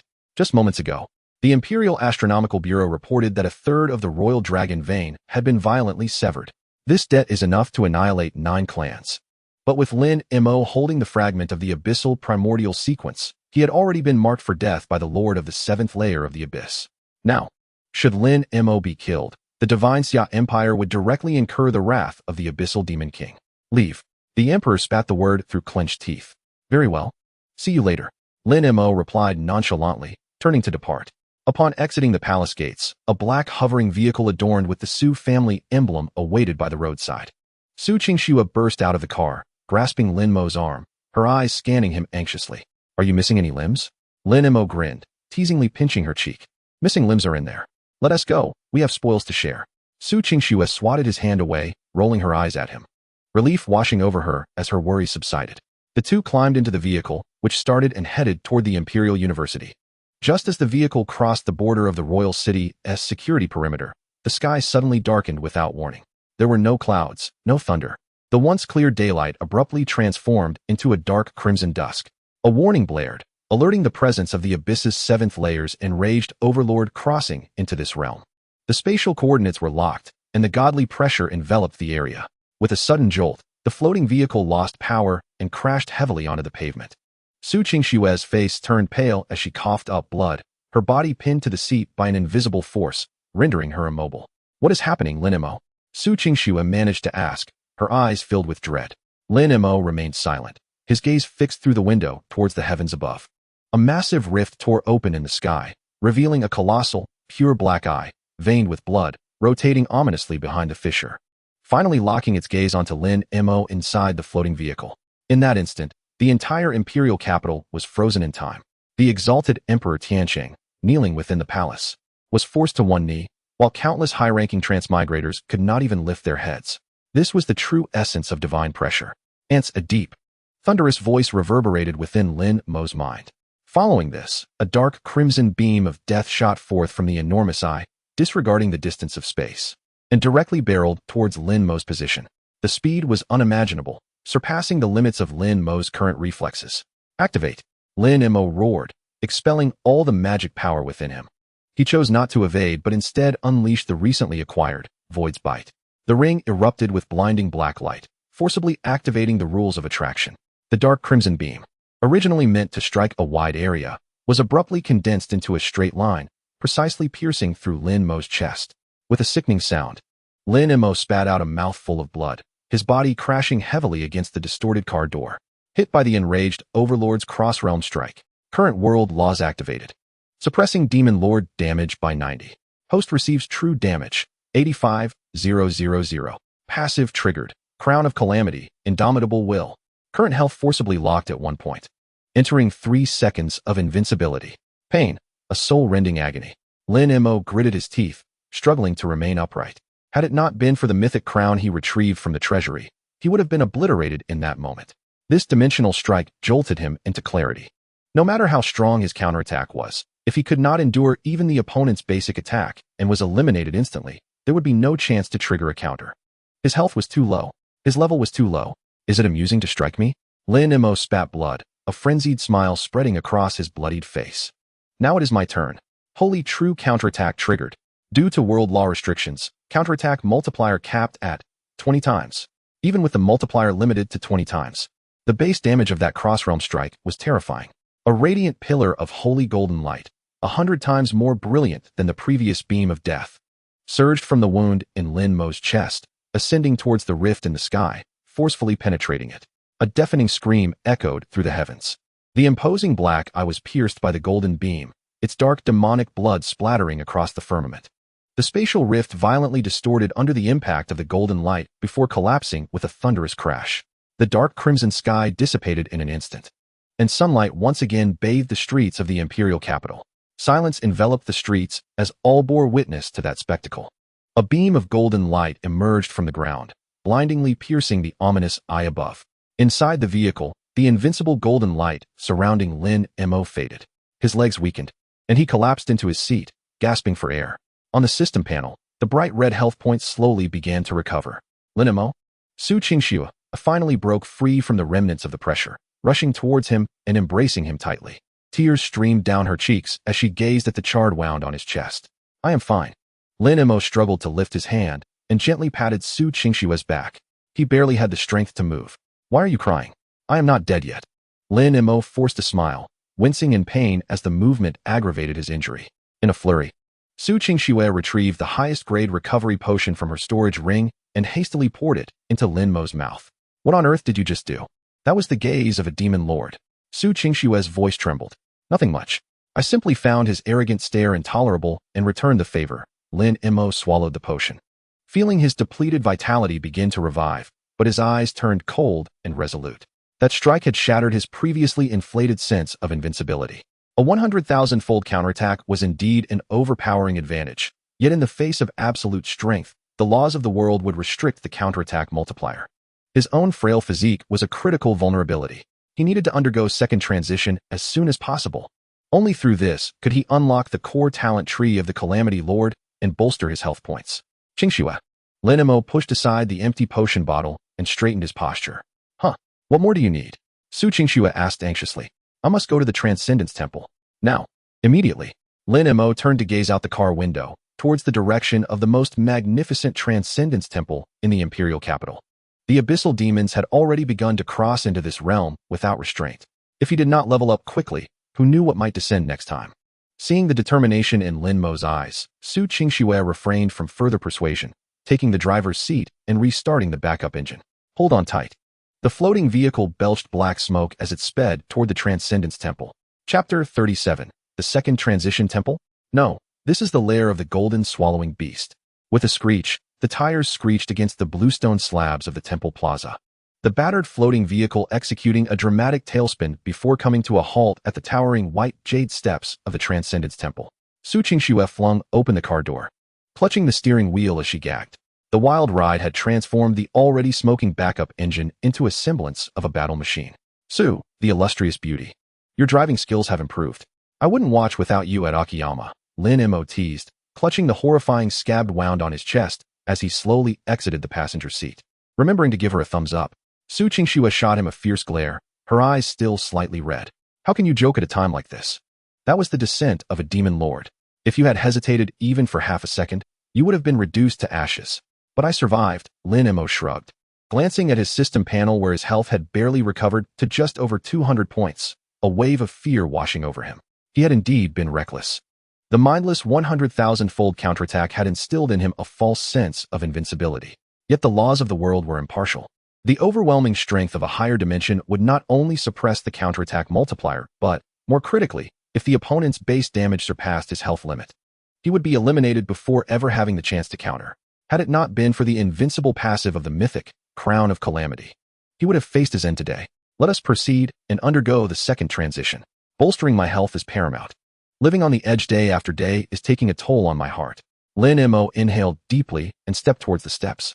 The plaza of the Transcendence Temple was in a state of chaos, resembling a frenzied marketplace. The enormous demonic eye in the sky had terrified half the population of the imperial capital, prompting many transmigrators stuck at a bottleneck to rush towards the temple, desperate for a breakthrough to gain a semblance of security. Inside the temple's hall, the atmosphere was cacophonous, with a holographic screen displaying a flurry of queue numbers. Lin Mo squeezed into the crowd, contemplating the D-District ticket number 9527 he had just drawn. According to this arrangement, by the time it is my turn for the second job transfer, that enraged gentleman above us will likely have already welcomed a second child. Su Qingxue adjusted the disheveled hem of her skirt, regaining the frosty demeanor of the eldest daughter of the Su family. She snatched the numbered badge from Lin Mo's hand and casually tossed it into the nearby recycling bin. Follow me, she instructed. The Su family possesses a premier VIP passage in the temple. If we were to wait in line, the opportunity would be lost before we know it. Following Su Qingxue through the crowded hall, the two arrived directly in front of a lavishly decorated soundproof room on the second floor. The white-robed priest guarding the entrance initially intended to stop them, but upon seeing the black gold emblem of the Su family handed over by Su Qingxue, his expression instantly transformed into a warm smile. Miss Su, please enter. May I inquire who is undergoing the job transfer awakening today? Su Qingxue gestured towards Lin Mo, still clad in a blood-stained robe. It's him. He is applying for the level 39 second job transfer trial. The white-robed priest assessed Lin Mo with a glance. And though he caught sight of the shabby attire and barely passing level, a fleeting hint of disdain flickered in his eyes, which he quickly masked with a professional smile. Very well. Please place your hand on the awakening crystal. The system will automatically read your job sequence and assign the corresponding second job tasks. Lin Mo stepped forward and pressed his palm against the towering transparent crystal. 1 second. 2 seconds. The crystal remained unresponsive. The white-robed priest furrowed his brow. Young man, have you not infused any magical energy? While the Necromancer is indeed a rare profession, it should at least illuminate the crystal. It's not that I Haven Tea infused it. Rather, this wretched stone seems to be stuck, Lin Mo replied, tapping the surface of the crystal. As soon as he spoke, a strange purple-black mist surged within the once transparent crystal. This mist rapidly expanded like a virus, instantly shrouding the entire awakening crystal in an inky darkness. Crack! A blinding fissure erupted across the surface of the crystal, and an ear-piercing alarm echoed throughout the VIP soundproof room. Warning! Unique mythical level job sequence detected. Warning! The standard job transfer task database cannot match this profession's energy level. Connecting to the foundational law database of the Xinxia Empire. Connection successful. The white-robed priest, struck with terror, fell to the ground, staring at Lin Mo as if he had seen a ghost. That was a crystal capable of withstanding the energy impact of a 5th job transfer. How could it be cracked by a mere 39-level lad? Even more alarming were the system notifications. A unique mythical profession? In the hundreds of years since the establishment of the Xinxia Empire, such professions could be counted on one hand, each of which is a national powerhouse. Su Qingxue's lips parted slightly in astonishment. Although she had long been aware that Lin Mo's profession was extraordinary, this commotion was indeed outrageous. Lin Mo disregarded the petrified priest, his attention wholly focused on the dark golden task scroll that had appeared before him. The second job transfer is a significant hurdle for all job changers. The first job establishes a profession, while the second job defines one's destiny. Following the second transfer, not only would attributes experience a tremendous surge, but more importantly, the exclusive core domain of the profession would awaken. With eager anticipation, Lin Mo opened the scroll. He was in dire need of rewards that could significantly boost his health or enhance absolute defense. However, upon reading the task requirements listed on the scroll, his smile instantly froze.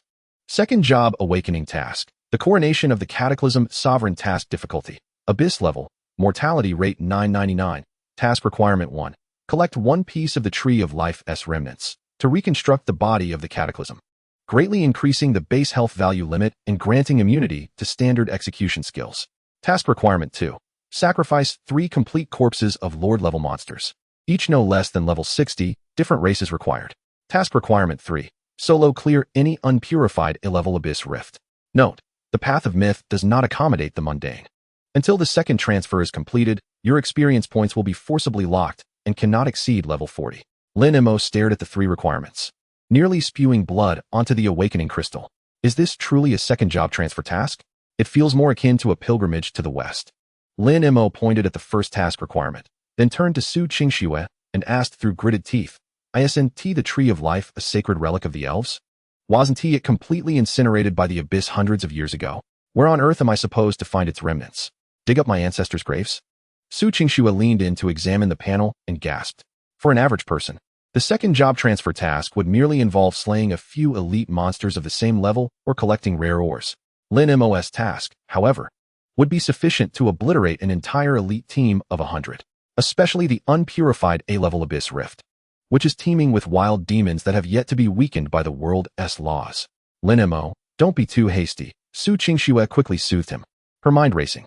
Although the Tree of Life has been destroyed, I recall that in the underground black market of the imperial capital, controlled by neutral races, there were whispers a few days ago about an auction for a piece of charred wood that was suspected of being infused with the essence of the Tree of Life.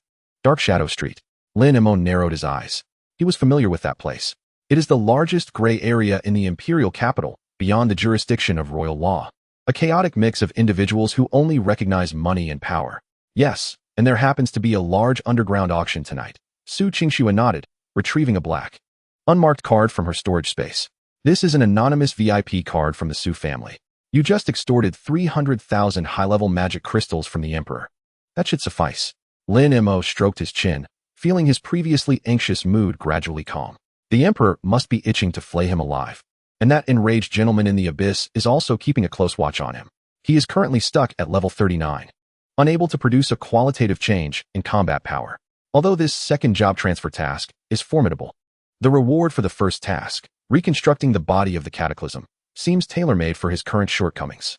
As long as his health pool is sufficient to withstand a single lethal blow, his counterattack will make anyone reconsider their actions. All right, then let us venture to Dark Shadow Street. Lin Mo seized the black card, excitement gleaming in his eyes.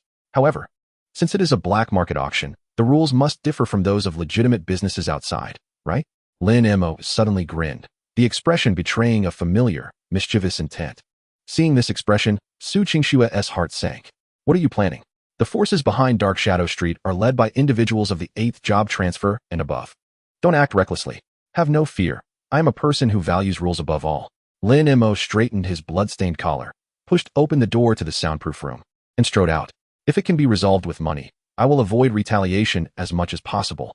But if someone attempts to engage in underhanded dealings, then fortuitously, I still require 3 corpses of level 60 lords for my second job transfer task. Chapter 38. 300,000 magic crystals are worthless? I have a piece of divine bone. 300,000 high-level magic crystals to purchase a piece of worthless wood? Are you certain that is insufficient?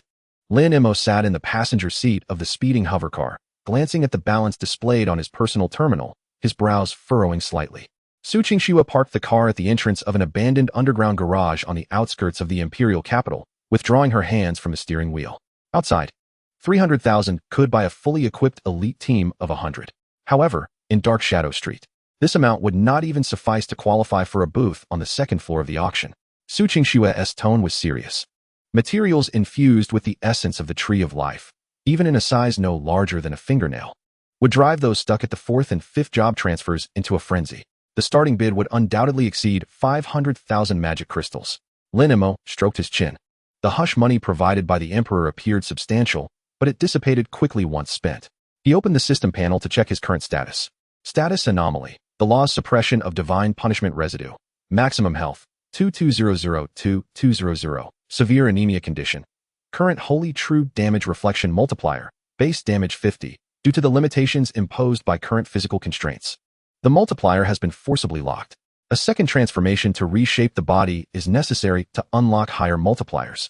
Observing the notifications on his panel, Lin Mo sighed deeply. Previously, in the royal treasury, he had been glared at by that magical eye, which nearly led to his demise and resulted in a significant portion of his 100,000-fold damage reflection being temporarily sealed by the world's laws. Currently, he can only reflect 50 times the true damage. This presents a very pragmatic issue. He can no longer recklessly provoke those top-tier bosses that are 30 to 40 levels above him, without absolute life-saving skills. Encountering monsters with extremely high base damage, skills that trigger combos, or sustain damage could lead to his own demise before he could even retaliate. Thus, the first phase of the second transformation task, to reshape his body, must be accomplished. Increasing his health pool is essential to maintain his audacity. Lacking sufficient funds, he had no choice but to use items as collateral. Lin Mo closed the panel and retrieved a black bag emanating an icy chill from his storage space. Let us proceed. Take me to witness this so-called Shadow Street. The two donned the black cloaks prepared by Su Qingxue, designed to obscure their presence, and wore masks that distorted their facial features.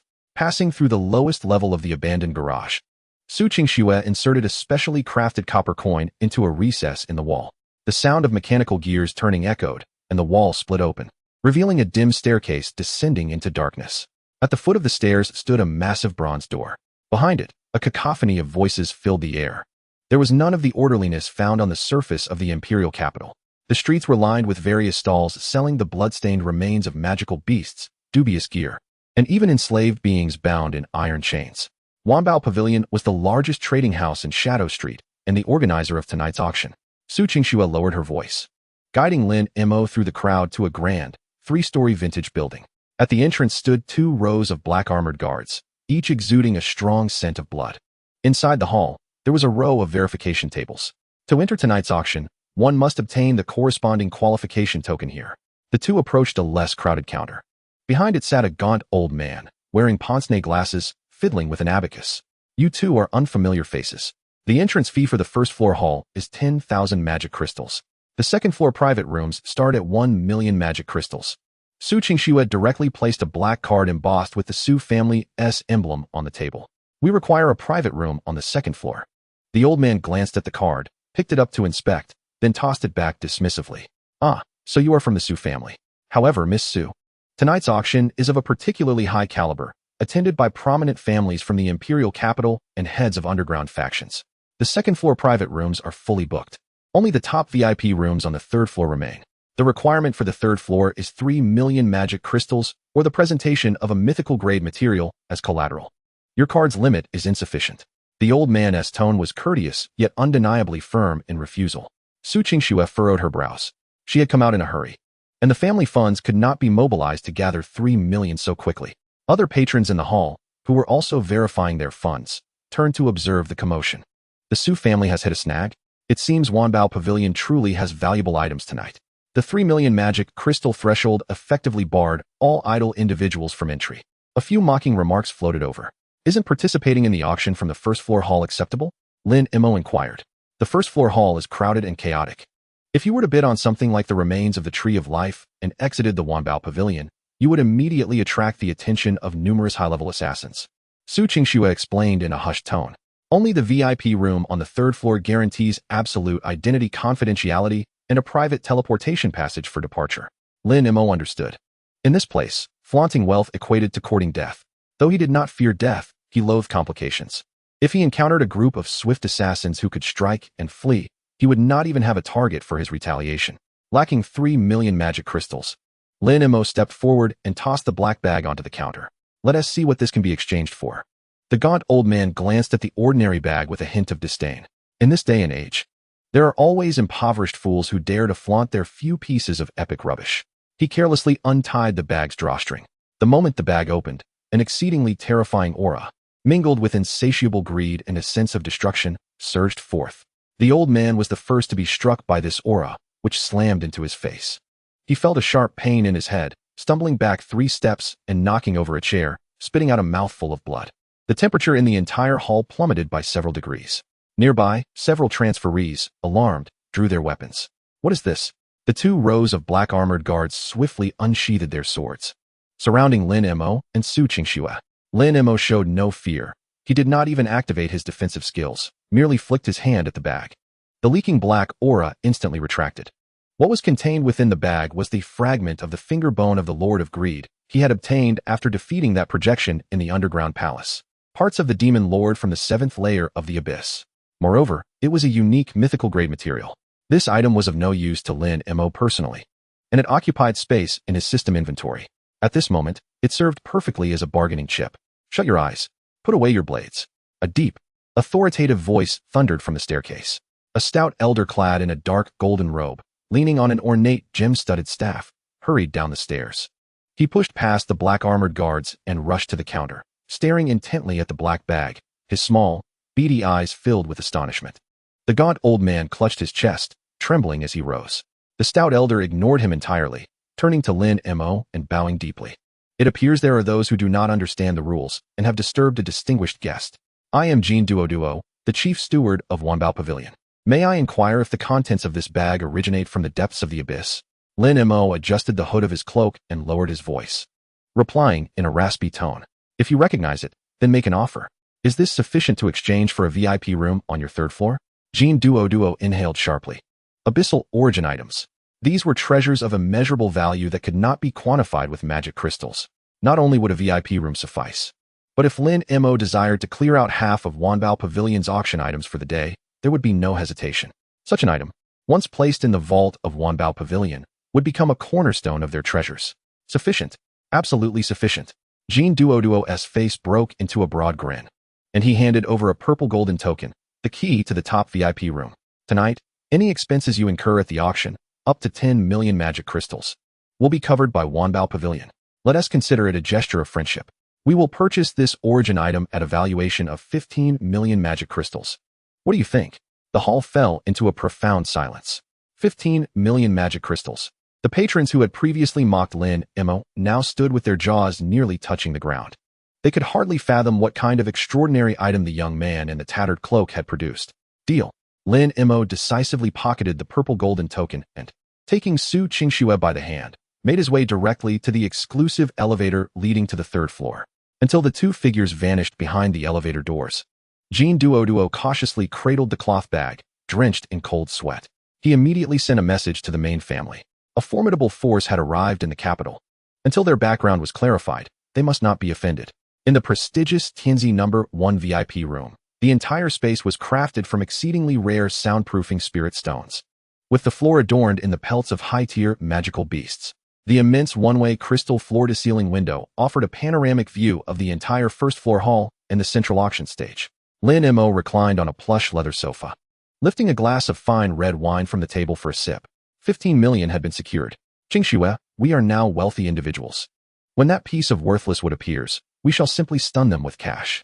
Su Qingxue removed her mask, casting him a disapproving glance. You sold that Demon King's fingerbone. Aren't you afraid Wanbage will trace it back to you?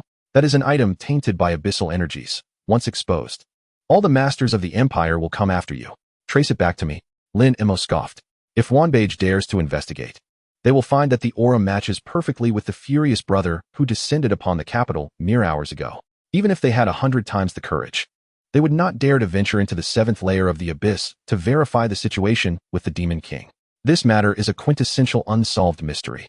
As they conversed, the lights on the 1st floor suddenly dimmed. A spotlight illuminated the central auction stage. A sultry red-haired auctioneer, clad in revealing attire, strode forth in high heels. Thank you for your patience, everyone. Tonight's underground auction at Wanbage officially begins. The auctioneer's voice brimmed with irresistible allure, igniting the atmosphere of the hall. Without further ado, let us present the first item of the evening. This item is quite special. It is neither equipment nor materials, but a living being. 2 burly men pushed a massive iron cage onto the stage, draped in a thick black cloth. The auctioneer yanked away the covering. A gasp rippled through the crowd. In the VIP room, Lin Mo's previously indifferent gaze abruptly sharpened upon seeing what was within the cage. He sprang to his feet, shattering the wine glass in his hand, the dark red liquid trickling down his fingers and onto the carpet. On the system panel, the long-forgotten task notification sounded, its urgency unprecedented. Warning. Detected an extreme resonance of soul waves in alignment with the catastrophe sequence. Second transformation, hidden path activated. Chapter 39. Congratulations, Tianzi No. 1 VIP. The remnants of the shattered wine glass fell to the carpet, dark red liquid dripping through his fingers. Lin Mo, what madness has taken hold of you? Su Qingxue, startled by a sudden surge of killing intent, hastily offered a silk handkerchief. Lin Mo did not accept the handkerchief. His gaze fixated on the massive iron cage below. In the center of the cage curled a gaunt girl. She was draped in ragged scraps, her pointed ears drooping weakly, and her once dazzling silver hair was now marred by repulsive black streaks. The starting bid is 1 million magic crystals. The red-haired auctioneer's passionate voice echoed, esteemed guests. This is no ordinary elven slave. Captured from the front lines of the abyss, she is a pure-blood knight, elf royalty.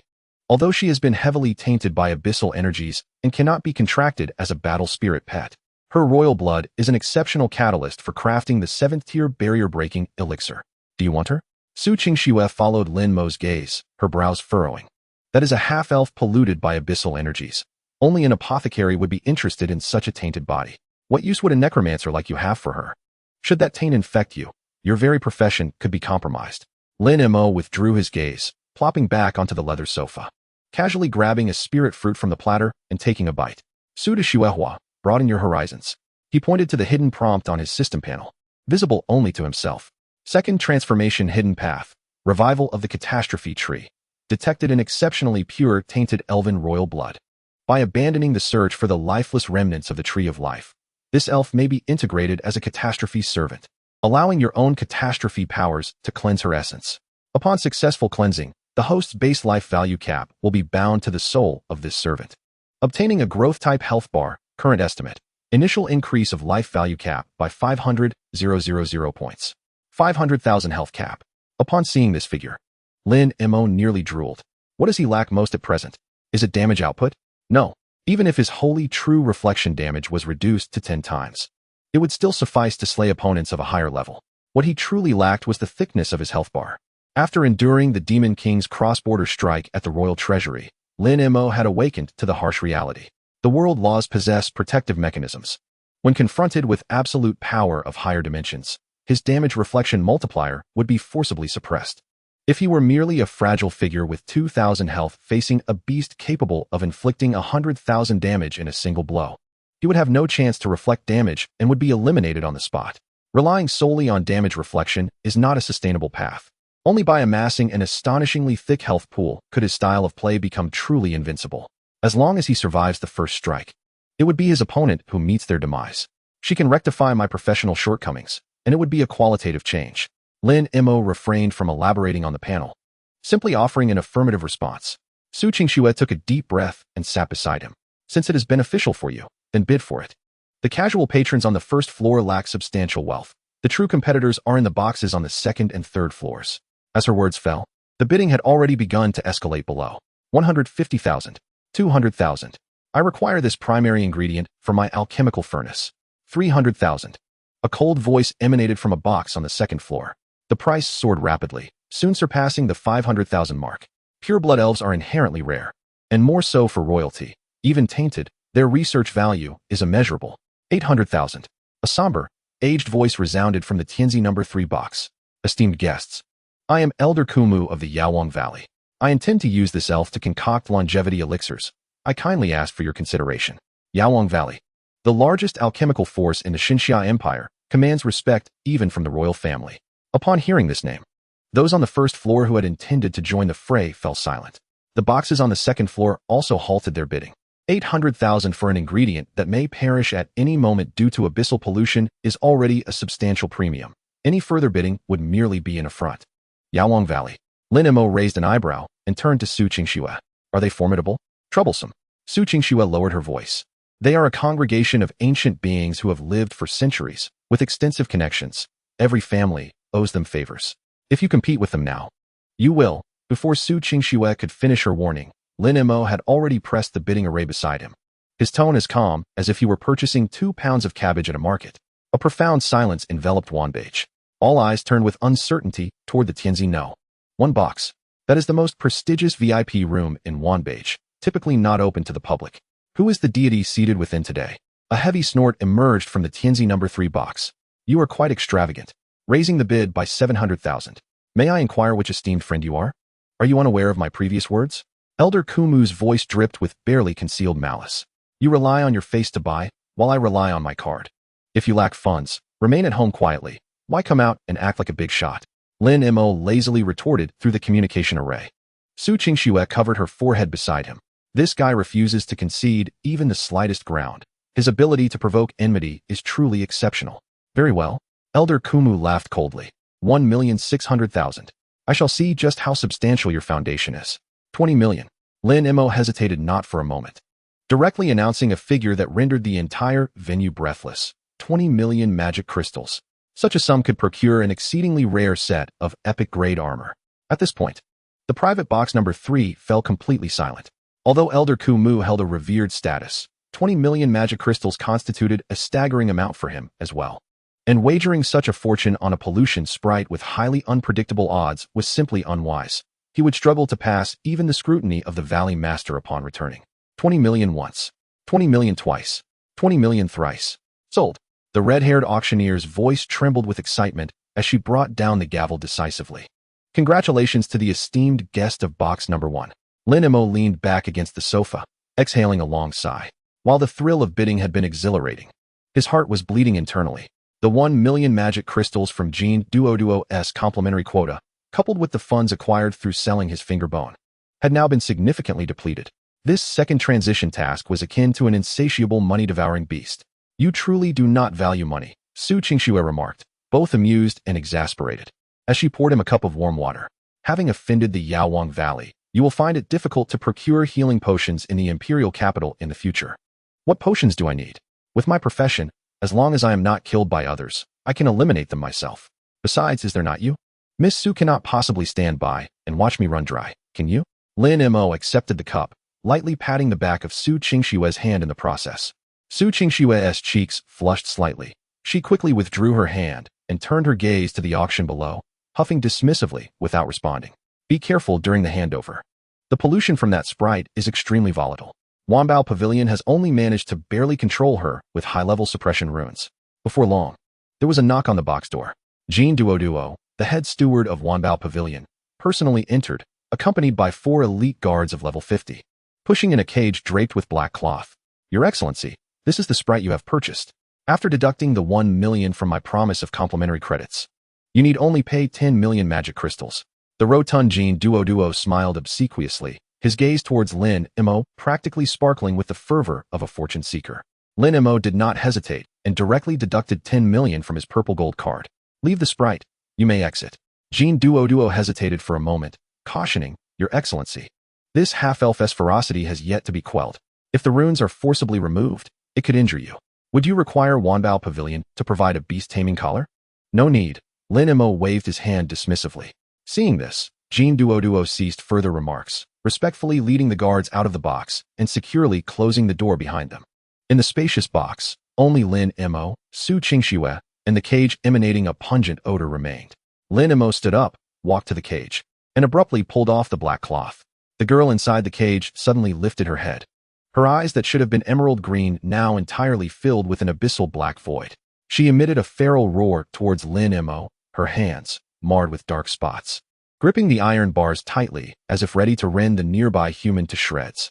The aura of the 7th layer of the abyss. Lin Mo squinted. Familiar with this scent. Just hours earlier, the owner of this aura had nearly obliterated him with a mere glance. Without any protective measure, he reached out to open the cage door. Lin Mo, Su Qingxue instinctively gripped the hilt of her sword. Don't move, it's fine. Lin Mo stepped into the cage, crouching before the vigilant and frantic sprite girl. The girl opened her mouth, revealing sharp teeth, and lunged toward Lin Mo's neck. Lin Mo did not flinch. Instead, he exposed the still-healing wound on his chest inflicted by the furious entity moments before. This bore the remnants of the true devastation left by the essence of the abyss. The girl's movement abruptly halted midair. In her hollow black eyes, A flicker of intense fear and confusion flashed. She sensed the terrifying aura of an absolute superior that lingered on Lin Mo. What bewildered her further was that this seemingly frail human had withstood a blow from that being and remained alive. Be good, don't make a fuss. Lin Mo extended his hand, disregarding the corrosive dark energy, gently pressing it on the girl's head, which bore dark streaks. From this day forth, you shall be my personal blood bag. Follow me, and I promise to assist you in transforming that enraged black bear into a specimen. Chapter 40. The Yawang Valley delivers. Madman, you're not even activating the purification array. Are you seeking death? Su Qingshue's shrill scream echoed in the box. She abruptly drew her sword, the blade surging with energy, poised to cleave through the obstructive iron bars of the cage. Don't come any closer. Step back, Lin Mo shouted without turning, veins bulging on his forehead. At that moment, the dark streaks atop the sprite girl's head were rapidly crawling up Lin Mo's arm. The pollution from the 7th layer of the abyss bore extreme corrosiveness, and Lin Mo's sleeve disintegrated into ashes instantly, his skin emitting a nauseating sizzling sound. Warning: severe pollution from the essence of the abyss detected. Current health, 500. Current health, 500. Lin Mo was already left with just over 200 health points. With the pollution damage ticking twice, his health bar plummeted to 0. Lin Mo? Su Qingshue's eyes turned red with urgency as she rushed forward, intent on using her energy to forcibly sever the source of pollution. Buzz! Before Su Qingsue could approach, the hidden crown of calamity atop Lin Mo's head erupted with blinding dark red light, triggering unique passive, indomitable will. Current health forcefully locked at 1 point, entering a 3-second invulnerable state. Now that has some serious power. But I've endured a cross-realm strike from your boss. Do you think I fear this little leftover? Lin Mo gasped for breath, yet the corners of his mouth curled into a wildly ecstatic arc. He not only refused to let go but actively channeled his calamity domain to its utmost. System, forcibly assimilate her. With Lin Mo's furious command, an even more domineering dark red magic surged forth, filled with the essence of devouring and destruction, flowing from his arm into the girl's body. The two forces clashed violently within her. The girl tilted her head back, letting out a piercing shriek, her bones cracking audibly. The pollution from the abyss attempted to resist, but soon succumbed before Lin Mo's pure calamity power. The dark streaks rapidly faded, transforming into strands of pure energy that flowed back into Lin Mo's body. The girl's once dull hair regained a radiant silver sheen from the roots, and her lifeless black eyes gradually returned to a clear emerald green. The 3 seconds of invulnerability elapsed. Success. Forced assimilation complete. Congratulations to the host for completing the hidden prerequisite route of the second transition, subjugation of the calamity follower. Detecting an exceptionally pure elven royal bloodline. Soul binding successful. Health sharing pool activated.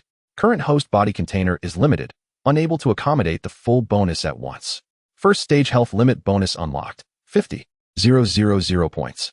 Subsequent health bonuses will be progressively unlocked based on the level of the calamity follower. Lin Mo gazed at the notification that appeared before him, his previously elated mood plummeting. System, your calculations are so blatant that I can hear them all the way in the imperial capital. What happened to the promised 500,000? You've directly deducted 90%. Even a heartless capitalist is not this ruthless. Lin Mo could not help but curse inwardly. He had anticipated that this 500,000 health would catapult him to new heights, allowing him to walk with swagger in the future. Instead, the system presented him with a patch of limited body container, forcibly restraining his combat power back to a normal range. However, upon further reflection, Lin Mo realized that this was actually rather reasonable. If a novice at level 39, without a second-class transfer, were to confront monsters with a staggering health pool of 500,000, the very laws of this world would likely collapse. The 50-fold true damage reflection, coupled with a health bar exceeding 50,000, is more than sufficient at this stage, provided one avoids direct confrontation with those formidable 9-turn ancient beasts. Master, a faint voice, laden with trepidation, interrupted Lin Mo's reverie. The elven girl in the cage had fully regained her consciousness. She curled up in the corner, cautiously regarding Lin Mo with her emerald eyes. She sensed a profound mark of absolute obedience etched into her very soul. And the master of this mark was none other than the human who had just rescued her. Lin Mo snapped back to reality, retrieving a large black cloak from his storage space and casually draping it over the girl, shielding her from the exposure. Put on the cloak properly. Don't call me master. It sounds perverse. Just call me boss. He rose, brushing off the dust from his hands. What was your name originally? The girl, tightly wrapped in the cloak, shook her head, her gaze reflecting confusion. The torment of the abyss had long since eroded much of her memory. Forgotten? Then let's create a new one. With hair as strikingly white as yours, you shall be called Xing Luo. Lin Mo, lacking in creativity for names, simply settled on one. Yes, boss, Xing Luo replied obediently. Emerging from the cage to stand quietly behind Lin Mo, Su Qingxue stood aside, astonished as she witnessed Lin Mo, in mere minutes, rescue a half-elf on the brink of distortion, even taking her as a follower. Her amazement only deepened. She found Lin Mo increasingly inscrutable. His profession undoubtedly transcended any classification recorded in the annals of the Empire's history. At that moment, a frantic knocking echoed from the door of the private chamber. Enter, Lin Mo commanded. Jean Duo, wiping the cold sweat from his brow, rushed in, disregarding formalities, his tone urgent. Sir, we have a situation. The elder from Yaowang Valley, the one known as Kumu, hasn't he left? He has blocked the 3 secret teleportation arrays leading from Wanbao Pavilion to the outside. He has issued a decree that whoever bids on this elf tonight must surrender her. Otherwise, they will face dire consequences. Su Qingshue's expression shifted, her hand instinctively resting on the hilt of her sword. These ancient relics, relying on their ability to concoct a few mediocre pills, think they can disregard the rules of Wanbao Pavilion? Master Su, it's not that Wanbao Pavilion doesn't protect its guests, Jean Duo replied, bowing repeatedly. It's just that this time, Yaowang Valley has gone all out. Elder Kumu brought along 2 60-level mountain-shaking poison beasts. If they go berserk in Shadow Street, our underground guild would be obliterated. The big boss instructed us to mediate and avoid escalating the situation. In truth, while Wanbao Pavilion boasted deep roots, they were reluctant to clash head-on with a behemoth like Yaowang Valley over a guest of uncertain origins. They had already offered a secret passage, which was now blocked, leaving them with no choice but to tread carefully. 2 60-level poison beasts? Lin Mo interjected, his previously somber expression brightening instantly. Jean Duo blinked, instinctively responding, yes, indeed. They are mutated lords raised on various toxins by Yaowang Valley, tough-skinned, and imbued with a wide-ranging toxic aura, making them extremely difficult to handle. Lords? 60 level? And mutated? Lin Mo turned to Su Qingxue, a familiar, mischievous smile returning to his lips. Miss Su, what was the second requirement of my second-class transfer task?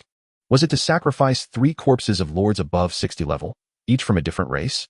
Su Qingxue felt a sudden chill, a foreboding sense washing over her. You're not seriously considering robbing the elder from Yaowang Valley, are you? Robbery? Such a term is far too crude for scholarly pursuits. Lin Mo adjusted his collar and strode confidently towards the door, his steps noticeably lighter. This is merely a case of someone delivering a package from afar. A small gift with significant sentiment. Come, Xing Luo, let us go verify our goods. Chapter 41. A delivery at the door? The elder from Yaowang Valley faces extortion. Lin Mo descended the spiral staircase. Su Qingxue followed closely, her grip tightening around the delicate sword adorned with the Su family crest, her palms slick with sweat. Bringing up the rear was Xing Luo, the recently cleansed elven girl, tightly wrapped in her black cloak, revealing only her green eyes as she timidly surveyed her unfamiliar surroundings. If a fight breaks out, please, do not act impulsively, Su Qingxue whispered urgently, tugging on Lin Mo's sleeve. Those 60-level Lord Poison beasts come equipped with corrosive auras. While your damage reflection is impressive, the toxins inflict persistent harm. Your health has just been restored. We have yet to test it in battle. If you underestimate the situation, the layered toxin could lead to your demise, and even the gods would be unable to save you. Lin Mo halted, glancing back at Su Qingxue. They stood close enough for him to see her long eyelashes fluttering. Miss Su, are you concerned for my well-being?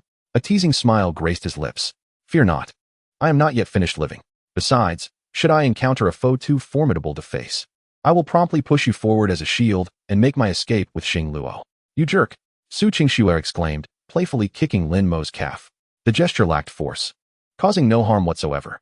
Lin Mo rubbed his leg in mock pain and turned his attention to Xing Luo.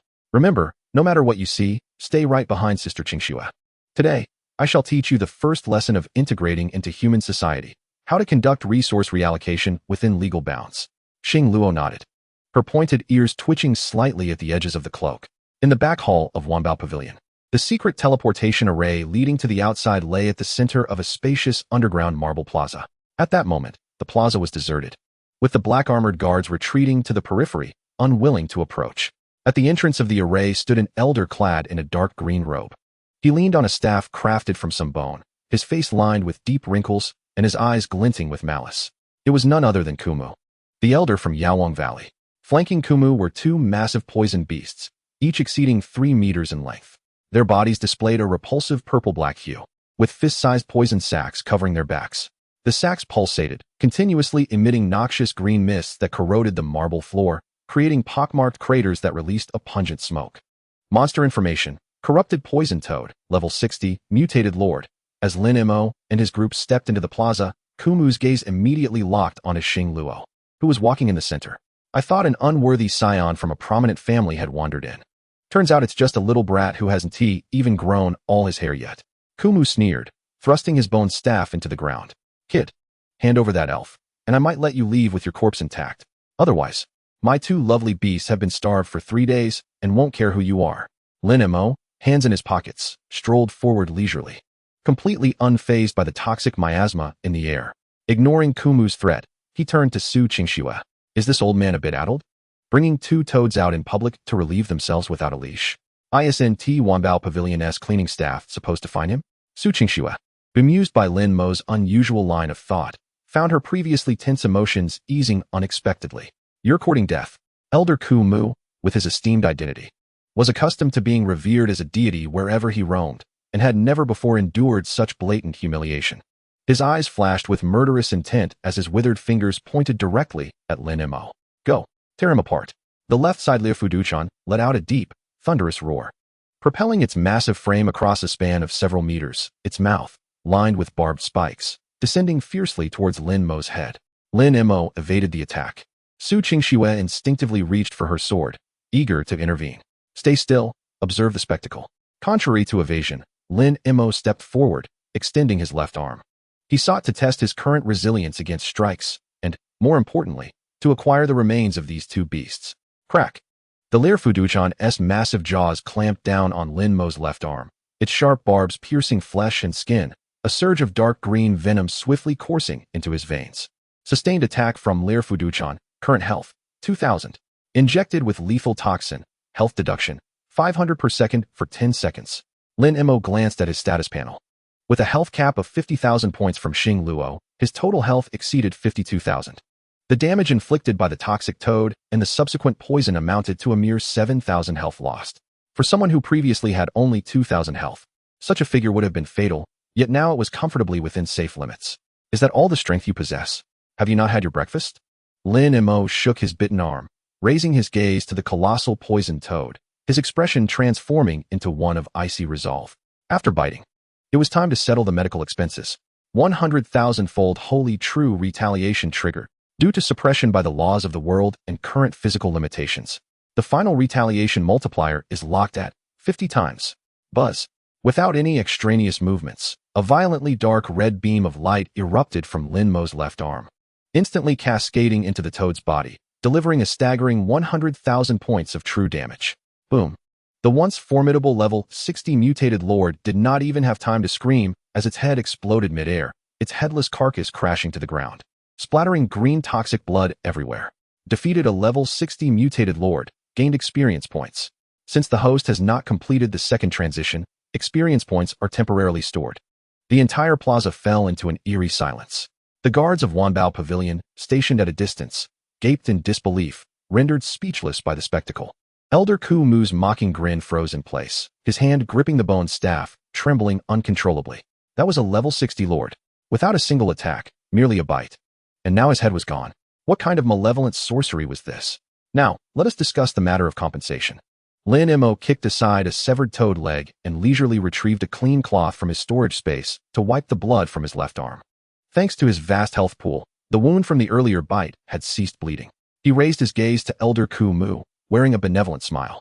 Old man, your pet maliciously assaulted a lawful citizen of the Xinxia Empire. I now feel dizzy, weak, and profoundly traumatized. How shall we settle this account? Elder Kumu swallowed hard, instinctively stepping back. Although he was a high-level alchemist in his 60s, his skills lay solely in potion-making and poison, and his physical combat abilities were woefully inadequate. The pride he took in his poisonous beast had been annihilated in an instant, leaving him facing Lin Mo with nothing but unending dread. Who are you? Do you not realize the consequences of offending our Yawang Valley? Elder Kumu shouted, his voice strained with fear. My hearing is poor. I cannot tolerate threats. Lin Mo pointed at the remaining Liufuduchan beside Elder Kumu. I just spent all my savings on supplies. I find this peculiar toad rather interesting. Slay it and leave the body. Hand over your storage ring as compensation for my mental anguish, and we shall consider this matter resolved. Otherwise, I will have no choice but to take matters into my own hands. You shall not. Elder Ku Mu's face turned ashen with rage. The storage ring contained the fruits of his labor over the years and precious pills. Surrendering it would be more painful than death. Lin Mo sighed. Qingxue, how should we typically handle such uncooperative, nonviolent resistance? Lin Mo turned his head to inquire. Su Qingxue had now fully recovered from her shock. She grasped Lin Mo's intention, recognizing that he was deliberately extracting the last vestiges of value from the old man. This man fought unconventionally. Even extortion was executed with brazen confidence. According to the Empire's public safety regulations, pet attacks are the owner's full responsibility. Should compensation be refused, the victim is entitled to take necessary defensive measures. Su Qingxue replied, effortlessly twirling her sword into a beautiful flourish. Lin Mo snapped his fingers. Did you hear that? Justifiable defense.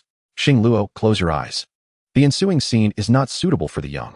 Before his words had fully escaped his lips, Lin Mo activated the disaster domain.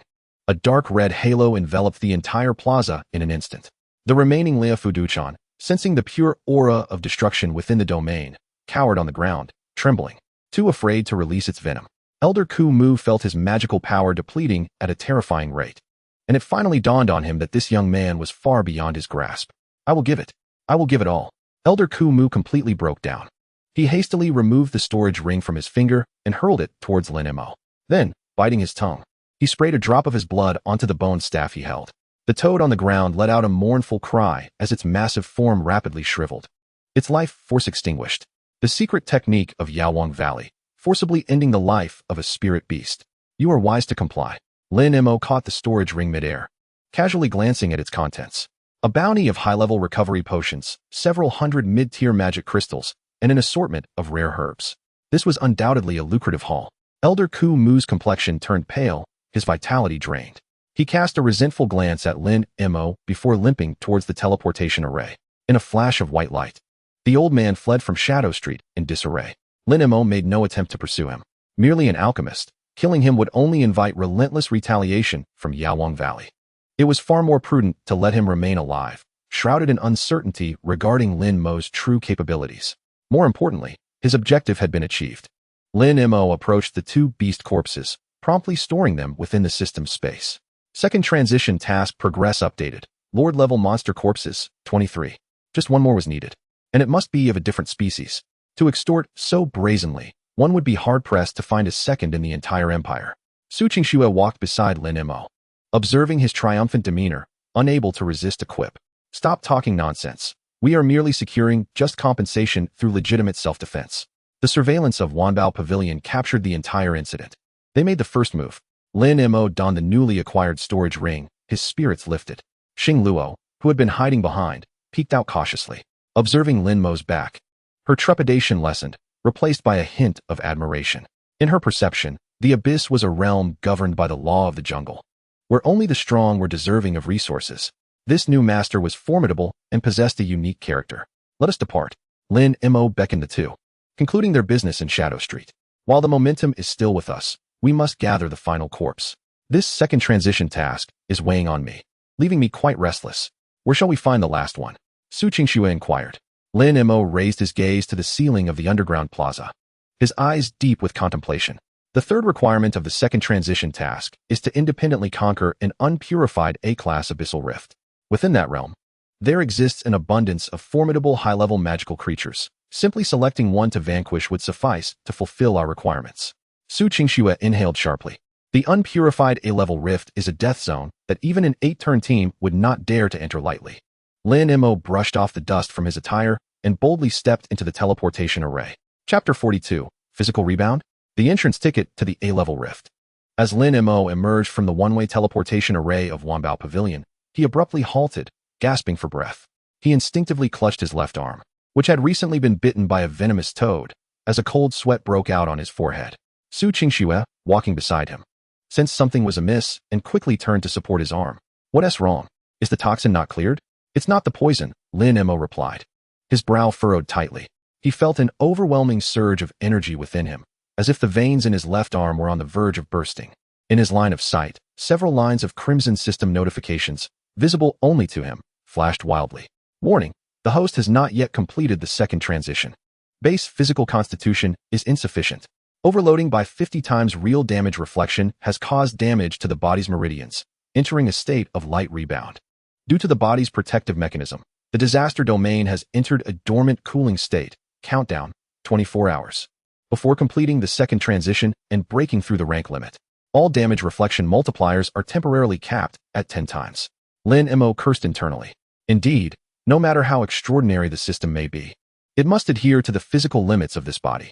The health cap provided by Xinglua, amounting to 50,000 points, had indeed transformed him into a veritable tank. Yet his base defense and bone strength remained below the level of 30. That recent wave of 50-fold damage reflection had eradicated a level 60 lord.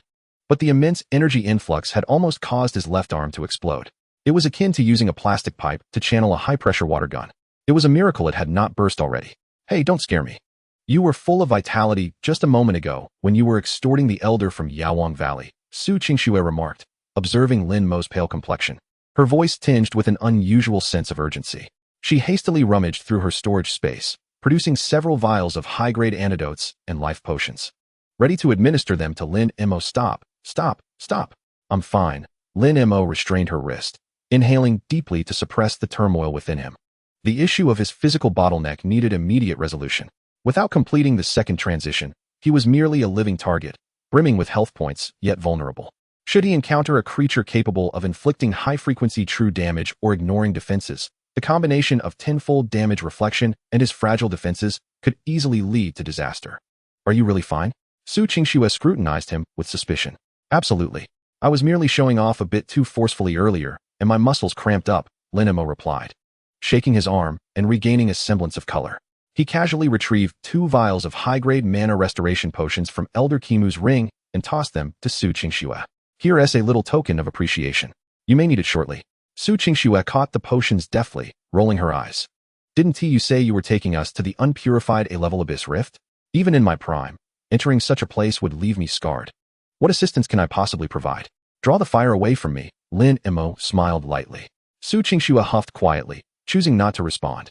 Yet she discreetly tucked the potions away. 30 minutes later, outside the Imperial capital, in the 7th Defense Zone, an off-road vehicle halted in front of a heavily fortified steel fortress. Behind the fortress, a massive dark purple vortex spiraled in the sky, the surrounding space visibly distorted by the violent surge of magical energy.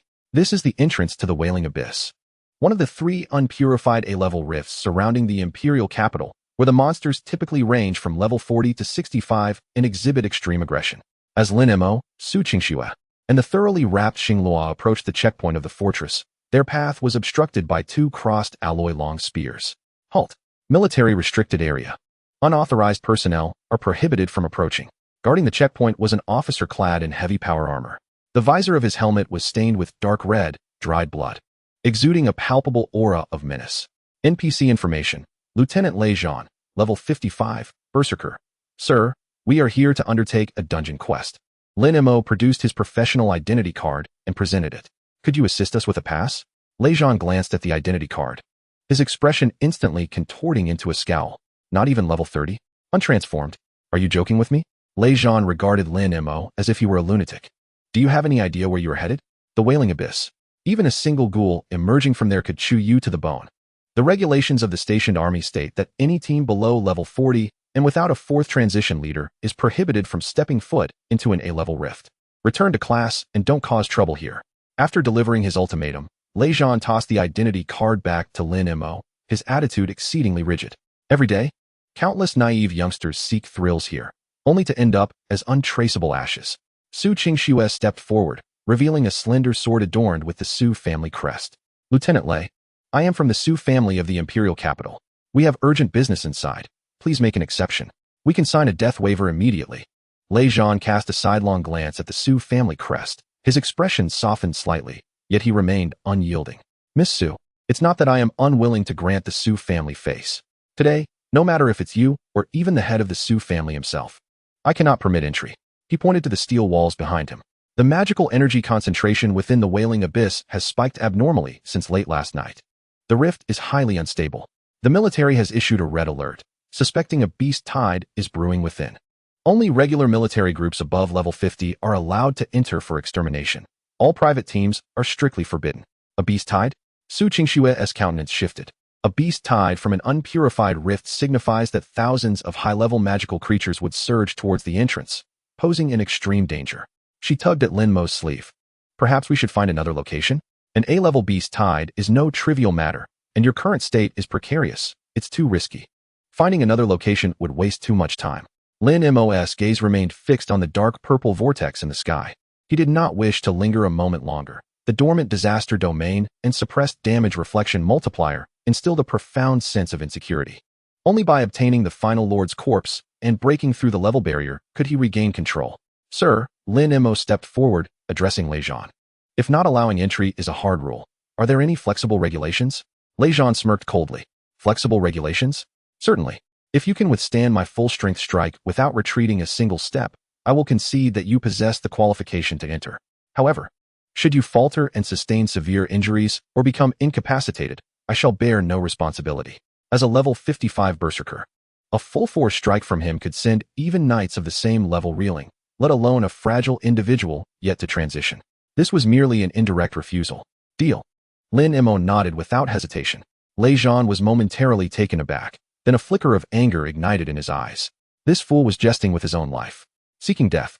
Without further ado, Lejean unsheathed the alloy great sword from his back.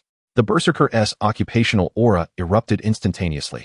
The dark red battle energy enveloping the great sword as he swung it down towards Lin Mo's shoulder without any embellishment. The air was rent with a piercing shriek. Su Qingxue, unable to even draw her sword, could only exclaim in horror, Lin Mo. Lin Mo stood his ground, not moving an inch, merely raising his right arm in a nonchalant manner to block the strike. Clang! The deafening sound of metal clashing erupted at the checkpoint. A fierce shockwave instantly cleared the surrounding dust and debris. Lejean felt an inexplicable and overwhelming recoil surge through the great sword, causing his grip to falter as his palms split. He stumbled back 3 or 4 steps before barely stabilizing his form, his chest heaving with tumultuous energy. In stark contrast, Lin Mo merely cracked the ground beneath him with spiderweb-like fissures, remaining utterly unfazed. So Dao Kong Jian Jianji, Dongqian Shengyinger 1500, Hebei Funsang Chufa, Yifantan 15,000 Isai. This was still Lin Mo deliberately controlling the rebound target, avoiding any fatal areas. Otherwise, Lejean would have already met his demise. Now may I proceed? Lin Mo dusted off his sleeves, his tone calm.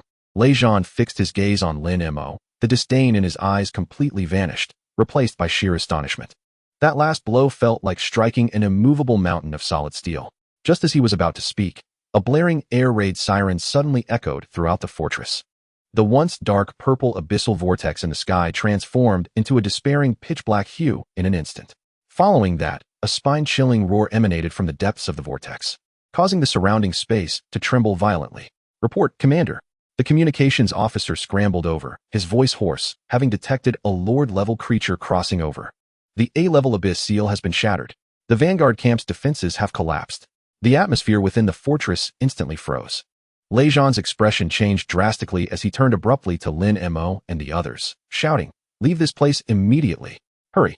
However, Lin Mo not only remained unmoved, but also gazed up at the darkening vortex with great interest, a hint of excitement curling at the corners of his mouth. A lord delivered right to my doorstep? This saves me the trouble of searching. Chapter 43. An 800,000 health bag of sand? Fall back. The defenses have been torn apart. Shield bearers, hold the line. Do not let it breach the fortress. The frantic shouts were instantly shredded by a deafening sonic boom. A heavy mech was violently ejected from the black vortex, crashing onto the cement ground less than 2 meters from Lin Mo. The thick alloy chest plate appeared to have been crushed by some massive bludgeon, and the driver could be heard coughing up blood from within. Immediately after, dozens of bloodied soldiers from the Vanguard camp tumbled out of the teleportation array, completely thrown into disarray. Lejean's pupils constricted as he forcefully pushed aside the soldier in front of him, gripping the still trembling alloy greatsword with both hands. Level 1 combat readiness. Charge all fire points. Even if it costs me my life, this beast must not step into the 7th defense zone. Before he finished speaking, a gigantic claw, covered in black and red scales and as large as an off-road vehicle, suddenly thrust out from the vortex, grasping the edge of the steel fortress. The half-meter-thick special alloy wall crumpled like paper before that claw, instantly twisted and deformed. A colossal head, bristling with barbs, forced its way out of the black abyssal passage. It was a massive bipedal demon ape, exuding a nauseating stench of blood, with two scarlet eyes fixated intently on the fortress outside, emitting a sound that shattered eardrums. System notification, high-risk target detected. Monster information, bloodthirsty demon ape, level 65, abyssal lord. Status, bloodthirsty frenzy, physical attack power increased by 100, pain perception reduced by 80.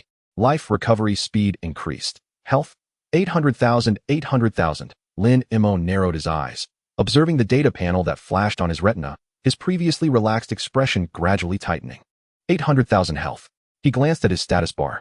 With the enhancement of Xing Luo, his total health was currently 52,000 points. Due to the backlash from his physique, the disaster domain was in dormancy, and the rebound multiplier was firmly capped at 10 times. This presented an exceedingly simple mathematical problem. To deplete the ape's 800,000 health, he must endure a solid 80,000 damage himself. Yet, he only possessed 52,000 health, not accounting for the risk of bodily collapse due to his meager pre-transcendence defensive stats. In other words, if he stood still and took the hit, he would be killed by this ape. Lin Mo, are you insane? Why are you advancing? Su Qingxue grasped Lin Mo's arm, her pale fingers turning white from the pressure. She looked at the bloodthirsty demon ape that was indiscriminately slaughtering soldiers at the defense line, her voice trembling. That is a level 65 berserk lord. The vanguard camp was obliterated in a single encounter, and your condition is off. Charging in now is tantamount to suicide. Let go. Lin Mo did not look back, merely prying her fingers open one by one. I won't let go.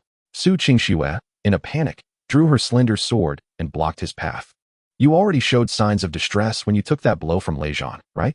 Do you really think you are invincible, able to reflect any attack without injury? Lin Mo gazed at the frantic young lady before him, a reluctant smile breaking upon his lips. Miss Su, have you ever heard the saying? What? Take a risk, and a bicycle becomes a motorcycle. Lin Mo casually pressed down on the sword adorned with the Su family crest. I may not withstand the full 80,000 damage, but that does not mean I cannot kill it. How many instant recovery potions do you have left in your bag? Bring them all out. Su Qingxue hesitated for a moment, then grit her teeth and poured out a large number of red potions radiating a potent life force from her storage space. All of them. High-grade instant recovery potions. One bottle can restore 10,000 health. However, potions have a resistance cooldown time, and using them consecutively within 10 seconds will have their effectiveness. That's enough. Lin Mo grabbed 3 bottles and stuffed them into his pocket, turning to look at Xing Luo, who was trembling behind the armored vehicle. Little sprite, keep an eye on Sister Qingxue. If the fight gets too bloody, remember to cover your eyes. Boom. In the brief moments Lin Mo was giving instructions, Lei Zhan had already been sent flying by the bloodthirsty demon ape's slap. The level 55 berserker entered a full defensive stance, but was still smashed into the cement wall, his fate unknown. The defense line had completely collapsed. The demon ape's scarlet gaze swept across the battlefield, quickly locking onto Lin Mo, who stood at the front, devoid of any high-tier magical fluctuations. In its instinctual senses, this fragile insect was the perfect appetizer. With a powerful thrust of its hind legs, the massive body leapt forward like a cannonball, casting a shadow that enveloped Lin Mo. Its fist, larger than a millstone, descended with a sonic boom aimed directly at Lin Mo's head. Dodge! Su Qingxue screamed. Lin Mo took a deep breath, not dodging at all, instead bending his legs slightly and assuming an exceptionally standard posture to absorb the impact, crossing his arms protectively over his chest. He must not allow a fatal blow, nor be killed in a single hit. Bang! The colossal fist struck Lin Mo's arms without reservation. In that instant, Lin Mo felt as though a fully loaded high-speed train had collided head-on with him at 300 kilometers per hour. The bones in his arms emitted a sickening crack. An intense pain surged throughout his body. The tremendous impact sent him soaring off the ground, sliding backward for over 10 meters and carving 2 deep trenches into the hard ground. 受到视线魔元重锤攻击，产生暴击判定。当前生命值 26,000. A mouthful of blood uncontrollably erupted from Lin Mo's mouth. Just a single blow had obliterated half of his health. His pre-transcendence physique felt pitifully fragile against such frenzied power. Yet, he did not even furrow his brow, fixating intently on the next line of prompts that appeared on his retina. 十倍反伤触发 Yisheng Mu Bao Fontan 260,000 at Jinshu Roar. The bloodthirsty demon ape, once so imperious, suddenly froze in midair. Following that, a series of explosive sounds erupted from within its right arm. That was the sound of muscle fibers and bones being annihilated by 260,000 true damage. The demon ape let out a heart-wrenching wail. Its entire right arm drooping limply like a deflated balloon, and its massive body crashed heavily to the ground, creating a large crater. Its health bar instantly evaporated by nearly a third. The entire battlefield fell into a profound silence. The guards who had just crawled out from the ruins stared at Lin Mo as if he were a monstrous creature. A young man who had yet to pass even the second transformation had withstood a critical hit from a level 65 lord and survived. Not to mention that the creature had inadvertently crippled its own arm. What sort of absurdity in the laws of physics was this? Coughing. Lin Mo spat out a mouthful of blood, enduring the excruciating pain as if his arms were fracturing. With practiced ease, he retrieved a high-tier instant recovery potion, bit off the cap, and downed it. Using high-tier instant recovery potion, health restored by 10,000 points. His health was forcefully pulled back into a relatively safe range. The strength of that beast was indeed formidable. Lin Mo shook his numbed wrist and raised his gaze to the rampaging demon ape. However, the cost of this reckless confrontation might be beyond your means to bear. The bloodthirsty demon ape was utterly enraged. The dignity of a lord-level creature made it entirely disregard the injury to its right arm, and the dulled pain from its berserk state only intensified its bloodlust. It opened its gaping maw, beginning to coalesce a dark red orb of magical energy. The violent energy fluctuations warped the surrounding air. Abyssal Roar, a wide-ranging high-damage magical attack. Lin Mo, retreat. That is a magic penetration attack. Your armor cannot withstand it. Su Qingxue, behind him, was pacing anxiously, her hands already clutching a life-saving spatial scroll, ready to rush in and rescue him. Block it. Who said I intended to block? Lin Mo grinned. This was precisely the unreasonable explosive skill he had been waiting for. The higher the single damage, the greater the benefits of the retaliation mechanism. Since his health was insufficient to sustain a gradual consumption, he could only force the opponent to unleash their ultimate move in exchange for health. He clenched the last two potions tightly in his hand, his eyes turning wild with fervor. Come, strike here. Today, either you will kill me, or you will obliterate yourself. Chapter 44, Life and Death Mutual Explosion. The young lady's potent support, the furious dark red magical energy was wildly compressed in the bloodthirsty demon ape's mouth. The air around them emitted a piercing sound of sonic booms. The magical orb exceeded 2 meters in diameter, emanating a destructive aura that began to warp the alloy steel plates of the fortress walls. This charged ultimate move from the level 65 Abyssal Lord could easily flatten the entire 7th defense zone. Lin Mo fixed his gaze on the orb, his mind racing to calculate the damage values. Tenfold retaliation. The bloodthirsty demon ape still had 540,000 health points remaining. This meant that Lin Mo must endure at least 54,000 points of damage to utilize the retaliation mechanism to completely annihilate it. However, after consuming one potion, his health barely held at around 36,000 points. Even with 2 high-tier instant recovery potions in hand, considering the halved effect of consecutive use, he could at most regain 15,000 health points, a margin of 51,000 points to absorb over 54,000 points of explosive damage. This was a full-blown gamble. Lin Mo, are you courting death? Just as Lin Mo braced himself to withstand the blow, hurried footsteps approached from behind. Su Qingxue suddenly appeared at his side. The normally poised young lady of the Su family had reddened eyes, gritting her teeth as she shattered the spatial scroll that radiated a faint golden light. Su Qingxue, what are you doing? Step back. Lin Mo furrowed his brow and barked. Silence. I do not require your guidance. Su Qingxue, without a moment's hesitation, as the scroll shattered. A semi-transparent golden shield enveloped Lin Mo immediately after. She gripped the delicate sword bearing the Su family crest, its blade erupting with dazzling ice blue light. System notification, received absolute barrier, epic consumable, from ally Su Qingxue, absorbing the next 20,000 points of damage. System notification, received frost blessing from ally Su Qingxue, increasing basic magical resistance by 30 for 5 seconds. Lin Mo stared in astonishment at the notifications flashing before him. A shield of 20,000 points, coupled with a 30% increase in magical resistance. This woman had effectively elevated his survival rate above the safety line through sheer monetary means and hidden cards. You are so astute when extorting others. How is it that you turn into a madwoman when it comes to fighting? Su Qingxue stood beside Lin Mo, her sword hand trembling slightly, yet her tone was unexpectedly resolute. I, Su Qingxue, never owe anyone a favor. If you perish here today, who am I to seek reimbursement for those 2 potions? As Lin Mo observed her determined profile, the tension in his nerves inexplicably eased. Fine, consider me indebted to you. Lin Mo bit into the 2 high-tier instant recovery potions in his hand, but next time, Do let me know in advance when you are adding buffs. I nearly thought you were about to stab me in the back. In the midst of such dire circumstances, you still have the audacity to jest. Boom. Before Su Qingxue could finish her words, the dark red magical orb in the bloodthirsty demon ape's mouth broke free from control, rushing toward the two with devastating momentum. Stand behind me. Lin Mo grasped Su Qingxue's wrist, pulling her behind him to shield her view with his back. The frenzied magical energy instantly engulfed Lin Mo. In that moment, he felt as though his body had been thrust into a rapidly spinning meat grinder. The golden shield bolstered by Su Qingxue shattered upon contact with the magical orb in less than half a second, accompanied by a crisp cracking sound. The 20,000 points of shield value were instantly depleted. The remaining magical damage poured down upon Lin Mo without reservation. Taking abyssal roar, magic penetration, damage. Shield shattered, negating 20,000 points of damage. Current magical resistance activated, mitigating some damage. Current health, 41,000.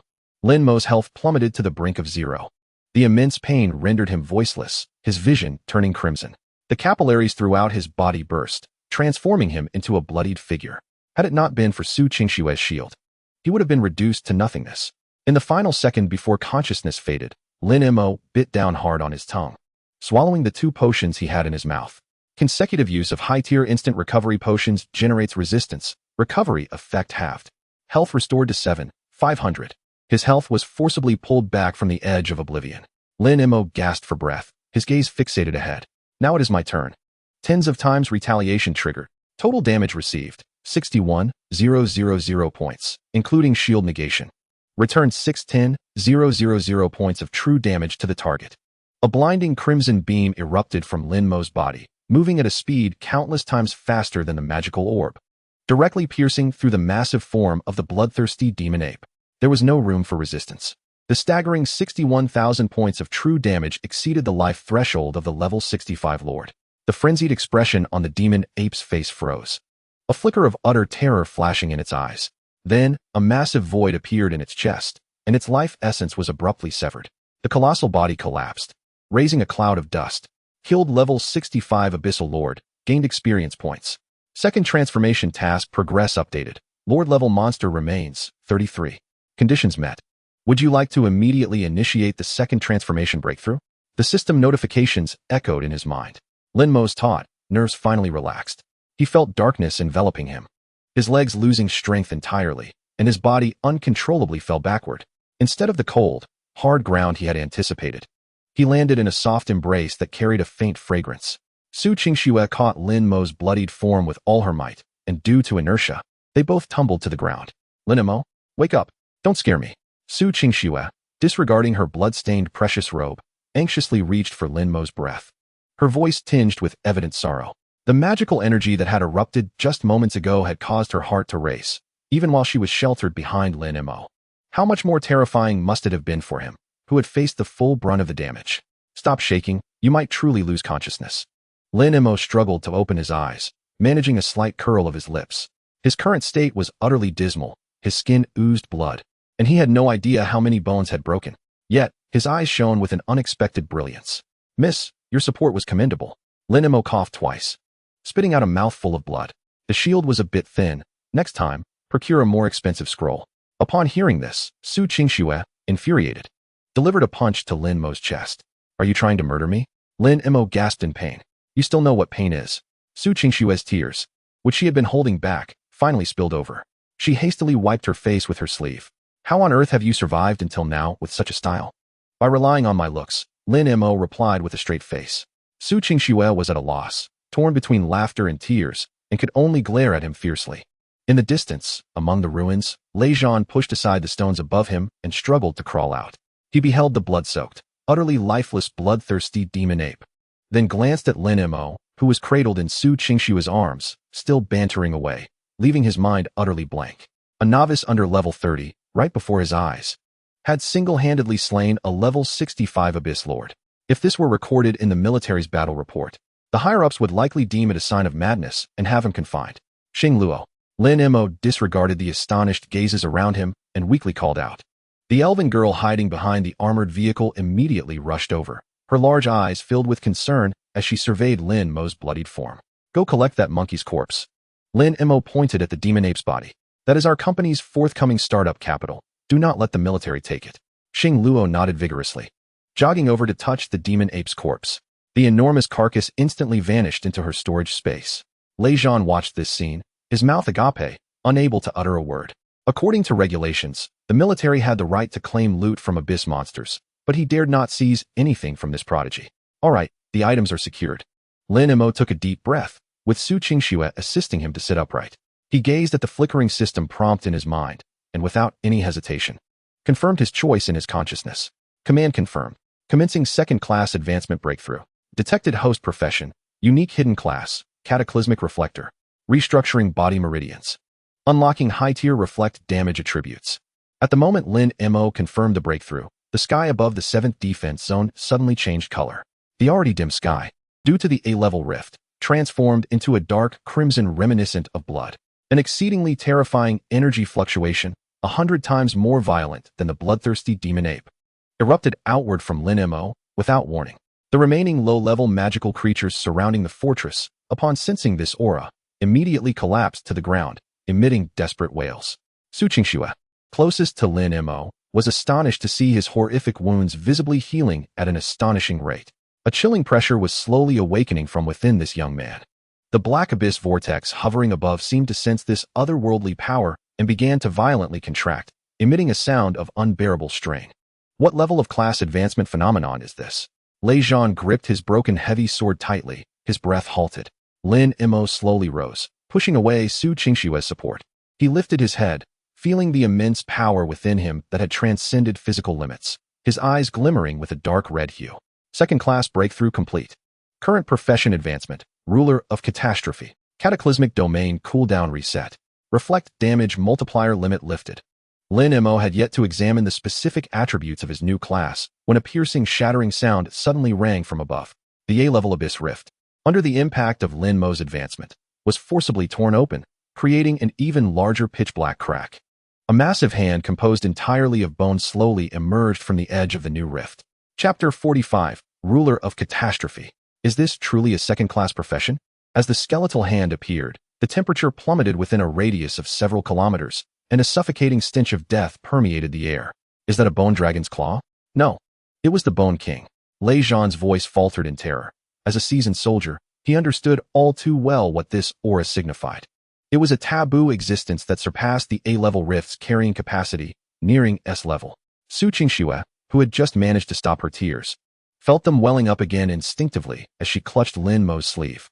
Lin Mo, we must flee. This is beyond our capacity to handle. The rift's collapse has caused spatial displacement. It is crossing realms. Lin Mo remained unmoved, his gaze fixed on the frantic dark gold text flashing across his retina. Class advancement successful. Ruler of catastrophe. Unique mythical level. All attributes enhancement. 500. Core passive. All damage reflect. All reflect damage is converted to true holy damage, ignoring any shields, damage reduction, and invincibility effects. Exclusive skill. Cataclysm descends. Enemies within the domain experience a 50 reduction in all attributes and reflect damage multiplier increased to 100 times. Current health, 260, 000, 260. 000, enhanced by Xing Luo's blood pact.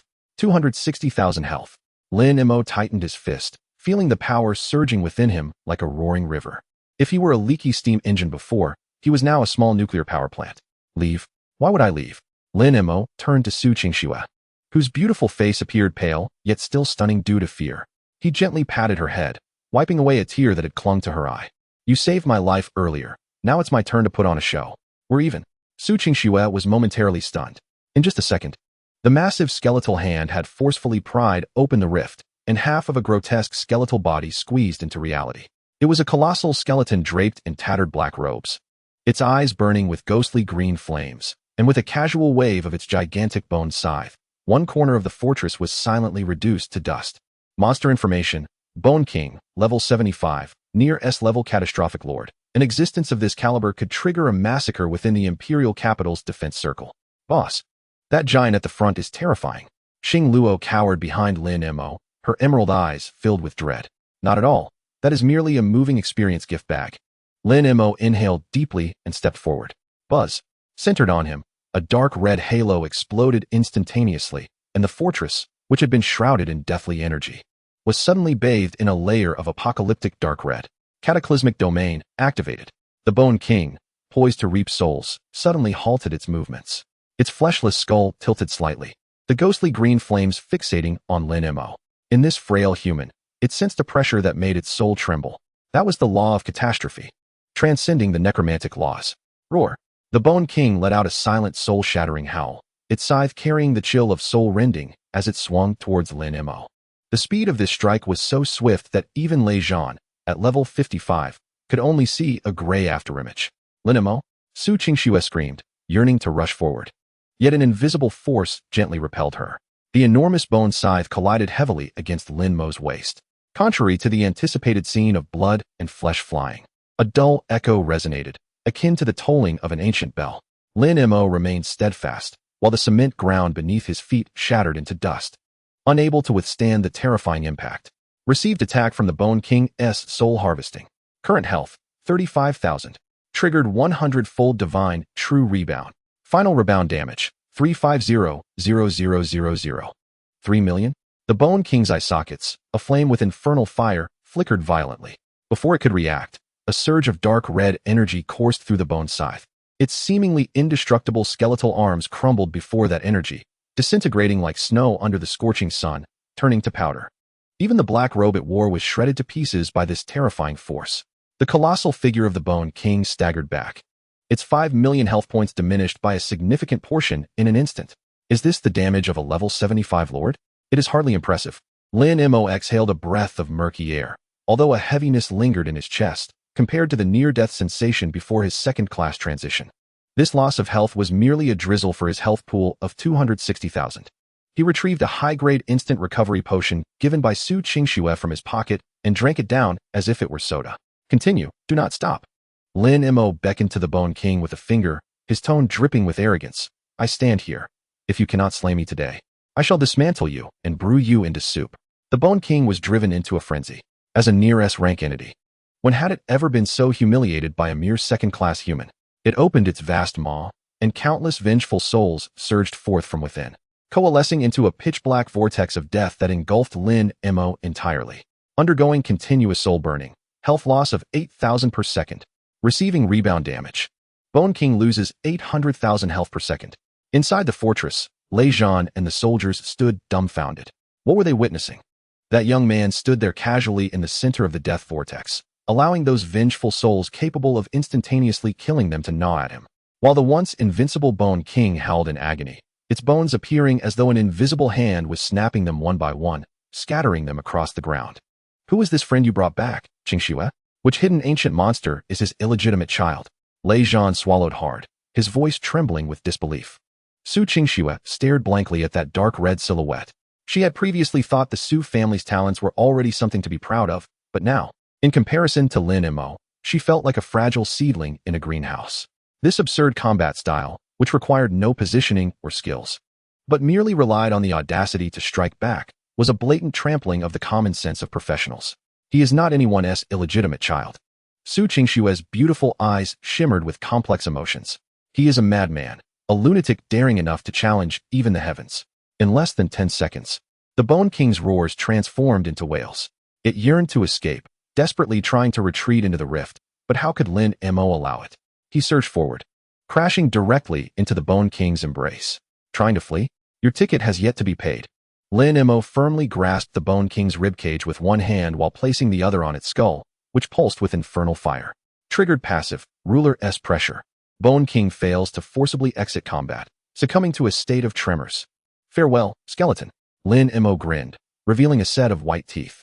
The Bone King's final retaliatory bite landed on Lin Mo's shoulder. Boom. With a thunderous explosion, the Bone King's health reached zero. Its massive skeletal form shattered instantaneously, transforming into a flurry of bone dust, resembling a bizarre snowfall, blanketing the entire fortress.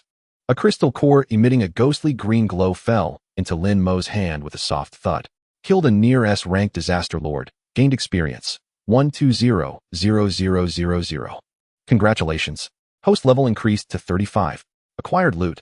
King S core, epic, bone dragon breath sword gold. The blood-red hue in the sky gradually faded. and the enormous abyssal rift began to close rapidly after losing the support of its lord. The once cacophonous battlefield fell into a deathly silence.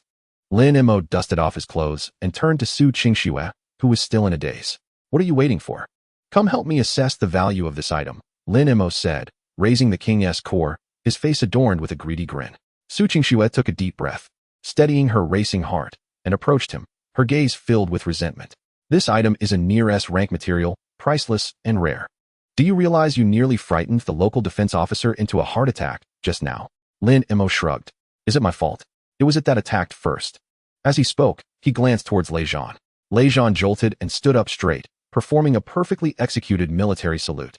Lieutenant Lei Zhan from the 7th Defense Zone of the Imperial City, I thank you for your timely assistance. Assistance is one thing, but remember to process my pass. Lin Mo pointed to the abyss behind him. I intend to delve in for more materials. Lei Zhan's mouth twitched. This lord has just been shattered to pieces. And now you want to go in? The monsters in that rift will likely relocate overnight. Wait a moment. Su Qingxue suddenly grasped his arm, her expression turning serious. The Bone King's forced cross-border is a grave matter. The prominent families and the professional association in the Imperial City must have already noticed. Your earlier commotion was too loud. It won't be long before this place is surrounded. She paused, lowering her voice. The Su family has a secret estate nearby. Let us take refuge there for the time being. Additionally, I would like to request your assistance. Lin Mo raised an eyebrow. Assistance? Just so you know, my service fee is quite high. Su Qingxue shot him a glare, her tone softening. Do not worry. You will be compensated fairly. Regarding my Su family's S-rank rift exploration plan, I believe only you can help my father obtain that item. Intriguing. Lin Mo stored the king's core in his space. Let us go.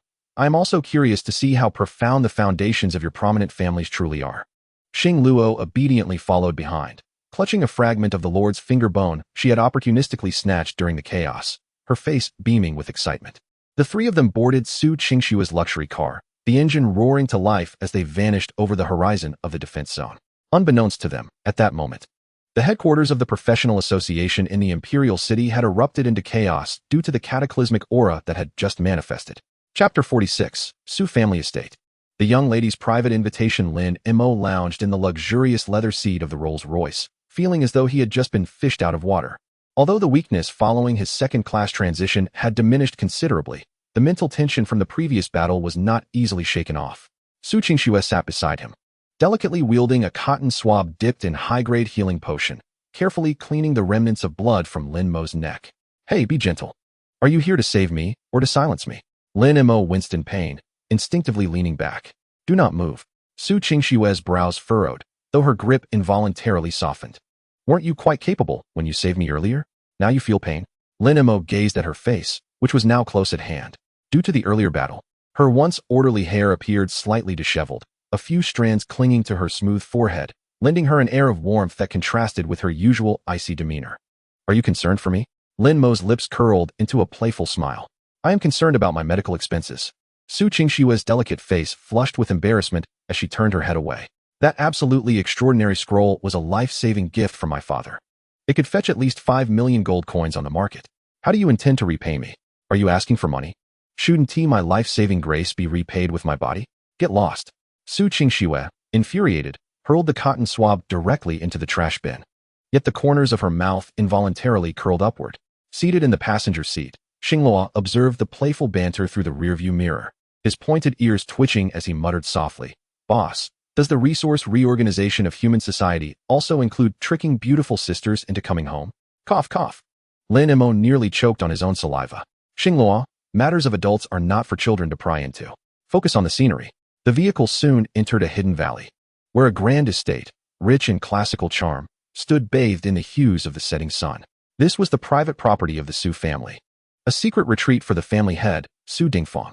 As the car came to a halt, Lin Mo sensed several powerful auras sweep over the vehicle. The owners of these auras were undoubtedly above level 60, indicating that the security here was even more formidable than that of the previous 7th defense zone. Qingxue, you have finally returned. A middle-aged man swiftly descended the steps, clad in a well-tailored black tank suit. Although he appeared cultured, the restrained gaze in his eyes exuded an air of authority. NPC information. Su Dingfang, level 82, Oracle Grand Mage. Lin Mo felt a slight weight in his heart. Individuals of over 80 levels were among the elite of the Xinxia Empire. Dad, why did you come out personally? Su Qingxue hurriedly exited the vehicle to greet him. Su Dingfang scrutinized his daughter from head to toe, ensuring she was unharmed before shifting his gaze to Lin Mo, who had just emerged from the back seat. In that instant, Lin Mo felt an immense psychological pressure akin to a mountain bearing down upon him. System notification, hostile intent detected. The passive ability of the Calamity Arbiter has been triggered. Pressure has been neutralized. Lin Mo maintained his composure, leisurely stretching and nodding to Su Dingfang. President Su. It is an honor. A fleeting glimmer of surprise flickered in Su Dingfang's eyes. It was rare to find a young man who could remain so composed under his level of pressure. He could hardly find more than 3 such individuals in the entire imperial capital. You are the one who caused quite a stir on Shadow Street and shattered the Bone King in the 7th Defense Zone, Lin Mo? Su Dingfang's tone was calm, yet it carried an undeniable scrutiny. Just fortunate. That skeletal figure probably stepped out without consulting the calendar and tripped right in front of me, Lin Mo said nonchalantly. Su Dingfang suddenly burst into laughter, instantly dissipating the previously tense atmosphere. Interesting. Qingxue praised you highly over the phone, and I expected a multi-armed monster. I did not anticipate a rather intriguing young man. Dad, I didn't praise him. Su Qingxue interjected, stamping her foot, her face flushed to the roots of her neck. All right, let us discuss inside, Su Dingfang said, stepping aside and gesturing for them to enter. Mr. Lin, I believe we need to have an in-depth discussion regarding the S-rank rift. Lin Mo, not one to stand on ceremony, sauntered into the manor alongside Xinghua. The interior of the estate was lavishly adorned, with exquisite artworks embedded with high-grade magic crystals. As Lin Mo walked, he calculated in his mind how much these items would be worth if they were converted into actual damage. The group arrived at a secluded study. Su Dingfang dismissed his subordinates and got straight to the point. Mr. Lin, I assume Qingxue has already informed you. The Su family is currently preparing to enter an S-rank rift known as the Sunsetting Temple. This location is an ancient battlefield with substantial yields. Yet it is also exceedingly perilous. Get to the point, Lin Mo replied, accepting the teacup Su Qingxue offered, taking a delicate sip. What do you need from me? And what can I expect in return? A glimmer of brilliance flashed in Su Dingfang's eyes. Straightforward. At the deepest part of the temple lies an eternal statue, within which is sealed a divine crystal. This item is crucial for us mages to break through the level 90 bottleneck. However, the statue possesses a divine retribution mechanism. Anyone who attacks it will suffer a tenfold backlash of force. Even a top-tier powerhouse would not dare to withstand it. Lin Mo nearly spat out the tea he had just sipped. Goodness, isn't that just a high-end version of reflect damage? Therefore, you wish for me, a specialist in reflect damage, to give it a try? Lin Mo raised an eyebrow. It is not merely a trial. You are the only one capable of accomplishing this. Su Dingfang said with a serious expression. I have analyzed your occupational traits through the battle reports from the 7th Defense Zone. Your physical structure seems capable of converting or withstanding certain extreme energies. If you can help the Su family obtain the crystal. In addition to the rewards previously promised by Qingxue, you may select any 3 items from the Su family's treasury. Lin Mo set down the teacup, his fingers tapping rhythmically on the table. 3 treasures from the Su family's treasury, coupled with the rewards previously discussed, made this deal quite appealing. However, he was more focused on that divine crystal. It sounded like it would significantly enhance his Calamity Arbiter profession. Deal, Lin Mo said with a smile. But I have one condition. Speak. I want to visit your Su family's treasury first and receive a portion of the advance payment. After all, if I am to venture into the S-rank rift, I need to change my attire, wouldn't you agree? Su Dingfang's mouth twitched. This young man was certainly unwilling to suffer any loss. Very well. Dad, let me take him. I also need to pick up some consumables, Su Qingxue quickly interjected, fearing her father might change his mind. Su Dingfang looked at his daughter, who seemed intent on giving away their entire fortune to Lin Mo, and shook his head helplessly. A daughter grows up too fast. Go on. Once outside the study, Su Qingxue let out a sigh of relief and whispered to Lin Mo. You were quite bold just now. That is my father's most cherished treasury. Be careful. Not a chance. I have always had high standards. If it's not exquisite, I want to take it. Lin Mo chuckled, casually draping his arm over Su Qingxue's shoulder. Let us go. Miss Su, lead me to my wages. Su Qingxue stiffened momentarily but did not push him away. She merely blushed and muttered, thick-skinned.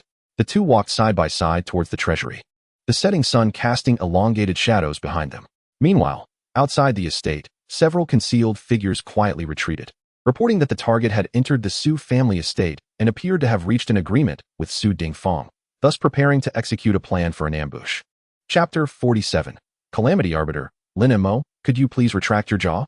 My family's floor tiles are laid with deep-sea cold jade, which does not absorb water. Su Qingxue shot Lin Mo an exasperated glare, waving her hand in front of his eyes. What do you know? I am merely measuring my future father-in-law's asset scale with my gaze. Lin Mo unabashedly expressed his greed, hands in his pockets, swaggering down the passageway of the Su family's underground treasury. Words from a dog cannot yield ivory. Su Qingxue's cheeks flushed with anger. She clenched her teeth, wishing to draw her sword, but ultimately refrained, considering they were in her own treasury. This man had a thicker skin than the corner of a city wall. As they passed through 3 steel doors inscribed with advanced defensive runes, they finally entered the core treasury of the Su family. Upon stepping inside, Lin Mo's retina was bombarded with a frenzy of system notifications. The dazzling colors emitted by high-tier equipment and rare materials were nearly blinding. However, Lin Mo did not let the treasures cloud his judgment. He opened his character panel and stared at the staggering 26,000 health points, his brow furrowing slightly. Earlier outside, the system had indeed sent him a hidden warning, but he hadn't had the chance to examine it closely due to the crowd. Warning: the current physical strength of the host is at the standard of level 35, with low bone density and internal injury thresholds. Judgment notification: Xingluo's blood contract only provides vitality reserves and does not enhance physical structure resistance. If the host receives a single burst of damage exceeding 100,000 points, the host will be instantly vaporized or dismembered, resulting in the inability to trigger the reflect damage mechanism and immediate death. Lin Mo silently cursed under his breath. To put it succinctly, he is currently akin to an oversized plastic bag filled with water.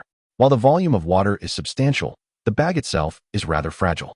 When faced with monsters that inflict continuous damage or single strikes amounting to tens of thousands, he can endure thanks to his immense health points and retaliate.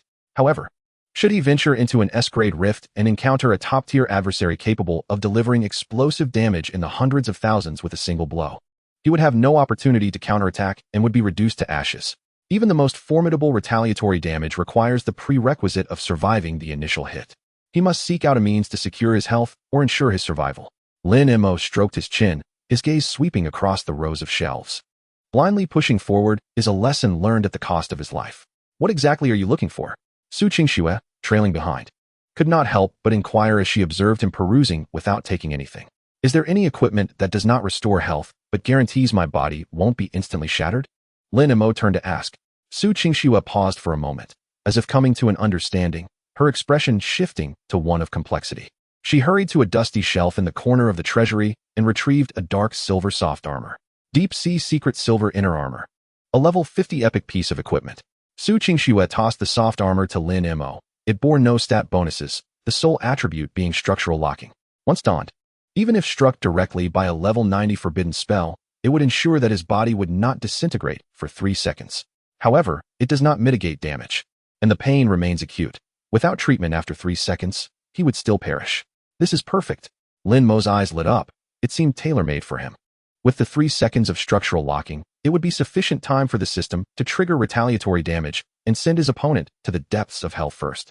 Unceremoniously, Lin Mo donned the inner armor and turned his back to Su Qingxue. Lend me a hand. What for? I can't reach the buckle behind me. Help me fasten it. Lin Mo stated assertively.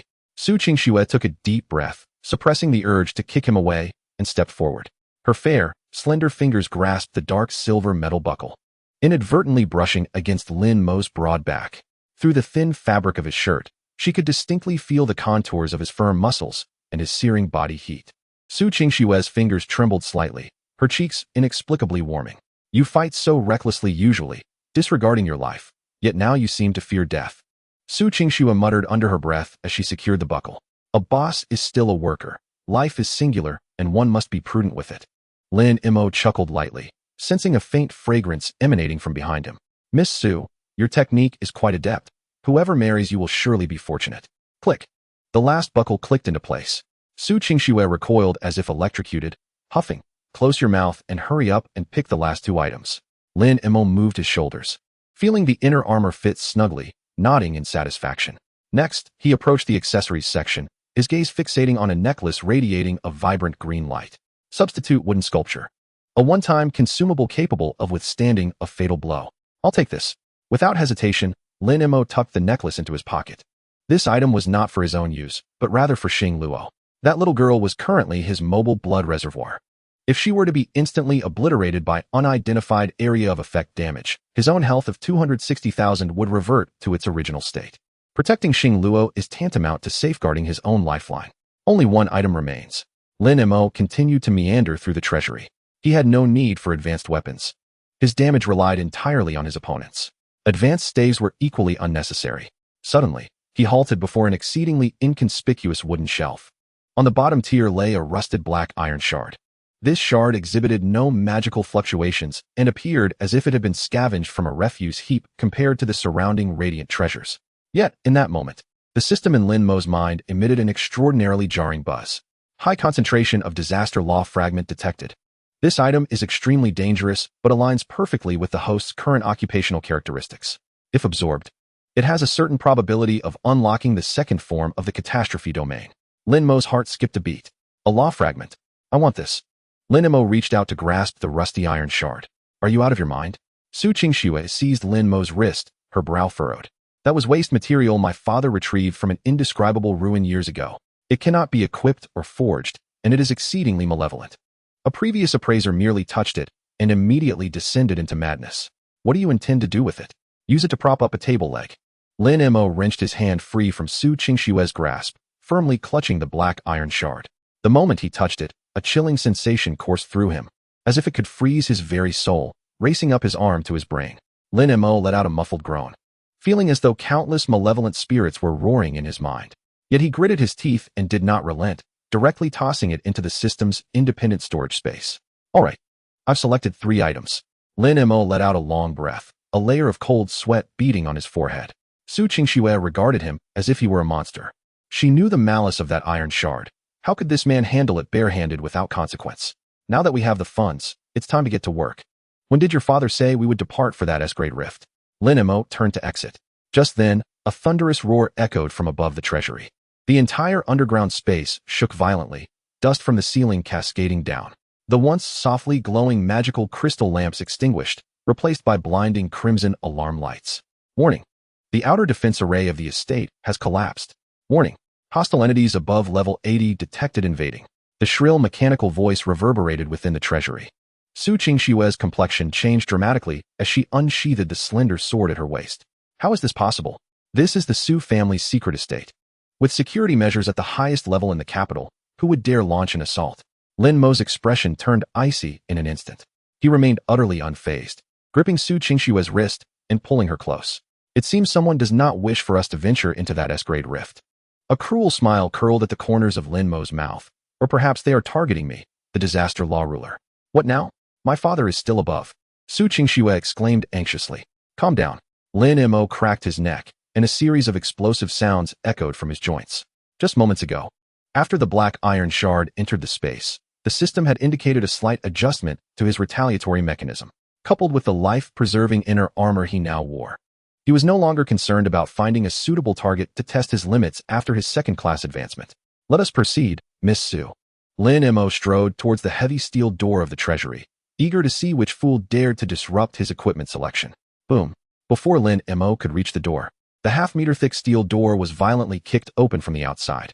Amidst the billowing dust, 3 figures clad in black cloaks and wearing pale, featureless masks slowly entered the treasury passage. The leading masked figure brandished a bloody dagger, his gaze cutting through the debris to fixate on Lin Mo, disaster law ruler. Lin Mo, the masked figure rasped, someone has paid for your life. This treasury shall serve as your grave. Chapter 48, Blood Contract Severed. The deadlock against retaliation, my life, is quite valuable. Do you have sufficient funds? Lin Mo stood motionless, casting a glance at the 3 uninvited guests. Their level information was obscured by some special item, the system panel merely displaying a field of question marks. Yet, the sinister aura emanating from them is undeniably far superior to that of the street thugs of Anangia. These are true professional assassins. Lin Mo, cease your pretense. The leading masked figure sneered, refraining from unleashing any formidable attacks like previous adversaries. He retrieved a grayish-white diamond crystal from his bosom and crushed it with great force. A resonant hum echoed as a gray, translucent barrier instantaneously enveloped the entire underground treasury. Lin Mo's retina was instantly flooded with glaring crimson warnings. Warning: detection of the anti-magic absolute void array. The current space has been completely anchored. Warning: spatial isolation in effect. The connection of Xing Luo's lifeblood contract has been forcibly interrupted. Current life value cap reverting, reassessing. Current life value, 2,500 out of 250,000.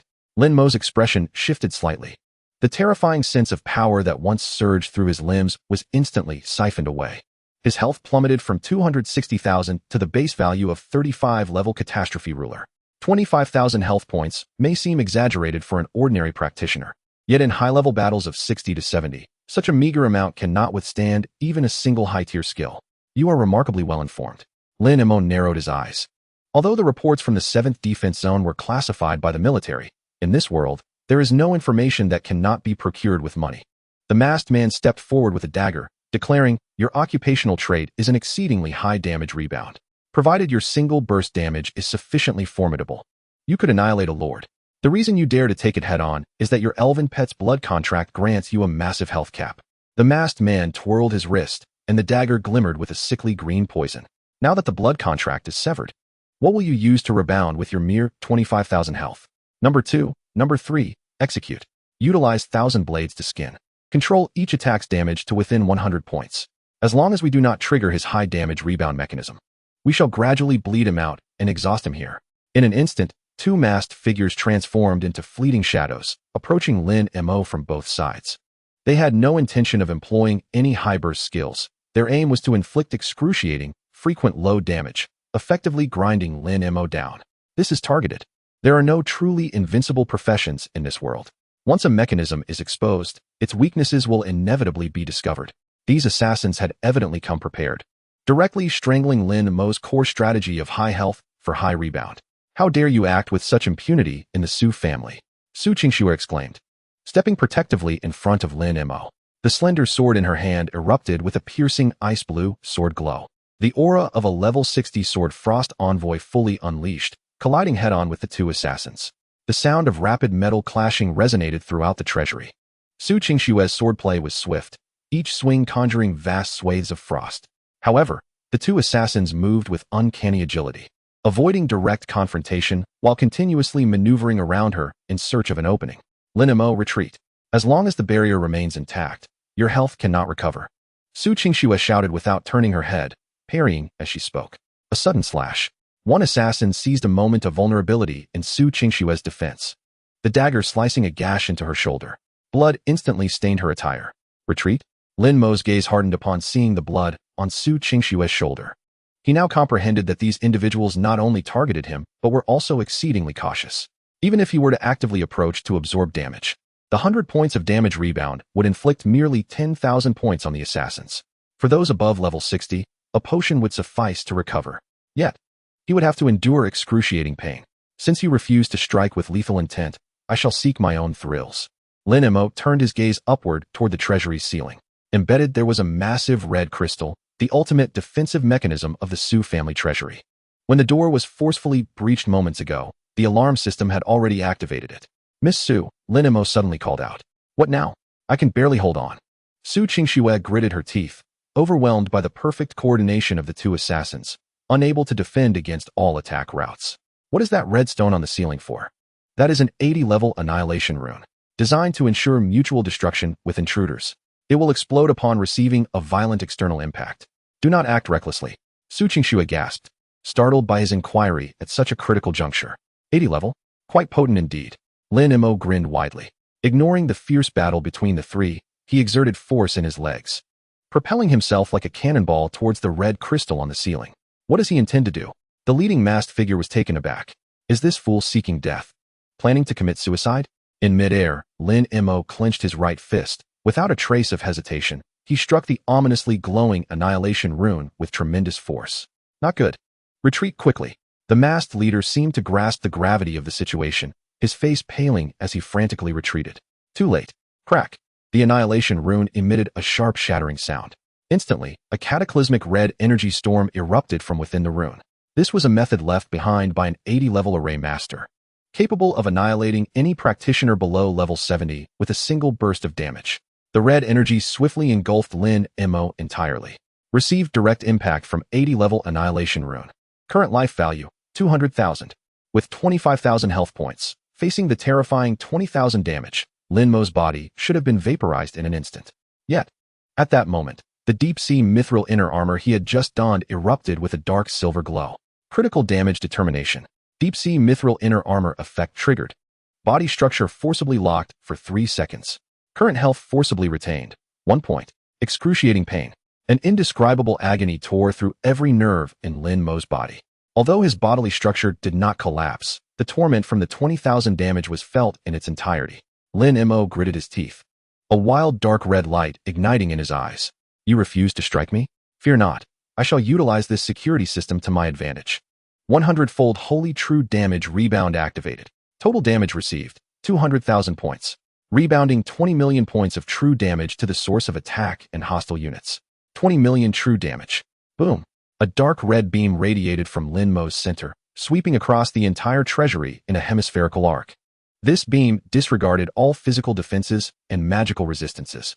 The so-called anti-magic absolute void array crumbled under the sheer weight of 20 million true damage, shattering into countless gray fragments without enduring even a fraction of a second. The 3 assassins did not even have time to scream. In the face of this overwhelming force, their health bars evaporated into nothingness. The bodies of the 3 exploded midair into 3 clouds of blood mist, leaving no trace behind.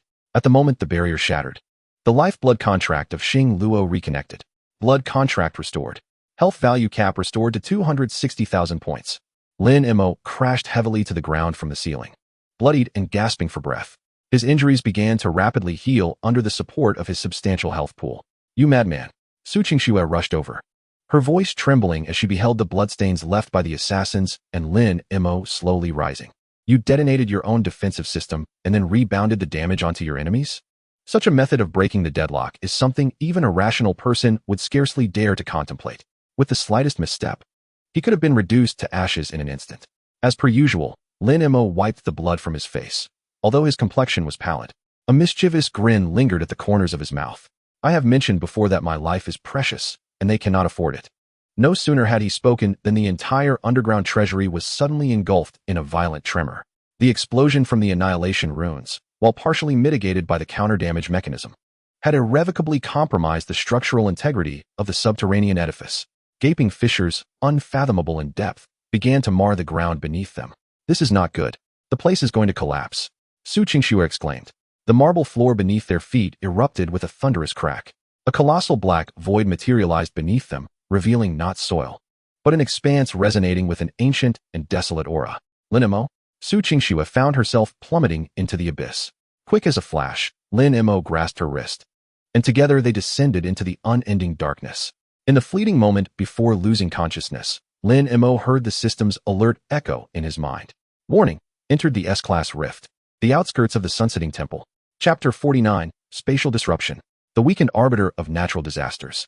Miss Su, could you kindly remove your hand from my face?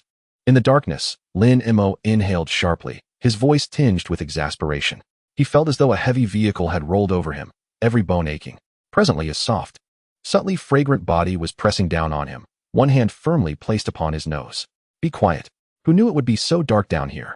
Su Qingxue's voice was alarmingly close, laced with evident panic. She struggled to rise, only to be met with a sharp pain in her ankle, causing her to collapse heavily once more. Ugh! Lin Mo nearly spat out blood from the impact. Sister, do you even understand the concept of cushioning? My old bones just endured an explosion worth 200,000 damage, and I'm still recovering. If you drop on me again, I might as well start preparing for my funeral. Su Qingxue's cheeks flushed with heat, her heart racing.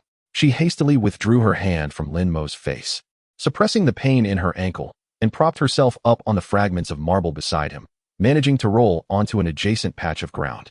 I twisted my ankle, she muttered, biting her lip. The usually esteemed Sword Frost Envoy had twisted her body to shield Lin Mo's head during their fall, resulting in her calf colliding with a protruding rock. Serves you right, you insisted on jumping down with me.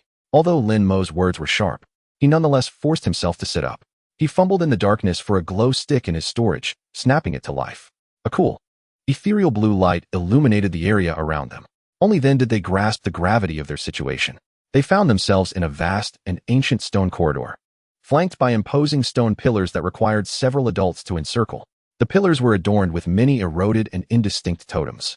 The air was thick with the scent of stale, dry dust. This was indeed the S-Class rift, the outskirts of the Sunsetting Temple. Lin Mo, aided by the dim light, glanced at Su Qingshue's ankle. It had swollen into a large lump, with a ghastly bruise marring her fair skin. Without further ado, he reached for her ankle. "What are you doing?" Su Qingxue gasped, instinctively recoiling. "Stay still," Lin Mo commanded, increasing his grip. "In a place devoid of any specter, if you were to become a cripple, I would have to split my attention to carry you." He skillfully retrieved a bottle of basic healing potion from his space, poured it into his palm, and gently applied it to her swollen ankle, slowly massaging to activate the potion's effects.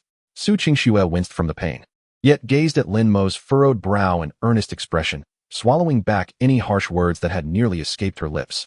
The atmosphere fell into an unusual tranquility. Just then, a series of crimson warnings abruptly flashed across Lin Mo's retina. Warning: detected disruption of spatial barriers. Currently within an S-class independent space, cross-dimensional communication has been severed.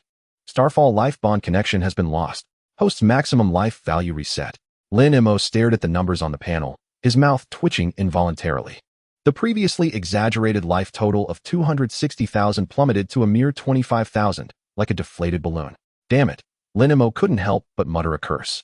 As if that were not enough, the system struck again. Environmental detection, Sunsetting Temple, S-Class. Law suppression activated. All native monsters within this area possess divine resistance. Current host's Holy True Counterdamage multiplier is subject to higher-order law suppression. Against targets with divinity, the counter-damage multiplier shall not exceed 3 times.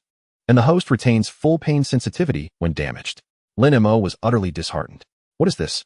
In one moment, he had been an invulnerable war god, capable of enduring a lord's ultimate move, and in the next, he was reduced to an ordinary class member with a bit more flesh.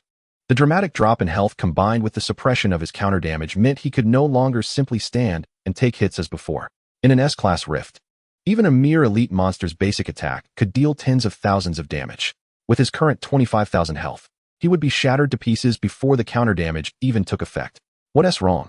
Su Qingxue noticed Lin Mo's pallor and inquired softly. "It's nothing.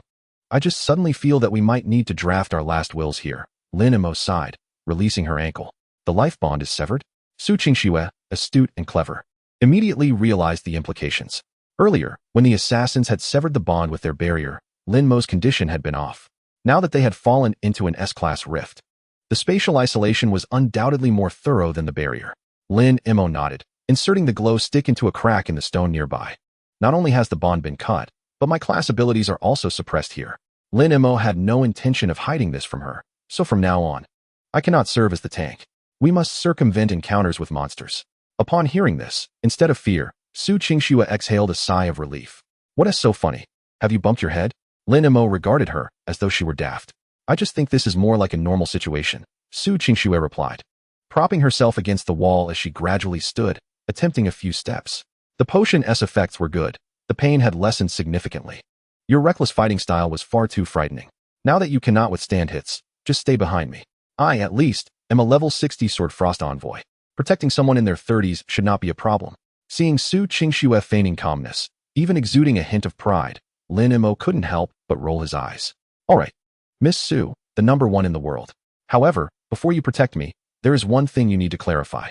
Lin Mo pointed at the pitch-black void above them. "Since those assassins managed to lay a trap within your Su family and even detonated the annihilation runes to breach your father's treasury, it is evident that there is a traitor within the Su family, and this traitor is of no small caliber." Su Qingxue's expression drained of color in an instant. She understood all too well what this entailed. The treasury's defensive mechanisms are known only to core members. The assassin's precise triggering of traps to send them into the rift was undoubtedly premeditated. "My father is still up there," Su Qingxue gritted her teeth, her grip tightening around the hilt of her sword. "Do not worry. Your father is over level 80 and not so easily dispatched. Their objective is clearly us. Or more precisely me." Lin Mo leaned against a pillar, massaging his temples. "They do not want me to obtain the divine crystal within the temple, so they directly cast us into the outermost area of this dungeon. In their eyes, I, devoid of the Blood Pact's blessing, would undoubtedly perish within a day in this S-rank rift teeming with formidable monsters. So what shall we do now? Retracing our steps is impossible, as the spatial fissure has already sealed." Su Qingxue surveyed her surroundings. "Since we are here, we must find solace." Lin Mo brushed off the dust from his attire and stood up. Although he had lost his invulnerable health and extraordinary retaliation, he felt as though a certain essence within him had been reignited. While it was certainly exhilarating to charge through with brute force, It was the delicate dance on the precipice of life and death that truly reflected the world's authentic visage. Furthermore, he was adorned in the deep-sea secret silver armor from the Sioux family's treasury. As long as the 3-second blood lock mechanism was active, he had room to maneuver. Let us proceed. Since we have arrived, we ought to discover what treasures this temple holds. After all, I have already paid a deposit. Lin Mo took the lead down the corridor's depths. Su Qingxue glanced at his back and hastened to follow, inexplicably feeling a sense of reassurance. The pair traversed the dimly lit corridor for about 10 minutes, with the air growing increasingly frigid. Ahead, a vast circular plaza emerged. In the center of the plaza stood a dilapidated headless statue. Just as Lin Mo prepared to approach and search for clues, his footsteps abruptly halted. He swiftly grabbed Su Qingxue, crouching behind a massive stone block while covering her mouth. Hush! Lin Mo lowered his voice and gestured for silence. Su Qingxue's eyes widened as she followed his gaze. Beside the base of the headless statue flickered a faint glimmer of firelight. It was a small campfire. Beside the fire, a rudimentary military tent had been erected. On the rack outside the tent, a hind leg of an unknown animal was roasting, with fat dripping into the fire, sizzling audibly. In this sealed S-rank rift, at the periphery of this ancient temple shrouded in death's aura, there were indeed individuals camping. Chapter 50. A barbecue stall in the rift? The mysterious scavenger elder. The aroma of grilled meat wafted through the chilling corridor. Gulp. An untimely muffled sound echoed at the edge of the silent plaza. Su Qingxue quickly turned her head, her beautiful eyes wide with alarm, fixed intently on Lin Mo, who was crouched nearby. If looks could kill, Lin Mo would have been riddled with countless transparent holes by now. What are you staring at? Lin Mo whispered, rubbing his stomach. After fighting all afternoon and being bombarded, my insides are in revolt. Can you not discern the gravity of the situation? Su Qingxue gritted her teeth, furious enough to pinch him. We are in an S-rank rift. The entity ahead, whether man or ghost, and you are still contemplating food? Lin Mo ignored her, peering through the crack in the stone, continuing to observe the campsite beneath the headless statue. To set up camp in this sealed death zone, and even have the leisure to roast meat, one could only be an extraordinary individual. Either they were a top-tier powerhouse capable of disregarding this place's regulatory constraints, or they were utterly deranged. Remain here and keep silent. If the situation turns dire, you flee without regard for me. Lin Mo brushed off the dust from his legs, preparing to rise. Su Qingxue seized the hem of his clothing, her brow furrowed. Are you insane? Your health limit has been reduced to 25,000. You are hardly even a meat shield. What if that is a high-level monster in disguise? If monsters could pitch tents and roast legs, this temple would have long ago transformed into a zoo. Lin Mo broke free from her grip, adjusting the collar of the deep-sea secret silver armor to ensure the 3-second blood lock mechanism was ready to activate. He took a deep breath and stepped out from behind the stone. Ahem. Lin Mo deliberately amplified the sound of his footsteps, clearing his throat twice. The figure by the fire paused momentarily but did not rise, leisurely flipping the beast's leg on the grill. The fat dripped down, causing the flames to leap, illuminating the person's face. It was an elderly man with graying hair, clad in a greasy gray robe. His face was lined with creases, with a black eye patch over his left eye and the right one clouded. The system panel displayed a fragment of information. NPC information, Rift Scavenger Lao Jin level. Upon recognizing the name, Lin Mo's heart eased significantly. As long as it was an NPC with a name prefix, communication was typically possible. Old man, you seem to be enjoying a leisurely time here in the wilderness? Lin Mo casually strolled over, stopping 3 meters from the fire. Lao Jin did not look up. His murky right eye fixated on the roasting meat, his voice gravelly as if scraping against sandpaper. A living person? Indeed. Lin Mo shrugged, explaining that he had accidentally fallen into this predicament. Lao Jin chuckled dryly, tearing off a piece of the well-roasted meat and chewing it. To fall into an S-rank rift and still be able to converse. Kid, you've got quite the luck. However, this meat is rather bland, lacking flavor. Lin Mo raised an eyebrow. He had a habit of hoarding various mundane supplies in his storage space, while other adventurers stocked up on potions and scrolls. His space even contained pots and pans. Lin Mo flipped his wrist, producing a glass bottle and tossing it over. How about a mix of cumin and fine salt? Lao Jin did not lift his gaze, his withered hand catching the glass bottle deftly in midair. He unscrewed the cap and sniffed, a flicker of surprise crossing his wrinkled face. Good stuff. I have been gnawing on tasteless dried meat in this desolate place for 3 years. Finally, some savory seasoning. Lao Jin unceremoniously sprinkled the seasoning over the roasted leg. Instantly, a rich and peculiar aroma of meat filled the entire plaza. Upon hearing the words 3 years, Lin Mo's eyes twitched slightly. surviving for 3 years in an S-rank rift? This old man was undoubtedly formidable, with the current combat power severely suppressed. Lin Mo felt he wouldn't withstand even a single blow from him. Come out, you girl hiding behind the stone. Lao Jin tore off a piece of the roasted hind leg and tossed it onto the nearby straw mat, stating that although he was blind in one eye, he was not deaf. In the distance, Su Qingxue stiffened, realizing she could no longer conceal herself. She tightened her grip on her slender sword and approached warily. She positioned herself half a step beside Lin Mo, ready to activate her defensive aura at any moment. Do not be anxious, sit. Lin Mo, unfazed, plopped down beside the fire, casually picking up the meat Lao Jin had discarded. Since we have crossed paths, I have a matter to inquire about, old man. Seeing Lin Mo's roguish demeanor, Su Qingxue discreetly kicked him from behind in exasperation. Did this man truly possess no sense of danger? Lin Mo remained unperturbed, taking a hefty bite of the meat. It melted in his mouth, accompanied by a gentle magical energy that significantly replenished his lost stamina. Lao Jin glanced at Su Qingxue, his gaze lingering on the sword at her waist for half a second before returning to the fire. The sword of Frostbearer from the Su family. It seems the turmoil above is considerable if even Su Dingfang's daughter has been forced to the outskirts. Su Qingxue's expression changed dramatically, her slender sword unsheathing slightly. How do you know my father? Do not be agitated. Lao Jin waved his hand, explaining that over 3 years ago, he had guided the first batch of the Su family into the Sunfall Temple. Regrettably, apart from himself, who survived and returned to this outer plaza, the others perished within. Lin Mo paused his chewing, his eyes glimmering. No wonder Su Dingfang was so familiar with the terrain and the eternal statue. It turned out he had already sent people to scout the area. Since you were employed by the Su family, we may consider ourselves semi-allies. Lin Mo quickly sought to establish a connection. Old man, we wish to venture into the inner hall to find that divine crystal. How do we proceed from here? Upon hearing the term divine crystal, Lao Jin's actions momentarily halted. He lifted his murky right eye and gazed deeply at Lin Mo. With just you? A level 35 incomplete job changer and a crippled level 60 swordsman? Lao Jin scoffed, mercilessly mocking them, stating that they were not even qualified to traverse the periphery of this temple, let alone approach the statue. The youth of today truly do not know the meaning of danger. The statue possesses a tenfold backlash. If you touch it, you will instantly turn into a mist of blood. Lin Mo secretly chuckled to himself. A tenfold backlash? How fortuitous, as my former profession specializes in such matters. As long as I am not blown up by that 200,000 annihilation rune, with my ordinary high burst combined with this mithril armor, it is uncertain who will rebound against whom. However, Lin Mo still feigned a humble demeanor, saying, You are absolutely right, esteemed elder. That is why we have come to seek your guidance. You see, I have already provided salt and consumed meat. One must soften the lips of those who eat human flesh, so you ought to impart some useful information, right? Lao Jin was amused by Lin Mo's shameless logic. Fine. Considering the salt you provided, I shall point you in the right direction.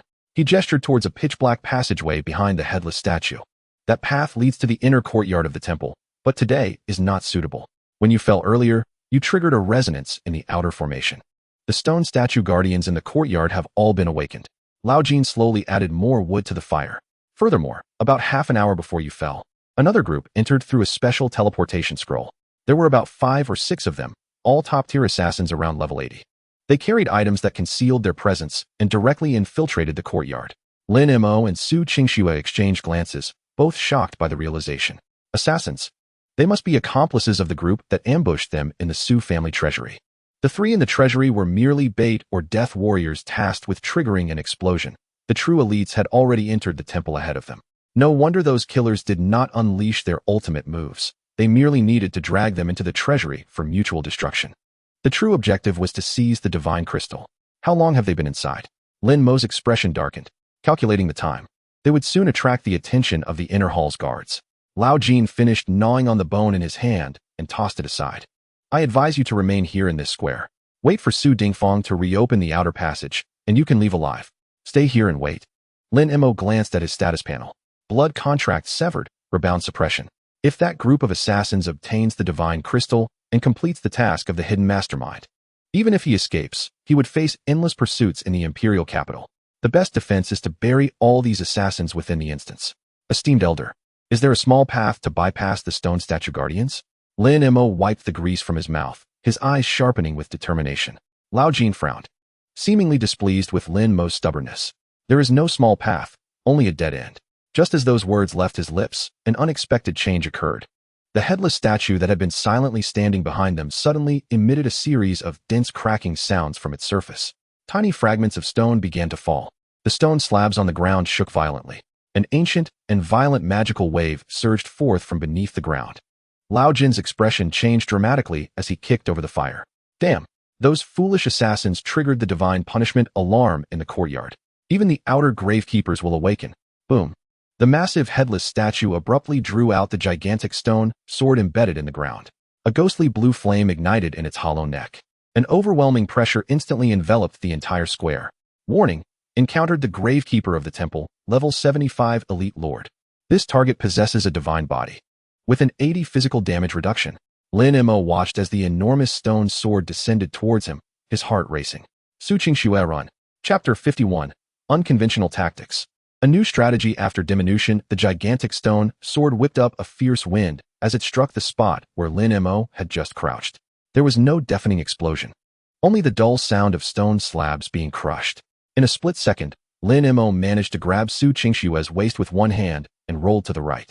Evading several meters, fragments of stone struck his mithril armor, producing a cacophony of sounds.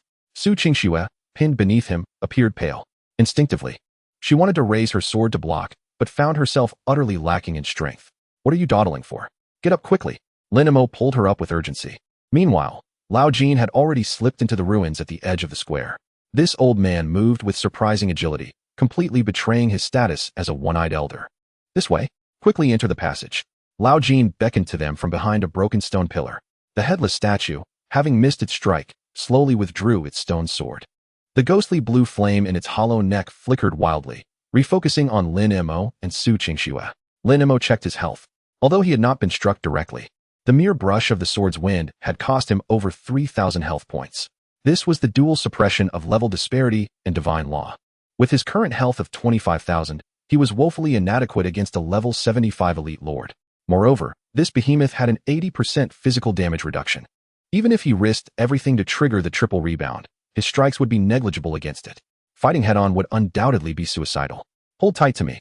Lin Mo disregarded any notions of propriety and directly carried Su Qingxue on his back, sprinting towards Lao Jin.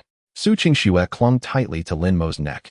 Feeling his rapid heartbeat, under normal circumstances, she would have cleaved this audacious scoundrel in two. However, at present, she could only bury her face in Lin Mo's shoulder. Striving not to attract trouble, bang! The stone sword struck again, nearly grazing Lin Mo's heel as it plunged into the ground. The forceful shockwave sent both of them flying, crashing heavily into the entrance of the passage where Lao Jin was. The passage was narrow, just enough to accommodate two people side by side. The colossal headless statue became stuck outside, its stone sword frantically hacking at the entrance but unable to widen it. Phew, we are safe. Lao Jin leaned against the wall, gasping for breath, exclaiming about the assassins raising the alert level in the inner hall. The outer gravekeepers have gone mad. Lin Mo set Su Qingxue down and leaned against the wall, wiping the cold sweat from his forehead, feeling as though every bone in his body was protesting. Are you all right? Su Qingxue looked at Lin Mo with concern. Had it not been for Lin Mo's protection, that shockwave would have been enough to take half her life. I will survive. Lin Mo retrieved a low-level recovery potion from his space and downed it to restore his health, though the severe weakening made him feel somewhat unaccustomed. His gaze gradually hardened as he looked at the enraged, headless statue outside the passage. The previously smooth situation had come to an abrupt end. In this S-level rift, he needed to revert to the meticulous survival tactics he had once employed in Shadow Street. Lao Jin, where does this passage lead? Lin Mo turned to the old man who was dusting off his gray robe. It leads to the drainage system beneath the temple. Lao Jin brushed off the dust from his attire, explaining that the upper path was no longer passable, so they would have to take the sewer route. Those assassins took the main entrance to the courtyard, and if we bypass them underground, we might be able to evade the main force. Upon hearing the word sewer, Su Qingxue immediately furrowed her brow. For a fastidious young lady, this was undoubtedly dreadful news. As long as there is a way, I will take it, regardless of cleanliness. Lin Mo saw through her thoughts, questioning whether life or cleanliness was more important. Su Qingxue bit her lip, refraining from arguing. She was acutely aware of her current situation. Her foot injury had not fully healed, and her diminished strength rendered her a burden. I will do my best not to hold you back, she whispered. Lin Mo looked at her with some surprise. The haughty young lady surprisingly lowered her head. Enough of this melodrama. With me around, You need not fear for your life. Lin Mo rose, stretching his wrists. Lao Jin, lead the way. Lao Jin nodded, retrieving a glowing moonstone from his pocket to illuminate their path. As they ventured deeper into the passageway, the air grew damp and chilly. The walls were encrusted with moss, and the occasional sound of dripping water echoed in the silence. After approximately half an hour, the trio arrived at a spacious underground reservoir, its waters long since evaporated, leaving only a thick layer of silt. Let us rest for 10 minutes. Lao Jin found a clean stone to sit upon, while Lin Mo casually selected a spot to sit as well. He opened the system panel, meticulously examining his current attributes and items. The recent escape had made him acutely aware that sheer audacity was insufficient in the face of overwhelming power and law suppression. He needed to discover a way to turn the tide. Divine resistance, 80% physical damage reduction, and a maximum of triple damage reflection. Lin Mo stroked his chin, his mind racing. If the reflection multiplier was suppressed, then he would refrain from explosive counterattacks. With such high physical damage immunity, he would need to employ true damage or magical attacks to wear them down. He retrieved the black iron fragment he had found in the Su family treasury. This shard, tainted by the law of calamity, was his only variable at present. With no time to study it earlier, now was the perfect opportunity to discern its nature. Gripping the iron fragment tightly, Lin Mo attempted to channel the power of the calamity ruler within him into it. The surface of the fragment shimmered with a dark red glow. System prompt. Detecting infusion of homogeneous law power. Law fragment is being analyzed. Analysis progress. 15 Lin Mo fixated on the progress bar, a flicker of anticipation blossoming within him. If this artifact could unlock the second form of the calamity domain, perhaps it could shatter the current stalemate. Sitting a short distance away, Su Qingxue quietly observed Lin Mo. She noted that when this man was earnest, he possessed a particularly unique aura, typically appearing carefree and full of nonsense in critical moments. He inexplicably exuded a sense of security. Clearing her throat softly, Su Qingxue broke the silence. Thank you. For what? Lin Mo replied without looking up, his focus entirely on the progress bar. Thank you for saving me earlier and for bringing me down here. Su Qingxue's voice was barely above a whisper. Lin Mo lifted his gaze, noticing her somewhat awkward demeanor, and couldn't help but chuckle. Verbal gratitude lacks sincerity. Once we get out, how about I let you choose 3 items from the Su family treasury? You wish. Su Qingxue shot him a glare, exasperated. This man, indeed, couldn't he maintain his charm for more than 3 seconds. A mere compliment had revealed his true nature. The atmosphere lightened somewhat. Just then, Lao Jin, who had been resting with his eyes closed, suddenly opened his murky right eye and sprang to his feet. Someone's coming, he whispered urgently. Lin Mo quickly stashed the iron fragment away, standing up and pulling Su Qingxue behind him. From the far end of the reservoir came the faint sound of footsteps.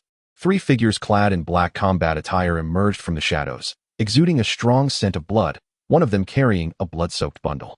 NPC information, Shadow Assassin, level 78.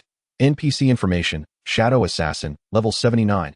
NPC information, Shadow Assassin Leader, level 81. Lin Mo's gaze sharpened. Fate had a cruel sense of humor. These 3 assassins were the elite members who had previously infiltrated the temple. Instead of entering the inner sanctum, they had appeared in the sewers. What luck! The leader of the assassins sneered at Lin Mo and his companions. I thought you would perish at the hands of the tomb guardians outside. I never expected you to hide down here. He casually tossed the bundle to the ground. As it unfolded, several severed heads bearing the Su family crest rolled out. Upon seeing those heads, Su Qingxue's eyes instantly reddened. They were the Su family's guards who had accompanied her father on a mission. Su Dingfeng, that old fool, is already trapped in the death trap of the inner sanctum, the assassin leader drawled, drawing a dagger from his waist. Now it's your turn. Lin Mo remained silent, stepping forward to shield Su Qingxue. His current state was poor, and the enemy's levels were absurdly high. Yet, instead of retreating, a cold smile crept onto his lips. Lao Jin, take a step back. Lin Mo rolled his neck, anticipating a rather messy encounter ahead. Do not let blood splatter on you. Chapter 52, Divine Punishment Tomb Guardian. A hardcore strategy of locked health and damage reflection. The massive stone sword descended with an earth-shattering sonic boom, aimed directly at the 2 of them. Lin Mo barely had time to think as he wrapped his arms around Su Qingxue's waist, propelling himself sideways with all his strength. They rolled across the rough stone floor for several meters before coming to a stop. A thunderous crash reverberated through the square. The spot where they had just been was now a gaping pit several meters wide, created by the colossal stone sword. Debris flew in all directions, and a fist-sized rock grazed Lin Mo's back as it soared past. Sustained splash damage, current health, 3,200. Lin Mo grunted, spitting out a mouthful of blood. Just the splash damage had cost him over 3,000 health. Had that stone sword struck him directly, his 25,000 health would have been instantly obliterated. Even worse, the pain he felt was at full intensity due to law suppression. His back burned with pain, unrelenting. Lin Mo, are you alright? Su Qingxue struggled to rise, her slender sword now coated in a thick layer of frost. I will survive, Lin Mo replied, wiping the blood from the corner of his mouth. His gaze fixed firmly on the headless stone statue that was slowly extracting its stone sword. The data panel on his retina refreshed once more. Target, Temple Tomb Guardian, level 75 Elite Lord. Health, 2, 500, 000. Traits, Divine Body, 80 Physical Damage Immunity, 50 Magical Damage Immunity, 2.5 million health. Lin Mo calculated quickly in his mind. Under the suppression of Divine Law, his maximum reflection multiplier was limited to 3 times. This meant he needed to endure over 800,000 damage to utilize reflection and defeat this entity. However, with only 25,000 health and the 3-second locked health function of the deep-sea mithril armor, if he stood there taking hits, a single strike from the statue could deal over 100,000 damage, locking his health at 1. The statue would still have 220,000 health left, and he would certainly perish after 3 seconds. The strategy of mindlessly exchanging health was utterly futile here. Kid, this thing is tough. Brute force won't work. Lao Jin shouted from a distant corner behind a massive stone pillar. Its weakness is at the next broken area. Do you see that bluish soul fire? That's its core power source. Smash it, and it will be nothing but a pile of rubble. Lin Mo glanced up at the statue, towering over 10 meters. The bluish flame at its neck burned fiercely. Old man, stop being a spectator from so far away. Come and lend a hand. Lin Mo shouted impatiently. I'm not getting involved in a fight at my age. I'm just here to guide. Lao Jin retorted, shrinking his neck and refusing to emerge.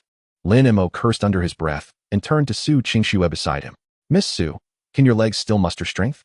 I can barely stand. Su Qingxue gritted her teeth, cold sweat beading on her forehead. What do you intend to do? I can't jump up. I need you to help me form a step. Lin Mo pointed at the statue's left leg. Use your strongest control skill to freeze its left leg. How long can you hold it? Su Qingxue glanced at the approaching statue, calculating quickly. It's a level 75 lord with built-in magical damage immunity. My absolute zero can freeze it for a maximum of 2 seconds. After that, the ice will shatter. 2 seconds is sufficient. Lin Mo took a deep breath, stretching his aching shoulders. On the count of 3, unleash your skill, I instructed. The heavy footsteps of the statue echoed across the square. Its hollow neck aimed squarely at Lin Mo as it raised the terrifyingly large stone sword once more. 1. Lin Mo lowered his body, assuming a running stance. 2. 3. Release. Without hesitation, Su Qingxue plunged her slender sword into the stone slab beneath her feet. Absolute zero. A blinding azure light erupted instantaneously. A wave of frigid air spread rapidly along the ground, ensnaring the left leg of the Zhenmujiang. A thick layer of ice formed in an instant, firmly anchoring the statue's left calf to the ground. The statue's movements became noticeably rigid. It attempted to lift its left leg, but the ice produced an ear-piercing grinding noise, stubbornly hindering its progress. Now was the moment.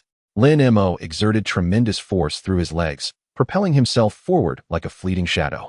He sprinted upwards, leveraging the icy surface on the statue's left leg. Although its lower half was frozen, the upper half remained mobile.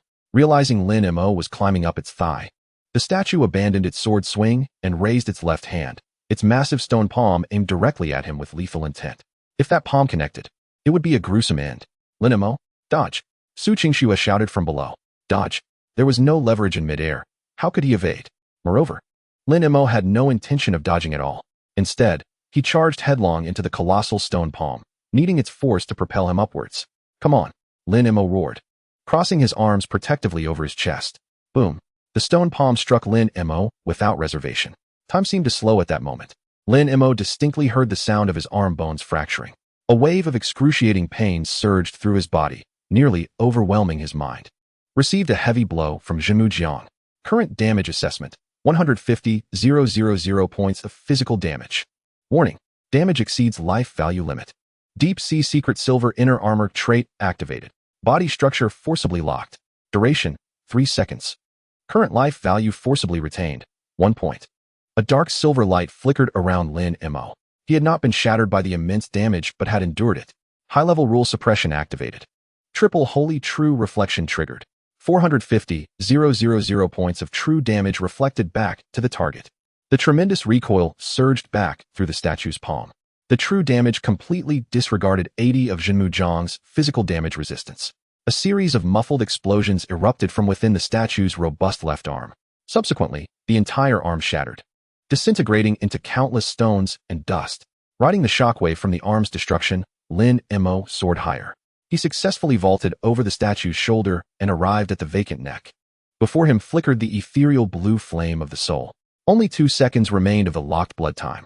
If he did not extinguish this flame, once the time expired, he would perish instantly, even if he had only a single drop of blood left. Lin Mo did not strike with his fists. He understood that ordinary attacks would prove futile against this intangible flame. Instead, he retrieved the black iron shard from his storage space, a piece pilfered from the Su family treasury. This shard had been indicated by the system as capable of absorbing high concentrations of disaster rules and special energies. Absorb. Lin Mo forcefully plunged the rusted black shard into the soul's blue flame. The once quiet flame emitted a piercing wail upon contact with the iron. A crimson pattern ignited on the shard's surface. The immense soul flame was drawn frantically into the shard through the pattern.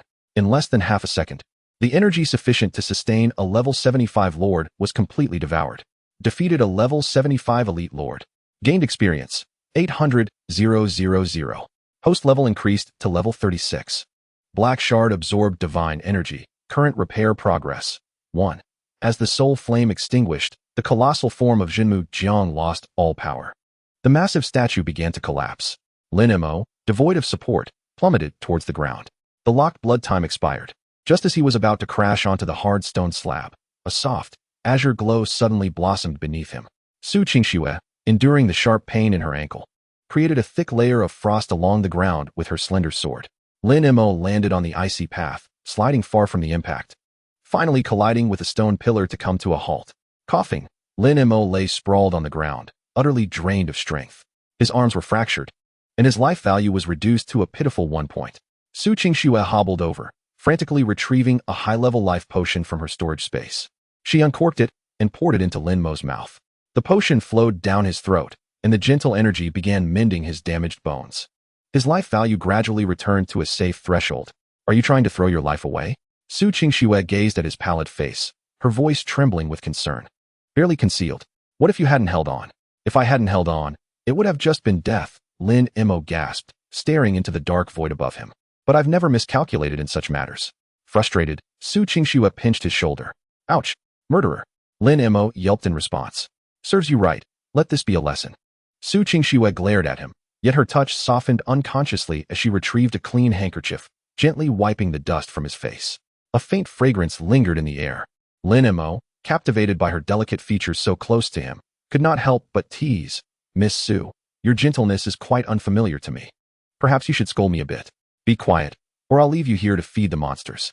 Su Qingxue retorted coldly, rising to her feet, though her ears subtly flushed. At that moment, the old scavenger, Lao Jin, who had been lurking at a distance, slowly approached. His murky right eye fixed intently on Lin Mo, specifically on the black iron shard he had just stowed away. What was that thing you were holding just now? Lao Jin's tone turned serious, even tinged with awe. Just some scrap metal I picked up on the roadside, Lin Mo replied dismissively. Lao Jin took a deep breath, refraining from further inquiries. In this world, prying into other secrets was a grave taboo. You've dismantled Jinmu Jiang. The gate leading from the courtyard to the inner hall has now opened. Lao Jin pointed towards the gradually illuminated passage behind the statue. With Su Qingxue's assistance, Lin Mo stood up. Approaching the passage's edge, he glanced down. On the ground lay a pool of blood that had not yet fully dried and a half-broken black dagger. The hilt of the dagger bore the insignia of a pale, faceless mask, marking it as the emblem of the assassins from the Su family treasury. Lao Jin was correct. Those assassins had indeed entered and sustained injuries. Lin Mo picked up the half-dagger, his gaze turning icy. It seemed the contents of the courtyard had given those level 80 elites quite a challenge. Should we pursue them? Su Qingxue tightened her grip on her slender sword. Certainly. They stole my monster and now seek to claim my divine essence. Lin Mo tossed the dagger onto the ground. Even if the king of heaven himself were to arrive, they must leave the toll behind. The two walked side by side towards the passage of the courtyard. The moment they stepped into the passage, a piercing scream emanated from deep within, chilling to the bone. The voice that echoed was far from that of a human. It resembled a soul being ruthlessly torn apart in lamentation. Immediately thereafter, an icy system notification reverberated in the minds of all practitioners within the depths of the Sunfall Temple. Server-wide announcement alert. The core laws of the S-rank rift within the Sunfall Temple have been altered by an unknown force. Abyss mode has been forcibly activated. Chapter 53, Abyss mode. The troublemaking assassin and the young lady's bandaging. Abyss mode has been forcibly activated. The system's cold, mechanical voice resonated in their minds twice before fading into silence. The originally dim corridor was suddenly illuminated by an eerie dark red glow. The temperature in the air plummeted sharply, transforming the moisture from their breaths into white mist. It was over. The scavenger, old Jean, felt his legs weaken and collapsed onto the rough stone floor. He clutched his broken cane tightly, trembling uncontrollably, repeatedly muttering two words. Old Jean, what does Abyss mode truly mean? Su Qingxue stepped forward, gripping her slender sword tightly. Old Jean swallowed hard, terror evident in his murky eyes. In a typical S-rank rift, the monsters have their own territories. As long as we do not provoke them, we can navigate around. But once Abyss mode is activated, the fundamental laws of the dungeon change entirely. Old Jin's voice was hoarse. All monsters will have their levels forcibly increased by 5 to 10 levels, and he paused, looking deeper into the corridor. Moreover, they will share aggro vision. As long as we remain in this space, no matter where we hide, we will face relentless pursuit until we perish or eliminate all the monsters here. Su Qingxue's complexion turned pale. Aggro shared across the entire map? In this S-rank dungeon where even elite monsters are at level 75, if the monsters increase by 10 levels, even a mere low-tier creature could rival an 80-level lord. Not to mention a horde of 80-level monsters hunting us down. This is nothing short of a death trap. Drawing aggro across the entire map? That mechanism seems rather convenient. Lin Mo, leaning against the stone wall of the corridor, interjected suddenly. He flexed his arms, which had just regained sensation, and forced a pale smile. No need to search for them everywhere. Standing here and waiting for them to queue up for experience is far more convenient. Can you be serious for once? Su Qingxue shot him a glare. She approached, examining Lin Mo's tattered outer garment and the deep-sea mithril armor beneath, stained with blood. Her brows furrowed tightly. Your maximum health is only 25,000, and your damage return multiplier is suppressed by divine laws to within 3 times. How do you intend to withstand the attacks of those 80-level monsters? Do you really believe that the 3-second health lock of this armor makes you invincible? Lin Mo, somewhat helpless under her barrage of words, chose to slide down the stone wall to the ground, taking a couple of deep breaths. If we can't fight back, then let's rest for a moment. He retrieved 2 bottles of basic mana restoration potions from his storage space and tossed one to Su Qingxue. Come here and help me out. Su Qingxue caught the potion, annoyed. What for? My back is covered in wounds from the flying stones, and the armor is stuck in my flesh. I can't reach it myself. Can you help me out? Lin Mo pointed to his back. Su Qingxue was taken aback. She had never even touched a man's hand before, and now this rogue was asking her to tend to his wounds? No way. Figure it out yourself. She turned away, her ears burning. Miss Su, we are all in the same boat now. If my wounds become infected or inflamed, or if the pain affects my movements, who do you think will stand in front of you when those monsters come charging? Lin Mo's tone was remarkably assertive. Su Qingxue gritted her teeth. She knew Lin Mo spoke the truth. In this abyss mode of the Sunfall Temple, Lin Mo was their only hope of survival. Taking a deep breath, she grabbed a bottle of advanced healing potion and some bandages, squatting down behind Lin Mo. Take off your outer garment. Su Qingxue forced her voice to sound indifferent. Lin Mo complied, shedding his ragged coat. The deep-sea mithril armor clung to his muscular physique, but there were numerous gashes along the uncovered edges, with several small stones embedded in his flesh. Su Qingxue gasped. This man had endured such injuries, taking a hit from a 75-level lord, and remained composed? Did he not fear pain, or had he simply grown accustomed to it? She uncorked the potion bottle and poured the cool liquid onto the bandage. Her small hands trembled slightly, but she forced herself to remain calm, carefully wiping away the blood from Lin Mo's back. The cool sensation and gentle strokes from behind caused Lin Mo to squint his eyes in comfort. Miss Su, your technique is becoming increasingly refined. Once we clear this dungeon, how about I hire you as my personal physician? You can set your own salary. Shut up. Keep talking, and I will pour this entire bottle of potion into your wound. Su Qingxue threatened fiercely, though her hands became even gentler in their ministrations. She used tweezers to remove the small stones one by one from Lin Mo's back, then applied the healing potion. They were in close proximity, and Lin Mo could distinctly smell the faint, somewhat cool fragrance emanating from Su Qingxue, which stood out against the stale dust and blood in the corridor. After a few minutes, Su Qingxue tied a firm knot with the bandage. All done. Put your clothes back on. She stood up, turning her back to Lin Mo, not wanting him to see her slightly reddened cheeks. Lin Mo donned his outer garment, stood up, and stretched his limbs. After tending to the wound, and with his health gradually recovering, the pain had significantly lessened.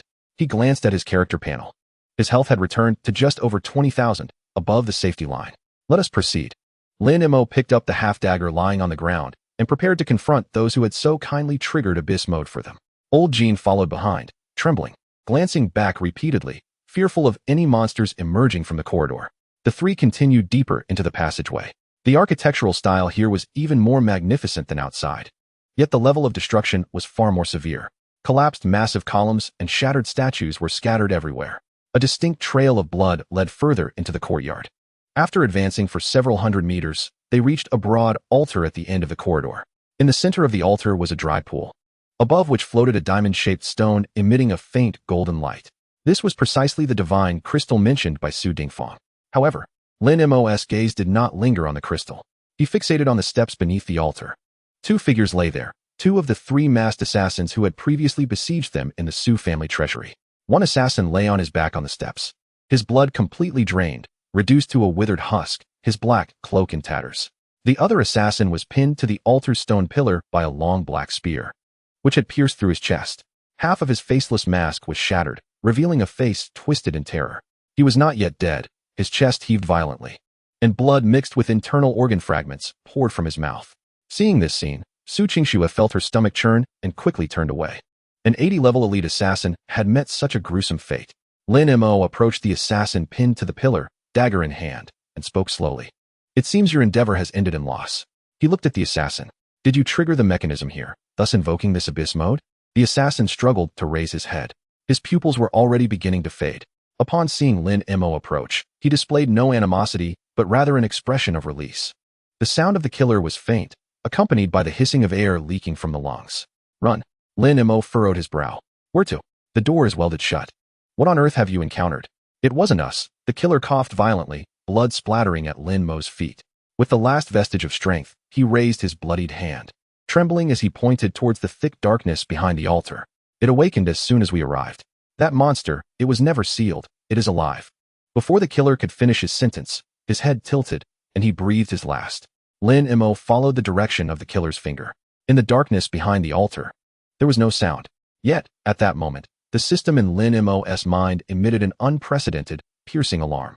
Not a line of text, but an entire retinal display was filled with red warning boxes. Severe warning. Detected a living energy source exceeding the current instance's capacity. Divine law suppression lifted. Abyssal law has taken over the current area. Lao Jin suddenly let out a terrified scream, dropping his cane, clutching his head, and pressing himself against the ground, not daring to glance in that direction. Su Qingxue's hand gripping the sword trembled violently. A tangible wave of terror emanated from the darkness. This pressure was several levels stronger than the previous Bone King. Under this force, even the level 60 Su Qingxue found it difficult to breathe. In the darkness, a pair of massive eyes radiating a dark golden hue slowly opened. Accompanying this was a heavy, slow dragging sound of chains. A deep, ancient voice, thick with mockery, echoed throughout the courtyard. After 2,000 years, new insects have finally come to amuse me. Chapter 54. If you can't fight, run. There's no shame in that. Run. Lin Mo did not hesitate for even half a second. As he shouted this word, he grabbed Su Qingxue's arm and yanked her backwards. Lao Jin, who had just been trembling on the ground, sprang up at the sound of the shout, abandoning his crutch, hands on his head, and ran down the corridor they had come from with astonishing speed. In the darkness behind the altar, those enormous dark golden eyes shifted slightly. Then, a dull sound of something piercing the air suddenly erupted. Boom. A black iron chain, as thick as an adult's waist, shot out from the darkness, smashing heavily onto the steps where they had just stood. The hard stone shattered instantly, debris flying in all directions. Su Qingxue was rendered rigid by the overwhelming pressure. Her proud level 60 swordsman stats became utterly ineffective in the presence of this unknown creature. Her legs felt as if they were filled with lead, unable to move. As a second iron chain swept towards them with fierce wind, Lin Mo gritted his teeth and stepped in front of Su Qingxue. He crossed his arms in front of his chest. Bang! The chain grazed Lin Mo's body, the residual force crashing into his armor. He was sent flying, rolling several times on the ground before coming to a stop. Sustained physical impact. Health points, 18,500. Divine retaliation triggered. Inflicted rebound damage, 55,500. Two lines of system prompts flashed rapidly before Lin Mo's eyes. Simultaneously, above the monster's head in the darkness, a long, despair-inducing health bar briefly appeared. A red number, 55500, jumped out. However, that health bar showed no visible decrease. Lin Mo glanced at the system's combat panel, his eyelids twitching. Unknown abyssal creature, level. Health points, 79445008000000. 800 million health. Lin Mo gasped, nearly spitting out blood. This was simply unmanageable, even if his retaliation multiplier were not suppressed.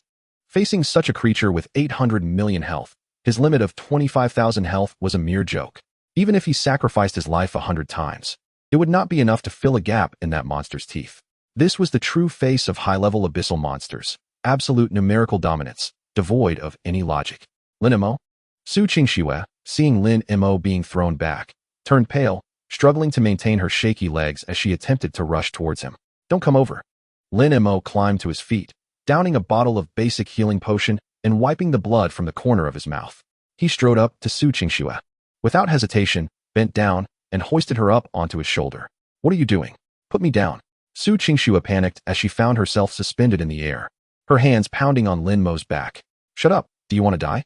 Lin Mo shouted irritably. He had no time to appreciate the soft sensation on his shoulder. His mind was solely focused on one word: escape. If one cannot fight, then retreat is a tactical withdrawal. Did they really think he was just a fool who could only bear the brunt? Lin Mo carried Su Qingxue and dashed into a partially collapsed side path. Crash! A thunderous roar erupted from behind. The monster seemed to be constrained by some form of seal, unable to break free from the altar area. It could only wildly swing its chains, completely collapsing the entrance to the courtyard. Large boulders fell, sealing off their path of retreat and isolating them from those dark golden eyes. Only when the sound of the chains ceased did Lin Mo slow his pace. He advanced a few dozen meters down the narrow passage, confirming there were no signs of monsters before finally coming to a halt. He gently lowered Su Qingxue from his shoulder.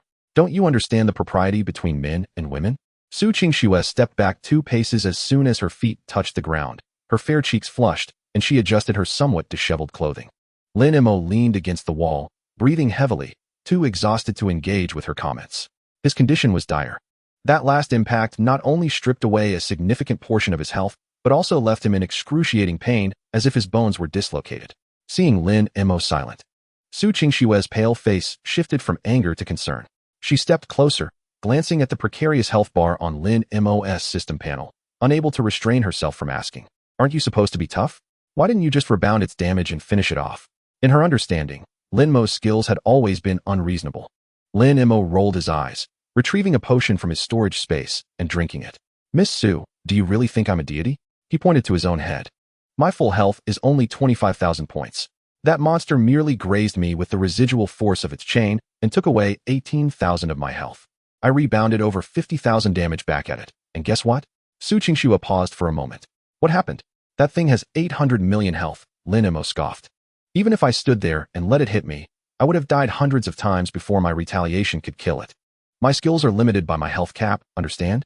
Su Qingxue opened her mouth, unable to articulate a response. She finally realized that Lin Mo's previous success against those monsters was not solely due to his skills, but also because their levels and health did not exceed the limits he could endure. Once faced with such truly high-tier abyssal creatures, the vast disparity in their base attributes became an insurmountable chasm. What do we do now? The way back is completely blocked. Su Qingxue glanced at the passage behind them, now entirely sealed by fallen stones. The abyss mode has been activated. Even if they do not return to confront the monstrous creature boasting 8 million health points, the other monsters within this instance, each enhanced by 10 levels, could readily track them down through their aggro vision. Lin Mo stretched his wrists, regaining a modicum of strength. Where's Lao Jin? It suddenly dawned on him that one person was missing. He must have run too swiftly, likely disappearing down another passage. Su Qingxue let out a resigned sigh. If he has fled, so be it. Having a burden with them would only complicate matters. Lin Mo waved his hand dismissively, turning to survey their current surroundings. It appeared to be an abandoned storage room, modest in size, with barren stone walls encircling them. In the center lay several decaying wooden crates, their surfaces coated with a thick layer of dust and cobwebs. The air was suffused with a heavy, musty odor. Approaching one of the crates, Lin Mo kicked it lightly. With a crack, the rotting boards splintered and fell to the ground. In the faint light filtering from the passage, he beheld a neatly stacked row of stones emitting a soft glow within the shattered crate. These stones were the size of a fist. their surfaces intricately etched with complex runes. System notification. Found abyssal magic stones X10. Lin Mo's eyes sparkled. Magic stones. Su Qingxue leaned in closer. Surprised by the sight within the crate, such high-purity magic stones could fetch at least 100,000 gold coins in the outside marketplace, and their availability was scarce. Without hesitation, Lin Mo swept the 10 magic stones into his storage space. If they could not defeat the boss, they might as well gather all available resources. He brushed the dust from his hands, his tone considerably lighter. He turned to Su Qingxue. Since this instance was triggered by a human-made mechanism invoking the abyssal mode, there must be a control core or an exit. Lin Mo pointed towards a slightly ajar stone door at the back of the storage room. Let us proceed, miss. Our escape game has only just begun. Su Qingxue tightened her grip on her sword and nodded. The two walked side by side towards the stone door. Beyond it lay a staircase descending into deeper darkness, with the faint sound of flowing water drifting up from below. Chapter 55. The distressed young lady and the poisonous rations. How long do you plan to hold on? As they descended the stone staircase, Su Qingxue's voice, laced with a coolness tinged with embarrassment, echoed through the dim corridor. Lin Mo glanced down, realizing he was still gripping her wrist tightly with his bloodied hand. In his haste to flee earlier, he had not noticed how delicate her skin felt, akin to smooth, cool jade. The sensation was pleasant, almost distracting. Lin Mo nonchalantly released his grip, wiping the sweat from his palms against his clothing, maintaining an air of calm as he looked ahead. Su Qingxue was irked, her teeth grinding in frustration. This scoundrel had clearly taken advantage of the situation, yet he wore an innocent facade, as if it were a matter of life and death. She rubbed her reddened wrist, suppressing the urge to draw her sword. That was not the priority at the moment. Su Qingxue took a deep breath, striving to calm her emotions. Are you certain that creature with 8 million health points cannot pursue us? The chains wrapped around that massive body are not mere decoration. They are seals. Lin Mo continued walking, observing the patterns on the stone walls. If it were free to roam at will, this instance would not be classified as S-rank, but rather a guaranteed death zone. As long as we do not return to that altar, it can only roar behind us. As they spoke, the staircase came to an end. What lay before them was not the damp dungeon they had anticipated, but rather a rather exquisitely decorated side hall. This place was devoid of the dust found outside, and illuminated by several everlasting lamp pillars. It appeared almost excessively pristine. At the center of the hall stood a circular stone basin, the water within crystal clear, emitting a gentle, cool vapor. Is this an ancient priest's baptismal pool? Su Qingxue was taken aback. In this death-laden abyssal mode, encountering such a tranquil spot felt profoundly incongruous. Lin Mo remained silent, approaching the edge of the pool. He cautiously observed the water's surface, ensuring no alerts for poison or curses emerged from the system. Subsequently, he sat down at the pool's edge and began to remove his outer garment. What are you doing? Su Qingxue gasped and quickly turned away, her movements so abrupt that she nearly collided with a nearby lamp pillar. Cleaning my wounds, Miss Su. Lin Mo replied with a hint of irritation as he discarded his tattered, blood-stained outer garment onto the ground. The wound on his back had reopened, filled with sand. Do you want me to die here from an infection and leave you to face those level 80 monsters alone? Su Qingxue had her back to him. Her neck flushed as she gritted her teeth. Could you not give a warning first? There is a girl present. In the wilderness, with our lives at stake. You still concern yourself with such niceties? Lin Mo scoffed, splashing the cool water onto his back. As the chill touched his wound, he involuntarily gasped. The sharp sting made his muscles twitch slightly. Hearing the low groans behind him, Su Qingxue felt her earlier embarrassment dissipate significantly. She recalled how this man had indeed shielded her from that colossal monster moments ago. Do not move. I will help you. Su Qingxue turned around, her movements somewhat stiff. She retrieved a clean white handkerchief from her storage ring, crouching behind Lin Mo as she awkwardly began to clean the blood from around his shoulder. Your armor is on the verge of falling apart, isn't it? Su Qingxue pointed out the dull, lackluster deep-sea mithril armor he wore. Nearly. Its durability has dropped by 3/4. Lin Mo glanced at his system panel, his brow furrowing. While this gear could absorb damage, it was fundamentally draining the magical circuits within. Just a slight brush from that boss depleted a significant portion of its energy.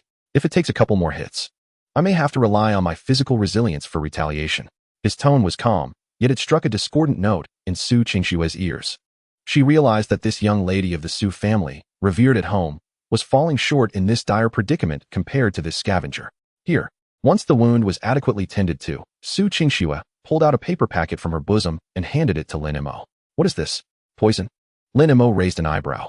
Su family's specially made stamina jerky, far more effective than your basic potions, capable of rapidly restoring your stamina. Su Qingxue shot him a glance. Lin Mo accepted the packet and opened it, a rich aroma of meat wafting out instantly. Without hesitation, he took a piece and began to chew, the sound crisp. It tasted delightful, albeit a bit tough. Do all of you from the Su family prefer such hard fare? Su Qingxue ignored his teasing, taking a piece for herself and nibbling at it delicately.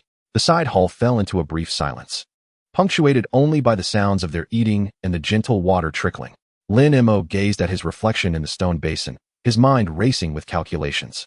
Their current situation was precarious. In abyssal mode, monsters actively seek out players. Although this side hall offered some concealment, it would not be a sustainable refuge. He glanced at Su Qingxue, noting her fatigue, which she could not fully disguise. Miss Su, may I ask why you chose to enter this instance? Lin Mo suddenly inquired. Su Qingxue paused in her chewing. My brother, Su Dingfang, mentioned that there exists a divine crystal capable of healing my grandfather's wounds. She lowered her head, her voice somewhat muted. Your brother does not seem like a benevolent character. Lin Mo scoffed. Allowing a level 60 player to lead a team into an S-rank instance is akin to sentencing you to death. Su Qingxue opened her mouth to retort, but ultimately fell silent. She was not foolish. From the moment those masked assassins made their appearance, she sensed something was amiss. These assassins were clearly intent on murder and silencing her, rather than protecting her. Let go of the entanglements of powerful families for now. Lin Mo rose to his feet and donned a spare piece of worn leather armor. Although its defensive capabilities were inferior to his previous attire, it was certainly better than being bare-chested. He pointed towards the bottom of the stone pool. Did you not notice the direction of the water flow when you washed your handkerchief? Su Qingxue paused, quickly moving to the edge of the pool. There, at the bottom, she observed a fist-sized whirlpool slowly drawing the water downward. Is it empty beneath? More accurately, it must connect to the drainage system of this temple, or perhaps lead to a hidden passageway to the true core area. Lin Mo retrieved a magic energy stone from his bag and tossed it into the water. The stone spiraled swiftly along the whirlpool before emitting a soft clink as it vanished into a dark opening. What about that old man? He may not be able to find this place. Su Qingxue hesitated. That old fellow has far more experience than you and possesses various items for survival. Lin Mo approached a stone slab on the opposite side of the pool and pressed down forcefully. With a crack, the slab slowly sank, causing the once tranquil water to rapidly recede, revealing a hidden door in the pool wall. Let us go? If we do not hasten to find an exit, when those level 80 elite monsters converge, we will truly only have one last bath in this pool. Lin Mo stepped through the dark door first, with Su Qingxue biting her lip as she followed closely behind. Just as they entered, the dark door closed automatically behind them. At that moment, above the side hall, a massive spider, covered in crimson fur, silently descended from a stone beam.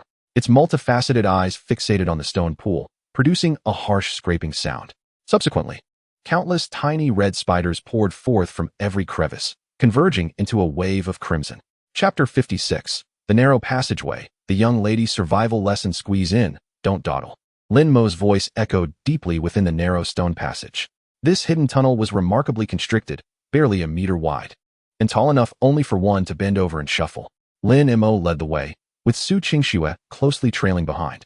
At this proximity, the two were nearly pressed against each other. Su Qingxue could feel the warmth radiating from Lin Mo's back, mingled with the scent of sweat and blood. This was her first time alone in such a confined space with a male, and her heart raced uncontrollably. Could you please move a bit faster? Su Qingxue urged softly, her voice betraying a hint of anxiety. I can't go any faster. Lin Mo did not turn back, gripping the broken dagger in his right hand as he continuously cleared away the cobwebs and debris ahead. This place hasn't been traversed in centuries. It is riddled with traps. If you wish to be turned into a pincushion by poisoned arrows shooting from the walls, I can certainly make that happen. Su Qingxue promptly fell silent. She gazed at Lin Mo's somewhat slender yet remarkably broad back, and the chill that had arisen from her family's betrayal inexplicably eased a little. They moved for about 10 minutes, and suddenly the view ahead opened up considerably.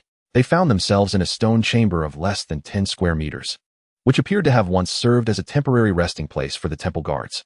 In the corner lay several dilapidated pottery jars, and on the ground, a pile of decayed straw mats. Lin Mo entered the chamber, first circling the walls and tapping around to ensure there were no hidden crossbows or triggering magic arrays before he breathed a sigh of relief and plopped down onto the pile of straw mats. Let us rest for 5 minutes. Lin Mo retrieved a piece of jerky that Su Qingxue had given him earlier and began to chew heartily. Su Qingxue leaned against the opposite wall, observing his carefree demeanor, and couldn't he help but ask, aren't you the slightest bit worried? That assassin who activated the Abyss mode mentioned that there are living monsters here. Is worrying of any use? Lin Mo swallowed the jerky and looked at her with calm eyes. In an S-class dungeon, once the Abyss mode is activated, the survival rate is typically less than 1%. Rather than wasting stamina on fear, it is better to consider how to inflict more damage on those monsters. Su Qingxue fell silent. She realized that this man, who had emerged from a background of scavenging, had a mindset that completely eclipsed her own. Shaped by elite education since childhood, Lin Mo Su Qingxue hesitated before speaking. Regarding my second brother, if we manage to escape, I will certainly provide you with an explanation. Lin Mo scoffed, waving his hand dismissively. An explanation? Miss Su, you should first think about how to give yourself an explanation. He glanced at Su Qingxue's cool and beautiful face, his tone shifting to one of playful mockery. Since your second brother dares to silence you in the dungeon, it indicates he has likely set things in motion within the Su family. Exiting now would be tantamount to walking into a trap. Su Qingxue's complexion paled, and she tightened her grip on the slender sword in her hand, her knuckles turning slightly pale from the pressure. That is my family matter. Fine, your family matter. I won't interfere. Lin Mo stood up, brushing off the dust from his pants, but made it clear, saving your life comes at a different price. Once we are out, you must compensate me for my mental anguish. Even at this juncture, you still think of money. Su Qingxue laughed in exasperation, the weight in her heart lightening somewhat. Nonsense. Without money, how can I upgrade my armor? Without money, how can I buy potions? Lin Mo asserted confidently as he walked to the only exit of the stone chamber, a spiral staircase leading downward. Just as he was about to step in, he suddenly twitched his ears. Shoo. Lin Mo swiftly reached out and pressed down on Su Qingxue's shoulder. Su Qingxue's body stiffened, and just as she was about to inquire, she heard a sound that sent chills down her spine. Hissing. It was the sound of countless tiny limbs scraping against the stone slab, dense and approaching. A faint crimson light illuminated the narrow passage they had come through. Those are the red spiders from the side hall. Su Qingxue lowered her voice, urgency evident. How could they have crossed through the dark door so quickly? In Abyss mode, monsters share vision. They did not pass through the door. They crawled through the wall crevices. Lin Mo observed the red shadows surging into the passage like a tide. His gaze hardened. These little creatures may not be high in level, but their numbers are overwhelming, and they carry paralyzing venom. A single bite could drastically reduce one's attributes. He quickly rummaged through his storage space and produced several bottles of basic fire oil, which he had collected during his scavenging days, never expecting them to come in handy now. You descend the staircase first. I will hold them off. Can you manage alone? Su Qingxue hesitated. She knew that while Lin Mo's skills were formidable, such a dense swarm of small monsters would counter his single target reflection type abilities. Each rebound could only take out one, but there were tens of thousands here. Stop talking nonsense. Hurry up. You want me to be distracted protecting you? Lin Mo barked. Su Qingxue gritted her teeth and turned to dash into the spiral staircase. Lin Mo stood at the exit, gazing at the crimson tide closing in. A sinister smile creeping onto his lips. You like to bite, do you? Come, let us see who has the tougher fate. He did not ignite the fire oil, but instead smashed the bottles onto the ground before him. The viscous liquid spread out. Then, Lin Mo stepped directly into the pool of oil. Warning, you are in a flammable area. The first red spider leaped onto his calf, its sharp mouthparts piercing through the seams of his leather armor. Physical attack received. Health points, 12. Divine reflection triggered. Inflicted rebound damage, 36. The spider instantly exploded into a cloud of blood mist. But this was merely the beginning. Soon, dozens and then hundreds of red spiders began to crawl up his pants. Lin Mo felt as though his entire body was being pierced by countless needles. An excruciating pain sweeping over him in an instant. His health points began to plummet visibly, segment by segment. 12, 15, 10. With each pulse of damage, a spider perished. However, to the vast horde of spiders, this loss was utterly insignificant. Still not moving? Lin Mo fixed his gaze on the red spiders that had completely covered his body, several of which had already crawled up to his neck, sinking their fangs into his carotid artery. He was waiting for the density of these monsters to reach its peak. Just as his health dwindled to a mere 3,000 points, the faint glow of his internal armor flickering, Lin Mo suddenly pulled out a flint. Die! Bang! Sparks ignited the oil slick. Whoosh! The stone chamber instantly erupted into a sea of flames. Lin Mo not only ignited the oil, but also set ablaze the rotting straw mats and remnants in the pottery. The flames voraciously consumed Lin Mo, engulfing the thousands of red spiders that clung to him. Taking burn damage. Health, 100. Divine reflection triggered, inflicting rebound damage, 300. In that moment, the system's judgment logic manifested a terrifying accumulation. Each spider that bit Lin Mo not only endured the physical damage he reflected, but also suffered secondary rebound damage from his burns. Large swathes of spiders turned to ash in the blaze, the system's notification sound becoming a sharp, prolonged wail. Lin Mo, shrouded in a faint golden glow from his remaining health, dashed through the inferno, crashing into the spiral staircase. Bang! He fell heavily to the base of the staircase, his body still emitting wisps of black smoke. Su Qingxue, sword in hand, was ready below. Upon seeing a flaming figure tumble down, she screamed in shock and hurriedly cast a cooling ice spell. The chill swept away the heat. Lin Mo lay on the ground in a disheveled state, half of his hair singed, his face smeared with soot. Yet, he wore a smile, an exceptionally wild grin. "You madman, you truly are insane." Su Qingxue observed Lin Mo's nearly depleted health bar, her hands trembling. To eliminate the insignificant pests, he even burned himself? The effect is quite impressive. Lin Mo gasped for breath, trembling as he retrieved a vial of high-grade health potion and consumed it. Health, 5,000. He glanced back. The fire sealed the staircase entrance, temporarily preventing any spiders from descending. "Stop dawdling, Miss Su." Lin Mo propped himself against the wall, gazing toward the staircase's end. There, the sound of rushing water grew deafening. Before them appeared a broken bridge spanning an underground dark river. At the other end stood a door exuding a faint golden light, quietly poised at the edge of the abyss. Is that the storage place for the divine crystal? Su Qingxue's eyes sparkled. It is also the final trap. Lin Mo's gaze turned cold as he looked beneath the broken bridge. In the surging dark river, enormous, scaled heads slowly emerged above the water's surface. Chapter 57. The unveiled trump card and the abyssal dark river stepped back and remained silent. Lin Mo grasped Su Qingxue's shoulder, forcefully pressing her behind a sturdy stone pillar at the edge of the passage. His actions were somewhat rough. Su Qingxue's back collided with the hard stone, eliciting a muffled groan. Yet she did not complain, for she too had seen what lay beneath the dark river. Above the water's surface, 5 or 6 massive heads gradually rose. These heads were covered in thick, dark blue scales, each scale the size of a basin. The dark yellow vertical pupils glinted with a chilling murderous intent, fixated intently on the direction of the broken bridge. Abyssal Dark River Water Python. Level 75. Abyssal Enhanced State. Lin Mo glanced at the information displayed on the system panel, his brows furrowing deeply. These monsters had not come ashore. They swam ceaselessly in the water, creating a series of heavy splashes. They had no legs and could not ascend. Lin Mo lowered his voice, his tense body relaxing slightly. He slid down the stone pillar to sit on the ground, exhaling a long breath of stale air. Only then did Su Qingxue dare to peek out from behind the pillar, confirming that the water pythons were indeed unable to leave the dark river. She turned to face the seated Lin Mo. It was best not to look. Upon seeing him, she nearly burst into laughter. Lin Mo appeared utterly disheveled. His hair was singed beyond recognition, the remaining tufts emitting faint wisps of smoke, wildly sticking up. His face was covered in black soot, and his old leather armor bore several large charred holes, exposing his skin underneath, marred by burns. "What are you laughing at? Haven't you seen a handsome man change his hairstyle?" Lin Mo rolled his eyes, reaching up to grab a handful of his singed hair. A large clump of burnt hair, accompanied by black soot, fell to the ground. Su Qingxue quickly covered her mouth, forcibly suppressing her laughter. Yet, amidst this oppressive predicament, Lin Mo's appearance indeed alleviated some of the suffocating fear she felt. "Don't move around." Su Qingxue approached him and squatted down, retrieving a delicate white jade vial from her storage ring. "The oil you used was too hot. Not only do you have burns, but you also have fire poison afflicting you. Your health points have not fully recovered." She pointed at the scorched areas on Lin Mo's body. Lin Mo glanced at his status bar. Indeed, his health was stuck at 15,000 points, accompanied by a red burn debuff icon, steadily draining his health at a rate of 10 points per second. This is Ice Heart Dew, specifically designed to cure fire poison and persistent burns. Su Qingxue poured a few drops of the translucent liquid into her palm. The potion emitted a refreshing herbal fragrance.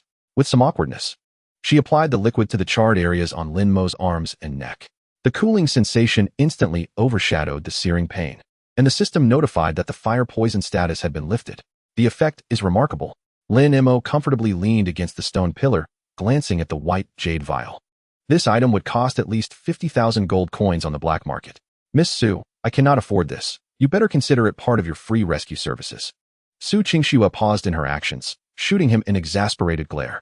"No charge. It's a gift." She pressed harder, deliberately applying pressure to Lin Mo's unburned skin. Lin Mo was not angered. Rather, he relished this complimentary high-level treatment. Observing Su Qingxue's serious profile, He suddenly spoke. Su Qingxue, there's something I need to confess. Su Qingxue halted her movements and turned to face him. This was the first time Lin Mo had called her name, and his tone was grave. Do not look at me as if I am a savior. Lin Mo pointed to his dull, lackluster deep-sea secret silver armor. My skill mechanism inflicts rebound damage upon taking hits. However, this mechanism has a fatal flaw, my base health limit. Lin Mo's expression grew exceedingly serious. My current maximum health is 25,000 points. If a monster's single attack exceeds 30,000, I will be instantly killed. If I die, the skill cannot trigger at all. Su Qingxue was taken aback. In her mind, Lin Mo had always been the kind of person who could stand against overwhelming attacks and eliminate monsters effortlessly. She had always believed it to be some kind of invincible principle. Then how did you withstand that level 75 Lord's attack? Su Qingxue's voice tightened. That was due to the passive skill of this armor, which has a special effect that prevents death for 3 seconds when health is locked. Lin Mo patted his chest. However, the cooldown for this effect is a full 24 hours. This means that for the next 24 hours, I have no trump card for survival. He gazed into Su Qingxue's eyes. That monster outside with 800,000 health, if it merely grazed me, it would inflict 18,000 damage. If it struck me directly, the damage would undoubtedly exceed 50,000. I wouldn't last even a second. In this abyssal mode, even a casual encounter with an elite monster of level 80 could result in my demise with a single strike. Lin Mo expressed his thoughts candidly. He wished to prevent Su Qingxue from harboring the illusion that merely following him would ensure a seamless progression through the dungeon. Should her unwarranted confidence lead to a misstep in their future battles, both of them would face dire consequences. After a prolonged silence, Su Qingxue lowered her gaze to the white jade vial in her hand and promptly transferred the entire contents into Lin Mo's grasp. I understand, she stated. Taking a deep breath, her eyes now filled with determination. From here on, I will strive to avoid combat. If we encounter unavoidable foes, I will employ my control skills to buy you time, ensuring you do not bear the brunt of lethal damage. Lin Mo nodded in satisfaction. Although this wealthy young lady lacked outdoor survival experience, her clarity of mind and willingness to heed advice were commendable. Now, let us determine how to cross the bridge, he said, rising and stowing the vial of Bingxin Lu in his storage space. Approaching the edge of the broken bridge, he observed the gap in the stone structure, which spanned over 20 meters. Opposite them, a door radiating golden light was clearly visible. Can you leap across? Lin Mo inquired. My sword step can only displace me 15 meters at most. Without a point of leverage in midair, I would plummet directly into the water. Su Qingxue assessed the distance and shook her head. Lin Mo retrieved a bundle of rope from his backpack, which he had previously acquired from the corpses of several masked assassins. One end of the rope was equipped with a steel claw. 20 meters. The claw can latch onto the stone pillar on the other side, he noted, eyeing the serpentine water creatures lurking beneath the surface. However, as we swing across, these water serpents will undoubtedly leap to attack. We need to divert their attention. He produced a piece of dry rations from his pocket and hurled it into the river. The splash echoed softly, yet the serpents did not even glance at the morsel, completely disregarding the lifeless object. Their reactions were solely triggered by living beings or concentrated magical energy. Su Qingxue interjected. Understanding her point, Lin Mo extracted an abyssal magic stone he had found earlier in the storeroom. This stone contained an immense reservoir of pure magical energy. Weighing it in his hand, he summoned all his strength and hurled it towards the farthest right of the dark river. With a resounding splash, the magical stone sank into the water, unleashing a powerful wave of magical energy. In an instant, 5 or 6 water serpents turned simultaneously, their massive bodies thrashing as they surged toward the location where the stone had fallen. Now is our chance, Lin Mo shouted, forcefully tossing the claw from his hand. With a sharp clang, the steel claw secured itself firmly onto a stout stone pillar beside the door. He tugged on the rope to confirm its strength. You go first. Your agility is high, and you move swiftly, he instructed, handing the rope to Su Qingxue. She did not hesitate, fully aware that any moment of indecision could cost them dearly. Grasping the rope, she retreated 2 steps before launching herself forward with a powerful sprint, utilizing the momentum to leap from the edge of the broken bridge. The physical prowess of a level 60 swordsman manifested as Su Qingxue elegantly arced through the air, landing squarely on the stone platform across. Releasing the rope, she turned back to Lin Mo. Hurry. They're coming back, she urged, observing the turbulent waters behind her. Lin Mo seized the rope, preparing to leap when suddenly, the water below the broken bridge erupted without warning. A thick, black tentacle, covered in barbs, shot up from the depths, not belonging to any of the water serpents. Its speed was astonishing. It did not target Lin Mo, but instead ensnared the stone pillar anchoring the claw. With a crunch, the sturdy pillar snapped under the tentacle's grip, sending debris crashing to the ground. The claw, now unanchored, fell away, and as Lin Mo leapt from the edge of the bridge, he instantly lost all tension in the rope. Gravity pulled him downward towards the unfathomably deep, icy river. Beneath the surface, a colossal shadow, larger than the previous altar, began to rise. Chapter 58. The icy descent and the secret chamber beyond the door. The sensation of weightlessness enveloped Lin Mo. The wind howled past his ears as the frigid waters expanded below. The giant shadow broke through the surface, its gaping abyssal maw lined with interlocking fangs enough to send shivers down one's spine. Lin Mo? Su Qingshua's anguished cry echoed from the opposite shore. Without a moment's thought, she bit her tongue, letting a drop of blood fall onto her sword. This was her ultimate life-saving skill, one she would not employ unless absolutely necessary. Icicle sword. Freeze. The slender sword erupted with a blinding azure light, and with all her might, Su Qingxue hurled it towards the water directly beneath Lin Mo. As the blade pierced the water, an intense chill rapidly spread, encasing a 10-meter radius of the dark river in a thick layer of ice. Even the abyssal maw that had just emerged was momentarily frozen beneath the surface. With a heavy thud, Lin Mo crashed onto the ice, the immense impact causing him to cough up blood. Falling damage taken, health reduced by 4,500. Before he could catch his breath, muffled thuds resonated from beneath the ice. The abyssal creature, evidently enraged by the sudden freezing, began to violently thrash, causing spiderweb-like cracks to swiftly spread across the ice. Run! Su Qingxue shouted from the door on the opposite side, desperately pulling on the other end of the now severed rope. Lin Mo rolled to the side, narrowly avoiding a tentacle that shot up from the fissures in the ice, and seized the rope. With all her strength, Su Qingxue pulled him back. Lin Mo leveraged this force, using the shattered ice as a springboard, propelling himself like a cannonball towards the door. Just as he dove into the softly glowing entrance, the ice behind him collapsed completely. A monstrous eye, the size of a truck's front, burst through the water's surface, accompanied by a shower of ice shards and a deafening roar. With a thunderous crash, the door sealed shut behind them, isolating all sounds of roaring, rushing water, and the stench of death. Beyond the door lay an absolute silence. Lin Mo lay on the cold stone floor, gasping for air as his chest heaved. Those fleeting seconds had been the closest he had come to death since entering this dungeon. Even with his high reflect damage, falling into that abyssal mouth would have left him utterly obliterated. Su Qingxue was not faring much better. Forcing herself to cast the freezing spell had drained her of all magical energy and much of her strength. Now, she sat on the ground, pale as a sheet, her hands trembling and devoid of the sword she had wielded. Neither spoke, merely listening to the sound of their own racing hearts and labored breaths. After several minutes, Lin Mo wiped the blood from the corner of his mouth with the back of his hand and sat up. Miss Su, that sword you threw earlier was quite impressive. It seemed to be an epic-grade weapon, he remarked, raising an eyebrow at her empty hands. Su Qingxue blinked, turning to face him. At such a moment, his focus was still on equipment. That was the Bai Shui Jin my grandfather gifted me on my 18th birthday, she replied, her voice hoarse, her eyes glistening with unshed tears. The weapons lay abandoned at the riverbed, surely devoured by that abyssal creature, and were beyond retrieval. Feeling a pang of sympathy, Lin Mo extracted a bottle of basic mana restoration potion from his storage space and deftly tossed it into her arms, admonishing her not to display such a tearful demeanor. As if he had wronged her. Once we are out of here, I shall compensate you with a weapon. Su Qingxue caught the potion, shooting him an annoyed glare. What will you use to compensate? A dark gold-tier weapon is a coveted item, even in the most prestigious auction houses of the city. Yet you lack the means to procure even a sword hilt from your years of scavenging.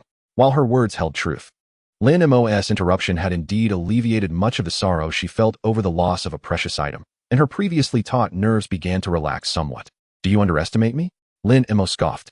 He opened his system panel, observing his remaining health points while contemplating their path ahead. The impact from the earlier fall had cost him over 4,000 health points. Relying solely on physical resilience and counterattacks had its limitations, becoming increasingly evident.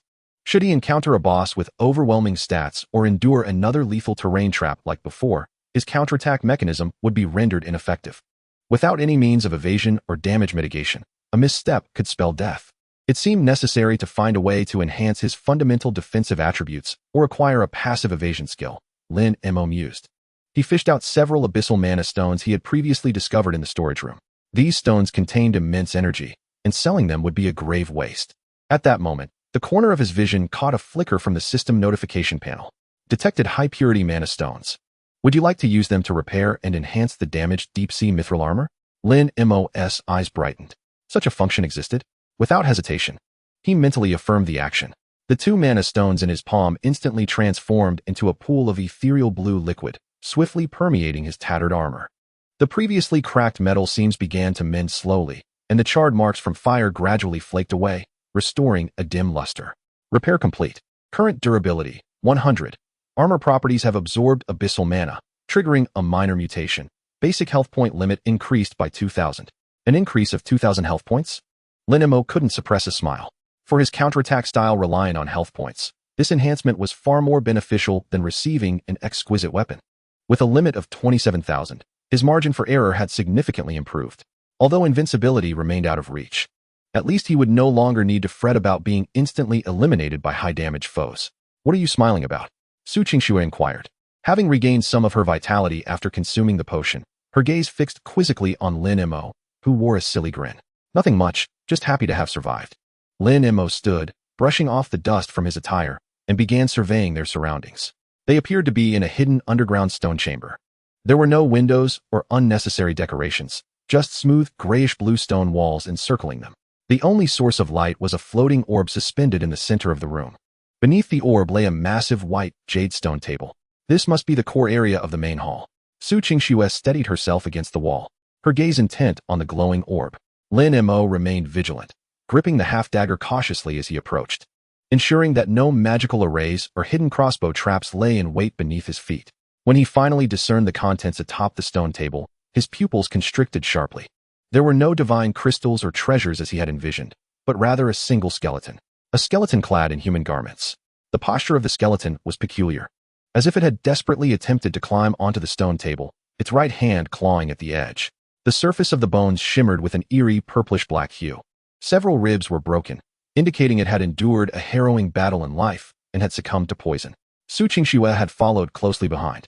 Upon seeing the tattered fabric of the skeleton's clothing and the silver cloud pattern emblem, unique to the elders of the Su family on its chest, she staggered back, as though struck by lightning. This is impossible. Her voice trembled, hands clasping her mouth tightly, her eyes filled with disbelief. This is my third uncle's clothing. Lin Mo furrowed his brow. Su family's third uncle? The one rumored to have mysteriously vanished 5 years ago while exploring a high-level dungeon, never to return? How did he meet his end in this desolate S-tier temple chamber? Lin Mo leaned in closer, his gaze fixating on the skeleton's tightly clenched right hand. Between the withered, darkened finger bones, it seemed to grip a blood-stained piece of parchment. Lin Mo carefully grasped a corner of the parchment and gently pulled it out. The paper was brittle, but the writing remained legible. It appeared to be a hasty farewell scrawled in blood. A glance at the first line caused his expression to darken immediately. Young Lady Su. Lin Mo turned to face the still trembling Su Qingxue, his tone becoming complex, even tinged with sympathy. Your second brother's directive for you to seek out the divine crystal to save your grandfather may have been a complete fabrication from the start. He extended the parchment toward her. In the dim light, the bloodied words on the parchment were glaringly vivid. The Su family colludes with the abyssal cult to usurp the family head's position. The crystal has shattered. Flee at once. Su Zhan's final words. Chapter 59. Despair behind the lies and the 3-minute countdown. Impossible. Su Qingxue stared at the yellowed parchment, tears cascading down her cheeks. She shook her head vehemently, her already pallid face devoid of any color. Grabbing Lin Mo's arm, her nails nearly dug into his leather armor. This cannot be my third uncle's handwriting. How could my second brother harm grandfather? He has always cared for me the most. He assured me that once the divine crystal was found, grandfather would fully recover. Su Qingxue's voice, once restrained, erupted into a heart-wrenching cry. In this dark, frigid chamber, her long-suppressed sobs echoed desolately. This proud young lady of the Su family finally crumbled under the weight of repeated life-and-death crises and brutal betrayal. Lin Mo made no effort to free himself from her grasp, allowing her to cling to him. He leaned against the cold white jade-stone table, watching Su Qingxue as she fell apart emotionally. What is so impossible about it? Lin Mo's tone was remarkably calm, even carrying a hint of cold rationality. In the world of the affluent, power transitions have always been built upon the corpses of kin.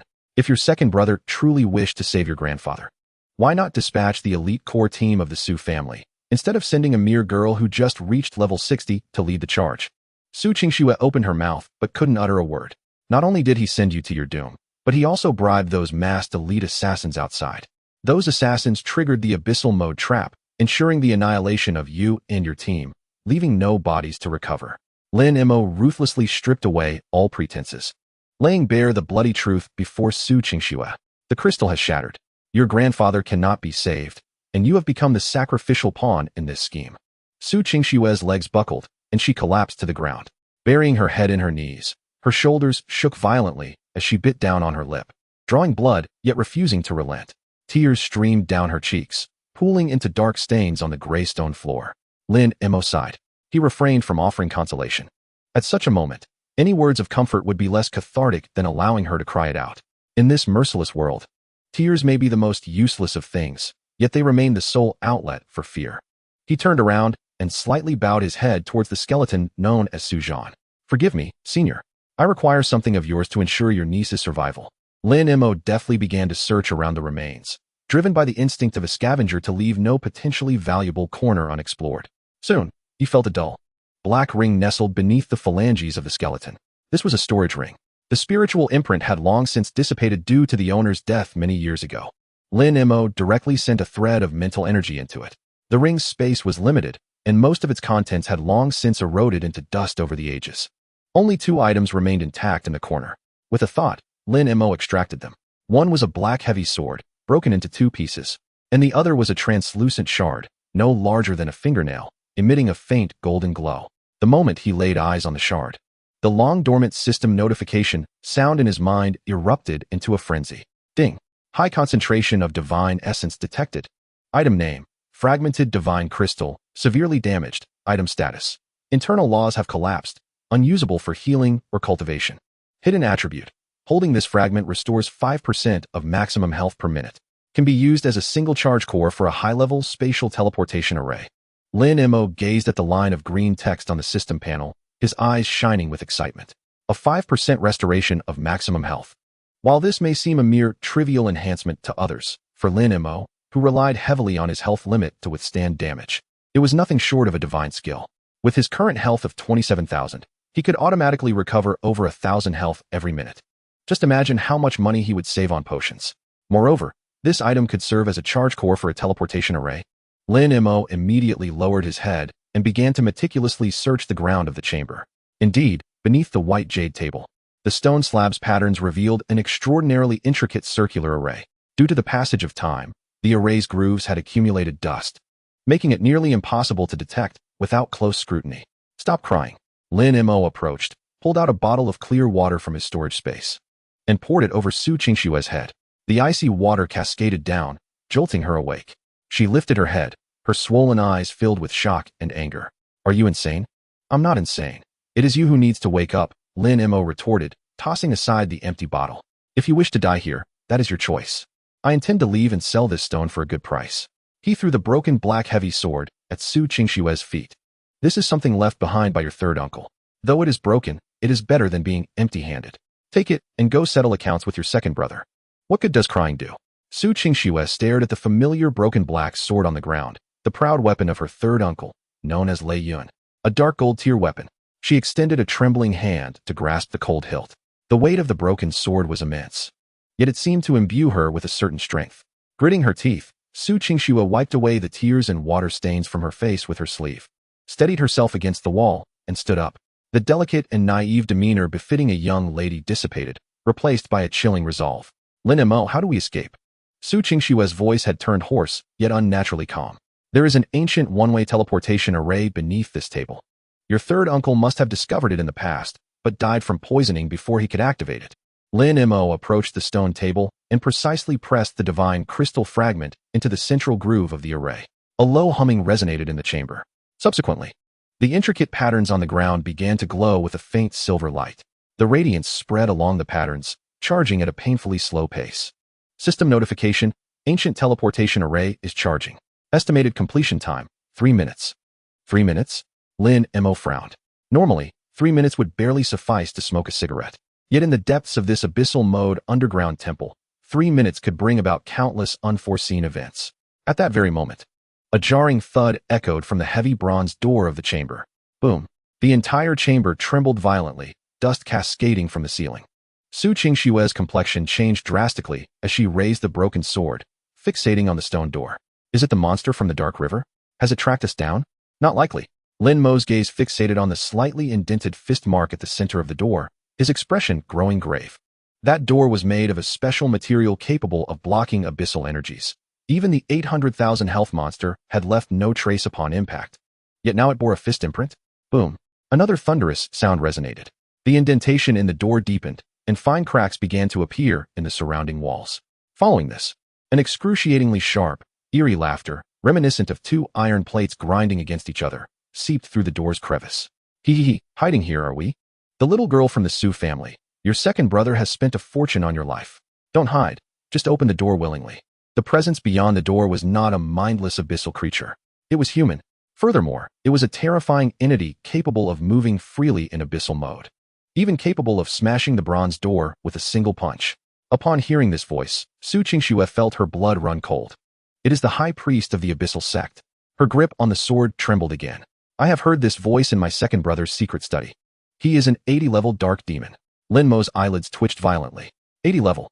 A humanoid profession. This is 10 times more terrifying than the 800,000 health abyssal water python outside. While the monster's attacks followed a pattern, these cultists who danced on the edge of blades were extraordinarily cunning, and their burst damage would be astronomical. To make matters worse, Lin Mo's inner armor was on cooldown, rendering him incapable of withstanding such a level of single-target burst.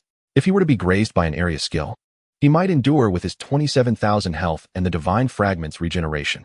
However, if the 80-level high priest landed a direct blow, it would undoubtedly deplete his health instantly, leaving no chance for retaliation. Boom. A third thunderous crash echoed.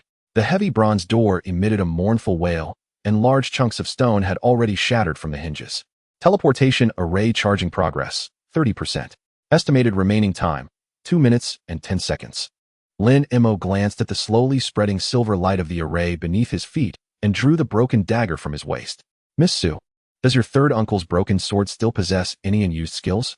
Lin Mo questioned without turning, his gaze fixed on the precarious stone door.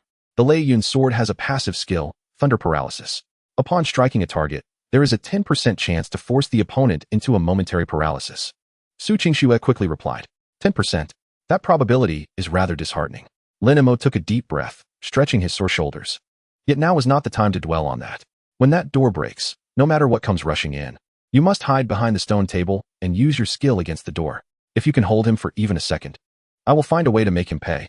Outside the door, the piercing voice rang out once more, accompanied by a strange surge of magical energy. Little mice, the time for hide and seek is over. Boom. A blinding black light struck the door with ferocious force.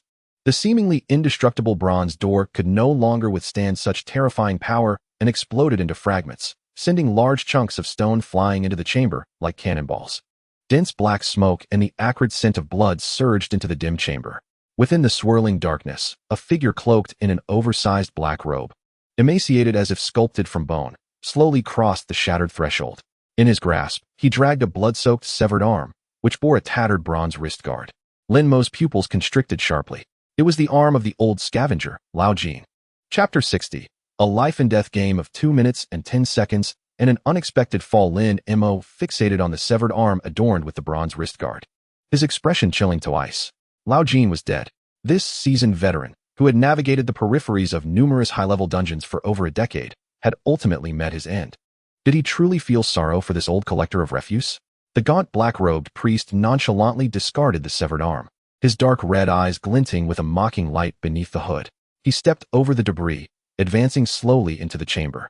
As he drew closer, a nauseating stench of blood and an overwhelming aura of dread filled the entire space. High Priest of the Abyss Cult, the Frenzied One, level 80, boss level, health 450, 000 450, 000. Lin Mo cast a glance at the attribute panel hovering above the priest's head, rapidly calculating in his mind. 450,000 health. For an 80-level humanoid boss, this was not particularly formidable. The true terror of humanoid creatures lies not in the length of their health bar, but in their formidable skill combos and devastating burst damage, which rival that of players. Once ensnared in a combo, Lin Mo's mere 27,000 health would prove woefully inadequate. Su Qingxue, stay hidden. Lin Mo murmured these 4 words, gripping the broken dagger tightly as he approached the black-robed priest. An unawakened waste dares to obstruct my path? The black-robed priest scoffed, emitting a harsh, grating laugh. He raised his right hand, conjuring a sphere of black magical energy. There was no point in delaying. The charging speed of the teleportation array was sufficient for me to slay you 10 times over. As soon as the words left his lips, the priest vanished from sight. His speed was blinding. Lin Mo could scarcely discern the motion, relying solely on instinct to hurl himself sideways. Boom. The spot where Lin Mo had just stood was obliterated by a blast from the black magical sphere, creating a gaping crater. Debris cascaded, striking Lin Mo's back with a heavy thud. Received splash damage. Health, 3,200. Divine reflection triggered. Damage reflected, 9,600. A red number appeared above the black-robed priest, yet he did not so much as flinch.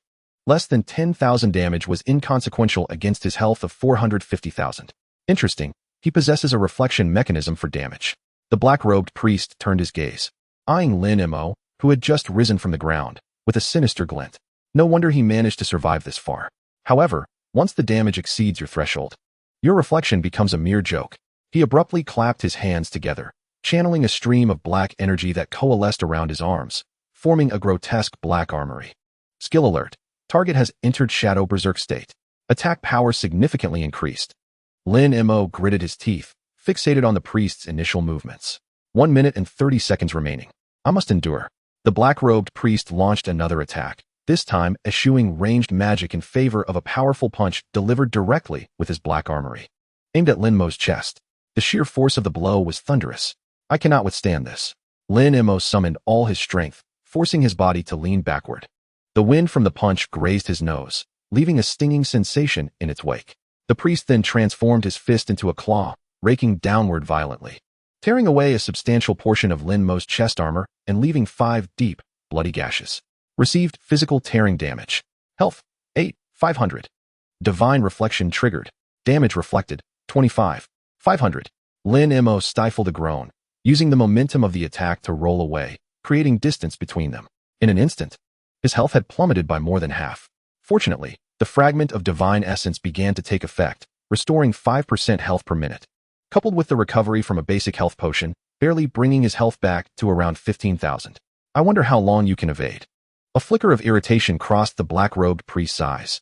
Just as he prepared to pursue, a chilling black sword light suddenly cleaved through the air from the side. Get away. Su Qingxue, wielding the fractured dark gold heavy sword, Lei Yun, leaped from behind a stone table, delivering a fierce slash toward the priest's neck. The black-robed priest let out a cold laugh, too lazy to evade, raising his left arm to block. The sound of the broken sword striking the black armory resonated like a deafening metallic clash. The immense recoil caused Su Qingxue's grip to fracture, blood gushing forth as she staggered backward, landing heavily on the ground. The disparity in levels was overwhelming. Her full-force strike failed to even breach the defenses. However, at the moment the broken sword made contact with the armory, a faint blue arc of electricity surged along the blade and into the black-robed priest's body. The black-robed priest's form stiffened momentarily. Passive triggered, thunder paralysis. Target forcibly immobilized for 1 second. Now's the time. A fierce resolve flashed in Lin Mo's eyes. Ignoring his own injuries, he propelled himself forward, crashing into the black-robed priest's embrace. The half-broken dagger plunged toward the unarmored eye of the priest. Though the priest's body was immobilized, his dark red eyes brimmed with derision. The second of paralysis swiftly came to an end, and the dagger's tip was mere centimeters from his eye. With a sudden motion, the black-robed priest's right hand shot up, seizing Lin Mo's throat and lifting him off the ground. Boring trick. The black-robed priest tightened his grip. Lin Mo felt his breath stifled, the bones in his neck creaking under the pressure. His health began to plummet. Received continuous suffocation damage. Health, 2,000 per second. Release him. Su Qingxue struggled to rise, but the earlier recoil left her legs weak. Lin Mo clutched the priest's wrist desperately, attempting to pry open those unyielding fingers. But to no avail. His vision began to fade, the system alerts growing increasingly jarring. Teleportation array charging progress. 90 estimated remaining time. 10 seconds. 10 seconds remain. Lin Mo forced a mouthful of bloodied saliva from between his teeth and spat it onto the black-robed priest's withered face. The black-robed priest was thoroughly enraged. If you wish for an early demise, I shall oblige. He clenched his left fist, a blinding red light erupting from the black armory, aimed squarely at Lin Mo's heart. This was the fatal strike of an 80-level boss. Even if Lin Mo were at full health, he would not withstand it. Linimo? Su Qingxue shouted in despair. In that critical moment, a dazzling silver beam erupted from beneath the white jade stone table at the center of the chamber. Teleportation array fully charged. Spatial leap activated. The beam enveloped Lin Mo, Su Qingxue, and the black-robed priest in an instant. The surrounding space twisted violently. The priest's lethal punch, disrupted by the spatial distortion, veered significantly off course. Instead of striking Lin Mo's heart, it grazed his left ribcage. Crack. Lin Mo distinctly heard the sound of his rib breaking. Received physical impact. Health, 14,800. The searing pain contorted Lin Mo's face. His health plummeted to mere hundreds. Yet simultaneously, the cold system alert reverberated in the black-robed priest's mind. Divine reflection triggered. The immense rebound damage of 4,400 instantly struck the black-robed priest. He violently spewed forth a mouthful of dark blood, and the hand that had been gripping Lin Mo's neck reflexively loosened. In the next moment, the silver beam of light completely converged. The chamber fell into an emptiness, strewn with debris and the remains of a corpse that had lost its divine essence. Time seemed to stretch indefinitely. Lin Mo abruptly opened his eyes, gasping for breath as fresh air filled his lungs, prompting a fit of violent coughing. Each cough sent a piercing pain through his fractured ribs. Do not move. A pair of somewhat cold hands pressed down on his shoulders. Lin Mo turned his head to see Su Qingxue, her face dusted, yet filled with concern. She knelt beside him, carefully wrapping a clean bandage around his left ribs. Are we out? Lin Mo asked in a hoarse voice. He glanced around and realized they were now lying on a lush meadow, beneath a cerulean sky and blinding sunlight. The suffocating aura of the abyss was gone, replaced by the gentle rustling of leaves in the soft breeze. We are out. Su Qingxue nodded, her eyes slightly reddened. Did that old monster not follow us? Lin Mo scanned his surroundings anxiously. Just before the teleportation array activated, the spatial turbulence had forced him out. The creature should still be in the temple. Su Qingxue tied a secure knot in the bandage. Do not speak for now. Your health points were down to less than 100. It truly frightened me. Lin Mo glanced at his system panel. Thanks to the healing effect of the divine essence fragment, his health points were gradually and steadily recovering. Though his ribs were broken, the system indicated that as long as his health restored, the injuries would heal over time. Miss Su, your actions earlier were commendable. Lin Mo leaned against the trunk of a large tree, forcing a somewhat pained smile. If not for your 10% probability triggering, I would already be accompanying Lao Jin underground. Su Qingxue lowered her gaze to her hands, which were streaked with blood from overexertion. I did not do much. If you had not been in the way, I would not have even reached that chamber. She lifted her head, looking at Lin Mo with a complex expression. Earlier, you mentioned wanting additional compensation for mental distress once we got out. Now that we are free, how much do you require? Lin Mo paused for a moment before unable to contain his laughter, which caused him to wince in pain. All right, Miss Su, you are quite affluent. He stroked his chin, adopting a serious demeanor. One life is worth 1 million gold coins. I saved you 3 times, so that amounts to 3 million, adding my compensation for mental distress, lost time, and repairs for my armor. He paused, extending 5 fingers, to round it off, 5 million gold coins. No credit. Su Qingxue regarded his gluttonous expression, and her previously heavy heart lightened inexplicably. Fine, 5 million it is. When I return to the Su family, I will pay you every last coin. Do not. Lin Mo immediately waved his hand. Returning to the Su family now would be like placing your neck directly under your second brother's blade. Who will I claim my payment from? Su Qingxue fell silent. She turned her gaze towards the distant silhouette of the city, the nearest border city to the sunsetting temple. If I do not return, will I merely hide outside? Her voice carried a hint of confusion. What is wrong with hiding? It is better than dying. Lin Mo moved his left arm, which had regained some sensation. The only leverage you possess now is that broken sword and the intelligence of the Su family in your mind. Your second brother believes you died in the dungeon. That is your greatest advantage. He pushed himself off the tree trunk and brushed the grass off his pants. Let us go? We should find a place to settle in the city. I need to offload those magic energy stones in the black market and acquire some decent equipment. Su Qingxue stood up, gripping the broken sword tightly. Lin Mo, what is it now? Thank you. Without looking back, Lin Mo waved his hand dismissively. No need for empty pleasantries. 5 million gold coins. I will not tolerate a single coin less. The two of them walked side by side towards the distant outline of the city, sunlight cascading upon them and casting long shadows behind.